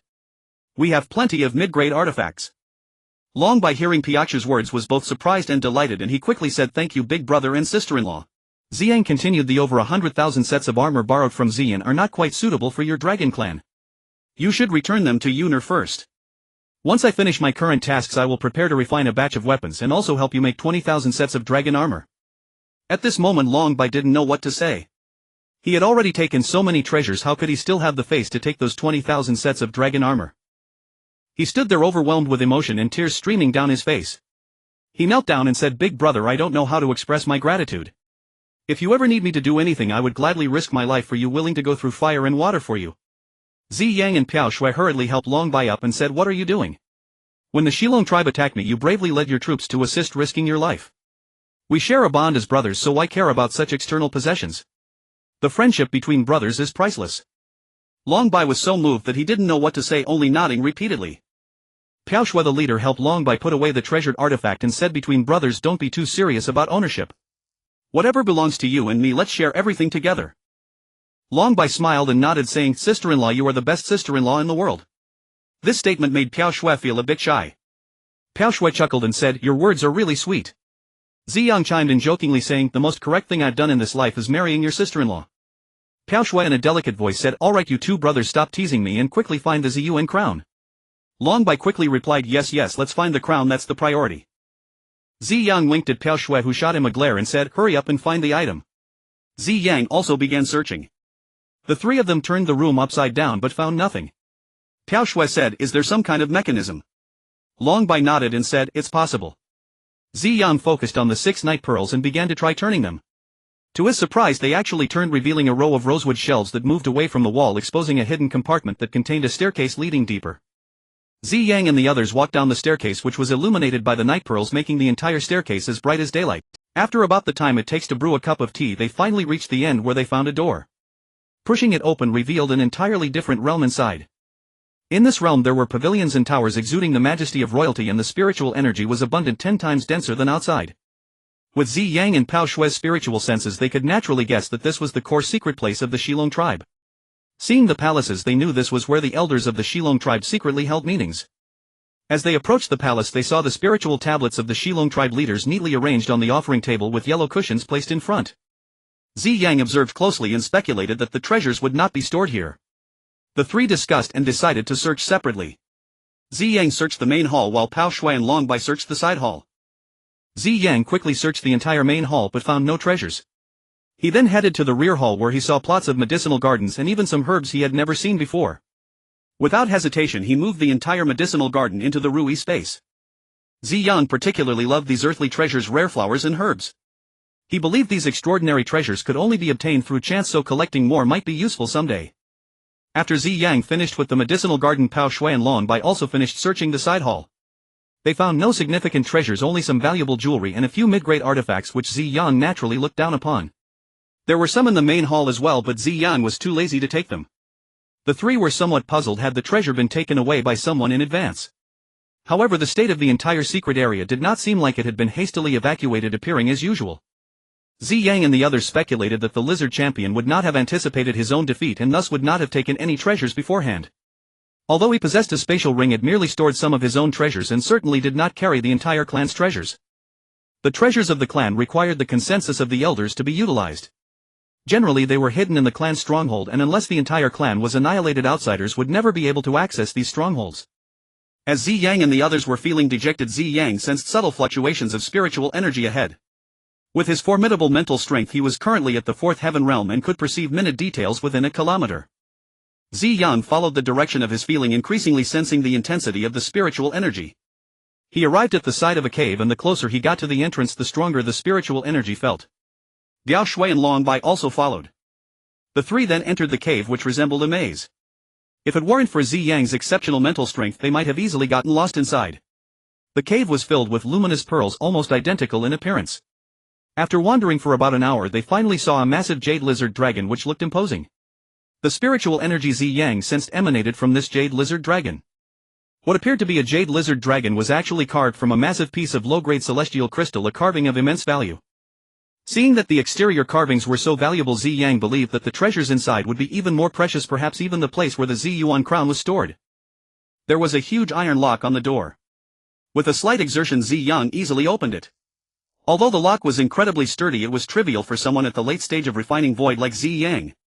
As Ziyang and his companions pushed the door open, they were greeted by the sight of hundreds of luminous pearls embedded around dozens of treasures, creating an extraordinarily dazzling impression. At the center lay the Ziyang crown, which appeared quite ordinary, constructed from purple gold jewels, excellent celestial crystals and some unknown materials. Ziyang could not sense any special qualities about it and found it to be merely a low-grade artifact, leaving him somewhat disappointed. Ziyang gazed at a black jade box beside him, sensing that the fluctuations of spiritual power from this box were quite similar to those from the wooden box containing the soul-nurturing wood. This piqued his interest greatly and he held it in his hands, inspecting it carefully. There were several other treasures, one of which was the dragon horn from the dragon clan, a relic left behind by the greatest dragon king of the clan after his death. Its hardness surpassed that of a high-grade artifact. However, Ziyang noted its medicinal value for the dragon clan. This horn was a symbol of their past kings, unfortunately seized by the lizard clan, and they had yet to retrieve it, which was a source of shame for the dragon clan. Upon seeing the dragon horn, Longbei grasped it in his hands, touching it repeatedly, reluctant to let it go. Ziyang, noticing Longbei's expression, remarked, "This should be a treasure of your clan, right?" Longbei solemnly recounted the origins of the dragon horn, and Ziyang urged him to take it back to his clan. Longbei did not hesitate, carefully placing the dragon horn into a very precious box. Ziyang obtained the black jade box he desired and paid no further attention to other treasures, while Piaoshui collected the Ziyang crown and other treasures, even gathering the night pearls before leaving. Such beads were of little importance to Ziyang and the others, but Piaoshui cherished them greatly. As Ziyang and the others retraced their steps, he stored the lizard dragon carving into the Rui space. Piaoshui was even more ruthless, taking not only all visible pearls but also those embedded in the walls within the stone cave, on the stairs, and even the ones functioning as mechanisms, leaving none behind. On their way back, Ziyang and the others accidentally discovered a storeroom filled with numerous spiritual herbs and precious mineral resources, which not only had a wide variety but also an impressive quantity. This was the entire treasury of many generations of the lizard dragon clan. Moreover, several million pounds of purple gold were also taken by Ziyang, who was in dire need of money at the moment. This purple gold could alleviate his urgent financial situation. After exiting, Longbei said to Ziyang, "Big brother, it's best not to speak of your acquisition of the Ziyang crown, lest other forces target you. The Ziyang crown is a treasure coveted by many factions on the continent, so you must be cautious." Upon hearing Longbei's words, Ziyang began to pay attention to the crown, but after a lengthy study he found nothing and decided to entrust its management to Piaoshui. He then began to study the black jade box. After acquiring the divine dragon horn, Longbei led his men back to the East Sea. Before leaving, he handed over more than 800,000 pieces of armor to Ziyang, though the divine dragon guards were reluctant to part with them, as they knew the armor they wore was a middle-grade artifact and had performed outstandingly in battles against the lizard dragon clan, greatly contributing to their self-defense. After bidding farewell to Ziyang and the others, Ziyang entered the Rui space to thoroughly study the black jade box, while also preparing to forge 300,000 sets of lizard dragon heavy cavalry armor for Ziyang and the promised 200,000 pieces of divine dragon blaze battle armor for Longbei. Ziyang spent over 10,000 years in the Rui space, finally completing all the forging. Moreover, the poison infant spirit, upon refining its soul power in the fire infant spirit, saw a significant increase in strength, reaching the refining void realm. Ziyang handed these armors to Ziyun and wrote a letter for Longbei to come collect the divine dragon blaze battle armor. After completing all this, Ziyang began to study the black jade box.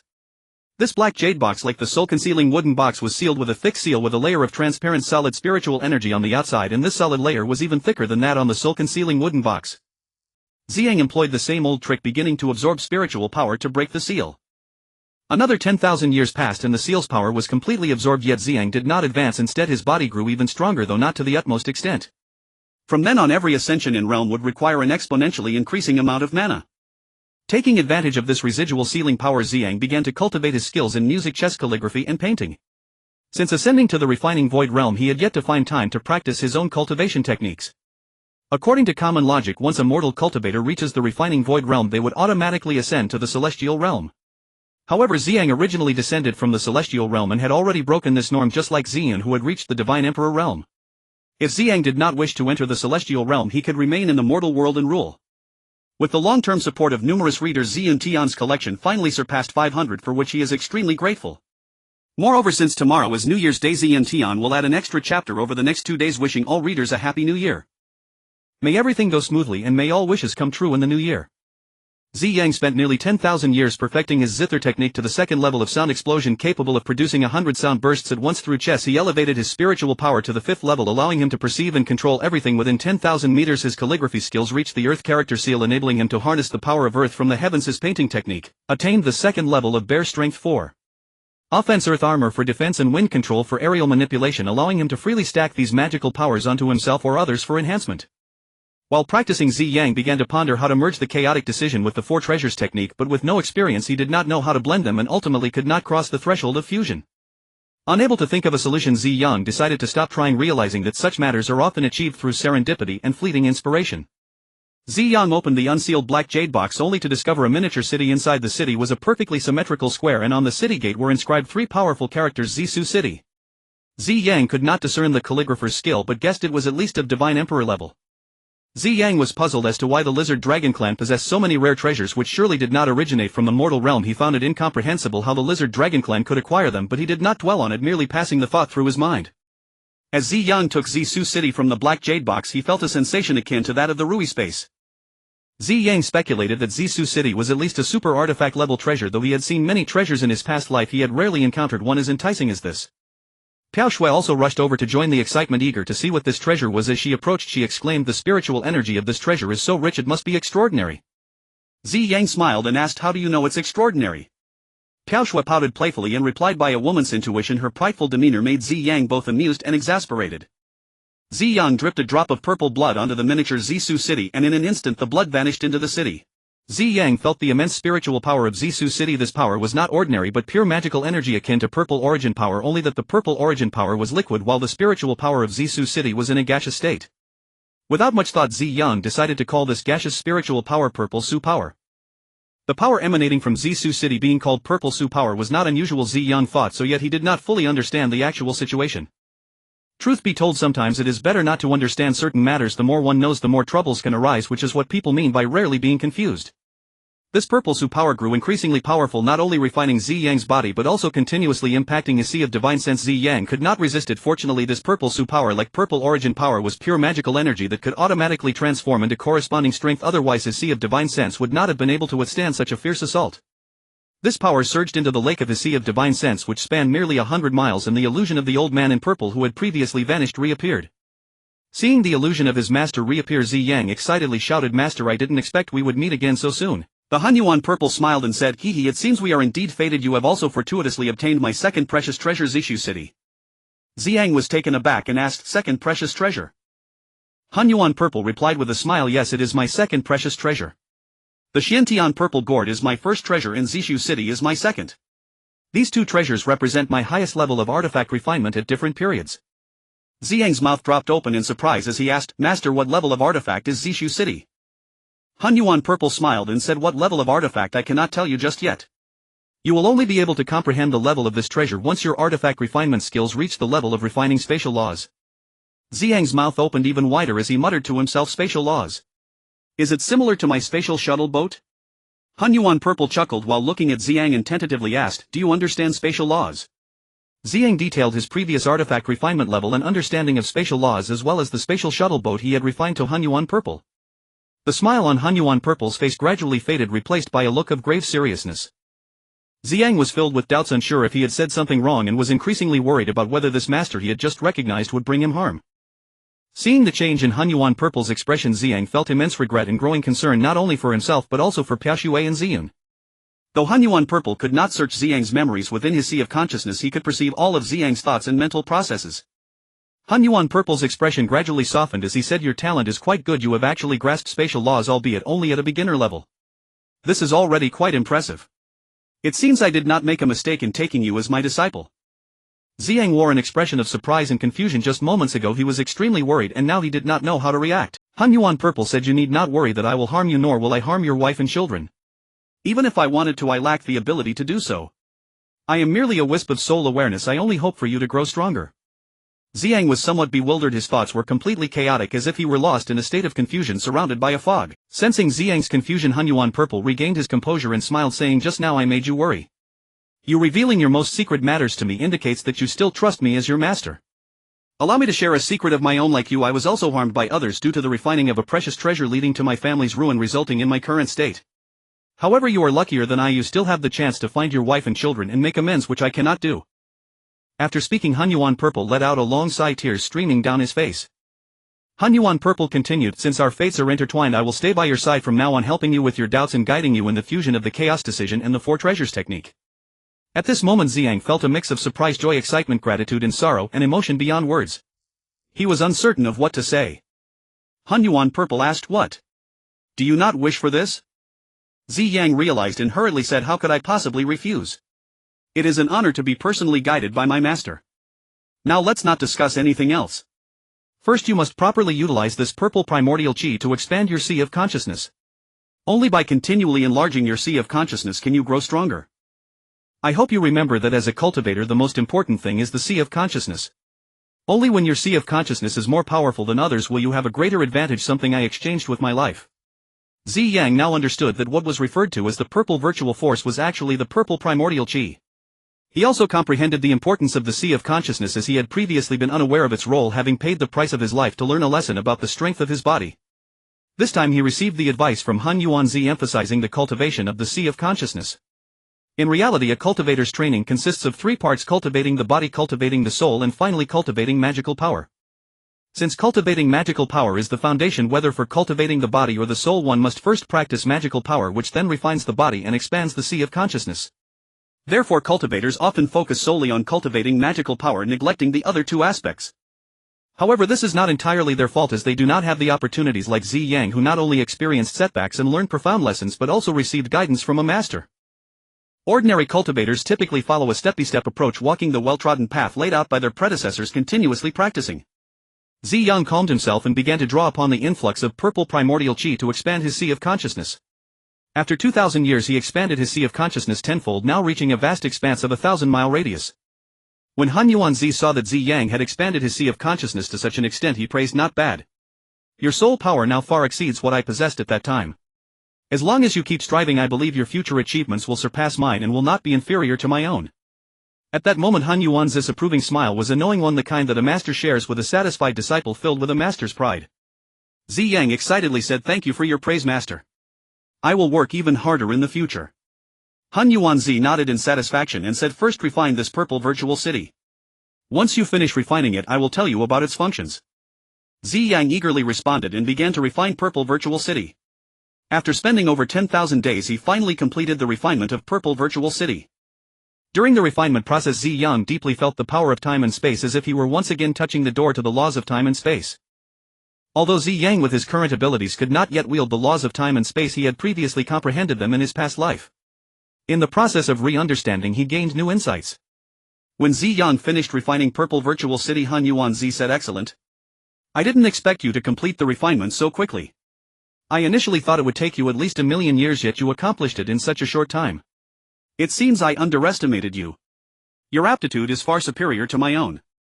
I once believed there was no one with better aptitude than me in this world, but I now realize I was wrong thousands of billions of years ago, and I am wrong again today." Ziyang, puzzled, asked, "Thousands of billions of years ago?" Han Yuanzi came back to his senses and said, "All right, let the past be the past. From today onwards I shall start anew."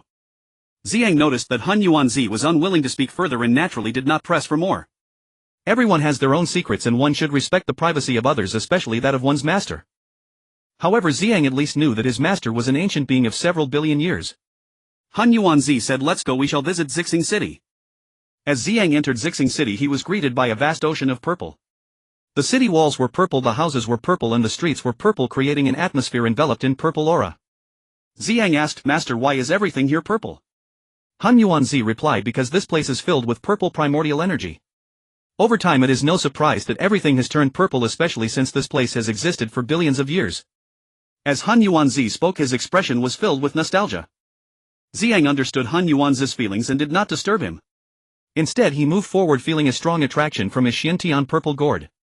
He followed this pull and soon arrived in front of a palace where he saw the 3 powerful characters Han Yuandian. Upon entering the hall Ziyang was greeted by a brilliance of purple light. In the center of the grand hall there was an old man in immortal robes. Ziyang inquired, "Who is this old man?" Han Yuanzi replied, "This is what I looked like in the past. If I hadn't seen this painting I might have forgotten what I actually looked like."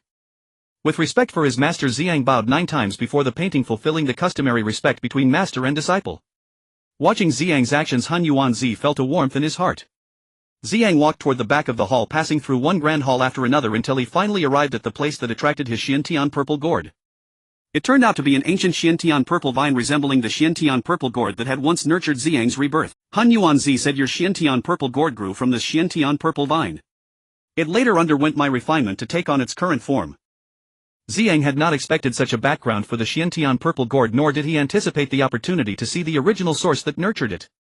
Han Yuanzi continued. The abundance of purple primordial energy in Zixing City is due to the Xiantian purple vine. This Xiantian purple vine can absorb the spiritual power of heaven and earth, transforming it into purple primordial energy.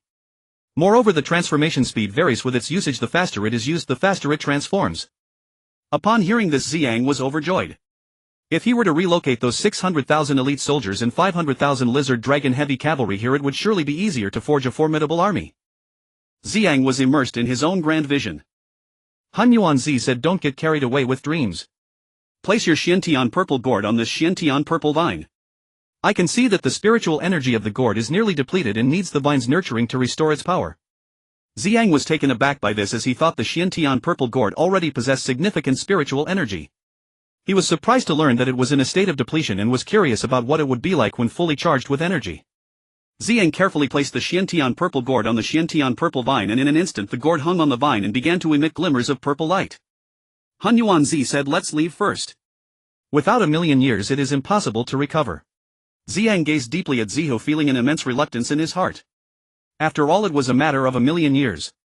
Even if placed in the Rui space, it would take 1,000 years to use it again. Han Yuanzi said, "We need to go to the Bayou Palace at the back to find a soul ring. I can only rely on the soul ring to exit your sea of divine sense and preserve my soul." Ziyang walked towards the Bayou Palace at the back. Not to mention how elegant and dignified the Bayou Palace was. Even the small bridge and flowing water seemed to possess a soul power, bringing a refreshing feeling. Following Han Yuanzi's guidance, Ziyang quickly found the soul ring stored in a purple jade box. He saw a wisp of purple smoke wrapping around the soul ring, which vanished in the blink of an eye. After that, Han Yuanzi said, "You just need to drip a drop of blood to refine this ring. Once you wear it, we can meet frequently from now on." Ziyang was extremely excited and dripped a drop of purple blood, starting the refining process. After 10,000 days the refining was complete, allowing him to easily communicate with Han Yuanzi through the soul connection.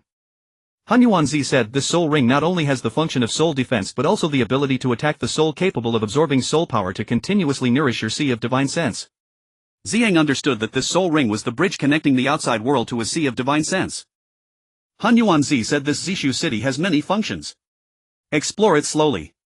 I am tired and will rest for now. Only come to me for important matters, do not bother me with trivial issues. You must learn to handle problems yourself, as it will benefit you." Ziyang nodded, seemingly agreeing well on the surface and acting obediently, but felt somewhat uncomfortable inside, thinking, "When you weren't here I handled everything myself." In truth, people are like this. When there is no one to help, they must do everything themselves. When help is available, laziness sets in. Han Yuanzi was afraid that Ziyang would develop such laziness, which was why he said that.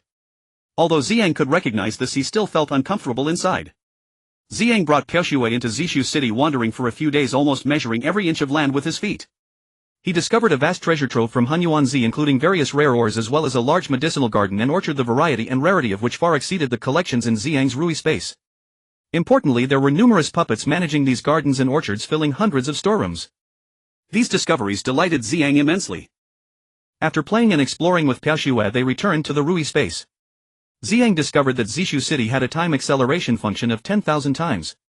Upon arriving at the Lizard Dragon Island, he found that the time acceleration function between the Rui space and Zishu city could actually overlap, allowing for a staggering acceleration of 10 million times. This function thrilled Ziyang. If so, wouldn't he be able to obtain the Xiantian purple gourd again in about a year? Ziyang was so happy that he couldn't close his mouth, and Piaoshui was also glad for him. Among this harvest, the most important gain was the Zishu city within the Black Jade Box. Ziyang had resided on Lizard Dragon Island for some time, enjoying the scenery of the South Sea and spending moments of romance with Piaoshui, transforming Xishang's original palace into his South Sea residence. Ziyang and Piaoshui discussed that if they ever grew tired of staying at Taimengguan, they would come to the South Sea for a vacation to relax, as one must learn to enjoy life, otherwise what was the point of Ziyang earning so much money? Through the cultivation of the Golden Core, Ziyun had raised 500,000 Lizard Dragon heavy cavalry who were absolutely loyal to him, with nearly every cavalryman being at the peak of the Golden Core realm. Since Ziyang led the army and allied with the Divine Dragon Clan to defeat the Lizard Dragon Clan, seizing the entire South Sea and forcing the remnants of the Lizard Dragon Clan into the Mist Marsh, the entire Ziyuan continent was shocked. This was an unprecedented achievement. Although they had not witnessed how Ziyang achieved victory, the news from the Divine Dragon Clan painted him as an invincible deity. In reality, Ziyang was indeed invincible at this moment. The Dragon Bai accepted half of the territory of the South Sea given by Ziyang and happily took away the 200,000 sets of Divine Dragon blazing armor that Ziyang had crafted for him, busying himself with his own affairs. Xishang led his defeated troops retreating back to the Mist Marsh under the guidance of Shiji. He was filled with regret, lamenting not having listened to Shiji, and the few elders who had narrowly escaped also felt deep remorse. Now the entire lizard dragon clan was engulfed in sorrow, unable to comprehend how such a powerful force on the Ziyuan continent could lose everything in a single day, including their own territory. Shiji did not share in the sorrow of others, as he had already anticipated the outcome and had prepared in advance, safely withdrawing his clansmen back to the Mist Marsh with hardly any losses to his own assets. Currently Shiji was the pillar of the lizard dragon clan, managing the daily needs of the entire clan and beginning to allocate land and defense works in the Mist Marsh, fearing that Ziyang would lead his army to conquer again. After resting for a while, Ziyang and Pao Shui arranged for the remaining 50,000 lizard dragon clansmen and then led Ziyun's 500,000 lizard dragon heavy cavalry back to Taimenguan. Zhu Qi had expanded the moat city of the southern city of Taimenguan according to Ziyang's requirements and established luxurious barracks awaiting the stationing of Ziyun's lizard dragon heavy cavalry. The lizard dragons were mostly at the golden core stage, able to transform into human forms, only reverting to their dragon forms during battle. With Zhu Qi's help, Ziyun quickly settled the 50,000 lizard dragons and 50,000 lizard dragon knights. Ziyang entrusted the confiscated purple gold to Zhuge Mao for safekeeping. At this moment Zhuge Mao was worried about finances. Although Ziyun Pavilion had countless treasures, he could not mobilize a single coin without Pao Shui's orders. With this batch of purple gold, Zhuge Mao was greatly relieved and he couldn't help but jump with excitement. Ziyang's army attacked Shichong with unstoppable momentum, and the results of their campaign were evident. The news of Shichang's death had long spread. The old general surrendered to Yanxing, leading to the princess annihilating Shichang's 9 clans, especially Shirba, who had once bullied the 9th palace master, being torn apart by the 9th princess. Ziyang's supplies were abundant. He transferred 6 billion stones of grain from the Rui space to Zhuge Mao, comforting the people who had lost their homes in the war, and completely abolished slavery. From then on there would be no slaves on the lands under Ziyang's jurisdiction, nor would any foreigners be allowed to trade in slaves within his territory. When Ziyang returned to Iron Gate Pass, his grand army had already reclaimed the entire territory of the Great Jin Kingdom. Ziyang instructed the 600,000 elite soldiers to return to Iron Gate Pass, while the rest of the troops were stationed in various counties, especially at the border with the Holy Lan Empire, where heavy forces were deployed. Once everything was arranged, the entire nation settled down once more. Ziyang distributed a large amount of military pay to the soldiers who had gone to war and provided seeds and some living subsidies to the citizens nationwide to help them rebuild their homes. The entire nation began to develop towards a positive state as bandits and mountain thieves laid down their arms under Ziyang's amnesty and started a pastoral life. When Ziyang received these uplifting news, his spirit soared. Zhuge Mao, Yanxing, He Yuan and other generals jointly requested Ziyang to ascend to the throne. Ziyang did not shy away from the matter of becoming emperor. Besides, there was nothing to be shy about, nor did he employ any push and pull or pretense, but rather he agreed very straightforwardly and asked Zhuge Mao to arrange this matter. Zhuge Mao was naturally extremely delighted to receive this task. The 9th princess felt no sense of imbalance in her heart after all the Great Jin had perished. Ziyang not only saved her but also avenged her, truly showing his benevolence, and she felt content. Her mood was much happier than before. Zhuge Mao sent invitations to various countries hoping they would attend Ziyang's enthronement ceremony, and began arranging manpower to prepare for the ceremony and the construction of the palace. Even the fastest arrangements would take at least a year, especially for the more remote countries, which would require at least 6 months to arrive. Ziyang was not in a hurry about this matter and discussed with the generals the name of the country and the capital. Although some generals hoped to build the capital on the original capital of the Great Jin Kingdom, Ziyang vetoed this. His ambitions extended beyond this region. He aimed for the entire continent. Although Ziyang did not say it, clever individuals like Zhuge Mao could not fail to notice it and suggested building the capital at Iron Gate Pass. However, the name Iron Gate Pass sounded too petty and unworthy. Therefore Zhuge Mao proposed a more elegant and grand name, Moon-Catching City. Once this name was proposed, everyone agreed, and even Ziyang found it agreeable. Originally Ziyang wanted to change Iron Gate Pass to Zishu City, but after hearing Zhuge Mao's suggestion he dismissed that idea and firmly decided to name it Moon-Catching City. As for the name of the country, the opinions of the crowd varied, and Ziyang had not thought of a good name either. After discussing it a few times with Pao Shui, they still could not come up with a suitable title. After several debates without results, Ziyang did not want to harm the harmony among the people over this matter, so he said, "Stop arguing, let's call it the Ziwei Empire." Everyone looked at each other in surprise, as they could never have imagined that Ziyang would choose such a name as the title of the empire. However, this was understandable. Ziyang reminisced about his happy times in the Ziwei Star domain and chose this name. But how could these mortals know the significance of this name? Only Da Peng and Huofeng were aware of it.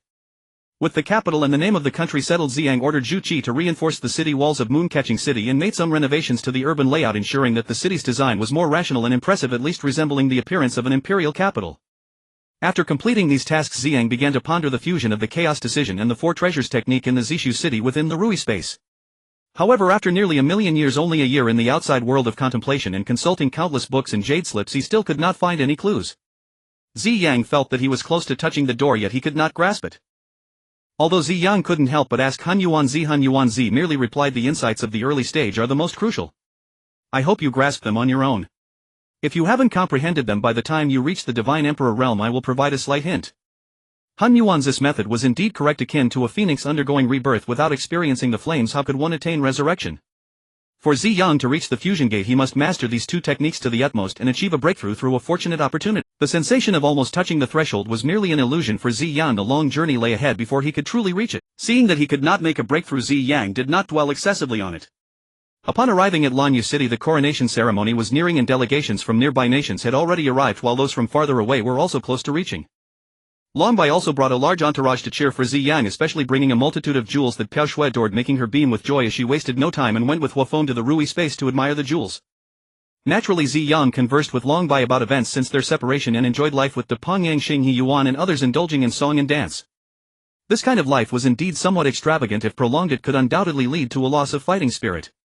Ziyang only occasionally indulged with his few brothers and loyal generals, and with the many performance troops brought by the envoys from various nations, he also had to show some respect to these foreign emissaries.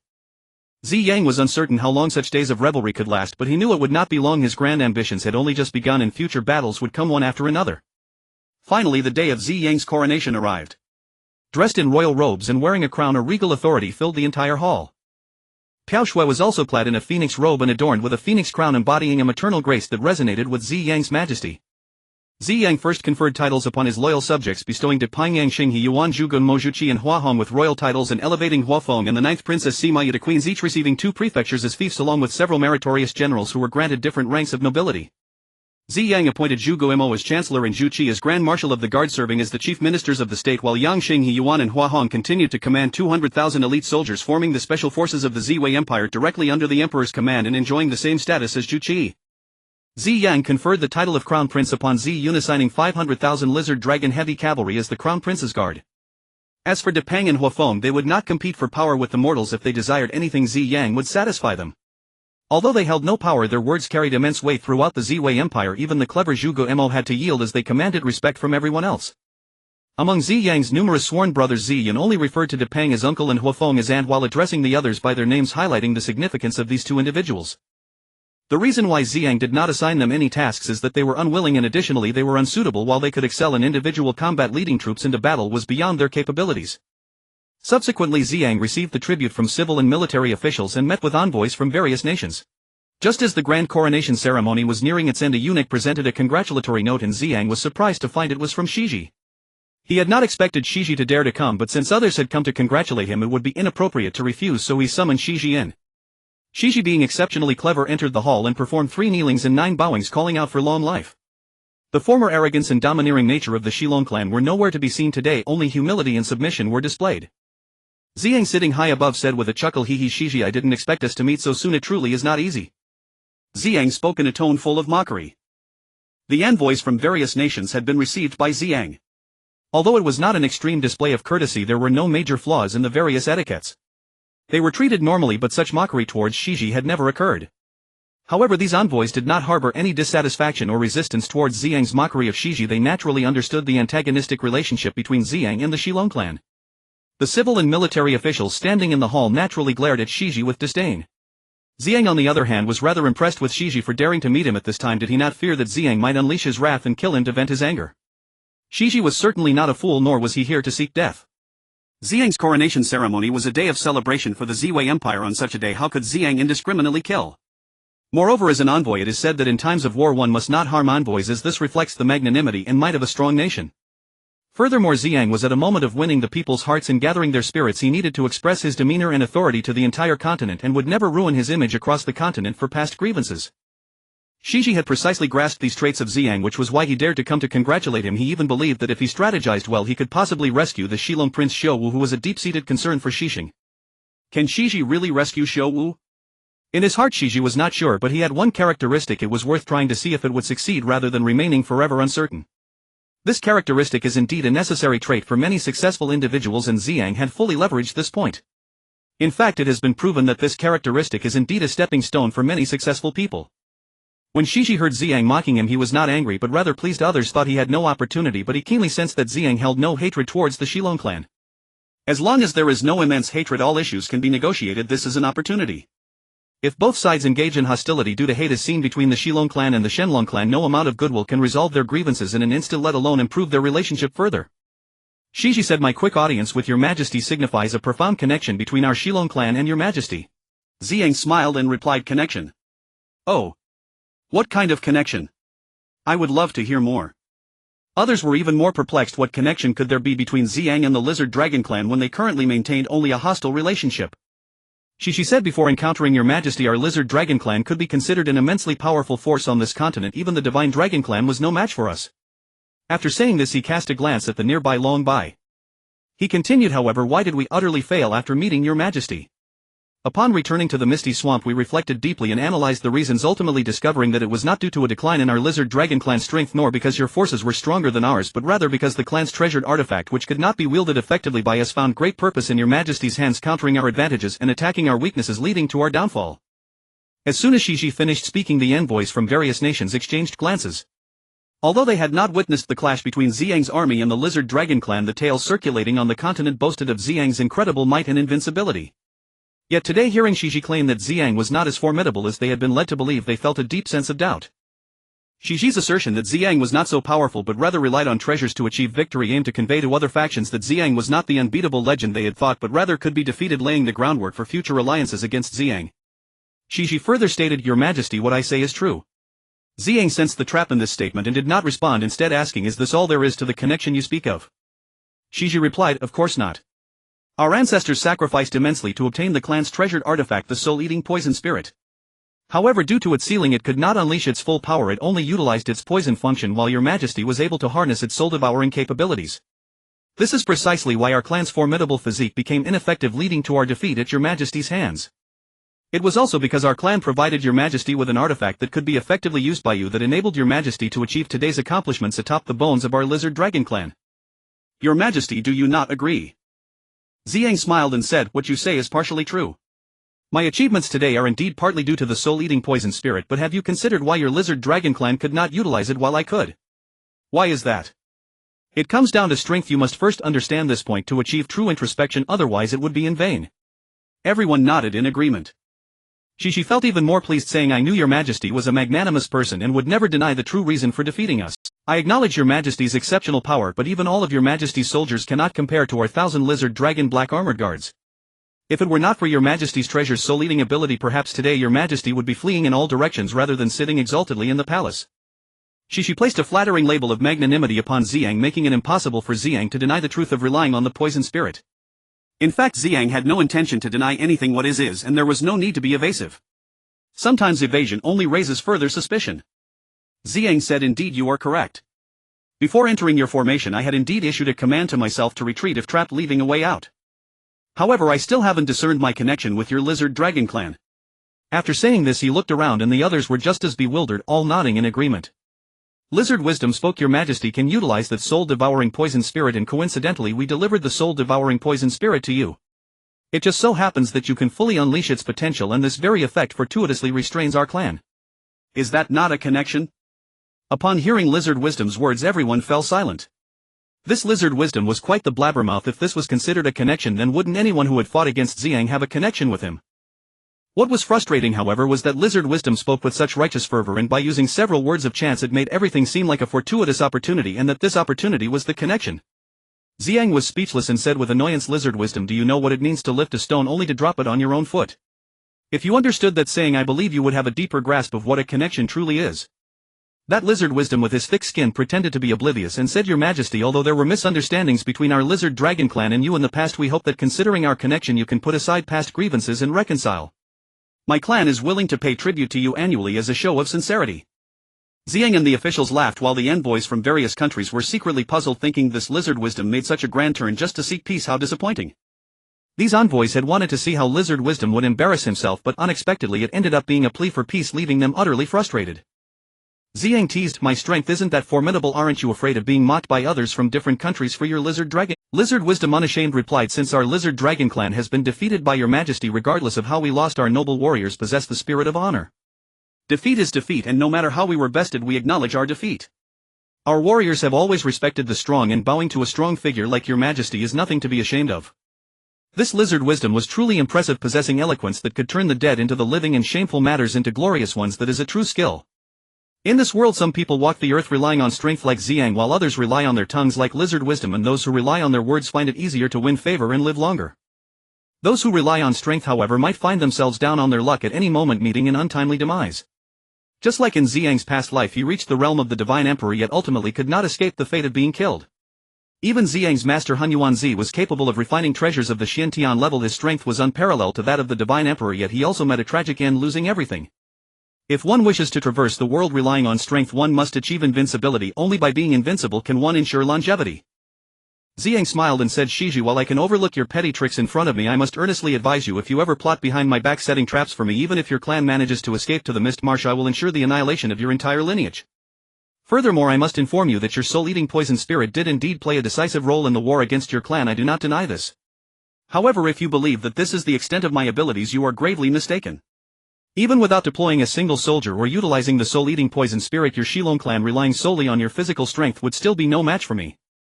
Upon hearing this from Ziyang, not only was Shiji taken aback, but the envoys from various nations were equally astonished. Even the gathered civil and military officials showed great surprise, with only a few maintaining their composure, for they understood that Ziyang was referring to the blazing fire artillery.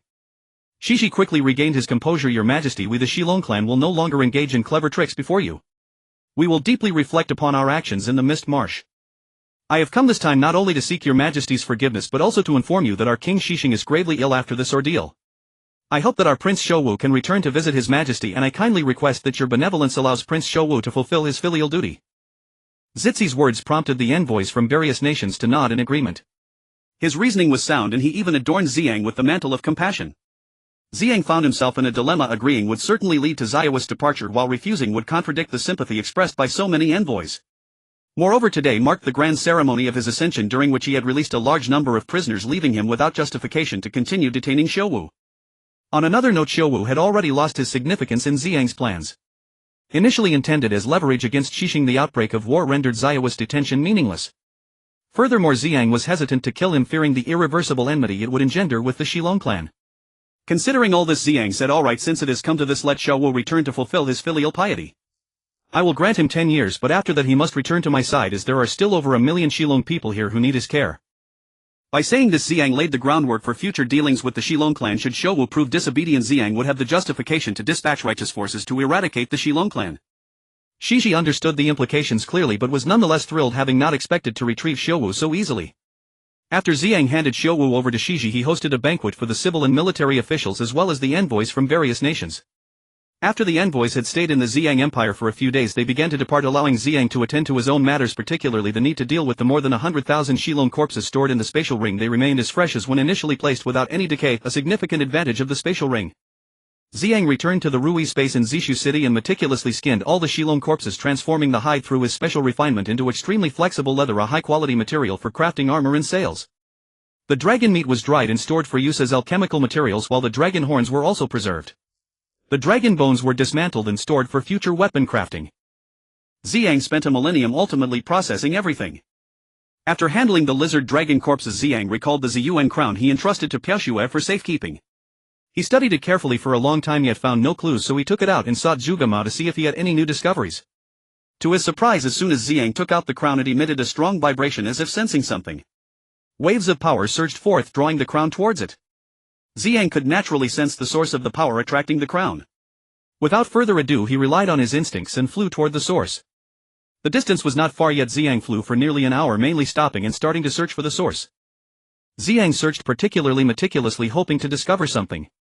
The crown's response grew increasingly intense and its vibrations became stronger. Ziyang finally reached the source of the response, but what he saw was a dense forest and nothing else. Ziyang used his mental power to probe carefully, wanting to see what was different about this place. However, aside from sensing that the spiritual energy was slightly more concentrated than in other places, he found nothing else. This density was almost imperceptible to an ordinary person. It was only because of Ziyang's extraordinary mental strength that he could detect the subtle differences. At this moment, Ziyang felt somewhat frustrated. Why would the Ziyuan crown respond? What was it sensing? Ziyang was indecisive, wandering around the forest without discovering anything. After 2 hours, Ziyang still found nothing and had not uncovered any useful clues. Just as he prepared to leave, the Ziyuan crown flew up and Ziyang quickly followed. In a short while the Ziyang crown landed heavily on the ground in the forest, creating a small hole. This hole was not large but revealed a piece of stone. Ziyang cleared away the soil and discovered that the stone was extremely hard, not an ordinary rock. Ziyang took out a high-grade divine artifact axe from his spatial ring. This axe was crafted by Ziyang in the past, mainly used for chopping materials for refining. Ziyang swung the axe forcefully at the stone, but it only left a slight mark. Ziyang gazed at the stone, his curiosity piqued. What was this? Why was it so hard that even a high-grade divine artifact axe could do nothing to it? It seemed this stone must also be made of high-grade divine artifact material, otherwise it wouldn't be so resilient. After pondering for a moment, Ziyang began to clear the soil from one side of the stone. However, the stone resembled an inverted pot, and the place where Ziyang struck was precisely at the center of the pot's base. Ziyang dug deeper, growing increasingly intrigued, eager to see just how large this pot-like stone was. Ziyang felt as if he had dug 2 kilometers along the stone yet still saw no end. However, the water underground continued to swirl around him.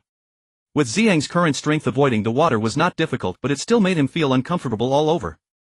After digging another 2 kilometers, there was still no end in sight. The layers of underground water had piled up one after another, and now there were 5 layers of underground water. Ziyang began to wonder what this could be. Ziyang returned to the surface to rest. It had been a long time since he engaged in such physically demanding work. Ziyang had already been digging for 10 hours, and now it was night, rendering everything dark and invisible. However, the massive stone emitted a faint glow, a light that ordinary people could not perceive. Only someone with Ziyang's heightened sensitivity could detect it. Ziyang took a short rest before continuing to dig.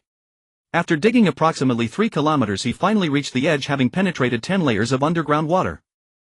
At this moment, Ziyang felt an immensely intense spiritual energy, the kind that was not merely strong but approached the essence of a supreme spirit crystal.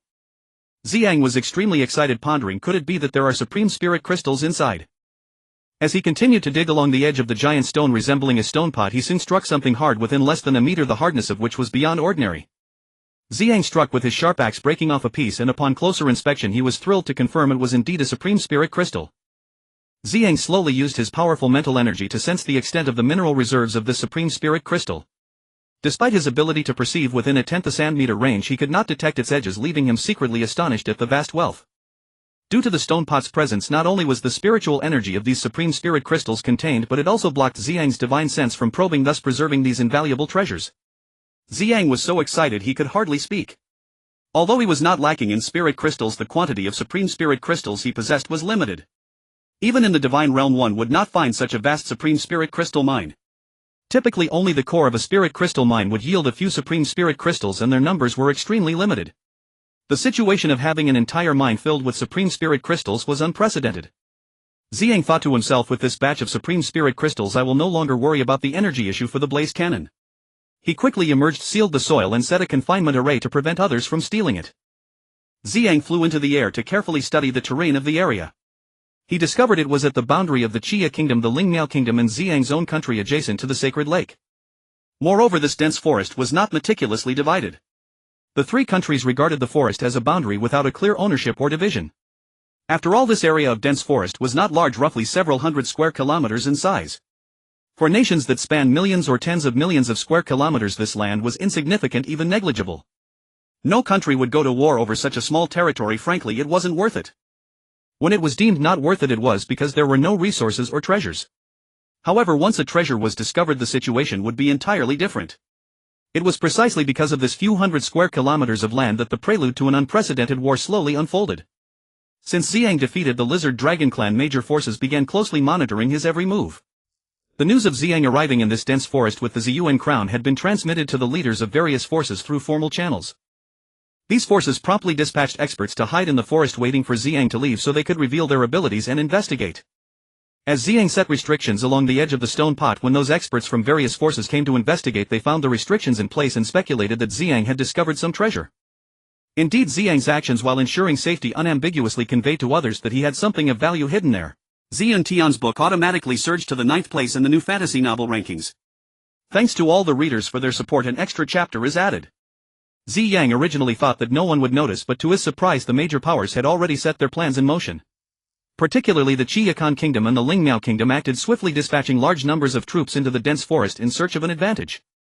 Moreover, both the Chiakan Kingdom and the Lingmiao Kingdom sought external aid to counteract Ziyang, knowing full well that their own strength was insufficient to compete with him. These nations were undoubtedly busy while Ziyang remained oblivious. In truth, his greatest weakness at this moment lay in his inadequate intelligence-gathering capabilities, or rather the complete lack thereof. The primary reason for this situation was that Ziyang did not take it seriously, and furthermore he was preoccupied with other matters that demanded his attention. Although Ziyang was unconcerned, Zhuge Ma was an exceptionally astute individual. Previously he relied on the intelligence network of the Ziyun Pavilion to serve Ziyang, but now he began to establish the intelligence network for the Ziwei Empire. However, this network could not be built overnight. It required time to develop, not only for talent cultivation but also for the establishment of intelligence agencies, which would take considerable effort. Upon returning to Taimenguan, Ziyang instructed Zhu Qi to select 10,000 loyal soldiers at the Golden Core stage and convened a meeting to discuss how to excavate the Supreme Spirit Crystals. With Ziyang's magical power, it was not feasible to excavate large quantities of Supreme Spirit Crystals under the stone pot. Firstly, special cutting equipment was needed to ensure the crystals were cut to specification. Secondly, a large stone pot was firmly placed over the crystals, making it impossible for Ziyang to engage in prolonged combat beneath it, as the pot possessed a strong absorption capacity that caused his magical power to rapidly dissipate. Thirdly, Ziyang had yet to find a way to move the stone pot. By now he had begun to suspect that the reason so many Supreme Spirit Crystals were accumulating beneath the pot might very well be due to its ability to absorb spiritual energy. Meanwhile, the intelligence agencies of the Qiyakan Kingdom and the Lingmiao Kingdom were actively searching for information regarding the treasures hidden in the dense forest, coinciding perfectly with Ziyang's meeting to discuss how to excavate the Supreme Spirit Crystals. Indeed, there is no wall that does not allow the wind to pass. Some matters, no matter how tightly they are kept, can still be uncovered by the astute. What's more, Ziyang was not strict about keeping secrets, and various major powers had spies positioned around him. The moment the word Supreme Spirit Crystals escaped Ziyang's lips, they immediately reached the ears of the leaders of those factions. Upon hearing about the Supreme Spirit Crystals, the various factions were all agitated. This was not only a vast fortune but also a powerful weapon to enhance their strength. One single Supreme Spirit Crystal could elevate a practitioner at the Transcendence stage to the Golden Core stage, while 2 could help a Golden Core practitioner break through to the Nascent Soul stage, and 5 could enable a Nascent Soul practitioner to advance to the Void Refinement stage, allowing them to ascend to the Divine Realm. For those ancient beings who had been stuck at the Nascent Soul stage for centuries, the meaning of these Supreme Spirit Crystals was even greater. These old monsters were willing to pay any price to break through, and upon hearing of the Supreme Spirit Crystals they would go mad trying to seize them. Ziyang's poor confidentiality work brought him immense trouble. The news of the Supreme Spirit Crystals quickly spread across the entire Ziyuan continent, prompting even the long-hidden ancient beings to emerge from the shadows, all eager and ready to make a move, willing to risk everything to acquire a few crystals for their breakthroughs. The news spread quickly, and by the time Zhuge Ma learned about it, it was already too late to stop it. He hurriedly reported to Ziyang, but Ziyang had gone to the Rui space to refine tools for cutting high-quality celestial crystals. In his previous life, Ziyang had sent people to mine celestial crystal mines and was extremely familiar with how to extract and cut celestial crystals. Ziyang first refined 1,000 sets of excavation tools, each approaching the level of superior artifacts. With one operation, a large piece of celestial crystal could be extracted according to the standards, which could then be divided into 100 pieces. The main function of these excavation tools is standard excavation, allowing exactly 100 pieces to be cut from a single descent with no waste at all.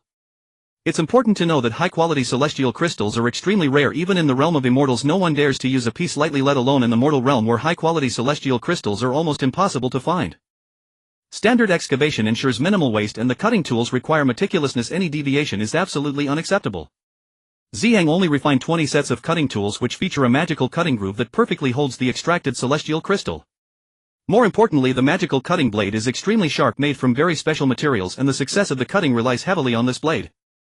With the application of magical power, the cutter can activate the mechanism and cut 100 pieces of celestial crystal in one go. After finishing the refinement of these tools, Ziyang stepped out of the Rui space with them. Zhuge Ma was anxiously pacing outside. Within a short time he had received a wealth of information regarding the treasure in the dense forest and was eagerly waiting for Ziyang to appear. Seeing Zhuge Ma's frantic demeanor, Ziyang said, "This is the first time I've seen you so flustered. What exactly is going on?" Zhuge Ma replied hurriedly, "The matters we discussed in our meeting have leaked. Now everyone on the continent knows about it, and the Qiyahan Kingdom and Lingmiao Kingdom have already sent large armies to the dense forest. Various factions are also mobilizing. Even those old monsters who have been in seclusion for years are appearing one by one." Upon hearing this, Ziyang was also greatly astonished. He originally thought their actions were undetected, but it turned out they had slipped up. He secretly rejoiced that he had placed restrictions on the stone pot, otherwise things would have escalated. Now it was too late for Ziyang to stop others from coming. The urgent task was to quickly dispatch troops to seize advantageous terrain and secure the crystal mines. Ziyang ordered Yang Xinghe, Yuan and Hua Hong to each lead 100,000 of their best troops at full speed to the dense forest to seize the advantageous terrain. These 300,000 troops were Ziyang's elite, moving swiftly, and within the time it took to brew a cup of tea they arrived. However, they were still a step too late, as the armies of the Qiyahan Kingdom and Ling Miao Kingdom had already occupied the advantageous terrain. After receiving the news from the front, Ziyang felt helpless. He began to think of strategies to cope with the current situation. He understood that if not handled properly, he would become the public enemy of the entire continent. Ziyang was not foolish enough to confront the entire continent's forces. Even if he were strong, he would not dare to do so. For now he could only leverage power against power. Ziyang entrusted the excavation and cutting tools to 1,000 soldiers at the Golden Core stage selected by Shu Qi, instructing them to practice excavation and cutting techniques using extremely hard granite as well as coordinating among the members. The excavation tools require the cooperation of 5 people to complete, while the cutting tools necessitate 10 people working together, consuming a great amount of magical energy. Each cut demands a period of rest to recover the mana. Moreover, the soldiers involved in the excavation must take turns resting to restore their magical energy, as the stone cauldron continuously absorbs all spiritual power without pause. While these 10,000 soldiers were training, Ziyang conferred with Zhuge Mao and Zhu Qi on strategies for offense and defense. Zhuge Mao stated the emergence of numerous reclusive old monsters poses both a threat and an opportunity for us. Zhu Qi, puzzled, asked, "What do you mean by that?"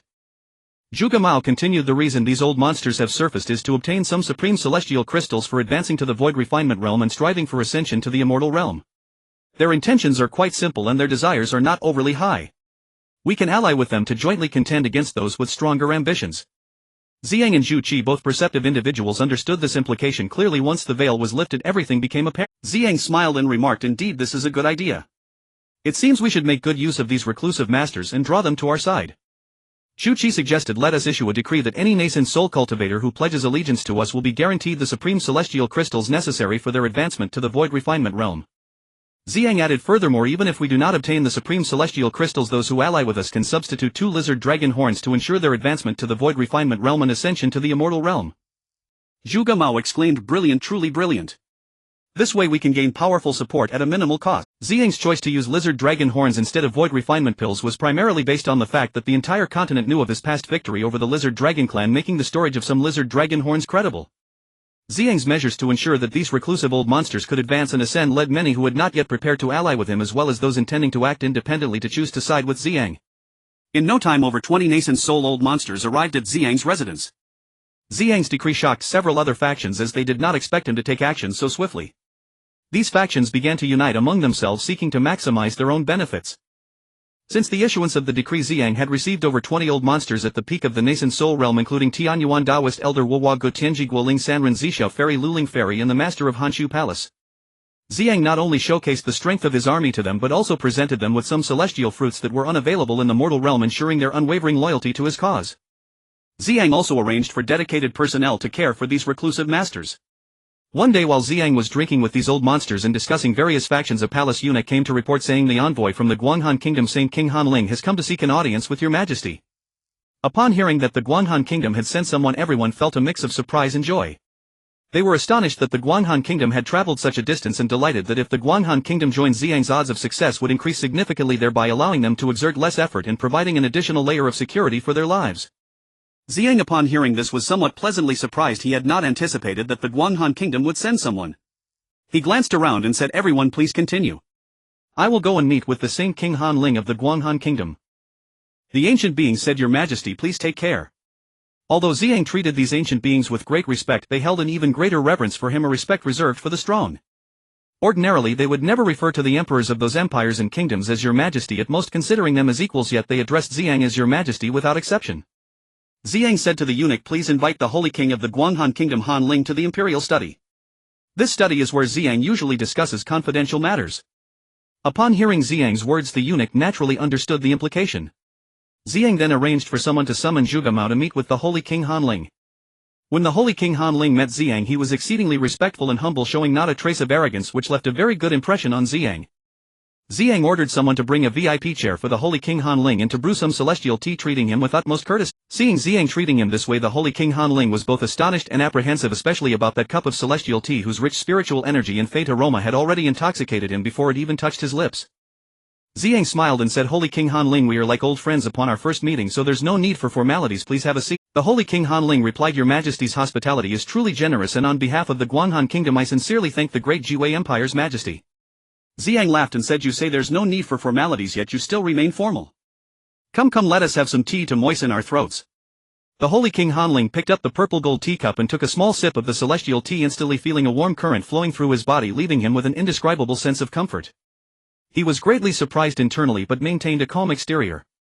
Ziyang observed the Holy King's demeanor, secretly admiring him. Indeed, individuals who could achieve such composure and strength were few and far between. The Holy King Hanling was equally astonished, thinking to himself, the Jiwei Empire is indeed as mysterious as rumored. Even a small cup of tea can reveal the strength of one's power. It seems we have come at the right time, otherwise if we were to become enemies the consequences would be unimaginable. Ziyang smiled and said, this celestial tea can refresh the mind and nourish the lungs, soothe the muscles and expand the meridians. I often drink a cup after my practice, as I usually can't bear to drink it casually. The tea's yield is limited, with only a few tea trees under the Tree of Life in the city producing about 10 pounds a year, making it extremely precious, and only esteemed guests like the Holy King Hanling are worthy of such celestial tea. The Holy King Hanling respectfully said, I sincerely thank your majesty for your kind favor, I am truly grateful. Ziyang replied, Holy King Hanling has traveled a great distance, I presume you have some important matters to discuss. The Holy King Hanling replied, your majesty is indeed magnanimous, I shall not beat around the bush. I have come on behalf of my king to discuss two important matters with you. Ziyang said, since there are matters to discuss, let's speak plainly, I appreciate straightforwardness. Ziyang had an inkling of the general situation but could not voice it himself lest he lose the initiative. The Holy King Hanling said, the first matter is to propose a marriage alliance. My king has learned that your majesty's beloved son, the Crown Prince Ziyang, is still unmarried, while my king's youngest daughter has just come of age. We hope your majesty will agree to this marriage to strengthen the ties between our two nations. Ziyang pondered, initially thinking that the discussion would revolve around the supreme celestial crystals, only to discover it was about a marriage alliance.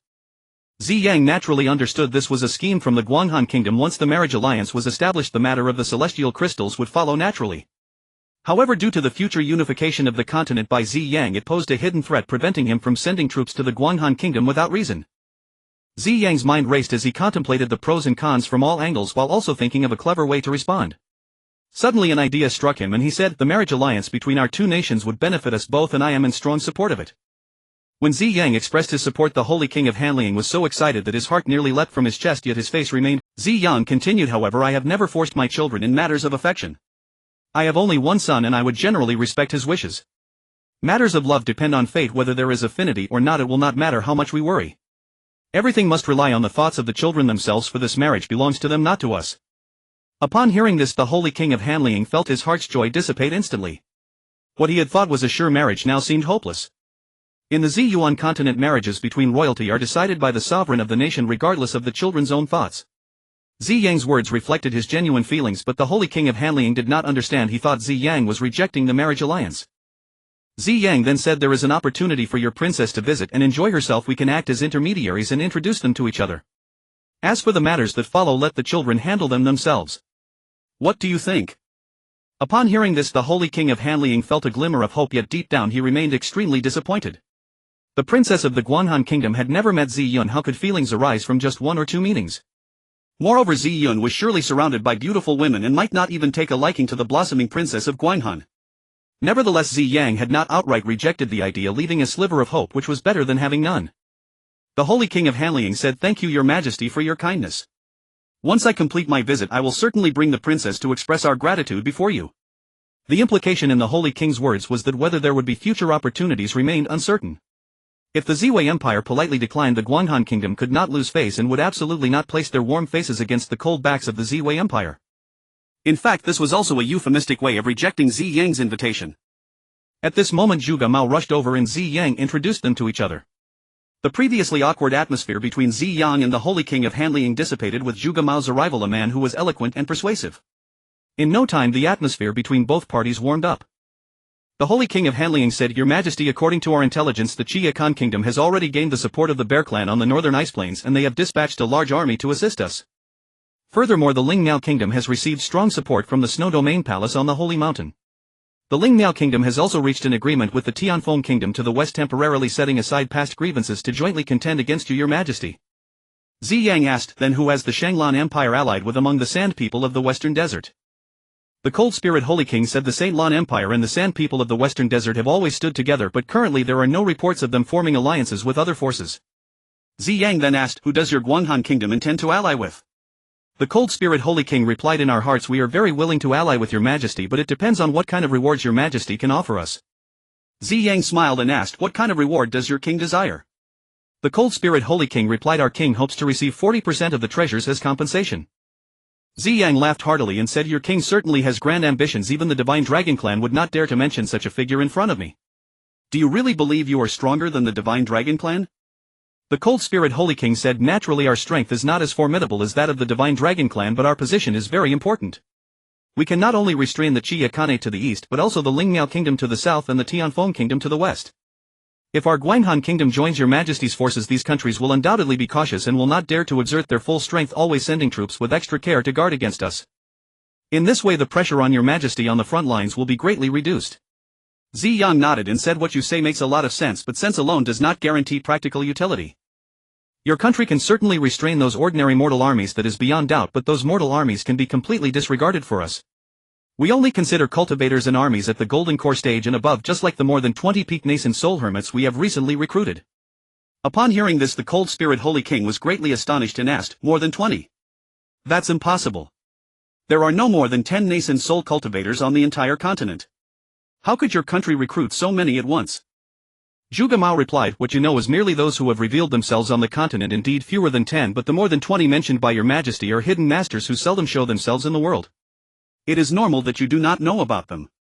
If you do not believe me, I can take you to meet them right now. They are currently sparring with each other in a residence. This news greatly shocked the Cold Spirit Holy King.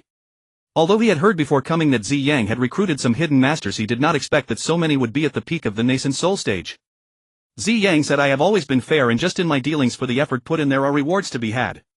The rewards for these cultivators have already been publicly announced in the form of an edict, and I believe you are aware of it. Please consider your country's strength and make an offer. Of course, as long as you join our side regardless of whether or not you seize the treasures, I will gift you a lizard dragon horn as compensation. Upon hearing this, the Cold Spirit Holy King's expression softened slightly and he asked, how much effort does your majesty hope we will expend? Ziyang replied, it does not matter how much effort you put forth, act according to your capabilities. In any case, we will calculate based on strength, and for the equivalent strength of a peak nascent soul cultivator we will grant either 5 pieces of premium immortal crystals or 2 lizard dragon horns. You may decide how to deploy your forces. As Ziyang spoke, he appeared extremely relaxed, as if success were assured.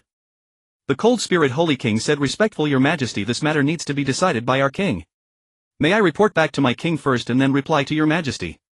Ziyang smiled and said, of course, but it must be before the war begins. I cannot afford to wait too long. The Holy King of Hanliang replied, your majesty, rest assured, perhaps we will have an answer for you in a few days. Ziyang said, all right, I will wait for your news. After saying this, he summoned a eunuch to take the Holy King of Hanliang to the embassy to rest. The Holy King of Hanliang felt mixed emotions. He was pleased that as long as their side agreed they could form an alliance securing guaranteed gains.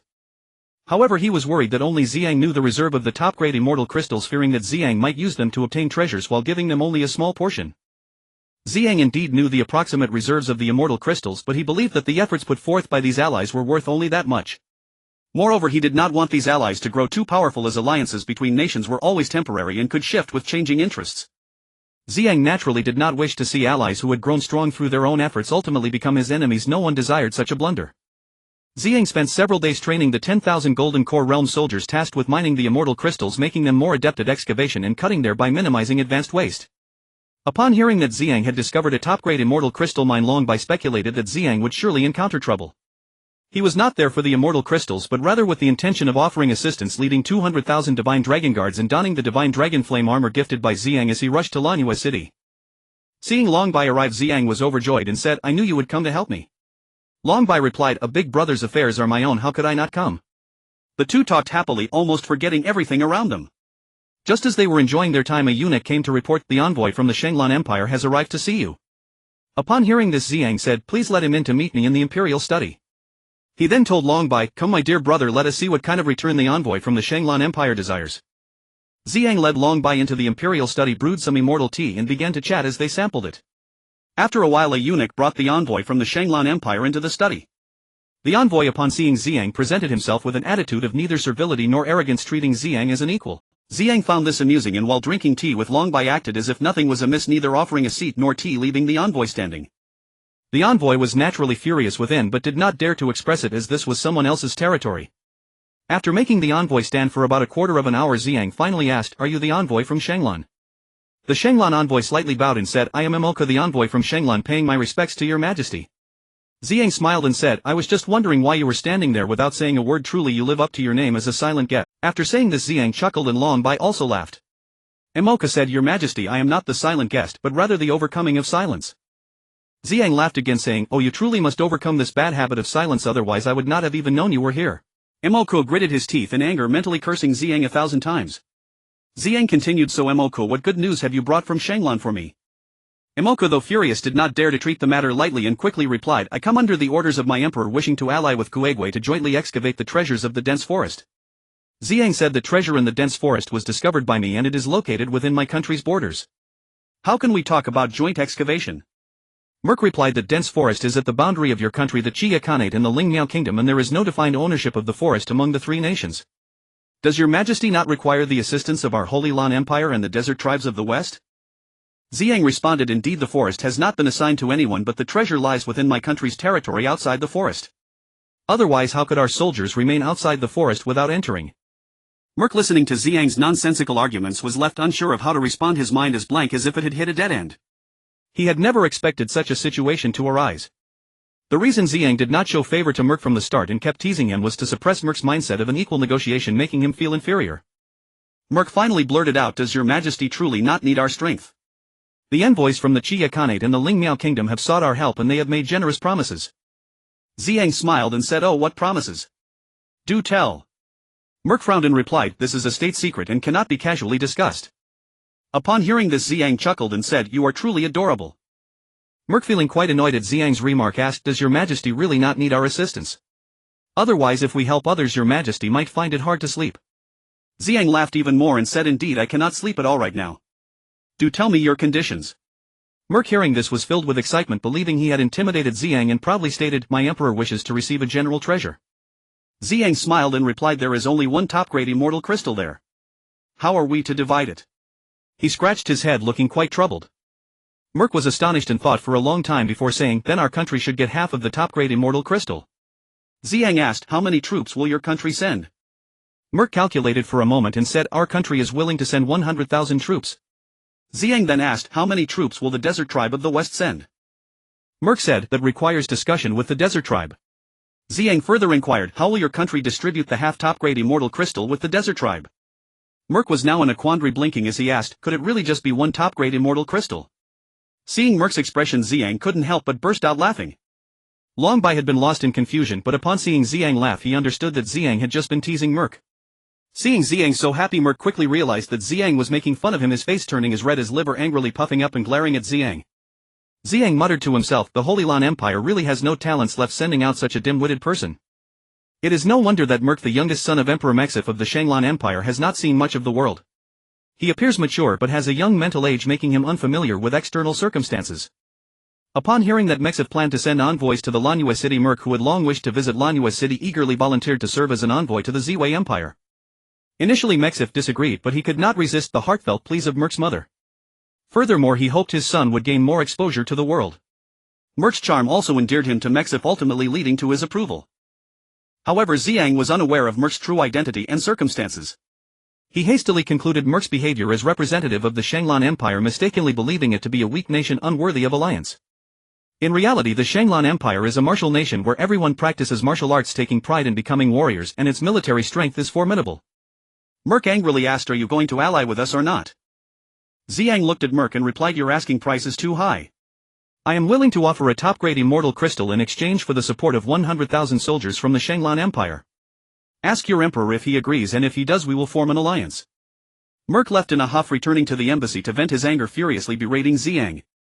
He exaggeratedly reported Ziyang's offenses to his father, especially focusing on Ziyang's mockery of him, framing it as an insult to the entire Shanglan Empire.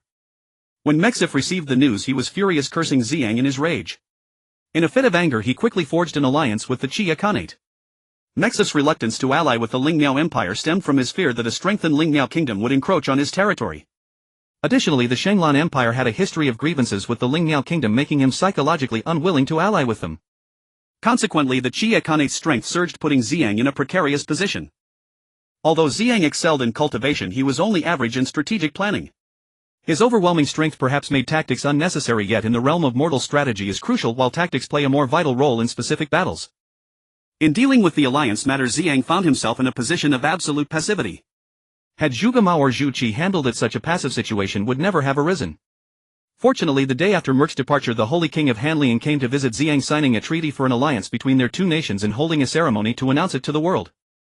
With the alliance established, Ziyang led 1,000 Golden Core Realm soldiers along with 200,000 Dragon White's Divine Dragon Guards and over 20 peak nascent soul experts to the temporary camp where Yang Xing and others were stationed.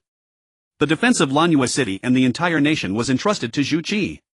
Ziyang was adept at utilizing talent for defense, and Zhu Qi was undoubtedly the best defensive general in the Ziyuan continent.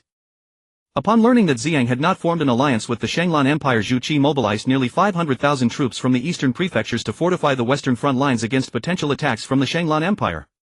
He also stationed an additional 500,000 Foundation Establishment Realm soldiers and 200,000 naval troops in the nearby Hunan prefecture to prepare for battle. From a tactical viewpoint, Zhu Qi analyzed that if the Shanglan Empire and Qia Khanate attacked the Ziwei Empire together, they might either seize Hunan Prefecture and Shenghu Prefecture to assault Lanyue City from land while simultaneously harassing the western front lines, or they could launch a waterborne attack directly from Shenghu against Ziyang's forces hidden in the forest. However, the risks of a water route were significant, as a cutoff would leave them vulnerable. After arriving at the temporary camp, Ziyang meticulously examined the terrain and checked the status of the barriers, finding everything intact. Although the Qia Khanate and Lingmiao Kingdom had occupied advantageous positions, they had no means to breach Ziyang's barriers or the stone cauldron. After observing for several days, Ziyang aimed to carve a passageway within his territory to connect to the barrier, allowing him to excavate immortal crystals beneath the stone cauldron. In fact, the edge of the stone cauldron was already very close to the territory of the Ziwei Empire, and a short passage could connect the two. Unfortunately, Ziyang's camp was situated in a low area, while the camps in the forest held a commanding position capable of rolling down large boulders and timber, as well as flooding Ziyang's camp with river water from the forest. Ziyang was extremely dissatisfied with the existing encampment. However, dissatisfaction was futile, as his territory here was limited to a mere few kilometers, and it was all lowlying land right next to the sacred lake. Ziyang began to contemplate how to seize a piece of dense forest land. After observing for a few days, Ziyang discovered that the closest encampment to his own was that of the Lingmiao Empire, situated atop a cliff. Behind the cliff was the sacred lake, to the right lay Ziyang's encampment, and in front stretched vast rolling grasslands. The high ground overlooked the area, while a river wound its way to the sacred lake on the left. Due to its proximity to Ziyang's forces, and with the river acting as a barrier separating it from other troops of the Lingmiao Kingdom, this encampment housed only 10,000 soldiers. This revelation filled Ziyang with delight as he quietly plotted a nighttime raid on this outpost, with Yang Xing and others aiming to capture it in one fell swoop. The terrain of this encampment was exceptionally suitable for Ziyang. It was not only easy to defend but also positioned beside a cliff and a water source, and it was very close to the path Ziyang had taken during his first visit. This terrain was advantageous for Ziyang but not for others. The greatest drawback of this location was the inconvenience of grain supply.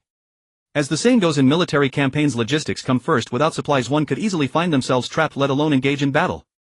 When Yang Xing and others arrived, the place was still empty. Although the high ground was advantageous, the difficulty in securing supplies was why no encampment had been established here. Ziyang did not require a grain supply. In his Rui space he stored 6 billion stones of grain, sufficient to feed his 500,000 troops for a decade. As long as there was water, he had nothing to fear. This was Ziyang's advantage.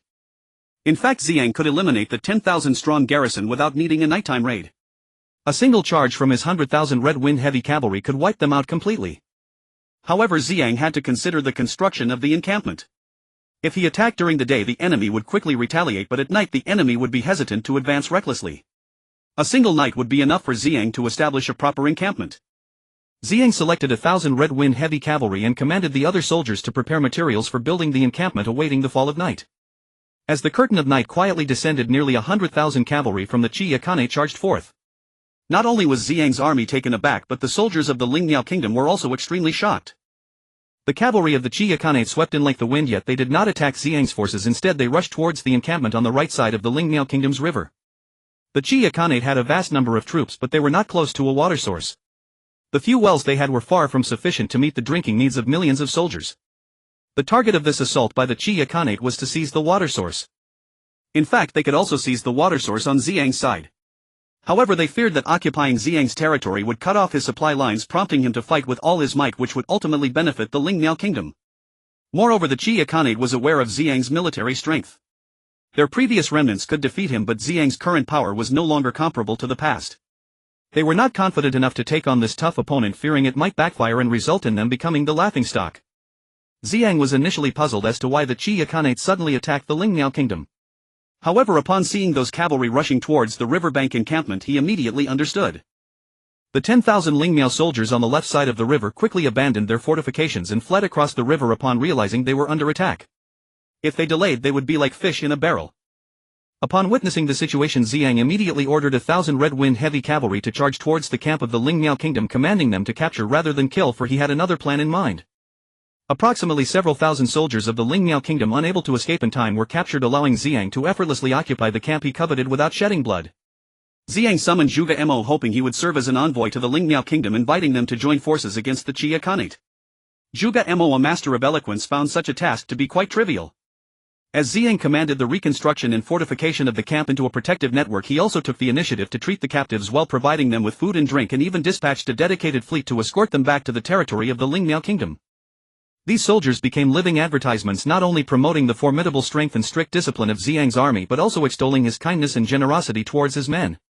Naturally, such tales grew ever more exaggerated, elevating Ziyang's reputation to great heights, and these stories eventually reached the ears of Ling Wuhan, the king of the Lingmiao kingdom. Everything Ziyang did was to pave the way for Zhuge Mo, hoping for his immediate success. In truth, even if Ziyang had not taken these actions, the Lingmiao kingdom might have still sought him out, as the Qia Khanate was currently the most powerful force, boasting the combined military might of two great empires and the support of two significant factions. The Lingmiao kingdom's current alliances were absolutely inadequate to contend with them, necessitating Ziyang to restrain the Qia Khanate. Before departing, Zhuge Mo met with Ziyang in person and engaged in lengthy discussions, during which they devised a strategy. Zhuge Mo set sail to the Lingmiao kingdom aboard a diplomatic vessel from the Ziwei Empire, arriving at the capital Miaoling city to meet with King Ling Wuhan. Upon seeing Ling Wuhan, Zhuge Mo bowed deeply and exclaimed in adulation, displaying extreme humility and submissiveness, which left a very favorable impression on Ling Wuhan. Ling Wuhan was in a hurry as well. Upon meeting Zhuge Mo, he was overjoyed and greeted him with the highest level of hospitality, taking Zhuge Mo by the hand into his private quarters for a confidential discussion. Zhuge Mo, however, was not in a rush to discuss alliances, as he had his own plans for this visit. Zhuge Mo said, "Your Majesty, currently the Qia Khanate has allied with the Shanglan Empire and is assisted by the Bear Clan from the northern ice plains and the Sand Clan from the western deserts, both of which are marching towards the forest. Especially the formidable warriors of the Shanglan Empire are gathering troops at the border with your kingdom, preparing to strike into the forest along the sacred lake. If that time comes, your kingdom may find itself besieged from two fronts, putting it in a precarious situation." "Indeed," Ling Wuhan replied with a smile, "while our kingdom harbors such concerns, your Hunan Prefecture and Xinghu Prefecture also lie on the edge of the sacred lake, facing threats from both the Shanglan Empire and the Sand Clan. Furthermore, your imperial capital is also situated by the sacred lake and is under a greater threat than ours. If your capital were to fall, it could mean the annihilation of your nation, while our kingdom would only lose a couple of prefectures at most." Zhuge Mo chuckled and replied, "Your Majesty's analysis is quite accurate, but it only considers one aspect while neglecting another. The recent attack on your kingdom's camp by the Qia Khanate reveals some clues. Both our kingdoms occupy vital water sources, yet our camp is stationed in a lowlying area while your camp is on elevated ground. According to military principles, our camp would be vulnerable to cavalry attacks, whereas your camp would be less so. So why did the Qia Khanate seize your kingdom's water source instead of ours?" Seeing a slight change in Ling Yuan's expression, Zhuge Mo paused before continuing, "What about the defensive lines along the shores of our sacred lake compared to yours? In Nanhujan we not only have 100,000 soldiers at the Foundation Establishment stage stationed, but also 200,000 naval troops. Not to mention the 50,000 Lizard Dragon heavy cavalry and 30,000 elite soldiers stationed in the imperial capital, all of whom are cultivators at the Golden Core stage, representing nearly all our elite forces. I believe even if the Shanglan Empire had 10 times the courage and mobilized their entire nation, they wouldn't dare to confront our elite troops." Ling Yuan's expression turned grim, his demeanor extremely serious. Zhuge Mo continued, "Why must His Majesty place the imperial capital in the north, right next to the territory of the Qia Khanate? I trust that your Majesty does not think of my emperor as a ruler of mere bravado without strategy. My emperor's decision to station the nation's elite forces in the north is precisely to repel the cavalry of the Qia Khanate and resist the warriors of the Shanglan Empire. With such elite forces, I believe neither of these nations would dare to easily provoke our kingdom. It can be said that my emperor is extraordinarily wise and capable, not only having the advantage of time and place but also relying on trade to unite the people. This indeed is the exceptional quality of my emperor, whose strategic acumen can be said to be unmatched across the Ziyuan continent." Ling Wuhan listened to Zhuge Mo's analysis while contemplating. In the past he had discussed the capital issue of the Ziwei Empire with various ministers, but he never thought as deeply as this. Hearing Zhuge Mo's insights, he was taken aback. The elite forces of the Ziwei Empire not only intimidated the Qia Khanate and the Shanglan Empire but also exerted pressure on their Lingmiao kingdom. Such a powerful elite force is something that no nation can confront alone. Ling Wuhan forced a smile and said, "I heard that the Shilong clan, which your country previously defeated, has recently been quite active. They must be planning something." Zhuge Mo replied, "A Shilong clan that has already lost its vitality is merely a clown to us. Moreover, His Majesty has always kept a close watch on them, and the army of the Shenlong clan is constantly monitoring these clowns, so there is no need for concern. Ling Wuhan originally intended to use the Shilong clan to pressure Zhuge Mo, but he hadn't expected Zhuge Mo to defuse it so easily, leaving only awkwardness in the air. Ling Wuhan chuckled awkwardly, saying, "Your country has the powerful assistance of the Shenlong clan, which is undoubtedly a source of security. However, my country also has the Tianfeng kingdom keeping a close eye on the actions of the Shanglan Empire in addition to the strong support from the Shuiyu Palace. I believe the Shanglan Empire and the Sharon clan will seriously consider whether they have the confidence to breach our defenses along the Sacred Lake." Zhuge Mo stated if it were only the Shanglan Empire and the Sharon clan, they would certainly not be able to breach your alliance's defenses. However, if the Chia Khanate and the Xiongren clan join forces, I believe His Majesty is already aware of the outcome without needing me to elaborate further. Ling Yuan's expression darkened. Zhuge Mo's words struck right at the heart of his concerns. This was exactly what he feared. Upon receiving news of the alliance between the Chia Khanate and the Shanglan Empire, he had consulted with the ministers, yet they had not come up with a solid plan. Today his worries were laid bare by Zhuge Mo, naturally leaving him quite displeased. In fact, if it were a two-sided battle, it could be resolved more easily. However, with three parties involved, the complexity of the situation doubled. No one dared to act rashly, fearing that a third party would reap the benefits of the conflict. As for the Chia Khanate's attack, that was a matter of desperation. They couldn't just stand by and watch their millions of troops suffer from lack of water. If it came to that, they might as well retreat, as a lack of water would undoubtedly lead to their demise. Ling Wuhan said, "In your opinion, how should this matter be handled?" Zhuge Mo replied, "We should form an alliance to jointly defend against the attacks of the Chia Khanate and the Shanglan Empire. I believe that with our country restraining the Chia Khanate, their cavalry would not dare to act recklessly." Ling Wuhan said, "Your idea aligns with mine, but I am unsure how the treasures in the dense forest should be distributed." Zhuge Mo responded, "As for the matter of treasures, I believe it all depends on fate. Whether there are treasures, where they are located, and how to obtain them, I trust His Majesty is already very clear on this matter, and there is no need for me to elaborate further." Ling Wuhan had been quite pleased until Zhuge Mo's words left him extremely dissatisfied. He had dispatched a large number of soldiers for the previous excavation, yet aside from discovering a large stone, nothing else had been found. Moreover, even the peak-level nascent soul cultivators could do nothing about this large stone. He was already troubled by this matter and secretly speculated, could it be that the Ziwei Empire's forces are also unable to do anything? Zhuge Mo's reluctance to provide detailed information is aimed at creating an air of mystery, leaving all factions in the dark about the true situation. In this way, Ziyang can almost entirely monopolize this batch of exquisite celestial crystals, especially since that stone cauldron is not easily broken, not to mention Ziyang has set up an extremely powerful binding formation. Ling Wuhan said, "I believe your country has already thought of a way to obtain this treasure, right?" This was a probing statement and Zhuge Mo understood it perfectly. Zhuge Mo replied, "Our situation is the same as what your Majesty is encountering. Therefore, before coming here, His Majesty specifically instructed to take advantage of the opportunity as it arises. If your Majesty has the chance, perhaps you might obtain it. Even so, His Majesty will not trouble your country if you acquire the treasure while our country does not. Otherwise, His Majesty would not have issued a decree informing the world that regardless of whether the treasure is obtained, those cultivators who submit to our country will receive certain rewards."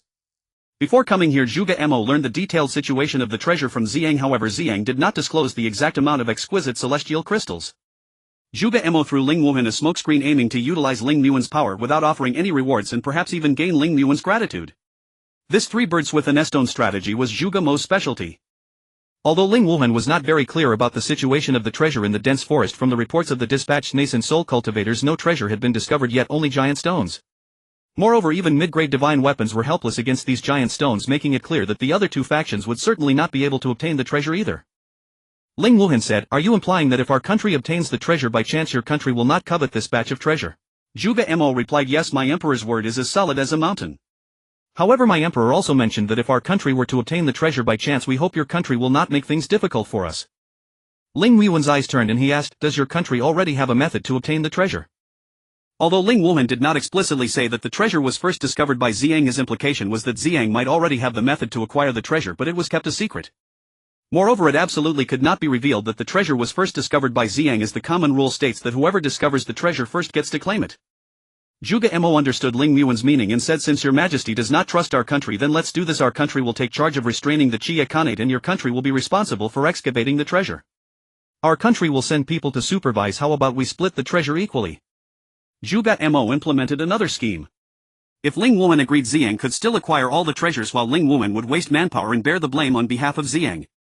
Furthermore, Zhuge Mo could take this opportunity to stir internal strife within the Ling Miao Kingdom alliance, laying the groundwork for its annexation. Ling Wuhan, being a greedy person, naturally understood that high risks come with high rewards. When he saw the exquisite celestial crystals in his hands, how could he be willing to share them with others? Moreover, this world values strength. The one with the strongest fist is the most formidable. He thought to himself, if the Ziwei Empire truly acquires all the treasures, the Qia Khanate will likely ally with them to jointly deal with the Ziwei Empire. It is unlikely that the Ziwei Empire would dare to refuse to hand over the treasures, and in that case we would also benefit from it. Ling Wuhan smiled and said, I was just joking with you. There's no need to take it seriously. Let's proceed as you suggested earlier. Whoever has the fortune shall obtain it, but the other party cannot use the excuse of sending troops to attack the side that gains the treasure. What do you think? Zhuge Mo felt secretly pleased, thinking, it seems I have completed half of my task. He said, Your Majesty is indeed wise. Let us sign a secret agreement. What does Your Majesty think? Ling Wuhan was momentarily taken aback but quickly understood, saying, all right, let's proceed as you say. After the two parties signed the secret agreement, Zhuge Mo bid farewell to Ling Wuhan and left in secret, but he did not return to the camp of Ziyang. Instead, he took a detour to the camp of the Qia Khan. This time the Qia Khan led the troops alongside the Queen Wire. This horse-riding nation was extremely warlike, and whenever a large-scale war occurred, the Khan would personally lead the charge, naturally accompanied by the resourceful Wire. Wire was indeed a formidable character, and Zhuge Mo was well aware that few possessed the strength to match him. Zhuge Mo greeted the Khan and Queen Wire, and the conversation was much more natural than with Ling Wuhan, as he had personally handled several grain and salt transactions. Having met the Khan and Wire multiple times, they were akin to old friends, making their dialogue quite effortless. The Khan and Wire welcomed Zhuge Mo warmly upon his arrival, fully aware of Ziyang's strength, especially that Fire Phoenix. The Khan recalled the battlefields of the past haunted by nightmares and treated Zhuge Mo with great courtesy. The news of Zhuge Mo's mission to the Ling Miao Kingdom was well known during wartime. Intelligence gathering was of utmost importance, as a single piece of information could lead to the collapse of the entire army.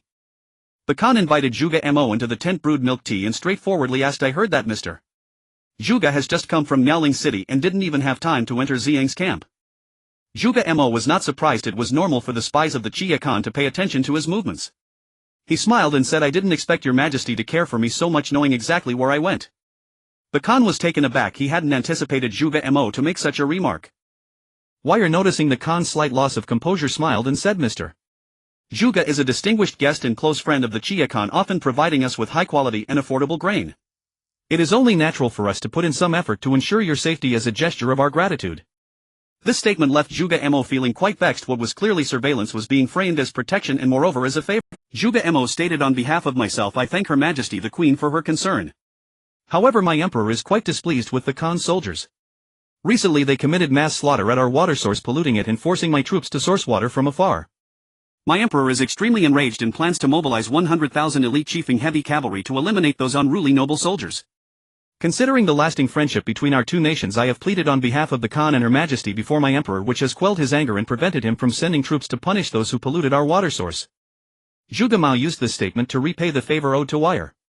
In fact, when the Qia Khanate dispatched its troops, Ziyang was still far from the riverbank. However, Zhuge Mo spun a tale, seizing the opportunity to also offer Wire a favor. The two were well aware of each other's thoughts, yet they refrained from stating them openly. However, was taken aback. He did not wish to engage in battle with Ziyang too soon. Until he was certain of victory over Ziyang, he would absolutely refrain from war. According to Wire's strategy, they would first unite with the forces of the Holy Lan Empire to eliminate the forces of the Ling Miao Kingdom, and then focus on Ziyang, aiming to breach Lanyue City and even destroy the Zi Empire, thereby creating a puppet state that would continuously supply them with food and salt. Upon seeing the change in S expression, Wire exchanged glances with who immediately understood her meaning. Wire said, oh, there's actually such a matter. I will immediately order an investigation to provide your country with an explanation. Wire said this, but as for when she would provide an explanation, it was not up to her to decide. Perhaps a war would erupt between the two sides, and there might not even be half an explanation. Zhuge Mo said, as for the investigation, there is no need for that. However, my emperor entrusted me with two matters before I came here, one of which is this water source issue. Currently we are both sharing a water source. To ensure the cleanliness of this shared water source, my emperor hopes we can sign an agreement ensuring that if war breaks out between our two countries, we will not engage in battle near the water source to prevent pollution. What does the Khan think? Glanced at Wire, her expression showing slight hesitation. This water source is extremely important to the Qia Khanate. Even if the river were polluted, Ziyang's army could still obtain clean water from the distant sacred lake. However, the Qia Khanate did not have such conditions. Logically, they should have readily agreed but hesitated. Zhuge Mo wondered why was hesitating. Was there some conspiracy at play? Wire said, protecting the shared water source is the responsibility of both sides, but the location of this water source is also a treasure. Could it be? Wire did not finish her statement, but Zhuge Ma naturally understood her concerns and said, "If Her Majesty the Queen fears that our country will monopolize the treasure, we can exchange camps with your nation. What does Her Majesty think?" Wire was also worried about the water source being polluted. Once that happened, her great army would be left to die of thirst. However, she was even more concerned about Ziyang monopolizing the treasure. After all, this treasure was first discovered by Ziyang. Moreover, the soldiers of the Qia Khanate had only unearthed large stones and had not found any high-quality celestial crystals. Additionally, the Qia Khanate's sole nascent soul cultivator Timur had been slain by Ziyang, rendering them incapable of breaking the large stones. Now they were merely waiting for the Bearman tribe to arrive to resolve this dilemma. The reason Ziyang wanted to sign this agreement was not for the water source was merely an excuse. Ziyang understood that the cleanliness of the water source was even more crucial for the Qia Khanate. What Ziyang truly desired was a secure space to excavate treasures. As long as the Qia Khanate did not interfere, the camp currently occupied by Ziyang would remain a tranquil place. Wire realized that Zhuge Mo was willing to exchange camps, and she surmised that Ziyang and the others had not unearthed any treasures. Perhaps Ziyang even believed that their side had found the treasure and wanted to make an exchange. Moreover, once the camps were exchanged, they would face a double assault from Ziyang's forces. Ziyang's army could fly, making their location irrelevant, while their own cavalry could not. Exchanging camps would be tantamount to seeking their own demise and would jeopardize their own plans. Wire said, "Mr. Zhuge, you exaggerate. Protecting our shared water source is a responsibility for both parties, so let us proceed as you have suggested." Zhuge Mo felt a surge of joy inside, but he concealed it well and replied, "The king and queen are wise. Treasures are important, but the lives of our soldiers are even more so. Our protection of the water source is to safeguard the lives of our soldiers, which shows how much the two sovereigns truly cherish their troops."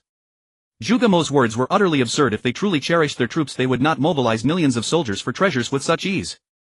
Wire found Zhuge Mo's words quite agreeable. Who wouldn't appreciate flattering speech? She inquired, "Now that the water source issue is resolved, may I ask what the second matter is that your country's sovereign has sent you here to discuss?"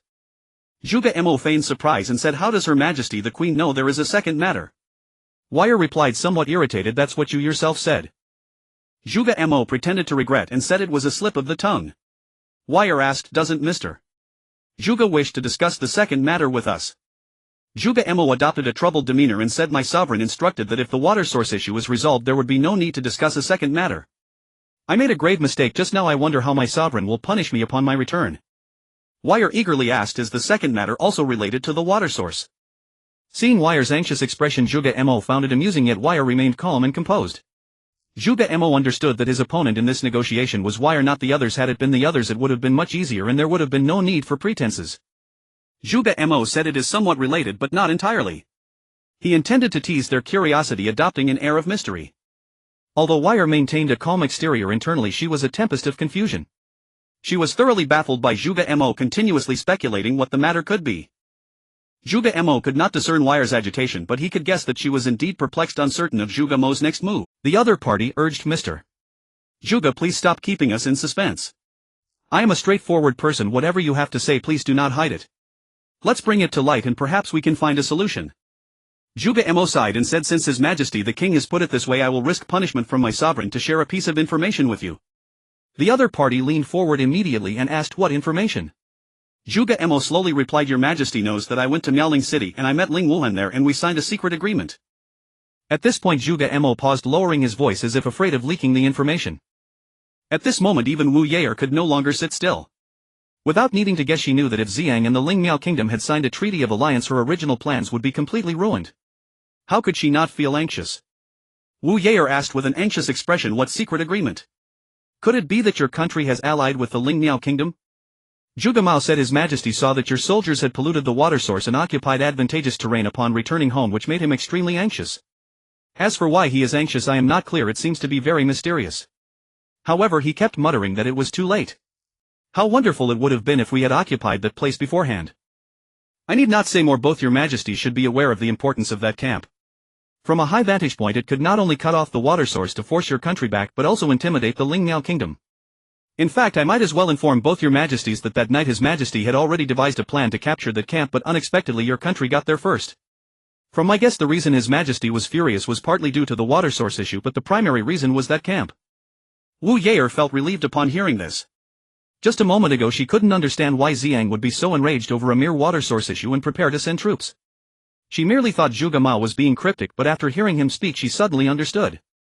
It connected all her previous doubts, and at the same time she considered another layer. The location of that camp was indeed significant, otherwise she wouldn't have chosen that position to attack. However, perhaps more importantly, Ziyang had previously come to scout for treasures, so those top-grade immortal crystals must be located there. Wu Yaer said, "Sir, this is your country's military secret. Why are you telling us all this?" Wu Yaer had basically come to believe the words spoken by Zhuge Mao, but she was a person of great caution and would not easily trust others, especially enemies. She wanted to probe Zhuge Mao to seek confirmation. Zhuge Mao understood Wu Yaer well and had already anticipated her question. Zhuge Mao said, "To be honest, I have a vested interest in the grain and salt trade between our countries. Once our two nations go to war, His Majesty will surely cut off the grain and salt trade with your country, which would greatly harm my interests. Additionally, I do not advocate for an alliance with the Lingmiao Kingdom, as your country is currently much more powerful than them. An alliance with your country would have a greater chance of victory. I have always believed in going with the flow to exchange minimal costs for maximum benefits. However, His Majesty is a person of temperament. You should know that during the battle with your country our soldiers suffered heavy casualties. Although we ultimately achieved victory, it was merely a Pyrrhic victory. If His Majesty had heeded my advice at that time and engaged in trade with your country, perhaps that war could have been avoided." The Battle of Holy Lake County still lingers vividly in his mind, and he could never forget the brutal fighting between both sides, which marked a blemish in his life as a warrior. After Zhuge Mao's words, he sighed. Indeed, at that time our country faced famine and desperately needed grain. We only sought some food and did not wish to occupy your territory. The Great War could have been entirely avoided. In truth, these are mere words. With the arrogant mindset of the time, it was indeed foolish to negotiate with the impoverished Jin state. However, reflecting on that war now with a calm heart, one naturally believes that it should not have occurred. Even the astute Wu Yao quietly fell into the trap laid by Zhuge Mao. She knew well the hardships endured during their escape, where every sound was alarming, and she was terrified of being pursued by Ziyang. Zhuge Mao had an exceptional grasp on their mindset, precise to an incredible degree. Wu Yao remarked, "Indeed, it should never have happened, otherwise my brother Wu Zhuer would not have died." Yet Wu Yao failed to consider how her brother met his demise. He had provoked others and died in arrogance. Once a person becomes ensnared in certain emotions, they lose their rationality and become oblivious to the essence of the matter, which is precisely what Zhuge Mao exploited. Zhuge Mao continued, "Today His Majesty hopes to form an alliance with the Lingmiao Kingdom and launch a war against your nation. He believes that understanding your tactics combined with the significant improvements in our soldiers' weaponry over the years will ensure our victory over your nation. However, several other generals of mine believe that forming an alliance with your nation would be preferable, especially since we already have a peace agreement between us." Wu Yao hurriedly asked what was the outcome. "Surely your nation hasn't truly allied with the Lingmiao Kingdom?" Wu Yao felt extremely anxious. She did not want to hear such bad news. Zhuge Mao smiled slightly and said, "Can both of you guess the result?" Wu Yao, growing impatient, said, "Please, no more riddles. I will express my profound gratitude to you afterward." Zhuge Mao replied, "Of course there was no alliance, otherwise how could His Majesty have sent me on a mission to the Lingmiao Kingdom?" At that moment both Wu Yao and the other person felt the weight lift from their hearts. Wu Yao asked, "Does that mean your trip was pointless?" After glancing at Zhuge Mao, she picked up her lukewarm milk tea and blew on it, trying to appear calm. In reality, the tea had long since cooled. Zhuge Mao found this amusing and thought to himself, "This Wu Yao really knows how to put on a show." He said, "As I mentioned before, I strive to exert the least effort while maximizing benefits. How could I allow my trip to be in vain?" Zhuge Mao lifted his own cup of already cold tea but did not blow on it, merely sighing inwardly, "Unfortunately, this milk tea has grown a bit cold." Wu Yao quickly understood, her face flushing red as she hastily instructed someone to bring a steaming cup of milk tea, beneath which lay a purple gold banknote. Zhuge Mao examined the amount on the purple gold banknote closely, pretending to be quite greedy, carefully tucking it into his pocket. Wu Yao smiled and said, "I trust you are an understanding person. I hope you will handle the enduring friendship between our two nations and devise strategies beneficial to both of us." Zhuge Mao responded earnestly, "Since both your majesties show me such favor, I may as well share my strategy for your consideration." "Please go ahead," the other person urged. Zhuge Mao said, "Without needing to mention your nation's strategy, I can already guess it. You aim to defeat the forces of the Lingmiao Kingdom and then flank our nation from both sides. But has your nation truly considered our strength, or do both of you genuinely understand our true capabilities?" Both he and Wu Yaer were greatly shocked. They certainly did not wish for others to know their strategic plans. It was utterly normal for them to be stunned by Zhuge Mao's revelation today, but what shocked them even more was the last sentence. They believed they had a 90% understanding of the strength of the Ziwei Empire, yet a deep suspicion arose in their hearts.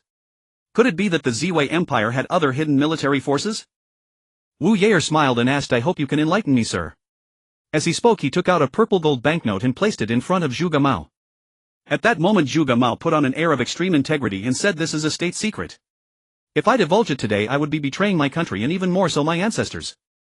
Though I am a person who loves wealth, there are some treasures I can cherish and some I cannot. However, I can responsibly say that if your country intends to wage war against ours, only annihilation awaits. This is heartfelt advice I offer as gratitude to the two of you. I hope you can heed my words and not think I am trying to scare you. To be honest, the fate of your two nations does not significantly impact me. At most there would be no grain trade between our two countries, resulting in a loss of some silver for me. However, as the Grand Chancellor of the Ziwei Empire, there are many opportunities for profit. The small amount of silver is something I can afford to lose. I merely wish to prove my opinion is correct and gain the trust of my emperor. If I were to leak our secrets today, our country might not perish, but I would be doomed forever. I hope the two of you can understand. Zhuge Mao's words were reasonable, fully expressing the mindset of a corrupt official. Wu Yaer, being a clever person and having spent time in the lower gentry class, clearly understood the mentality of corrupt officials and thus almost completely trusted Zhuge Mao. Wu Yaer said, "Sir, you are the foremost strategist and talent of the Ziwei Empire. No one can shake your position in the heart of your emperor. Moreover, our country has previously fought against yours and knows that your forces are formidable, so naturally we would not take military action against you. However, I hope you can devise strategies for the long-term peace between our two nations." Zhuge Mao replied, "I cannot claim to devise strategies, but I can offer some suggestions. Although our country is not allied with the Ling Miao Kingdom, we do have some agreements regarding treasure. I cannot disclose the content of these agreements, but I suggest your country send envoys to sign some agreements regarding treasures with my emperor. My visit this time primarily aims to resolve the water source issue, which we have already discussed and reached a good foundation. I believe under my suggestions my emperor will also sign some agreements with your country. Thank you both for your hospitality. I must take my leave now." Wu Yaer wanted to ask something further, but he was stopped by a glance. Zhuge Mao observed this but said nothing. His mission was complete, and whether or not to sign the treasure agreement was no longer crucial. The key point was the water source agreement, and until the treasure was excavated in Ziyang, the Qia Khanate would not dare to attack the Ziyang forces. Once the supreme immortal crystals were mined, the Ziyang army would retreat to Lanyue City, and any further disturbances from the Qia Khanate would be nothing but a delusion. Zhuge Mao signed the secret water source agreement and left happily. However, the Qia Kingdom urgently convened a high-level military conference to reassess military strategies. At this moment, Wu Yaer firmly believed in Zhuge Mao's words. However, regarding the treasure agreement, most of the generals disagreed, believing that Zhuge Mao had ulterior motives. Even held this viewpoint. When Zhuge Mao was leaving, he had this suspicion and intended to verify it, but was stopped by Wu Yaer. In the end, Wu Yaer agreed with the opinions of most of the generals. The reason Wu Yaer stopped was that he feared might accidentally reveal something. He knew that Zhuge Mao was an extremely shrewd person. After Zhuge Mao returned to Ziyang's side, he animatedly reported on the situation between the two countries while also presenting the purple gold banknotes that Wu Yaer had bribed him with. Ziyang glanced at the banknotes and said, "Wu Yaer is quite generous, giving 1,000,000 taels of purple gold. Not bad, let this purple gold serve as your travel expenses." Ziyang then handed the purple gold banknotes back to Zhuge Mao. Naturally, Zhuge Mao could guess that Ziyang would not want this amount of purple gold, and presenting it could further increase Ziyang's trust in him. It can be said that Zhuge Mao is truly shrewd to the bone, even calculating against Ziyang. Long before Zhuge Mao's mission, Ziyang had already opened up the channel for mining supreme celestial crystals and had set up a massive attack formation that overlapped with a confinement formation. However, that confinement formation was integrated with the entire channel and the formation on the stone cauldron. Ziyang continuously reinforced the formation with life liquid, increasing the spiritual energy concentration within the formation to help the soldiers who had lost mana under the stone cauldron to quickly recover their mana. This overlapping formation was constructed within Ziyang's command tent, occupying nearly about 1 square meter, making it extremely concealed. Ordinary people could not detect it at all, let alone that it was located within Ziyang's sleeping quarters, which others could not enter casually. Ziyang utilized some spatial formations to achieve the contraction of the formation, which could actually accommodate up to 100,000 people without issue. This spatial formation only possesses contraction capabilities and is the most basic type of spatial formation. It does not have the technical sophistication of teleportation formations. Even now, Ziyang still cannot set up teleportation formations, only Biao Shui can. By the time Zhuge Mao returned, 5% of the supreme celestial crystals had already been mined. At this rate, they would likely be completely excavated in another month. Ziyang is currently in great need of a peaceful environment to quietly mine the celestial crystals. Zhuge Mao's mission to the two countries was executed perfectly. After Zhuge Mao returned from his mission, Ziyang sent him back to Lanyue City to handle state affairs, while Ziyang remained in the command tent, keeping a close watch on the dynamics of various factions. At this time, the Cold Spirit Saint King also, according to the agreement, led 200,000 Guanhan guards, 10,000 of whom were Golden Core cultivators and another 10,000 were Foundation Establishment cultivators. Ziyang offered 100 supreme celestial crystals or 40 lizard dragon horns as compensation. Each of these Guanhan guards was clad in silver-white battle armor, exuding a chilling aura that gave a sense of coldness. Ziyang was astonished to see them, not to mention the other soldiers. Ziyang positioned these 200,000 Guanghan guards to the right side of his command tent stationed along the river while the dragon-white divine dragon guards were stationed on the left side of the tent along the sacred lake. The 30,000 elite soldiers led by He Yuan Huahong and Yang Xing were stationed in front of the command tent along the dense forest hillside with He Yuan's 10,000 Tiger Ben heavy armored shield soldiers at the forefront followed by Huahong's 10,000 Longtang crossbow soldiers and finally Yang Xing's Red Wind heavy cavalry stationed in order. The more than 20 peak nascent soul cultivators invited by Ziyang resided in tents not far from Ziyang's command tent. From a distance the military camp of Ziyang appeared remarkably orderly, exuding an imposing aura. Shortly after the arrival of the Guanghan guards 100,000 bear warriors from the northern ice plains marched forth in a grand procession with another 100,000 bear warriors on their way. Originally this bear army numbered only 100,000 but later it was reported that the divine dragon guards had sent an additional 200,000 followed by another 100,000. The sand people of the western desert like the bear warriors initially dispatched 100,000 and then sent another 100,000 gathering near the sacred lake of the Lingmiao kingdom. The Tianfeng kingdom also deployed 1,000,000 Tianfeng guards including 100,000 golden core cultivators, 200,000 foundation establishment cultivators, 300,000 transcendence cultivators and 400,000 ordinary soldiers. The Snow Domain Palace went even further, sending 300,000 Snow Peak guards comprised of 1,000,000 golden core cultivators, 1,000,000 foundation establishment cultivators and 1,000,000 transcendence cultivators split into two groups stationed to defend against the Western Holy Orchid Empire Coalition and the Eastern Xia Khanate Coalition. Witnessing this formidable force, Ziyang felt an overwhelming shock, realizing just how powerful the Snow Domain Palace truly was. Neither side took action, quietly awaiting an opportunity. Ziyang had no intention of striking, preferring to reap the benefits from the conflict. Moreover, Zhuge Mo had already devised a plan to prevent the Xia Khanate coalition from attacking them and had secretly allied with the Lingmiao kingdom. Ziyang was simply waiting to watch the two tigers clash. These two tigers were not fools, presenting a facade while secretly plotting. Their actions would depend on the shifts in strength among the factions. At this moment Ziyang's forces appeared somewhat thin, prompting him to send Ziyun with 30,000 lizard dragon heavy cavalry to bolster their strength, at least to intimidate the Xia Khanate into not daring to make a move against him. With this reinforcement Ziyang's army numbered 1,000,000, of which 900,000 were golden core cultivators, not to mention the 30,000 golden core lizard dragons. Once these lizard dragons reached the golden core level they could transform into human form. As the heavy cavalry of lizard dragons flew in they blotted out the sky circling above the Xia Khanate army, causing the soldiers to tremble in fear. The mere aura of the dragons was enough to make them shudder. Ziyang's intention in doing this was to intimidate the Xia Khanate. When these lizard dragons reached the camp they transformed into human form, otherwise how could such a large number of lizard dragons be accommodated? Thus calculating carefully Ziyang's forces swelled to 130,000. When the lizard dragon heavy cavalry arrived all factions were greatly astonished. Although they knew Ziyang had a mysterious lizard dragon heavy cavalry stationed within the southern city of Lanyue, they never expected the number to be so immense. The base of Ziyang's lizard dragon heavy cavalry was a highly confidential location. No one was allowed to enter or exit without orders from Ziyang or Ziyun. Aside from Dapeng and Huofeng and excluding Piaoshui, individuals like Zhuge Mo and others could not enter without a token. Thus the lizard dragon heavy cavalry was seen as a mysterious force to the outside world. Upon witnessing this, Wire felt a chill run down their spines, thinking it seems Zhuge Mo was right, the strength of the ZY Empire is extraordinary. They naturally understood the combat power of the lizard dragon clan. 1,000 lizard dragons could sweep through the entire Xia Khanate, let alone 30,000 lizard dragon heavy cavalry, which could be said to be able to slaughter them without negotiation. He hurriedly ordered the nearby camps of the Ziyang garrison to relocate, showing goodwill towards Ziyang, indicating that there was no intention to infringe upon the Ziyang army. Ziyang chuckled to himself, but the nascent soul old monsters he had invited along with the cold spirit Holy King were all astonished. They never expected Ziyang to possess such formidable troops. It was not their fault. These lizard dragons typically transformed into human form, indistinguishable from ordinary people living in seclusion while diligently practicing the chaotic spirit technique passed down by Ziyang to enhance their poison mastery. Naturally the nascent soul old monsters could not perceive them, merely viewing them as ordinary golden core cultivators. These lizard dragon heavy cavalry also greatly shocked the powerful Shuiyu palace. Under the pretext of discussing how both sides would attack the Red Tooth Khan's coalition, they came to probe the strength of the Ziyang army.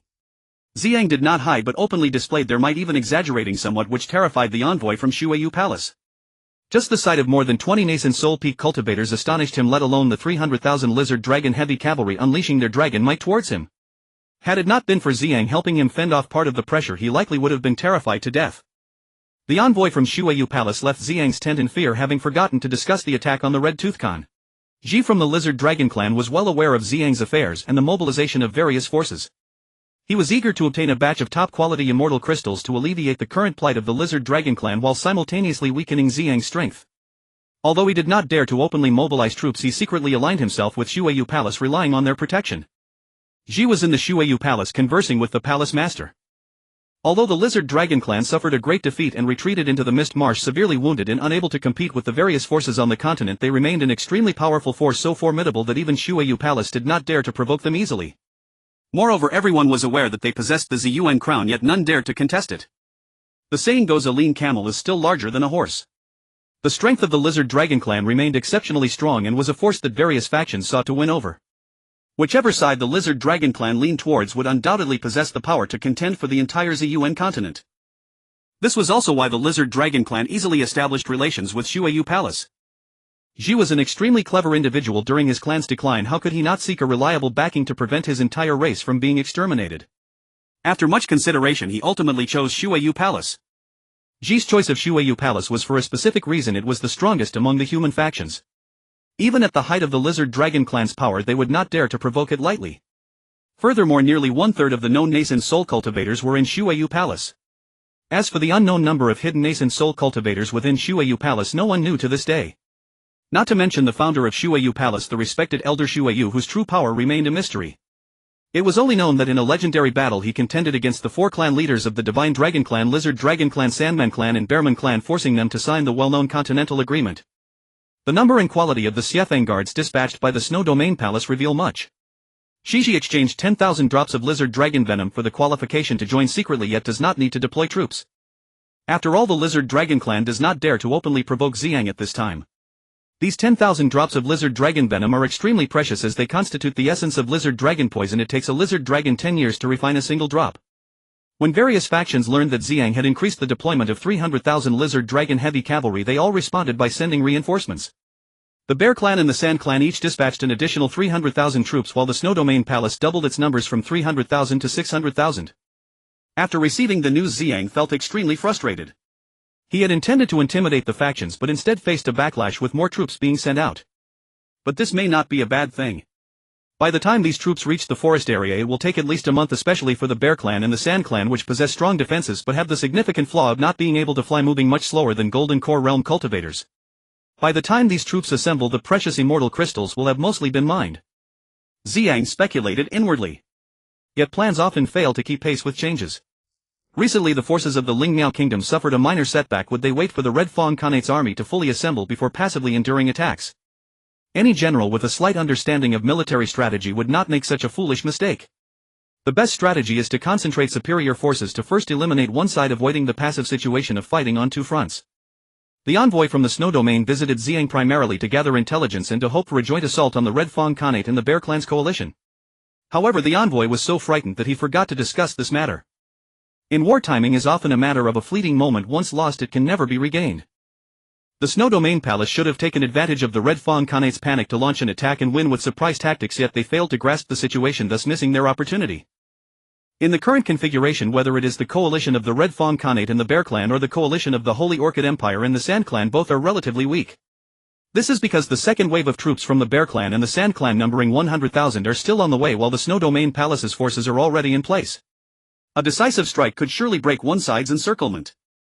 Due to the intimidation from Ziyang's Lizard Dragon heavy cavalry, the troops of the Red Fang Khanate were frightened, making them the easiest target for attack, yet the Lingmiao Kingdom failed to seize the opportunity. However, the generals who have spent years in warfare are astute. Having made one mistake, they would never repeat it. When they learned that the Sand Clan and the Bear Clan had once again dispatched 30,000 troops, they seized the opportunity to launch an initial attack towards the Holy Orchid Empire. The Holy Orchid Empire had over 2 million warriors plus an additional 100,000 Sand Clan members, making their defenses seemingly impregnable. However, this was still an army of mortals, and against the 100,000 strong Golden Core Realm Ziyang guards it would crumble easily.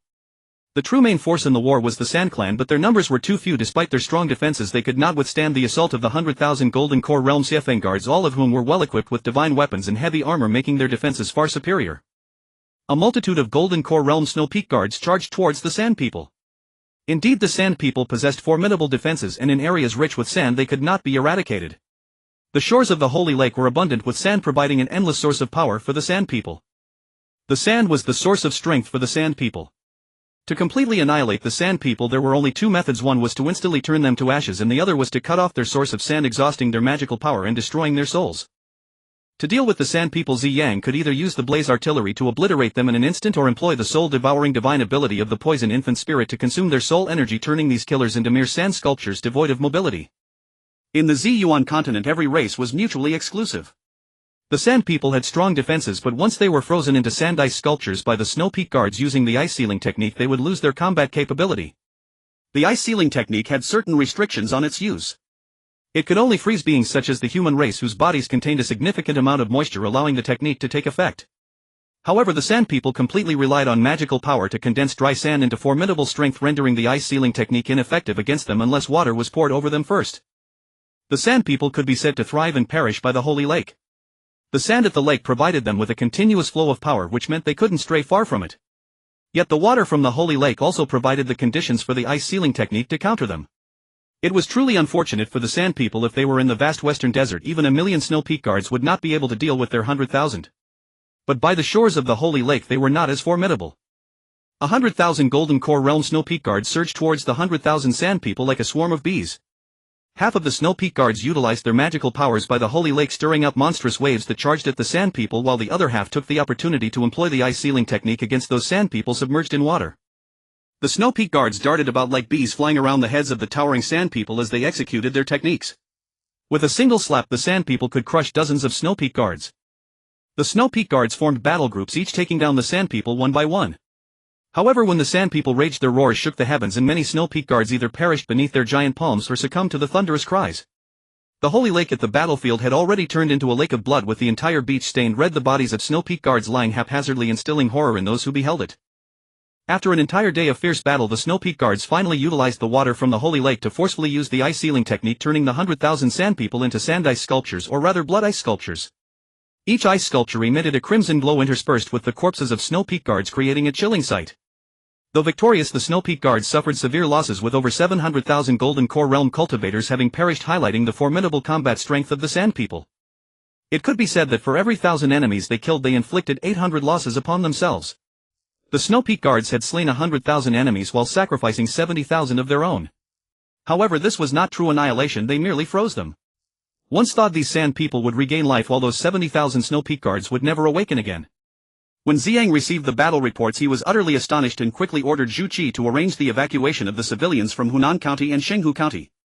If the enemy attacked these two counties, they would abandon the cities and retreat to Lanyue City, using the Fireball Art to eliminate the Sandman tribe and defend Lanyue City. With such formidable combat strength from the Sandman tribe, no general would dare to use ordinary soldiers' bodies to block them. The Sandman tribe was frozen in ice, and the armies of the Snow Domain Palace and the Lingmiao Kingdom relentlessly pursued, conquering dozens of counties in the Shanglan Empire before finally stopping committing widespread slaughter as they went, leaving devastation in their wake. The Lingmiao Kingdom had accumulated countless grudges against the Shanglan Empire over the past 10,000 years, and it was only natural that they would not let the Shanglan Empire off easily. The Snow Domain Palace was extremely furious, having lost over 700,000 elite troops. They vented their anger and hatred on the Shanglan Empire, and wherever the allied forces of the Lingmiao Kingdom went, there was nothing but ruins. These dozens of counties were utterly devastated and would take at least a decade or two to recover. The allied forces of the Lingmiao Kingdom did not advance further, returning to the territory of the Lingmiao Kingdom with a large amount of spoils and slaves. Just after the battle with the Shanglan Empire's forces concluded, they began preparing to attack the Chia Khanate.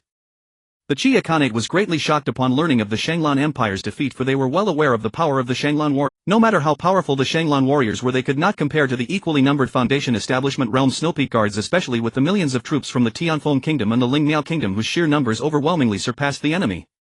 As long as they dealt with the Sandman tribe, victory was merely a matter of time. The Snow Domain Palace quickly reinforced its ranks with Golden Core level troops, dispatching an additional 500,000 soldiers led by two elders of the nascent Soul Realm to guard the frozen Sandman tribe, while continuously infusing them with spiritual power to maintain the ice sealing.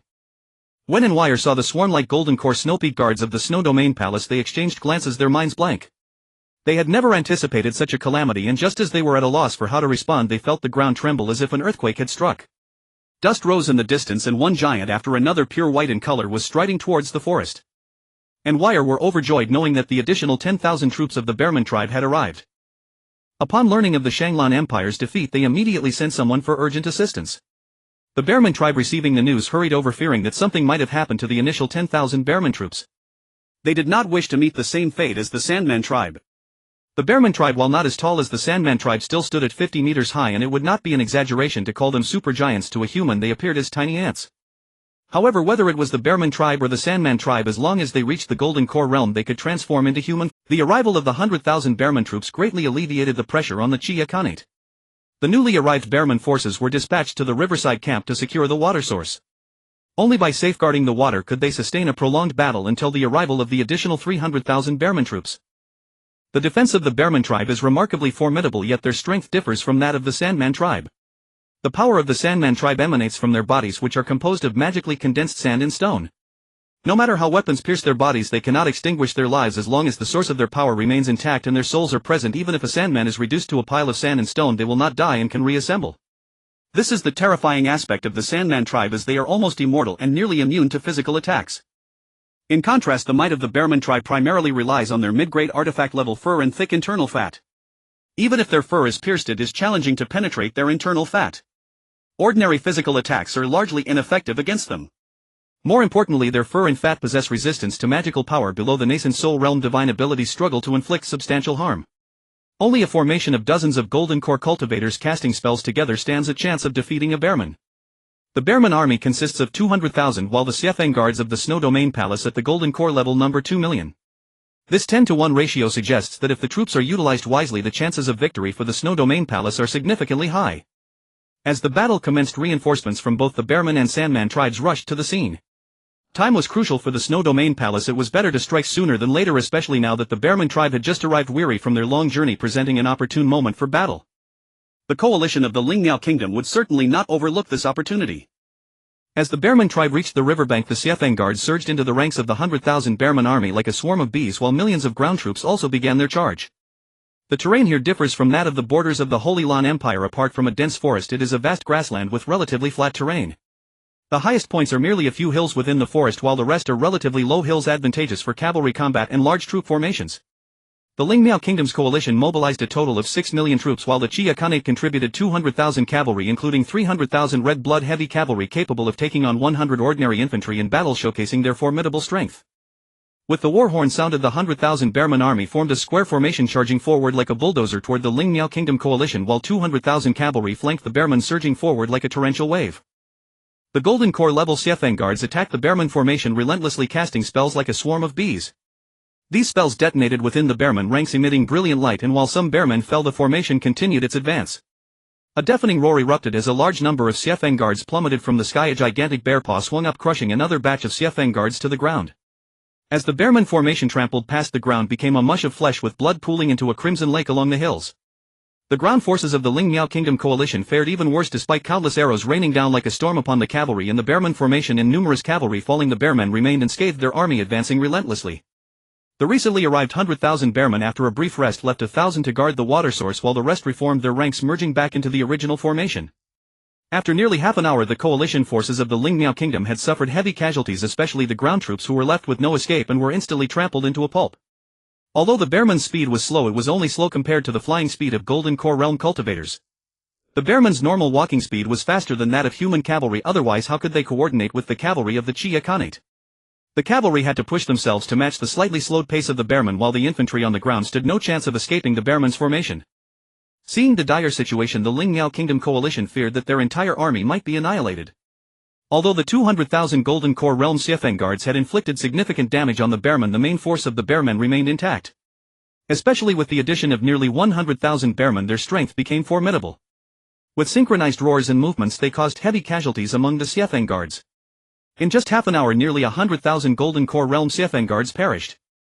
At that moment, a batch of Ziyang guards clad in purple lightning-patterned attire suddenly rushed forward, hurling a multitude of violet-green capsules into the Bearman's ranks. These capsules emitted thunderous sounds and released flashes of lightning along with green toxic mist. Though the Bearmen had tough skin and thick flesh, they had a weakness: poor resistance to poison. The venom of the lizard dragon race was their nemesis. The capsules detonated in succession, causing large numbers of Bearmen to collapse. The cavalry could not escape either, as they fell one by one. In a short time, over half of them were casualties. Fortunately, a gust of wind blew from behind the Bearmen, saving their lives, otherwise they would have been completely wiped out.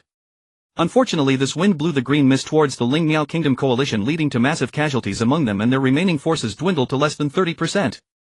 Although both sides suffered significant losses, the toxic gas caused the coalition forces of the Qia Khanate to retreat quickly, prompting the army of the Lingmiao Kingdom to also fall back hastily. The original battlefield was littered with corpses, especially with nearly 100,000 Bearmen who had succumbed to poisoning. Their condition was dire. Ziyang and some soldiers sighed from a distance, saying this green poison is truly formidable. Such a large number of bearmen fell after a moment of poisoning. Seeing both armies retreat, Ziyang swiftly flew onto the battlefield, collecting the nearly 100,000 poisoned bearmen and over 200,000 crimson blood horses into his Rui space, instructing Piaxue to use spirit pills and life essence to help them detoxify. As long as their spiritual consciousness was intact, these bearmen and crimson blood horses could be revived. After all, the time was short and the chances of saving them were high. Even if they could not be saved, the bear skins were top-grade treasures. Unrefined, they were at least mid-grade artifact level, and once refined they would reach at least high-grade artifact level. Moreover, Ziyang had further plans for them. From the poisoned corpses he discerned that the poison was from the lizard dragon race, and he thought to himself, no wonder it is so potent. It seems the lizard dragon race has indeed begun to make moves. Although the remaining over 10,000 bearmen and less than 1 million cavalry of the Chia Khanate retreated, some bearmen and cavalry were still poisoned, albeit to a lesser extent. Although the poisoning was mild, they were not far from death. Once afflicted by lizard dragon poison, survival was virtually impossible. Ziyang did not wish to see these giant bearmen perish. For him, the defensively strong bearmen were excellent frontline meat shields. The prospect of having a batch of such bearmen as shields was truly unimaginable. At this moment both sides were heavily injured from battle, and it was impossible to engage in further conflict in the short term. Currently Ziyang possessed the greatest strength, and if he chose to strike now he would undoubtedly tip the scales of power and decisively dominate both factions. Ziyang convened a meeting to discuss whether they should launch an attack. The majority advocated for battle, yet Ziyang hesitated. Although he could certainly defeat both sides, he pondered what would come after the victory. Sometimes war does not resolve issues. Ziyang contemplated how to compel the enemy to surrender without fighting.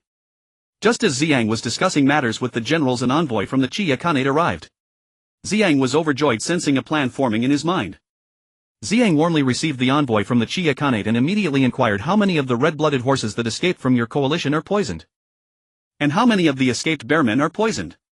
Upon hearing Ziyang's questions, the envoy was taken aback, as this was his greatest fear.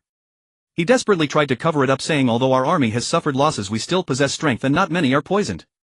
Ziyang's expression changed as he angrily retorted, if your Khan does not have sincerity, then there is no need for this discussion. Await my army in 2 hours. The envoy from the Chia Khanate was terrified upon hearing this and hurriedly said, my Khan has great respect for you and I have come with sincerity. Ziyang asked, are you truly here with sincerity? The envoy replied, I genuinely come with sincerity. Ziyang then said, in that case please answer the question I just asked once more. Ziyang asked, are you truly here with sincerity? The envoy replied, I genuinely come with sincerity. Ziyang then said, in that case, Ziyang responded, you may go now. I will not negotiate with envoys lacking sincerity. Your Khan will pay a heavy price for deceiving me. Before the envoy from the Chia Khanate arrived, he was repeatedly instructed to ensure a peace agreement with the Ziyang Empire, so he dared not return without success. The envoy hurriedly said, it was my mistake, do not blame our Khan. It is my poor memory that led to the incorrect figures. All of the over 100,000 red-blooded horses that escaped are poisoned, and aside from the 1,000 guarding the water source, all of the bearmen are also poisoned. Upon finishing, he wiped his sweat, terrified to death. Ziyang replied him, now that sounds more reasonable. Do not think I am unaware of your coalition situation. You have been afflicted by the poison of the lizard dragon. A mere touch guarantees death. The lizard dragon is the nemesis of the bear tribe. Even with a complete army of 200,000 bearmen, they would be no match against my lizard dragon heavy cavalry. Now speak. What agreement do you wish to reach? The envoy from the Chia Khanate breathed a sigh of relief, sensing hope for an agreement in Ziyang's tone. He flattered, your majesty is truly a master strategist, nothing can escape your insight. I have come at the behest of my Khan, seeking to reach an agreement regarding the treasures of the dense forest. Ziyang replied, very well, please elaborate on the specifics. The envoy continued, my Khan wishes to renew the previous peace agreement and seeks to share the treasures of the dense forest with your majesty. Ziyang said, your Khan boasts successively, even with diminished strength you speak of equality. Let me propose this, considering the effort it took for you to come here. Return and tell your Khan that if he wishes to renew the peace agreement with me, he must send the 100,000 poisoned Chishui horses and over 100,000 bear warriors to me. Otherwise I will march my army to seize them in 2 hours. The Lingniao kingdom has already promised me that if I triumph and return I shall receive 80% of the treasures gained. However, in light of our previous peace agreement, I shall not make things difficult for your nation. Whether or not we obtain the treasure depends on fortune. Should either side be fortunate enough to acquire it, no one shall trouble the other. Relay my exact words to your Khan. I will give you 3 hours. If there is no outcome within that time, my army will march in, so you should hurry back. The envoy from the Chia Khanate, terrified, turned and fled, fearing that any delay would jeopardize everything, having forgotten even the most basic courtesies. The generals looked at Ziyang, extremely puzzled, unable to understand why he acted in such a manner. Ziyang appeared self-satisfied. The envoy from the Chia Khanate returned immediately to report the situation, hastily seeking out the leading elder of the Bear Clan to explain the circumstances. The elder of the Bear Clan, having transformed into human form, understood perfectly. He too had been poisoned. Once afflicted by the lizard dragon's venom, death was certain. If they did not comply with Ziyang's orders once he led his army to attack, not only would the previously intact 1,000 bear warriors be in danger, but it would also create a formidable enemy for the subsequent 300,000 troops. He knew Ziyang possessed lizard dragon heavy cavalry and that the lizard dragon was their clan's nemesis. Trading the lives of these 10,000 doomed warriors for an ally was worth it. After pondering for a moment, the elder of the Bear Clan said, "Agree to his terms, I will immediately lead my people to meet him." Upon hearing this, the others were so moved they could not speak, tears streaming down their faces. Even in death they were unwilling to surrender their bodies to strangers. The elder of the Bear Clan stated, "Exchanging our bodies for the safety of others is worth it." Having said that, he went out to gather all the poisoned Bear Clan members, explaining the situation to them. The bears understood their plight and the current situation. In the end, making sacrifices for their kin was a matter of course. However, the scene was one of heart-wrenching separation, deeply moving. In less than 2 hours they led over 100,000 Shishui horses and their clansmen to the front of Ziyang's military camp. Ziyang was overjoyed at the sight, yet the bears glared at him with fury. It was understandable, they were on the brink of death, and yet he still refused to spare them, which would anger anyone. Ziyang glanced at them and said, "Do not look at me with such disdainful eyes, you may yet come to thank me." With a wave of his hand, the bears entered Ziyang's Rui space. Piaoshui had already revived the first batch of bears and Shishui horses, placing them within the Purple Void City. Only a few hundred bears and Shishui horses were too deeply poisoned, their souls dispersed, and there was no hope for them. Ziyang handed this batch over to Piaoshui, instructing her to allow the poison spirit elves to feast well in Purple Void City after reviving them, and then help them reconstruct their souls. Piaoshui naturally understood Ziyang's intentions and began to busy herself again. After Ziyang finished his tasks, he signed the peace agreement and treasure agreement with the Chia Khanate, and the envoy left in high spirits. Thanks to the Ice Spirit Realm for the generous guest ticket. Ziyun Tian expresses gratitude here and adds a chapter for your family while inviting you to join the Ziyun Tian Elders Book Friends Group 32038956. Just as they had departed, the envoy from the Lingmiao Kingdom arrived, but Ziyang did not meet him, refusing under the pretext of seclusion for cultivation. It was clear what the envoy's intentions were. It was best for Ziyang to avoid the encounter, for he would not know how to face the other party. The envoy from the Lingmiao Kingdom had no choice but to return in great disappointment. In the days that followed, Ziyang kept a close watch on the situation regarding the extraction of the top-grade immortal crystals. Within the mining array, he placed Zifeng inside and gave him a spatial ring, instructing him to carefully cut 100 pieces of the top-grade immortal crystals and store them in the ring. This way only Zifeng would know the exact number of crystals, keeping it hidden from everyone else. The coalition forces of the Chia Kingdom and the Lingmiao Kingdom each restored their strengths and no wars occurred. It could be said to be a rare period of tranquility, yet both sides began extensive mining in their occupied territories. A month passed in the blink of an eye. The reinforcements from the Qian Kingdom coalition had all arrived, and the Snow Domain Palace dispatched another 300,000 troops, restoring their combat strength to pre-war levels. Finally, when Ziyang inspected the mining situation, he discovered a colorful leg bone which astonished him. While he was studying it, the miners shouted, "We have found another colorful leg bone." Ziyang rushed over to take a closer look and realized that this was a complete skeleton with the upper body embedded in the top-grade immortal crystal.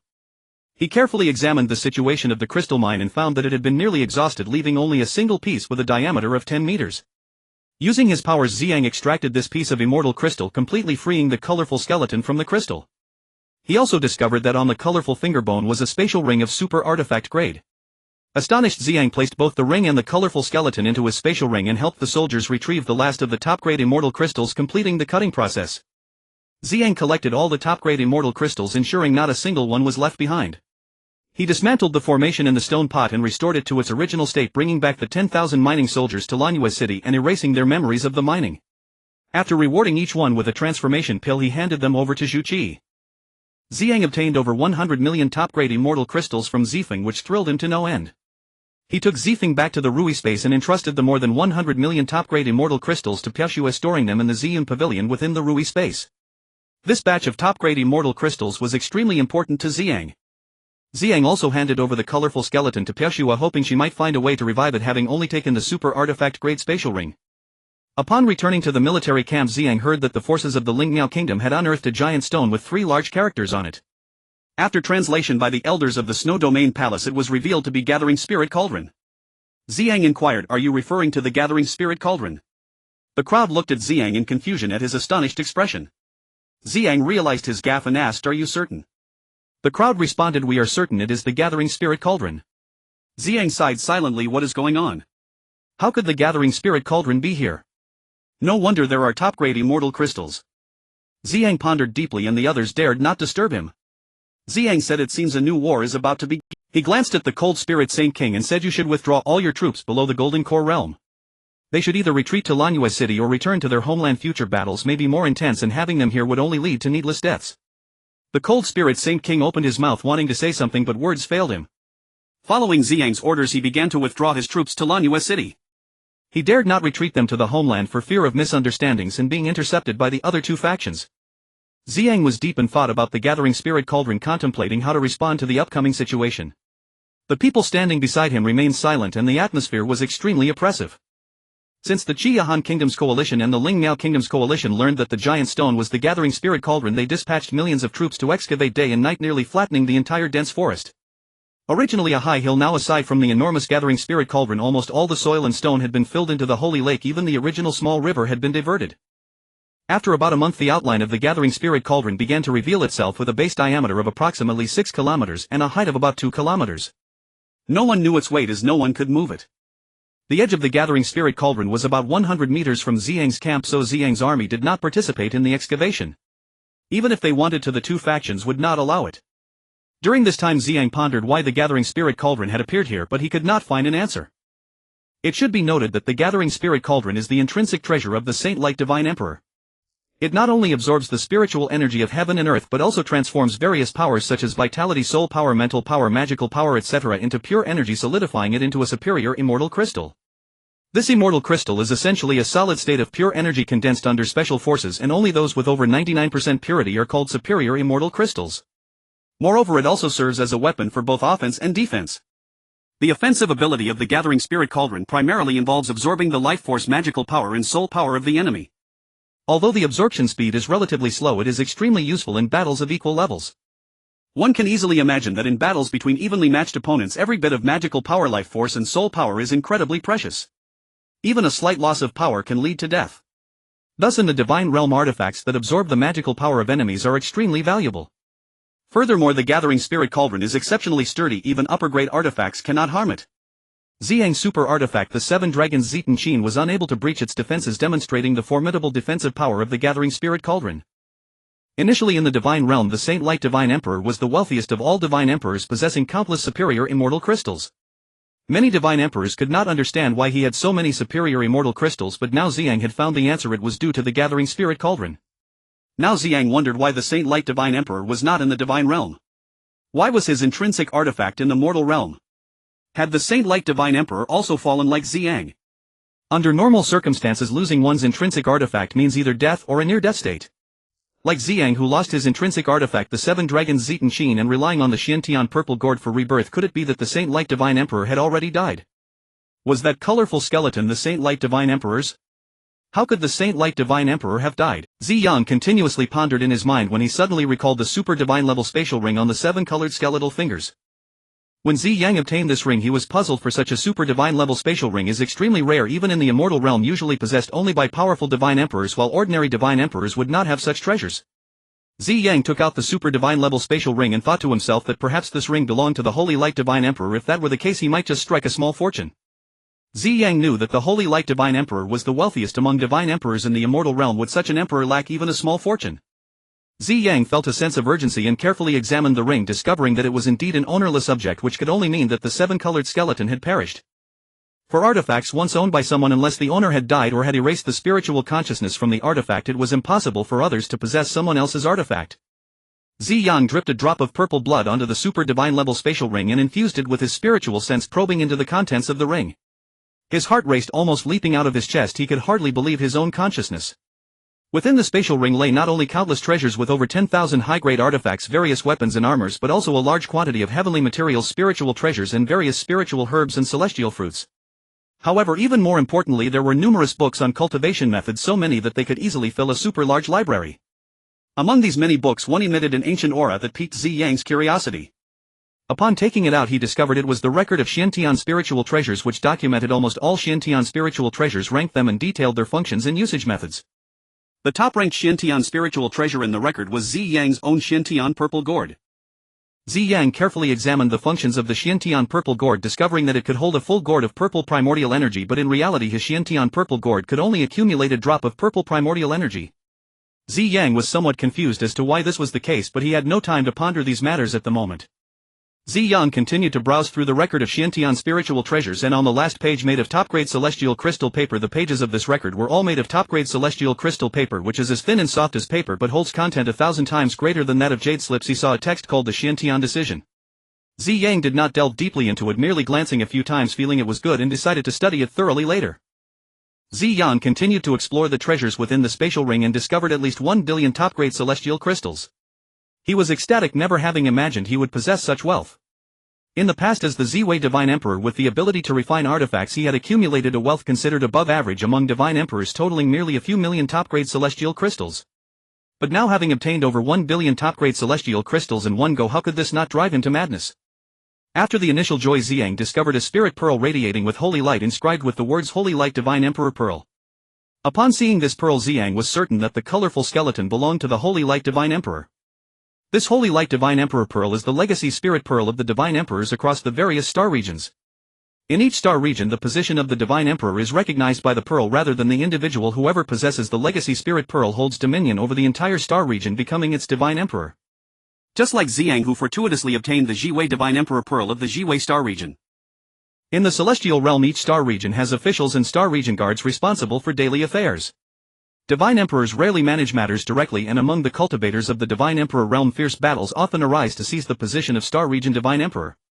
The contention for the Divine Emperor Legacy Spirit Pearls is extremely intense, and the Divine Emperors can change rapidly. However, these Star Region officials and guards recognize the pearls, not the people. They accept orders upon seeing the Legacy Spirit Pearl of their star region. Otherwise, no one can command them. Even if the Divine Emperor dies and the legacy temporarily vanishes, it does not affect the normal operation of the star region. With the acquisition of the Holy Light Divine Emperor Pearl, Ziyang effectively secured the entire Holy Light Star region. There are a total of 108 star regions in the celestial realm, each with its own legacy spirit pearl. Whoever possesses all 108 legacy spirit pearls can rule over the entire celestial realm. However, so far no one has achieved this. At most, a few star regions form alliances to collectively oppose hostile forces. At that time, Ziyang did not join any alliances, otherwise he would not have faced the 5 great divine emperors alone. However, those 5 divine emperors were part of an alliance. Such alliances are formed based on mutual interests, and as interests shift, former friends can quickly become foes. This was the primary reason Ziyang was reluctant to form an alliance. Additionally, possessing the art of refining weapons made many divine emperors eager to curry favor with Ziyang, so he was not concerned about others plotting against him. Although Ziyang confirmed that the colorful skeleton belonged to the Holy Light Divine Emperor, he was puzzled as to why this divine emperor had died in the mortal realm. What could have caused this? Despite the doubts, to unravel the mystery a thorough investigation was necessary. Rushing would not suffice.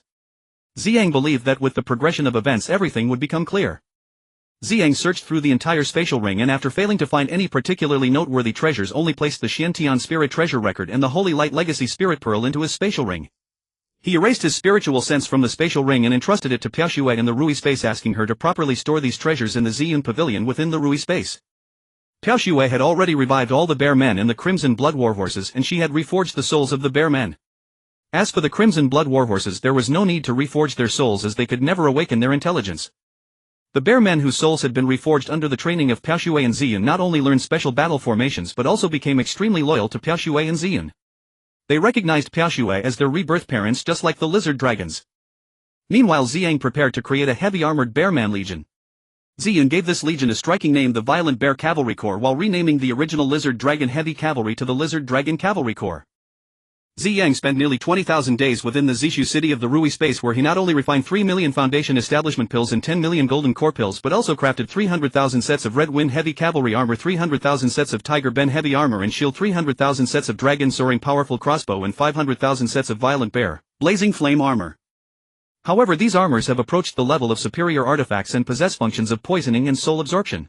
The Violent Bear Blazing Flame set includes a complete Violent Bear Blazing Flame armor with an arrow tower on the left shoulder capable of carrying a soldier who continuously releases crossbow arrows, a Blazing Flame Wolf Fawn Poison Staff for bear people, a Violent Bear Sun armor for soldiers, a Violent Bear Hexagonal Divine Shield for soldiers, a Violent Bear Exploding Sun Divine Spear for soldiers, a Violent Bear Bloodthirsty Saber for soldiers, a Violent Bear Sun Chasing Divine Bow for soldiers, and a Red Wind Meteor Divine Crossbow for soldiers. This constitutes the standard 8-piece Violent Bear Blazing Flame set. After refining these armors, Ziyang handed them over to Ziyun, instructing her to promote all bear people who had not yet reached the Golden Core realm to that level and to advance all the Red Blood steeds to Red Wind steeds. The remaining pills would be sufficient to cultivate an additional 200,000 soldiers at the Golden Core level. However, Ziyun was tasked with handling all these matters. Ziyang also took down the Xiantian Purple Gourd from the Xiantian Purple Vine. The gourd had long since returned to its original state. True to what was written in the Xiantian Spiritual Treasure record, the gourd indeed contained a full gourd of purple origin power. Upon absorbing it into his body, Ziyang immediately felt an immense surge of spiritual power rushing and continuously infusing into his divine sense. After a moment of adjustment, he slowly adapted. However, he felt that the rate at which the Xiantian Purple Gourd infused spiritual power into him was over 10,000 times faster than before, alleviating any future worries about insufficient purple origin power. As Ziyang stepped out of the Rui space, only 2 days had passed in the outside world. Though it was a mere 2 days, the world outside had undergone tremendous changes. Not only was the entire Gathering Spirit Cauldron fully exposed, but the two factions were once again on the verge of confrontation over its possession. However, fearing another round of mutual destruction like last time, neither side dared to act recklessly. The reason for the previous conflict was primarily due to the Ling Miao Kingdom's underestimation of the situation, compounded by the unexpected arrival of another 100,000 bear people. They believed they could defeat the Red Tooth Khanate coalition, but instead both sides suffered heavy losses. Fortunately, Ziyang's forces did not take advantage of the situation, or they would have faced dire consequences. As soon as Ziyang emerged, the envoys of both factions had already been waiting outside the tent, hoping that he would assist them in exterminating the other side. However, Ziyang called both envoys into the tent, declaring his intention to remain neutral and not to use force against either side. Ziyang said, "It is said that the Gathering Spirit Cauldron is massive, weighing over 100 million pounds, and no one can move it. Since that is the case, who can obtain this treasure relies on luck and fate, and it cannot be forced. I will not interfere in your disputes, and I intend to prepare to leave this place soon. After all, our army cannot move such a colossal stone, and staying here is futile. However, I will accompany these 20-odd fellow Taoists to see what the Gathering Spirit Cauldron is like and perhaps encounter some opportunity. I believe neither of you will refuse us, right?" Ziyang glanced at the 20 or so nascent soul-old monsters on both sides of the big tent, then looked at the two envoys. The two envoys were utterly perplexed. Clearly the news of the Supreme Immortal Crystals had come from Ziyang, yet they found no Supreme Immortal Crystals, only this large stone pot. Furthermore, Ziyang wanted to withdraw his troops. They were deeply confused, unable to fathom what scheme Ziyang was concocting, even speculating that it was all a trap to bring both parties together for mutual slaughter, ultimately allowing him to reap the benefits. Ziyang initially hadn't thought too much about it, but his withdrawal was due to several reasons. First, the troops had no further use staying here. Second, the 200,000 violent bear cavalry and 300,000 red wind heavy cavalry urgently needed to be established. And third, to reassure both parties, letting them battle it out would deplete their strength, laying the groundwork for Ziyang to profit from the chaos. After the envoys from both sides retreated the next day, Ziyang led his forces back to Lanyue City, handing over the 20,000 bear men transformed into human forms to Ziyun, along with 300,000 red wind horses to Yang Xing, and providing Yang Xing, He Yuan and Hua Hong each with 300,000 troops at the Golden Core stage and 30,000 sets of equipment crafted by Ziyang. Ever since Ziyang witnessed the formidable strength of the Sandman tribe, Bearman tribe and the Snow Domain Palace, he was eager to enhance his own power, secretly resolving to increase the various military units to a strength of 500,000. Ziyang named these military units the Red Wind Heavy Cavalry led by Yang Xing was called the Red Wind Cavalry Corps, the Tiger Armored Heavy Infantry led by He Yuan was known as the Tiger Ben Heavy Armor Corps, and the Dragon Soaring Crossbow Corps led by Hua Hong was designated as the Dragon Soaring Bow and Crossbow Corps. With these military units fully organized, there were now 220,000 troops across 5 specialized corps. After Ziyang finished arranging these daily trivial matters, he retrieved the Xiantian Spiritual Treasure record, hoping to find any mention of the Gathering Spirit Cauldron. When he turned to the 10th-ranked Xiantian Spiritual Treasure, he discovered an explanation for something called the Xiantian Gathering Spirit Cauldron, whose functions and effects were almost identical to what Ziyang knew of the Gathering Spirit Cauldron. Ziyang speculated to himself, could this Gathering Spirit Cauldron be the Xiantian Gathering Spirit Cauldron? Ziyang was well-versed in the usage of the Xiantian Gathering Spirit Cauldron and also discovered its unique feature: cultivators below the void refinement stage could not refine and use it. Now he understood why such a large Gathering Spirit Cauldron had not been refined or taken away. It seemed this was a treasure specially bestowed upon Ziyang by heaven, one that no one in the mortal realm could utilize except for Ziyang, Piaxue and Ziyun. Understanding the unique nature of the Gathering Spirit Cauldron, Ziyang was not in a hurry to take it, but instead kept a close eye on the situation of the other two parties. Ziyang was eager for both sides to engage in a deadly struggle, allowing him to take advantage of the situation, especially hoping that many bears would suffer from lizard venom, saving him the trouble of acting himself. Ziyang had already set his sights on the remaining 300,000 bear men, determined not to let them return to the northern ice plain.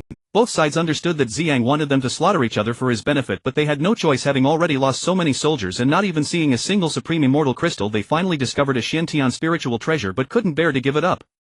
To obtain the spiritual treasure they had to fight, and only the victorious side could ultimately claim it. After 10 days of stalemate, both sides had reached their limit of patience, and even a small spark could ignite a blazing war. The next day the flames of war ignited without any suspense amidst minor disputes, as the allied forces of the Lingmiao Kingdom deployed a total of 10 million troops, while the allied forces of the Qia Khanate and the Shanglan Empire contributed 5 million troops along with 500,000 Sand People and 300,000 Bear People. With the arrival of the Sand People, 100,000 of their kind previously frozen were rescued. Now the Lingmiao Kingdom's allied forces found themselves under attack from both sides, forcing them to retreat into the dense forest, while they once again dispatched envoys to seek assistance from Ziyang. Ziyang secretly summoned the envoy of the Lingmiao Kingdom's allied forces. Ziyang said, if I involve myself in this dispute, I am likely to face retaliation from the Qia Khanate's allied forces. If that happens, it will be a loss for me in the end. The envoy of the Lingmiao Kingdom's allied forces replied, Your Majesty, you once forced the Bear People to surrender 100,000 of their kind who were poisoned by lizard toxins, and you also took away the corpses of 100,000 deceased Bear People. The Bear People harbor a deep-seated hatred for your country, and should we suffer defeat, I believe the allied forces of the Qia Khanate and the Shanglan Empire would surely march eastward to destroy Lanyue City, avenging themselves and eliminating a thorn in their side. These two nations also harbor a strong resentment against your Majesty, which I trust you understand. Ziyang responded, What you say is true, but hatred aside, the key still lies in whether they have the strength to attack Lanyue City. The envoy of the Lingmiao Kingdom's allied forces said, Once we are no longer a restraint, especially with those 500,000 Sand People, they will breach your city's defenses like a hot knife through butter. I trust your Majesty understands the enormous cost we incurred to subdue 100,000 Sand People. Now we face 500,000. I hope your Majesty will consider this deeply. Ziyang asked, If I send troops, what reward will your side offer in return? Upon hearing Ziyang mention rewards, the envoy realized Ziyang had been swayed and felt a surge of joy. As long as they discussed rewards, there was hope for a deal. The fear lay in not having the chance to negotiate at all. The envoy said, What does your Majesty wish us to provide in exchange? Ziyang replied, Considering your sincerity, I hope your side can provide a method for refining a particular item in return. The envoy of the Lingmiao Kingdom's allied forces asked, What items refining method? Ziyang responded, Last time your side launched a large number of small pills that produced explosive sounds like thunder along with green lizard toxins. The envoy's expression changed slightly as he said, That is the treasured secret of the Snow Domain Palace. Its refining method must not be leaked. I hope your Majesty will consider another request. Ziyang said, I am only interested in those small pills. As for anything else, I have no interest. Please return and inquire further before giving me a response. The envoy of the Lingmiao Kingdom's allied forces asked, If we agree to your Majesty's conditions, how many troops will your country send? Ziyang replied, 300,000 lizard dragon cavalry and 200,000 red wind cavalry. These forces would be sufficient to defeat the Qia Khanate and the Bear People. The envoy said, Good, I will report back immediately. With that he hurriedly left. Ziyang felt a hidden joy. He had developed a tremendous interest in the power of those small pills, knowing that if he possessed such a batch he would no longer fear anything. Now Ziyang truly feared the impending attack of those 500,000 Sand People. If Ziyang dispatched troops, he could capture 300,000 Bear People, repelling the cavalry of the Qia Khanate, while the allied forces of the Lingmiao Kingdom could concentrate their strength against the Sand People. At the very least, the power of the Sand People would be weakened, posing a lesser threat to Ziyang. In less than an hour, the messenger from the Lingmiao Kingdom coalition hurried back, bringing a book and handing it to Ziyang. Upon examining it, Ziyang found that the book detailed the method for refining thunderbolt bombs, and upon closer inspection he realized that the primary material was actually thunder bamboo, which was rare in the mortal realm. Only a few hundred grew in the Snow Domain Palace of the Holy Mountain, with no traces found elsewhere. It was no wonder that the people of the Snow Domain Palace were willing to part with the refining method for these bombs. Ziyang looked at it and smiled wryly, truly feeling at a loss for words. Seeing Ziyang's expression, the messenger from the Lingmiao Kingdom couldn't help but feel a sense of pleasure, though he did not show it. One could easily imagine that those from the Snow Domain Palace were probably stifling their laughter at Ziyang's predicament. The messenger from the Lingmiao Kingdom asked, Your Majesty, in accordance with your request, we have brought what you asked for. When will you send your troops out? Ziyang replied, I will deploy the troops immediately. I keep my word. With some annoyance he tossed the book detailing the thunderbolt bombs refining method aside and began to summon the troops. At this time the battle between the two sides had already begun, but Ziyang was not in a hurry to deploy his forces. He intended to wait until both sides had exhausted their strength before reaping the benefits. The troops were all ready to march, but Ziyang hesitated, fixating on the book about the thunderbolt bombs refining method, refusing to give the order to advance. The messenger from the Lingmiao Kingdom grew anxious, knowing that every moment Ziyang delayed meant more of their soldiers would perish. He did not care for their lives, but he was here to save their soldiers. After several prompts, Ziyang lazily ordered the troops to march. Along the way Ziyang continued to dawdle. What should have taken merely the time it takes to brew a cup of tea ended up taking a full hour. Along the way Ziyang kept muttering to himself, You bastards plotted against me, so we'll make your soldiers pay dearly. When Ziyang's army finally arrived, the sight from above was truly magnificent. The Sandmen and Bear Men on the ground towered like pillars, reaching the clouds, spreading out to launch attacks and prevent the enemy from using thunderbolt bombs against them. The cavalry from the Chia Khanate and the warriors from the Saint Lan Empire scurried around on the ground like ants. The Golden Core Realm Snow Peak guards from the Snow Domain Palace buzzed around like little bees, constantly attacking the bulky bear men and sandmen. By the time Ziyang rushed over, the coalition of the Lingmiao Kingdom had already lost half their forces, facing immense pressure. Upon seeing Ziyang arriving with reinforcements, they began to cheer. Their leader had previously told them that there would be a large number of reinforcements. Rivers of blood flowed across the battlefield, and Ziyang, witnessing this scene, felt a surge of fervor. He commanded each lizard dragon knight shall deal with one bear man, capture them but do not kill. The chiefling cavalry will only engage the cavalry on the ground. With military orders firm, Ziyang's chiefling cavalry regiment led by Yang Xing descended to the ground, sweeping toward the Chia Khanate cavalry like a gust of wind, while the lizard dragon cavalry regiment under the command of Ziyang surged forth like heavy bombs spewing green mist as they began to locate their respective bear men. Seeing this situation left him dumbfounded. Just a few days ago Ziyang had promised to remain neutral and not intervene, yet now he had turned against him. Wasn't he angry? Moreover, he had signed a peace agreement with Ziyang. However, in this world everything prioritizes interests and every agreement relies on strength. A pact is only valid when the balance of power is maintained. Once that balance is broken, the agreement automatically becomes void. If the Chia Khanate were to achieve victory, they would similarly advance eastward without hesitation, marching towards Lanyue City. Seeing Ziyang's army advancing, the coalition forces of the Lingmiao Kingdom quickly concentrated their military strength on the side of the Holy Orchid Empire, their morale soaring. The coalition forces of the Chia Khanate faced overwhelming defeat, their morale plummeting rapidly. The bear tribe was especially furious, with Ziyang wishing they could devour him alive. The battlefield situation turned rapidly. The Red Wind Legion stirred up clouds of dust, the sounds of battle shaking the heavens. The cavalry of the Chia Khanate were no match for them. In terms of equipment and magical power, the Red Wind Cavalry slaughtered the lives of those horsemen as easily as cutting melons. In less than half an hour, the cavalry of the Chia Khanate was utterly decimated. Seeing the dire situation, he and Wu Yaer hurriedly led their attendants to retreat. Ziyang did not command a pursuit, otherwise they would have had no chance of escape. Soon the Lizard Dragon Cavalry Corps also finished their battle, capturing all 300,000 bear warriors. These bear warriors had been poisoned by the lizard dragons and lost their combat abilities. Ziyang placed them into the Wishful Space, entrusting them to Piaxue, who knew exactly how to handle them. Returning to the battlefield, Ziyang gazed at the fallen soldiers and the horrific scene before him, and new thoughts began to form in his mind. The coalition forces of the Lingmiao Kingdom were still engaged in a bitter fight, while Ziyang had already resolved his battle. However, he did not order a continued assault, as he did not wish to provoke the Sand People and the Holy Orchid Empire. Ziyang quietly flew above the spirit-gathering cauldron, dripping a drop of purple blood onto it, attempting to refine it and test its use. The cauldron was already covered in blood, resembling a blood cauldron. Ziyang could already sense the power of the spirit-gathering cauldron and even felt capable of shrinking it. However, he knew he must not act just yet. If he took the cauldron away now, both warring sides would immediately cease hostilities and turn their weapons against him. Ziyang was not foolish. He intended to wait until one side was defeated and the other weakened before taking it.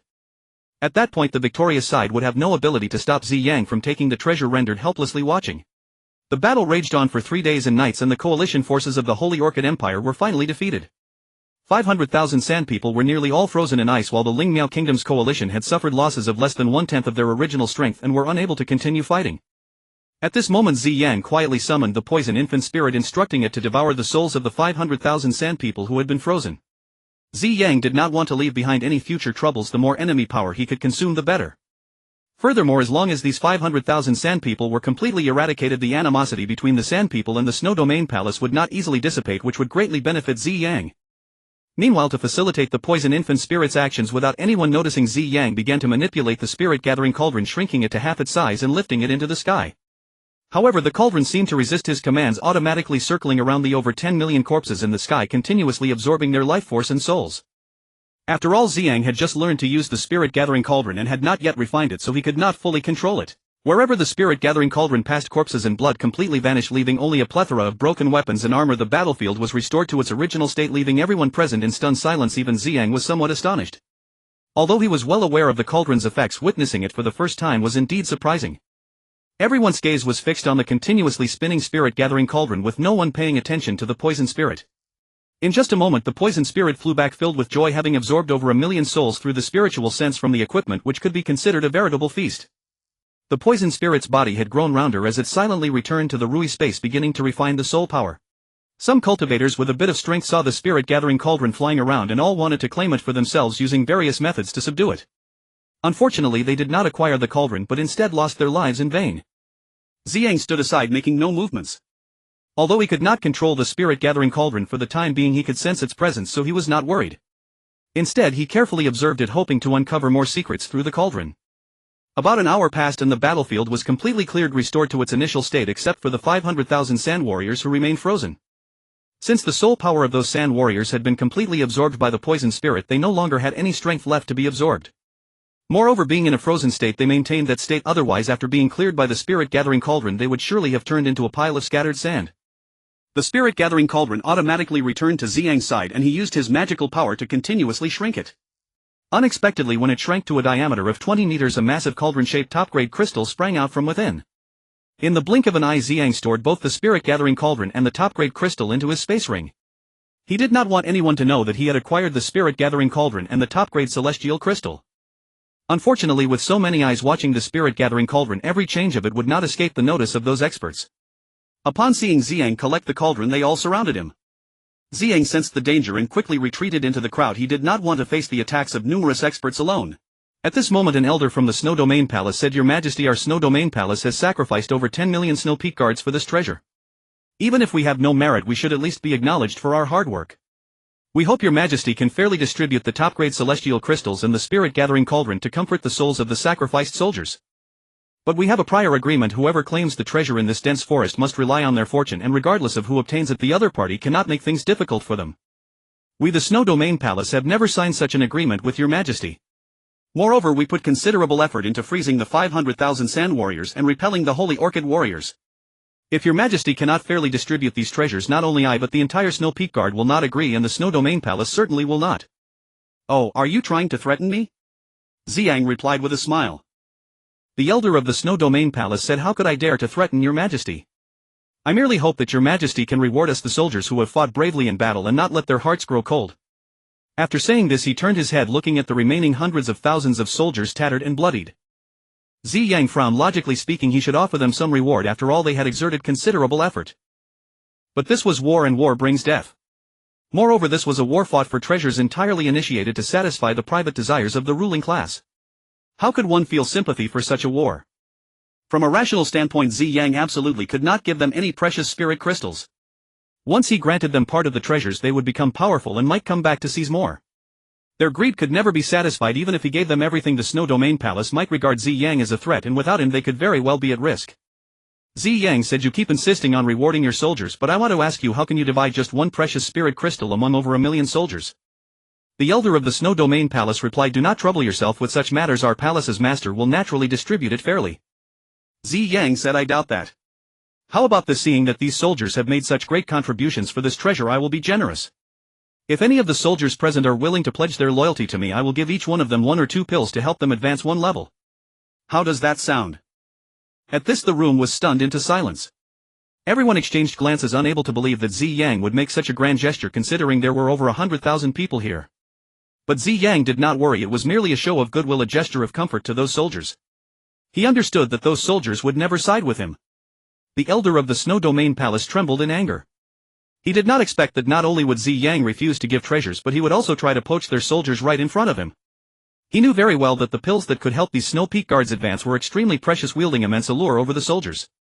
The reason why their Snow Domain Palace had such powerful influence was precisely because they could provide these soldiers with miraculous elixirs. The elder of the Snow Domain Palace angrily said, "So you mean to say that you do not intend to give us any treasures at all?" Ziyang smiled and said, "You high-ranking officials of the Snow Domain Palace, for your own selfish gains, are willing to sacrifice tens of thousands of soldiers for that precious spirit crystal. Where is your conscience? If I were to give you some precious spirit crystals, I would likely have to face your palace's pursuit. Do you think I am that foolish? I repeat, I pity your soldiers. Seeing them die unknowingly for your selfish interests, I feel wronged for them. As long as these soldiers are willing to pledge their loyalty to me, I will not only help them advance, but I will also provide them with mid-grade divine artifacts. Look at our army, which one does not use mid-grade divine artifacts? That is all I have to say. You may handle it as you see fit. I am leaving now. Those who wish to join me, come to my side. When we reach Lanua City, I will reward them according to their merits." Upon hearing the news of the mid-grade divine artifacts, the soldiers were all stirred. Even the Golden Core realm of the Xiefeng guards used only celestial-level ordinary equipment. As for the mid-grade divine artifacts, only the elders were qualified to use them. The temptation was too great for them. Moreover, the earlier words of Ziyang had a decisive effect who would be willing to risk their lives for the selfish interests of the upper echelons of the Shueyu Palace. They joined the Shueyu Palace to cultivate, not to seek death. In truth, Ziyang had no intention of deliberately accepting these Xiefeng guards, it was merely a show of attitude. However, if some chose to pledge allegiance to Ziyang, he would naturally be more than happy. Ziyang was currently in dire need of cultivators, and since these soldiers survived such brutal warfare, they were undoubtedly the elite among the Xiefeng guards. Their future potential was simply limitless. At that moment a voice called out, "Brothers, we Xiefeng guards have risked our lives for the Shueyu Palace for years, earning only a few taels of silver throughout the year. We rarely see any elixirs to aid us, and instead we are often bullied by the disciples of the Shueyu Palace. Let's pledge allegiance to His Majesty of the Jiwei Empire." As soon as these words were spoken, a large number of soldiers surged towards Ziyang. In truth, they had long wanted to ally with Ziyang, but no one dared to take the lead. Hearing someone call out, the collective action lost much of its hesitation. Seeing this scene, Ziyang was overjoyed, but the elders of the Shueyu Palace were furious. They attempted to use force to stop the rebellion, killing a few soldiers who were about to flee, causing immediate chaos. Ziyang charged at the elder of the Shueyu Palace riding a nascent soul realm lizard dragon, and in one round the elder was torn to shreds by the lizard dragon. Upon witnessing their leader's death, the remaining Xiefeng guards all pledged allegiance to Ziyang. This was an unexpected delight for Ziyang. However, Ziyang was not worried about these individuals rebelling against him again. In the future he would ensure that these soldiers understood that only by following him would they have a continuous supply of elixirs, rapid advancement, and access to numerous divine artifacts. Ziyang wanted them to genuinely recognize him from the bottom of their hearts, to follow him for a lifetime rather than controlling them through other means. Ziyang brought this group of soldiers back to Lanyue City and handed them over to Ziyun for distribution. Not only did he fulfill his promise, but he also distributed a large amount of silver as rewards. Those Golden Core Realm soldiers, although lacking advanced elixirs, were extremely happy to receive other elixirs. Within a month they had basically all reached the Golden Core Realm and were assigned to the 5 major special forces. When they received artifacts close to the top-grade divine level, they secretly resolved to follow Ziyang for life. Their treatment was unmatched across the entire Ziyuan continent, as even the silver they received was 100 times that of ordinary soldiers. Once settled, they gradually brought their families to Lanyue City. With their current salaries, supporting a family was more than sufficient. Ziyang paid close attention to these 5 special forces, and their salaries were naturally 100 times that of ordinary soldiers. Ziyang had plenty of money, so giving them more silver was reasonable. Upon returning to Lanyue City, Ziyang arranged for Zhu Qi to actively defend it and instructed Zhu Qi to build a moat city south of the Lizard Dragon Cavalry for the Violent Bear Cavalry Corps. Now the Violent Bear Cavalry Corps was led by Yang Xing, while the Red Wind Cavalry Corps was led by Hua Hong. Zhu Qi was concurrently in charge of the Dragon Soaring Crossbow Corps. Ziyang returned to the Rui space and handed over the Spirit Gathering Cauldron to Ziyun after unsealing its spiritual consciousness. Ziyun still lacked any decent equipment. After all, this Spirit Gathering Cauldron was a mysterious treasure at the Xiantian level, ranked 10th, ensuring Ziyun's safety. Upon receiving the Spirit Gathering Cauldron, Ziyun was extremely excited, as he had never possessed such a precious treasure before. Ziyang copied the functions and usage methods of the Xiantian Spirit Gathering Cauldron onto a jade slip and handed it to Ziyun, allowing him to properly refine this treasure. When Ziyun received the treasure, he was as excited as a child running around happily. Ziyang felt a slight comfort in his heart, realizing that he owed Ziyun far too much a debt that could not be compensated with treasures. After handling his affairs, Ziyang cut the last huge premium celestial crystal, obtaining over 10,000 pieces, and began to distribute some premium celestial crystals to those nascent soul elders who had helped him in the past according to their agreement. They actually felt quite embarrassed, as they hadn't contributed much and the saying "no merit, no reward" weighed heavily on them. When they received the celestial crystals from Ziyang, they were unsure how to express their gratitude. Ziyang smiled and said, "You all did not join other forces and came to help me, Ziyang. Just for this you all deserve these celestial crystals. I wish you all a swift ascension to the immortal realm." The 20-odd nascent soul elders were utterly in awe of Ziyang. After expressing their thanks, they all left. They had waited countless years for the chance to ascend, and having recently received an opportunity, they naturally dared not waste any more time, promptly returning to their residences to cultivate. Ziyang naturally gave the Cold Spirit Saint King 100 premium celestial crystals according to the agreement, which deeply moved the Cold Spirit Saint King. He finally said, "Your Majesty, if you need anything from me, just give the command. I will serve you, even if it means walking through fire and water." Ziyang smiled and said, "Your words are worth far more than those 100 celestial crystals." After chatting with the Cold Spirit Saint King for a while, the Cold Spirit Saint King led his troops back to the Guanhan Kingdom. Ziyang also did not neglect long by giving him several thousand premium celestial crystals, while also distributing 10 premium celestial crystals each to Yang Xing and the other generals to help them increase their power. After bestowing rewards, Long Bai led his troops away, and Ziyang began to thoroughly study the Xiantian spirit treasure record in the Rui space. When the master of the Shueyu Palace learned that Ziyang not only obtained treasures but also killed their elder and incorporated their remaining forces, she was furious, cursing Ziyang and showing no dignity of a cultivator. Upon hearing the news, the intelligent Shiji of the Shueyu Palace felt an opportunity to showcase his talents had arrived. He said to the master of the Shueyu Palace, respected palace master, from the entire incident it is clear that this is a conspiracy set up by that Ziyang. The master of the Shueyu Palace Shueyang asked, what do you mean by that? Shiji replied, the news of those premium celestial crystals must have come from that Ziyang. Shueyang nodded and said, Shiji said, exactly, think about it. How could such an important matter as Ziyang discovering a treasure be easily leaked? It must be that Ziyang intentionally spread the news to attract various forces to compete for it. Just looking at the location of the treasure reveals a lot. That dense forest is precisely at the junction of the three kingdoms, and it is an area without clearly defined ownership. Moreover, the distance from that place to the various forces is neither too far nor too close. Coupled with the flat terrain of the forest, which is suitable for large-scale troop movements, it is undoubtedly a battlefield Ziyang deliberately sought. As Shiji spoke, he grew more and more excited, feeling that everything was a scheme orchestrated by Ziyang. The Snow Eagle also continuously expressed his agreement. Indeed, everything was too coincidental enough for anyone to believe it was a conspiracy. However, in the past, whenever the various forces heard about the rare treasure like the supreme immortal crystal, they got carried away and lost their rationality, never truly analyzing the situation. However, sometimes the occurrences in the world are indeed very coincidental, even to an unbelievable extent. In fact, Ziyang did not orchestrate everything, he merely took advantage of the various forces as events unfolded. Shiji said that Ziyang must have acquired many treasures. We must eliminate him before his feathers have fully grown. Otherwise, in the near future we may all become his captives. The Snow Eagle had already had this intention but felt embarrassed to bring it up. When he learned that Ziyang had obtained treasures, he had this thought of wanting to kill Ziyang and seize the treasures. The Snow Eagle said, what should we do according to your suggestion?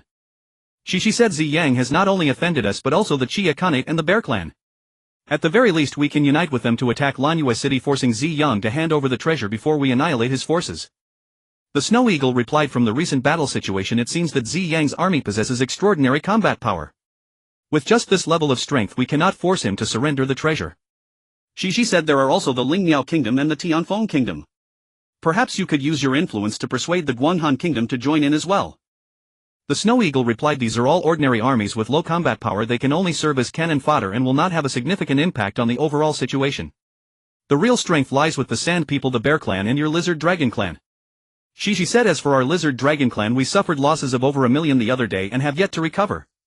However, if we can persuade the Sand People to participate, I will strongly advocate for my king to deploy the Lizard Dragon army to specifically deal with the Divine Dragon Clan.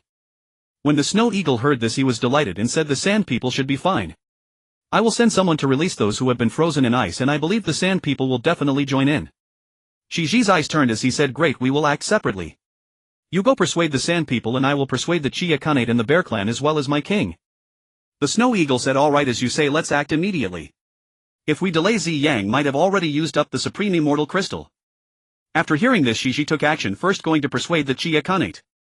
The Khan and Wu Yair were already furious and resentful over Ziyang's breach of contract.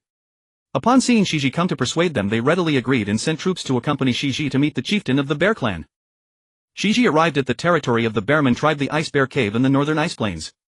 Accompanied by the envoy of the Red Tooth Khanate, he had no trouble meeting the tribe leader Xiong Kuei. The Bearman tribe held no fondness for the Lizard Dragon tribe, having faced numerous conflicts in the past. Furthermore, the Lizard Dragon tribe was a nemesis to the Bearman tribe, so Shiji was not warmly welcomed. However, due to the escort from the Red Tooth Khanate and his commission to discuss matters regarding Ziyang, he was received. Currently, the Bearman tribe's hatred for Ziyang far exceeded that for the Lizard Dragon tribe. Through Shiji's persuasion and inducement, the clumsy Xiong Kuei also agreed. Having swiftly completed his task, Shiji excitedly rushed back to the Misty Marsh to advise Shisheng, hoping that the Lizard Dragon tribe could dispatch a large army to attack Ziyang. Shisheng had been holding back his breath for quite some time. Upon hearing Shiji's analysis and the proposal of a joint attack on Ziyang by various forces, he immediately agreed. Shiji joyfully returned to the Snow Domain Palace to report the good news to Shuang, only to find Shuang wearing a troubled expression with an envoy from the Sand People tribe glaring angrily at him. Noticing the grim atmosphere, Shiji inquired about the situation from Shuang. Shuang said, I sent someone to unseal the 500,000 Sand People, but unexpectedly those Sand People turned into a pile of sand and stone after being unsealed, showing no signs of revival. We still haven't figured out the reason. I see Shiji understood the gist and asked the Sand People envoy, once the souls of your noble kin are devoured, do they turn into a pile of sand and stone never to be revived? The Sand People envoy was taken aback and asked in shock, how do you know this? I deduced it, Shiji replied. From what Master Shuang said, I felt that it must be the souls of your noble kin that were devoured, otherwise it wouldn't have turned out this way. The Sand People envoy shouted at Shuang, "You Snow Domain Palace must give us an explanation, otherwise await the punishment from our chieftain." No need to panic, Shiji hurriedly said. This matter is not the fault of the Snow Domain Palace. It was undoubtedly that Ziyang's doing, attempting to frame the Snow Domain Palace and create discord between you both to prevent a joint attack against him. Please think it through carefully. What evidence do you have? The Sand People envoy asked. Shiji responded, do you know that my tribe possesses a treasured artifact known as the Soul-Devouring Spirit Pearl? It has harmed your noble kin in past battles. Unexpectedly, this Soul-Devouring Spirit Pearl was seized by that Ziyang who knows how to use it and employed it to defeat my tribe, costing us the lives of over 1,000,000. It must have been that Ziyang used the Soul-Devouring Spirit Pearl to devour the souls of your noble kin. If the Snow Domain Palace truly had the capability to kill your noble kin, they wouldn't have lost a significant number of Snowpeak guards to seal them away. Is that Soul-Devouring Spirit Pearl really that powerful? The Sand People envoy asked. It is powerful, but all things have their strengths and weaknesses. While the Soul-Devouring Spirit Pearl is formidable, it cannot unleash any power against the lightning bombs of the Snow Domain Palace. Alright then. Come with me to meet our chieftain and explain the detailed situation to him. Let's see how he decides, the Sand People envoy said. Upon hearing this, both Shuang and Shiji were overjoyed, feeling there was hope for the situation. Shiji accompanied the Sand People envoy to the territory of the Sand People, the Sand Cave, where he met the chieftain Shaquan, who was a person of extreme arrogance, surpassing even Shishang. This sand madman is not only arrogant but also a frog at the bottom of a well, relying on the power of the sandy resources from the western desert, looking down on everyone and believing himself to be invincible. Unfortunately, this power was not even acknowledged by Ziyang, as its limitations were far too great. Once he left the western desert, his strength would greatly diminish. Shiji is an extremely clever person, eloquent and persuasive. Upon encountering this sand madman, he had his own clever tricks to deal with him. With a flurry of flattery, he had the sand madman so disoriented that he unknowingly agreed to Shiji's alliance request, keeping silent about the matter of the 500,000 sand people. This led to a surge of joy in Shiji, for as long as he could manage the sand madman, the alliance was practically secured. Under the coercion and temptation of the Snow Domain Palace, not only did the Saint Orchid Empire join the alliance, but even the Guanhan Kingdom did as well. Thus all forces on the entire Ziyuan continent except for the Divine Dragon Clan had turned against Ziyang. The leaders of the countries joining the alliance gathered at the Snow Domain Palace to discuss important matters, though Shisheng of the She Dragon Clan was absent. However, ever since the She Dragon Clan's defeat, the real power had largely shifted to Shiji, rendering Shisheng effectively sidelined. The Sand Madman said, before we discuss other matters, we should first talk about how to distribute the treasures we obtain. Others responded in agreement. Others nodded in agreement. Xiong Kuei said, my clan will send out 1,000,000 bear warriors. The others were greatly surprised, not expecting the bear clan to mobilize so many. Others nodded in agreement. Xiong Kuei said, my clan will send out 1,000,000 bear warriors. The others were greatly surprised, not expecting the bear clan to mobilize so many. The Sand Madman, unwilling to fall behind, said, my clan will also send 1,000,000 sand people. Hearing this, Shuang and Shiji were thrilled, as they hoped for even more troops from such a clan to swiftly eliminate Ziyang and relieve their pent-up hatred. Shuang said, since everyone is sending out such a large force, our Snow Domain Palace will certainly not be outdone. We will send even more, not less. We will dispatch 10 million Snow Peak guards at the Golden Core stage and another 10 million at the Foundation Establishment stage. As for those at the Refinement stage, there's no need to send them out. Upon hearing Shui Ying's words, everyone was astonished. The strength of the troops from the Snow Domain Palace was indisputably the strongest. Shiji quickly added, although my clan suffered heavy losses previously, sending out 1,000,000 She-Dragon warriors is still feasible. Good, with these troop strengths it will be enough to deal with that. Ziyang, Shuang remarked, glancing at the remaining three kingdoms, the Saint Orchid Empire and the Qi Yakan Kingdom. The leaders of these countries discussed amongst themselves and stated that each country would send out 5 million troops. Shuang said, with this we will have nearly 60 million troops. How could that small Langyue city stand against us? We can just wait for the victory celebration. He laughed heartily and the others followed suit, each laughing arrogantly. In their hearts this was a war without suspense. In terms of overall troop strength, Ziyang's total was less than 10 million, while the forces at Langyue City were below 5 million, putting them at an absolute disadvantage. But is the reality truly so? Often the outcome of a war does not solely depend on the number of troops but on their actual strength. Moreover, in a narrow area like Langyue City, can a convergence of 60 million troops even be properly organized for battle? The Shuayu Palace obtained 25% of the treasure, while the Lizard Dragon Clan, Bearman Clan and Sandman Clan each secured 20% of the treasure, with the remaining 5 nations acquiring 3% each. Once the treasure distribution was completed, the envoys elected Shuaying as the alliance leader. After assuming leadership, Shuaying discussed his military strategy and unit composition, which received unanimous approval. Finally, they set the time for the army's rendezvous to prevent the Ziyang from deploying troops to strike individually, after which they dispersed to lead their respective forces. The Hanliang Holy King, having gathered the powers of the 9 directions at Shueyu Palace, held secret talks to form an alliance to jointly attack Lanyue City. After acquiring detailed information, he dispatched a secret envoy to Ziyang to inform him of the situation. Upon learning of this, Ziyang was alarmed and hurriedly sent Da Peng to request 1,000,000 Divine Dragon Guards from the Divine Dragon Clan while secretly evacuating the civilians. Ziyang arrived at Zishu City within the Rui Space and promptly crafted 800,000 pieces of Divine Dragon Blaze armor, 1,000,000 pieces of Divine Dragon Sun Blade and 2,000,000 golden condensation pills. Longbai led 1,000,000 Divine Dragon Guards in haste. Ziyang handed over the equipment and pills to Longbai, urging him to quickly enhance the strength of these Divine Dragon Guards, striving to elevate them all to the Golden Core realm. Longbai was exceedingly excited to handle this task, as it was the first time he had seen such a large quantity of artifact-level equipment and golden condensation pills. Ziyang meticulously inspected the city walls and arranged defensive formations on certain walls that combined both attack and confinement, ensuring their safety against the frenzied assaults of the Sandman clan and Bearman clan. Ziyang understood that the upcoming battle would be arduous, and he crafted 1,000 firelaw cannons, handing them over to Juchi while distributing a large amount of low-grade and mid-grade immortal crystals to the city defense forces for use with the firelaw cannons. Under Zuki's personal arrangement, the 1,000 firelaw cannons were successfully positioned, with an additional 100 firelaw cannons set up as mobile units. After more than a month of intense preparations, everything was fully ready for the impending battle, with all forces mobilized. A significant number of troops from other prefectures were also diverted to Lanyue City, except for the Hunan Prefecture, which dispatched 50,000 Red Wind Cavalry to guard. Longbei's 1,000,000 Divine Dragon Guards also advanced to the Golden Core realm, and with their specially crafted equipment their combat power surged. Once Ziyang had prepared everything, Shui Ying led the allied forces from 3 directions towards Lanyue City. One army set out from Hunan Prefecture, consisting of 100,000 soldiers from the Lizard Dragon Clan, 100,000 from the Sandman Clan, and 1,000,000 Holy Orchid warriors, launching an assault on Hunan Prefecture. Ziyang did not order Huahan to engage in battle, but instead directly abandoned the city, retreating into Lanyue City without a scratch. The 120,000 airborne and land troops easily reached the southern gate of Lanyue City, surprisingly led by Xiu Wu. Xiu Wu harbored a deep-seated hatred for Ziyang, and upon hearing about the joint attack against him, he led his troops into battle. Having previously fought against Ziyang, he was appointed by Shui Ying as the commander of the southern army, tasked with feigning an attack to restrain Ziyang's forces. On the western side of Lanyue City on the Holy Lake, over 10,000 warships were lined up in a row extending for over 100 kilometers, while 1,000,000 Golden Core level Xiefeng guards densely occupied the skies, responsible for aerial assaults. Among the naval forces of approximately 10,000,000, the most numerous were the soldiers of the Lingmiao Kingdom, naturally led by Emperor Ling Wuhan of the Lingmiao Kingdom as the commander of the Western Army. To the north of Lanyue City, Shuang personally commanded and strategized with Lizard Wisdom as his military advisor, leading nearly 50,000,000 troops stationed in a trumpet-shaped narrow area, with Wusuwa City of the Chiyakan as the command center and rear supply base. Among them, the most formidable forces included 1,000,000 Bearmen, 900,000 Sandmen, 900,000 Lizard Dragons, nearly 20,000,000 Xiefeng guards, along with over 10,000,000 troops from other nations, and 500,000 Chiya cavalry as the main attacking force. At night, the camp of the 9-faction allied forces resembled countless stars stretching endlessly. The guards of Lanyue City, witnessing this scene, were filled with dread, as they never imagined such a massive army would come to assault Lanyue City. On the night the 9-faction allied forces arrived, Ziyang convened a military meeting for commanders of over 100,000 troops, with more than 100 generals in attendance. Ziyang had never held such a large military meeting before.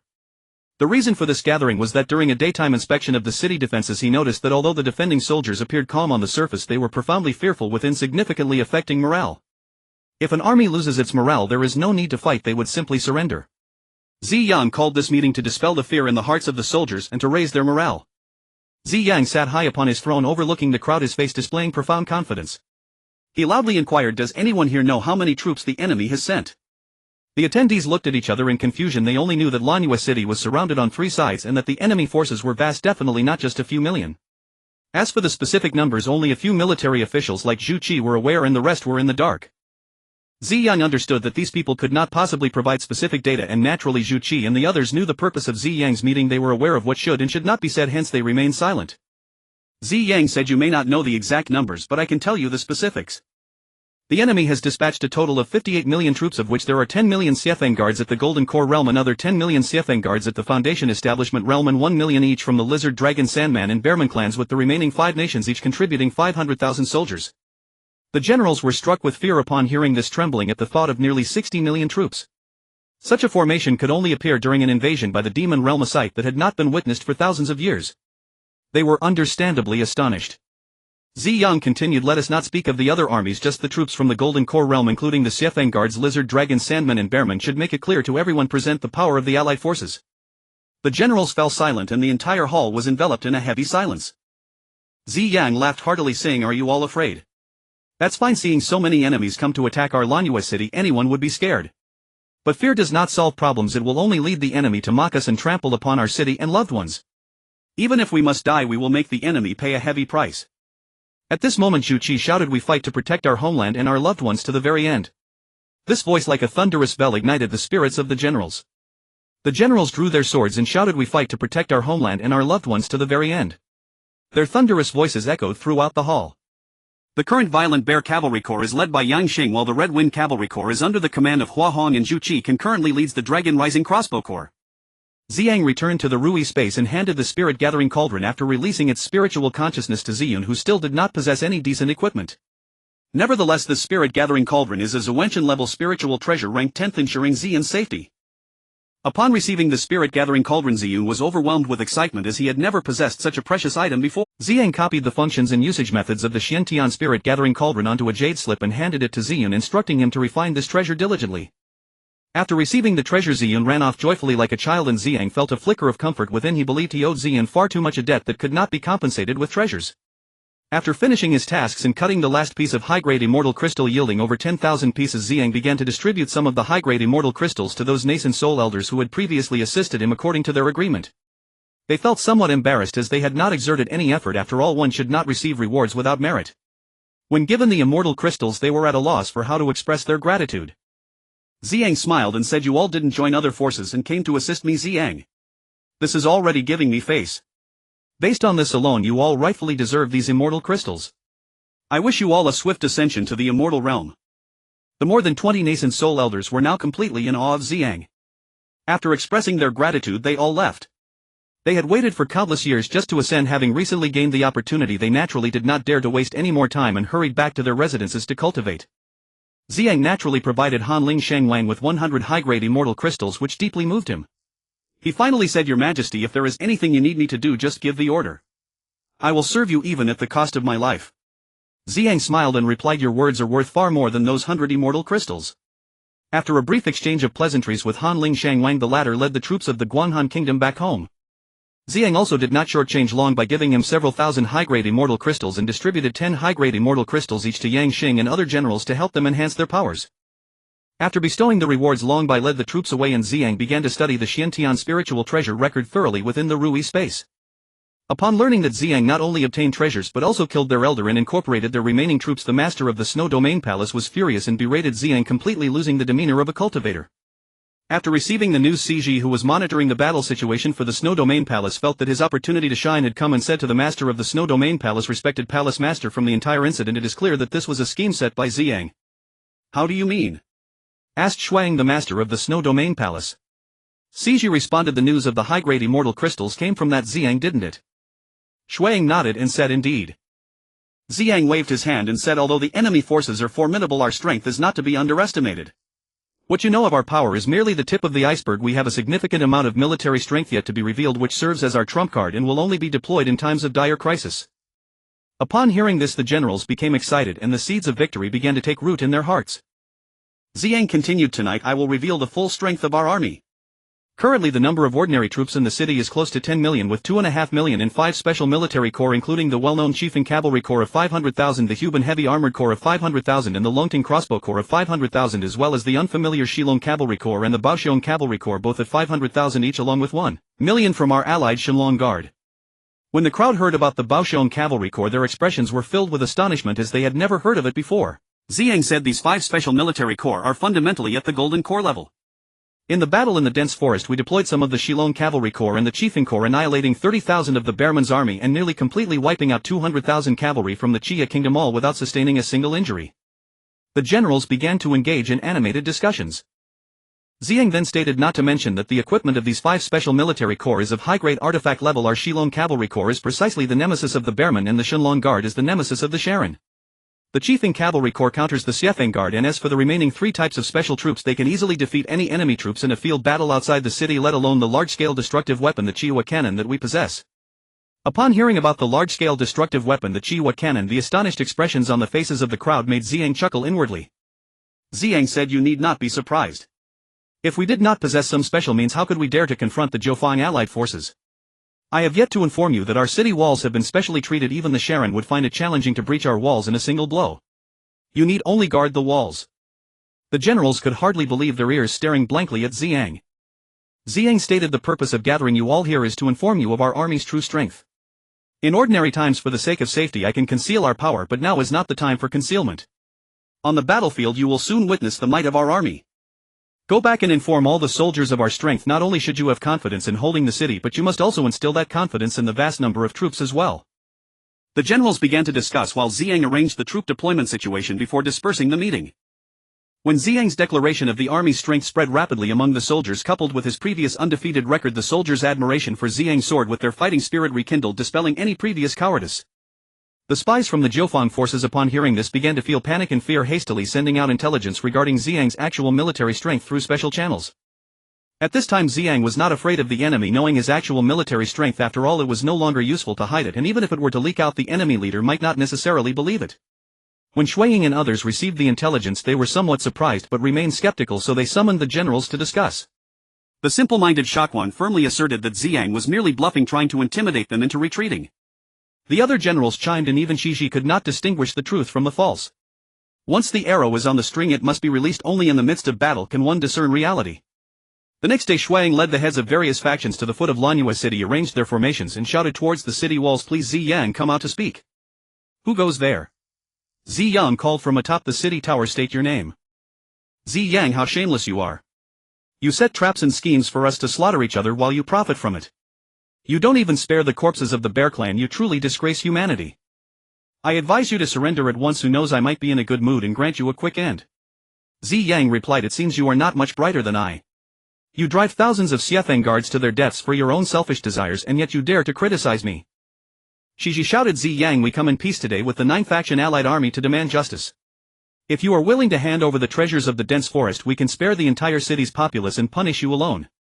I believe that with your compassion for the people you should understand the importance of retreating." Ziyang laughed. "Your words, Shiji, are as empty as flatulence. Just a while ago you begged to submit to me, yet today you come with a false display of authority. What face do you have to speak before me?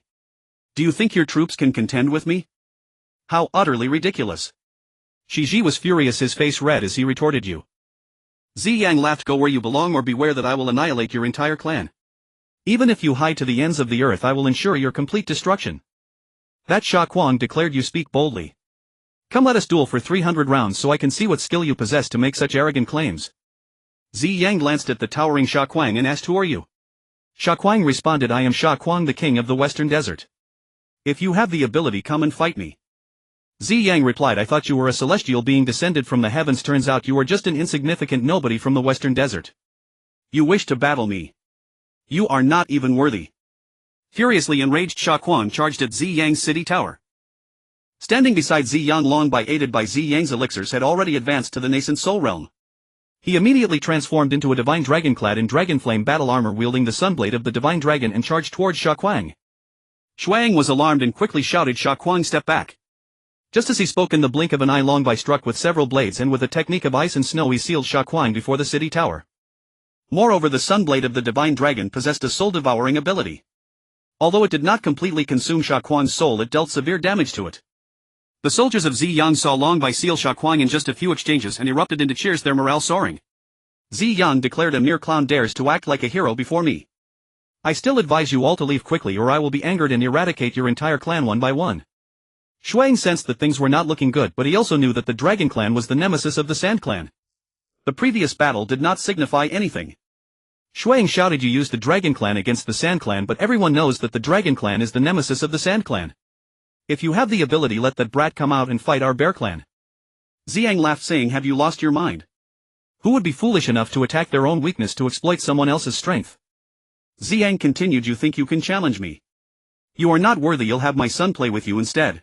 Ziyang turned to Ziyun and instructed, "Don't get entangled in battle. Ride the lizard dragon, use the lizard venom and the soul-binding banner for a guaranteed hit. It's best to take him down in one strike." Ziyun understood the task at hand and summoned his nascent soul lizard dragon steed, charging towards Shuiying. Shuiying declared, "Fine, let me kill your son first and then he'll come for you." Though he spoke boldly, his heart raced with excitement as he thought, if I capture his son I can force him to hand over the treasures of the dense forest. Little did he know Ziyun was at the void realm, a level above Ziyang. Ziyang held the soul-binding banner, channeling his power as he pursued Shuang. The lizard, upon seeing the banner, exclaimed, "Be careful of that banner." Despite the warning, Shuang was unaware of the banner's purpose. He gripped a lightning orb, preparing for a decisive strike, and instead of dodging, charged forward. Just as he closed in within 10 meters of Ziyang, the lizard dragon exhaled a cloud of venom. Shuang immediately felt dizzy and hastily threw the lightning orb, creating a thunderclap that dispersed the venom and gave him a chance to escape. Shuang quickly retreated, and in the blink of an eye he fell back into his army with guards rushing to shield him. Ziyang felt frustrated. He had hoped for a good fight, but the enemy had fled in disgrace. The lightning orb was effective against ordinary nascent soul practitioners, but to someone at Ziyang's void realm it was utterly ineffective, only inflicting minor damage on the lizard dragon. A drop of Ziyang's life essence restored it completely. However, Shuang was not so fortunate. He was severely poisoned by the lizard's venom, and his soul was nearly consumed by the soul-binding banner. Had it not been for the lightning orb, he would have lost his soul entirely. Shishi quickly arrived and administered a pill to Shuang, a sacred remedy specifically for lizard venom known for its excellent efficacy. In a short while Shuang regained consciousness, but his power had been greatly diminished. It would take at least 10 days to months to recover, and even with ample elixirs it would be a challenge. Without them it would take a year or more to return to form. Now Shuang understood Ziyang's might. He had not anticipated that today's battle would not only freeze Sha Quan but nearly cost him his life as well. Fear gripped him, and he quickly ordered a temporary retreat, waiting for a more favorable moment to strike. Ziyang's army, witnessing their continuous victories, was electrified with excitement. Their previous fears of the invaders completely vanished, replaced with a newfound confidence. This was Ziyang's strategy in every battle. Whenever the enemy came to challenge him, he would decisively defeat them to instill fear and lower their morale while boosting his own. Yet in his heart Ziyang felt uncertain, particularly regarding the Sand People. Although they were countered by the Dragon Clan, the Bear Clan could counter the Dragon Clan. Whether he could withstand a combined assault remained unknown. As the Nine Factions Alliance retreated, Ziyang convened with Long Bai and the other generals to discuss how to first deal with the small forces at the southern gate. Ziyang felt a constant unease, as if he were being watched from behind.